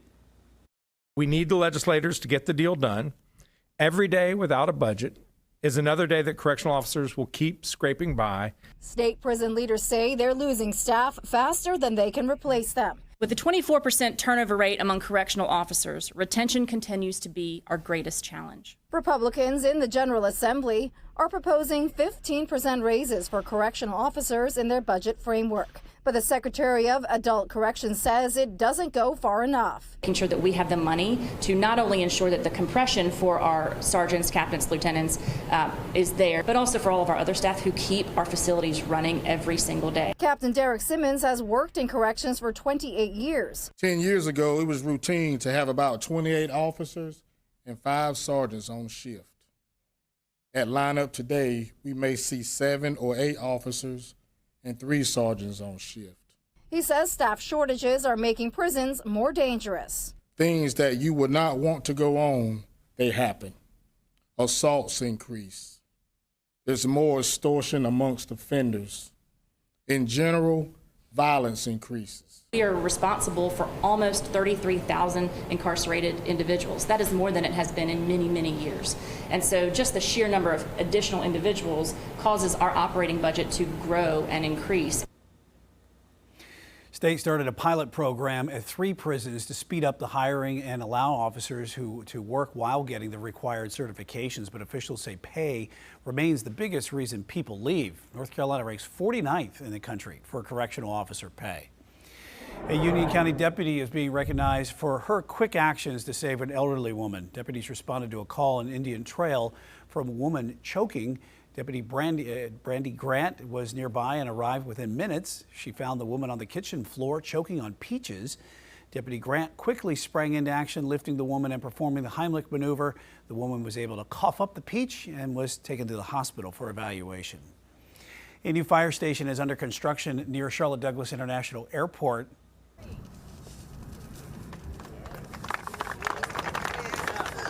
Crews broke ground today on Firehouse 47. Officials say the building on York Mount Road will support FAA safety requirements in aircraft rescue and firefighting response in the growing airfield. This investment reflects our steadfast commitment to supporting the men and women who protect this airport every day and ensuring that they have the resources they need to respond quickly, safely, and efficiently. It also represents another important step in building the infrastructure needed to support the airport's continued growth for decades to come. The new facility is expected to be completed in the fall of 2027 and is funded within the $1 billion runway project.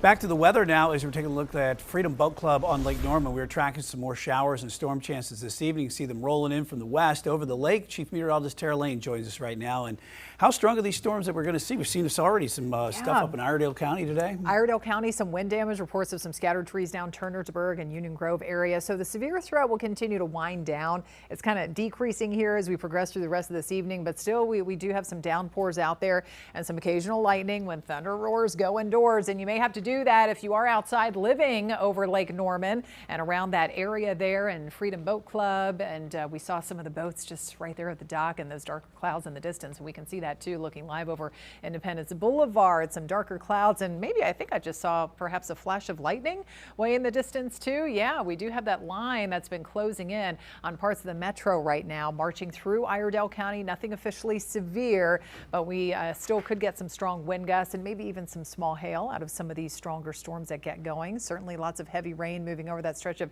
77 in between Statesville and Troutman, exit 50 and down toward exit 42 there. That's all pushing off to the east and into parts of Rowan County right now, also tracking some scattered downpours along Highway 70 there. So yeah, we do have an isolated shower right around Lake Norman there, and this is some of the lightning I was talking about. This storm moving into Cherryville right now in that northwest part of Gaston County after seeing some of that heavy rain at times across northern Cleveland County, and still watching out for some of that flooding that has been developing, that quick developing flooding over parts of Caldwell County. That flash flood warning officially going until about 9:30 this evening. This includes the Buffalo Cove community. Some of the streams and creeks rapid rise along those areas after slow moving as much as 2 to even close to 4 inches of rain earlier today and earlier this afternoon. And again, there's the activity pushing off to the south and east over Cleveland and parts of Gaston County. So the severe risk risk mainly has been focused near the I-40 corridor and up through the mountains. Damaging wind gusts will continue to be the main threat here. And through 8 o'clock, we could still get some of this holding together and closing in on uptown or northern Mecklenburg County, at least before it passes off to the east. Cabarrus and Stanley County, you all could see some rain or an isolated storm, but then looking largely back to dry conditions overnight while we're sleeping and early tomorrow. This is all ahead of an approaching front that will drop in from the north and then stall to our south over the next couple of days. Right now, it's a warm and muggy 85 degrees. Our top temperature today, 86 in the Queen City. Rain-cooled 70s upstream and up through the mountains and foothills. And overall, in the wake of this front, tomorrow and Friday looking less stormy. Those storms more few and far between. But then Saturday, we have another front approaching, and that could develop more active conditions here, more coverage of the showers and storms once again to kick off the weekend. Sunday looking a little bit drier and less humid, but we still have all that moisture coming in from the south tomorrow, leading to a few of those scattered storms later in the day, not in the morning. The morning still looks nice and dry, 88 hot degrees and humid still in the afternoon. So let's check it out. On Futurecast, you can see back to dry conditions, but still cloudy. Breaks of sunshine early tomorrow. Could see a few of those storms getting going this time across the Piedmont and Charlotte metro, pushing to the south, along with that front later in the afternoon and evening tomorrow.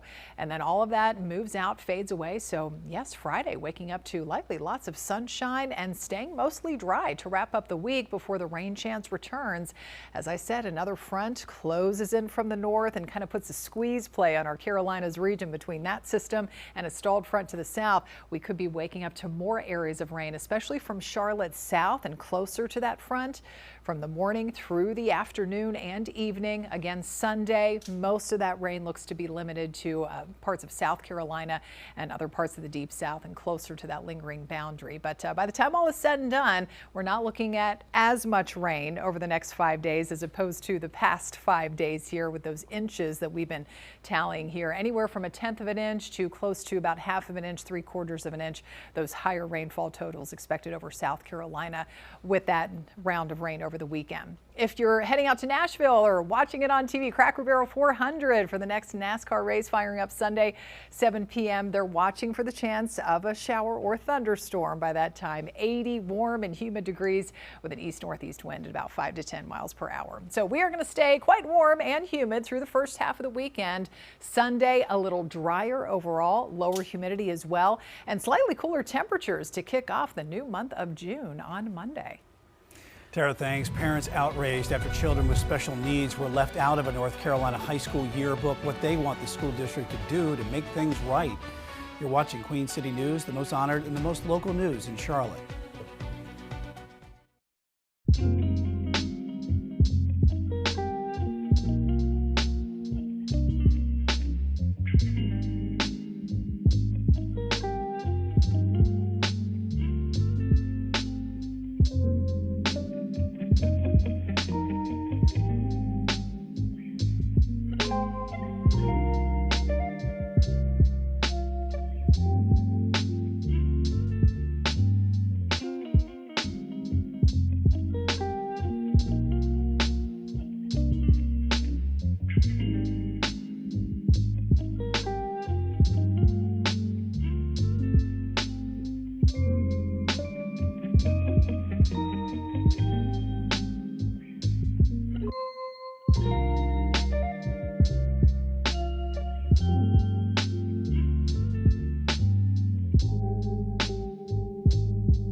Some North Carolina parents are outraged after their special needs students were not included in the school yearbook. One mom spoke with our sister station, CBS 17 in Raleigh.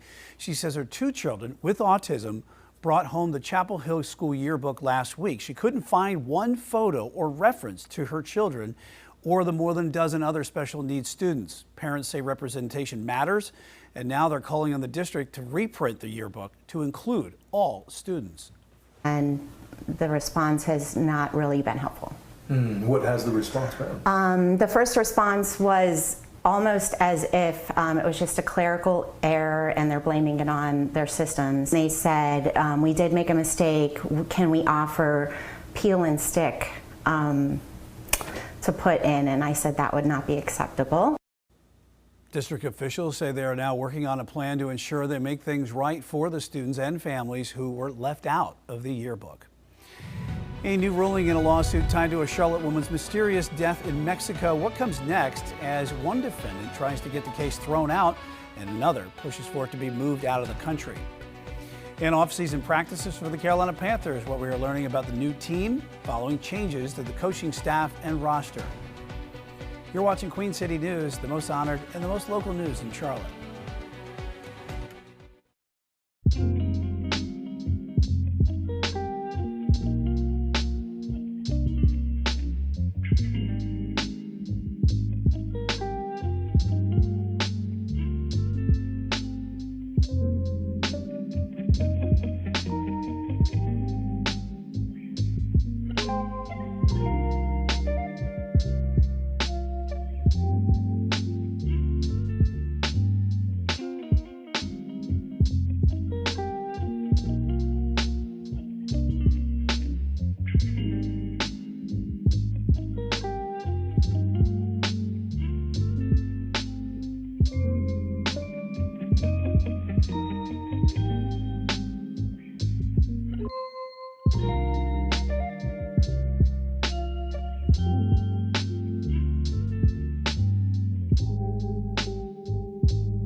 North Carolina lawmakers will hear directly from Mecklenburg County leaders next week about the 2025 death of 6-year-old Dominique Moody. Queen City News reporter Matt Stell spoke with the lawmaker and one of the victim's family members who both hope the hearing leads to changes in the Tar Heel state. The home on Gwynn Hill Road in East Charlotte, where police say 6-year-old Dominique Moody endured months of brutal abuse and neglect at the hands of her caretakers, is no longer there. But her uncle tells us he hopes what happened to his innocent niece is never forgotten. What they did to this child was unconscionable. Peterson is a funeral home director in Fayetteville and says preparing the little girl's body for her service is an image he can't get out of his head. The average person would not be able to withstand what we saw. I've been in this business for a while, and I absolutely cried for 2 weeks.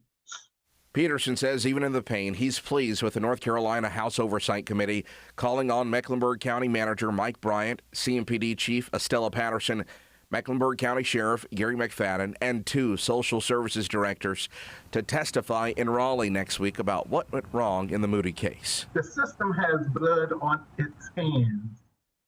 Were it not for the system, were it not for the situation that she was in, she'd be here today. Nash County State Representative Alan Chesser will be chairing that hearing. We know that when it comes to protecting our children, time is not on our side. We must act quickly or there will be more victims. There will be more children that fall to tragedy. Chesser claims the hearing won't be political, but will be about getting answers, especially on how glaring signs of abuse before Moody's murder were missed. We just need information so that we can make sure that there is not a larger systematic failure that we can address on a statewide level. A state DHHS investigation into the Moody case found multiple failures by the Mecklenburg County Department of Social Services and is requiring the county to develop a corrective action plan. In Charlotte, Matt Stell, Queen City News. Chesser and Moody's uncle both tell us they are in support of the Dominic Moody Safety Act filed by Mecklenburg County State Representative Carla Cunningham. It seeks to create new child welfare escalation teams when there are major allegations of abuse.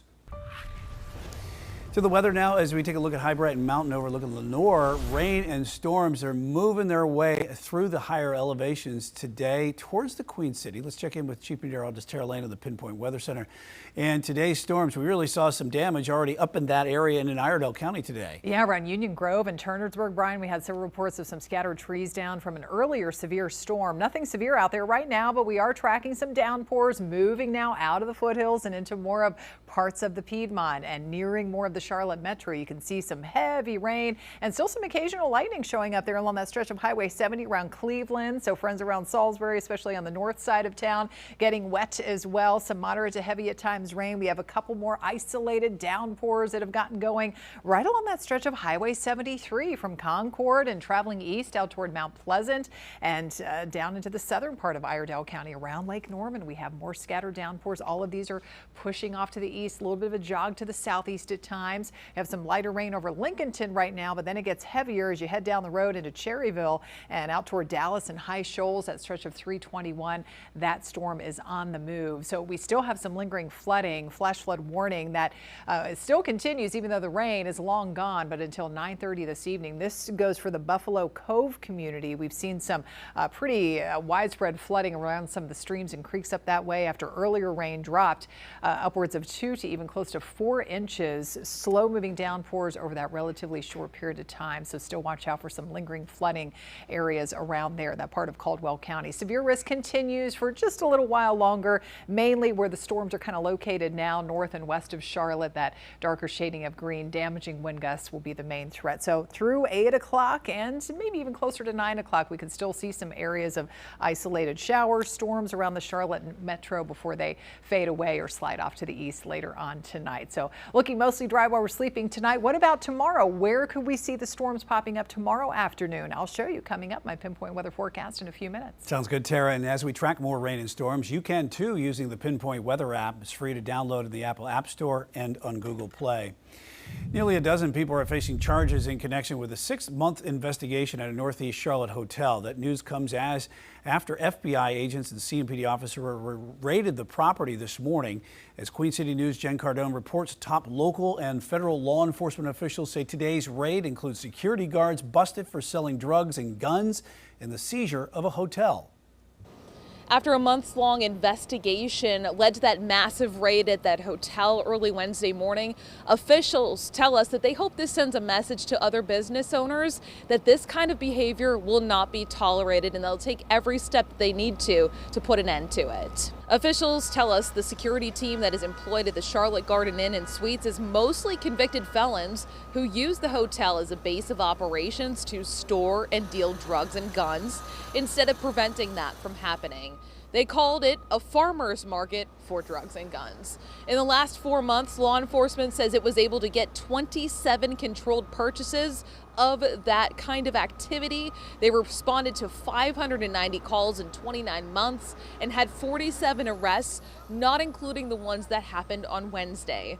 Officials say the hotel owner was warned about the drug use and drug trafficking on the property and failed to take meaningful action to stop it.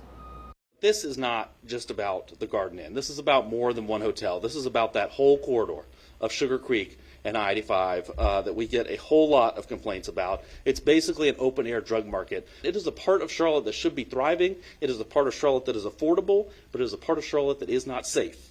And we're going to use every federal tool we have to make sure it is safe. We learned the head of security team was a criminal who was even wearing an ankle monitor on the job and just one of many people behind the illegal sales. As for the owner, we're told that she is being investigated. Anyone that was innocent and living at the hotel, we're told, is being allowed to return back to their homes, and officials are looking to see if they can seize the property. Reporting in Charlotte, Jen Cardone, Queen City News. A judge is dismissing a woman's request to drop a wrongful death lawsuit. It is tied to the 2022 death of Shanquilla Robinson, the Charlotte woman who died while vacationing in Mexico.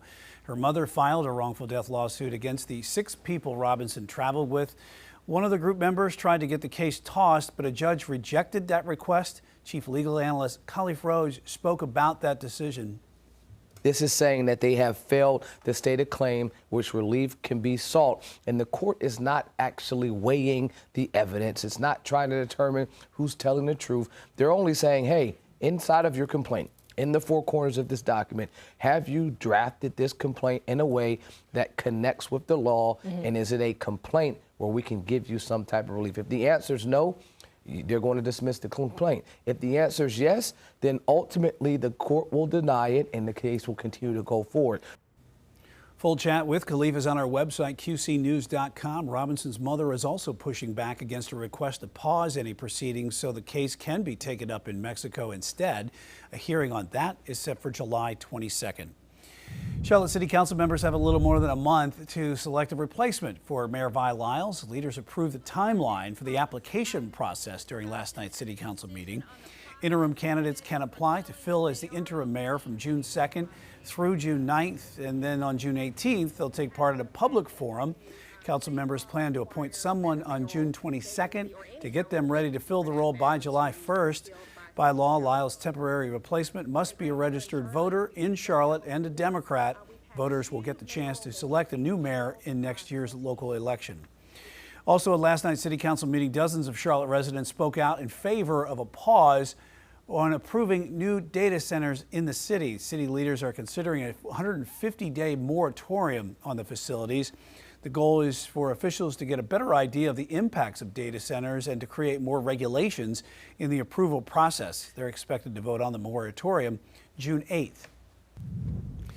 Day 2 of the OTAs for the Carolina Panthers continue today. An Uptown team has 1 more practice this week and 3 more next week, leading to mandatory mini camp. And our Gabe McDonald was there and talks about some of the major additions that the team has that you got to take a look at today. Yeah, absolutely. Just focusing on the defensive side of the ball, a unit that really had a lot of growth over the last season. They took a major step after ranking dead last in the NFL on defense in 2024. Carolina improved to being right in the middle of the pack last season, finishing 16th. Now, one thing that still lacked was a pass rush. Just 30 sacks in 2025 for Carolina. That was 30th in the entire NFL. So that led to Dan Morgan going out and looking for some more dogs, and he certainly found some in both the draft and free agency. The Panthers went out and got arguably the top edge rusher and off-ball linebacker on the open market in Jalen Phillips and Devin Lloyd, respectively. Carolina spent a whopping $165 million to get them both to the QC. Now, with the track record that they both bring over their time in the NFL, both players are expected to make an immediate impact to not only bolster the Panthers' pass rush, but the defense as a whole. Carolina defensive coordinator Ejiro Evero feels they'll fit right in with who they are both on and off the field. There's not a lot of humans in the world that are that big and that can move the way he does. And so But again, like, the first thing that stands out about him is the football character. When we talk about getting on the grass and doing the fundamental drills and all the work that it takes to kind of refine your techniques and fundamentals, he's A+ in that aspect as well. And so these guys, Devin and Jalen, are great professionals and just with their work habits, and they're great examples for their teammates. And Carolina also added some young talent in the NFL draft. Second-round nose tackle Lee Hunter expected to be a key piece up front alongside Derrick Brown and company. And you also have Will Lee out of Texas A&M. Quite the battle to get some early playing time at cornerback. Going to be watching those battles over the next several weeks and, of course, in August once training camp comes around. Tara? Gabe, definitely some drier weather over the Bank of America Stadium area so far in the Queen City here today, but we're tracking some heavy showers and storms north and west of the city. Could we see some of that rain working in later on tonight? And I'll show you where some storms could develop again tomorrow. That's next. A vibrant look into America's past, how a drummer and fifer are using the art of reenactment to keep history alive. You're watching Queen City News, the most honored and the most local news in Charlotte.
The United States will celebrate 250 years this 4th of July as Queen City News is counting down to the anniversary of the Declaration of Independence. Some people may feel removed from that history all these years later, but Queen City News storyteller Maureen Wirtz introduces us to those bringing our origins into the present day.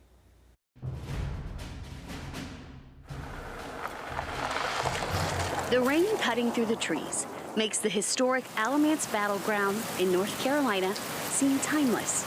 It isn't hard to picture this place 250 years ago.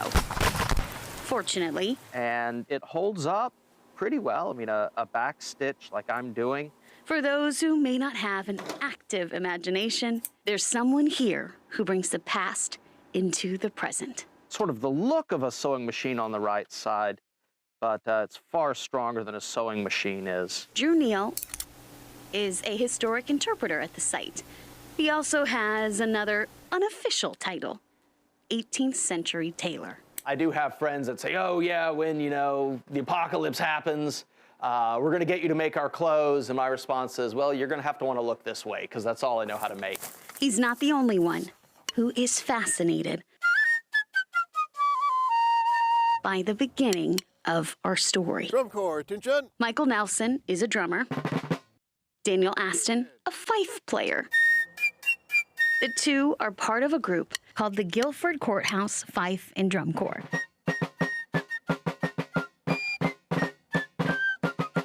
You're like, wow, this song is well over 250 years old. Kind of surreal to go out there and walk, in the footsteps of those people. Everything is from the 1770s. From the music they play to the clothes they wear. This is a hunting shirt. It's a simple worsted wool linen suit. So by the time they entered their first battle, a lot of their uniforms were tattered, and they ended up wearing this uniform, hunting frocks. Lined the inside of it with silk. It's as true to the period as we can make it. All of them have had a lifelong passion for history. I loved it, and when I found I could kind of make a living at it, I followed this passion or calling, really. And instead of just reading about it, we like to call ourselves like the sounds of history. They choose to live it so they can understand it. To get down into the nitty-gritty of people had to wake up and go to work every day despite a war going on. Music has a way of speaking to people in a way that words can't always do. They say history is part of all of us, each piece important to show where we began and where we can go.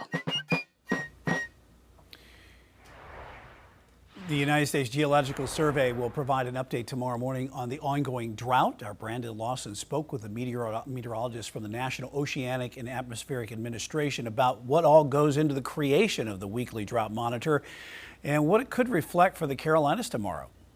Two things I can pretty much guarantee you. There will at least be, some considerable amount of improvement across the state. And the second one is that I don't think the drought's going to actually go away anywhere based on this precipitation that we've had. So by the end of August, unfortunately, we think things will look about like they look right now. Now, we may oscillate back and forth, in the meantime. It may get better, then it gets dry, and it may get worse. But it's hard to get dramatic improvement during the summer just because the ecology, the plants, and the people all use a lot more water during that time of the year than they do during the winter time. You can watch the full episode of Pinpoint Weather University today. Just download the Queen City News Plus app on either your Roku, Apple TV, or Amazon Fire Stick. Weather right now, let's take a live look outside at Uptown from our Arlington camera. We are tracking some more storms this evening as we talk to Tara right now, as you got some strong storms that are happening in Gaston County. Severe thunderstorm warning in effect until 7:45 for Gaston County. This is moving east, though, toward Mecklenburg County. In the path of the storm, we've got Gastonia, Mount Holly, Dallas, Belmont areas, McAdenville. And so heads up, we've got that strong storm. It's gotten a little stronger here once it moved past the Cherryville area. Some damaging wind gusts possible. We're talking about upwards of 60 or so mile per hour wind gusts and maybe some small hail as well. For now, we're still nice and bright and dry over the Queen City, but if all of this activity holds together, we could see some stormy weather developing here over the next hour or so. So let's zoom in here again. Severe thunderstorm warning. That's going to go until 7:45 for really the heart of Gaston County. It's right over part of the Bessemer City area right now. Torrential rain, lots of lightning. Obviously, keep it inside, lowest level of your home, away from the windows, just to be on the safe side. Pushing off to the east right now, so closing in on Dallas by around 6:55. It'll be there. Gastonia proper heading toward the top of the 7 o'clock hour. It's going to be around Randlow and Lowell around 7:05 and just about 7:15. McAdenville around 7:15 or so. It's moving to the east about 25 miles per hour. It'll be into Cramerton around 7:20. Mount Holly is on the board there. It's going to be there around 7:20. Belmont around 7:25 and eventually moving into part of West Charlotte, western Mecklenburg County. Hopefully it'll be a weaker system by then. But again, yes, we do have that warning going for Gaston County, severe thunderstorm warning until 7:45. And then we look to the north and east, tracking more scattered downpours over a good part of Rowan County right now. Cleveland along Highway 70, Salisbury getting some occasional rain, heavy at times. Kannapolis down through Concord right there along that stretch of Highway 73. All of that is pushing to the east. And from the earlier torrential, slow moving rain over part of Caldwell County north of Lenoir around the Buffalo Cove neighborhood. We have some flash flooding that was occurring there, as much as 2 to even close to 4 inches coming down so heavily over such a short period of time. Eventually, obviously, that rain ran out of places to go. So some flooding still ongoing in that part of Caldwell County. Damaging wind gusts will continue to be the main threat out of any additional strong storms this evening. You can see on Futurecast showing that storm pushing off to the east, affecting part of west and northern Mecklenburg County and near the heart of Uptown. That's all going to push off to the east eventually. So by 9 o'clock, most of it's over and done with, and it's back to some drier conditions while we're sleeping tonight and to kick off the day tomorrow. All of this coming in today ahead of a cold front as all this moisture continues to stream in from the south, from the Gulf, and just making for another wet and stormy day for a lot of us. Not everywhere, but you can see all the rain that we've had. What a flip of the switch compared to the past few months and how wet it's been so far this month of May, especially over the past 6 days, 6 days in a row, and including today. It looks like 2 around the Queen City of measurable rain. And for the first time since this past August, we have a surplus of just over 2 inches running ahead of schedule in the rain department. Temperature-wise today, hot, humid, once again, 86 our top temperature. We've got 85 right now where it's rained. Those temperatures have backed off into the 70s. Tomorrow, we do it all over again, but it won't rain everywhere. So back into the mid to upper 80s. By 4 p.m., we could be tracking a few more spotty downpours and storms starting this time around the Charlotte metro and pushing to the south along with that front. So it will likely be a drier day more north and west toward the mountains and foothills. Early on Thursday morning, or rather, yes, this is tomorrow. Again, we could see those showers and storms breaking out around the Charlotte area, then pushing off to the south. And then for Friday morning, it's back to drier conditions, and it will likely stay that way through the afternoon. So we'll squeeze out mostly dry finish to the week. Not as stormy, but it doesn't last long because the rain chance is going to ramp right back up for Saturday as another front approaches.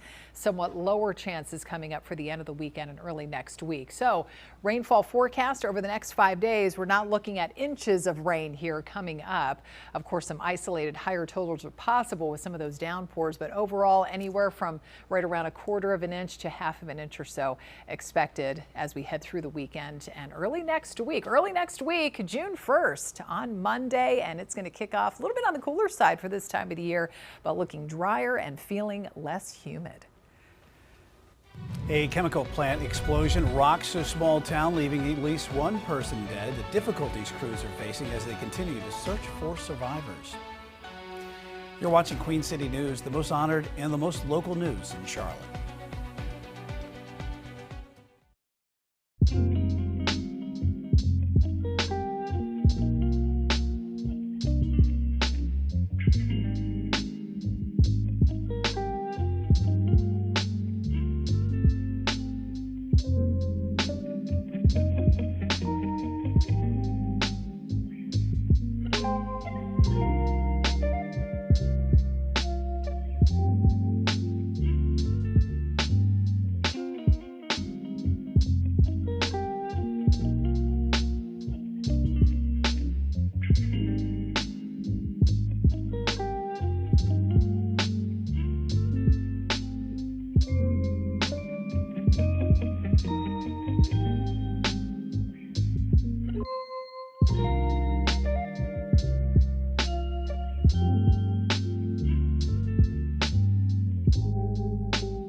One person dead, 9 are injured, and 9 others are still missing after a tank exploded at a paper mill. It happened yesterday at the Nippon Dynawave Packaging Company in southwestern Washington state. Fire officials believe the tank was filled with roughly 900,000 gallons of a toxic material known as white liquor.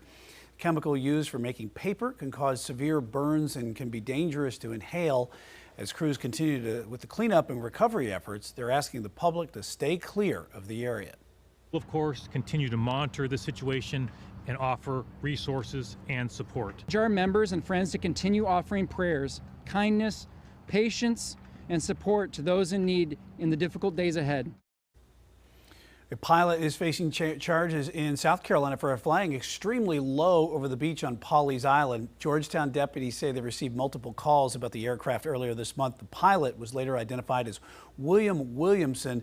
He turned himself in and is now charged with breach of peace and aggravated in nature.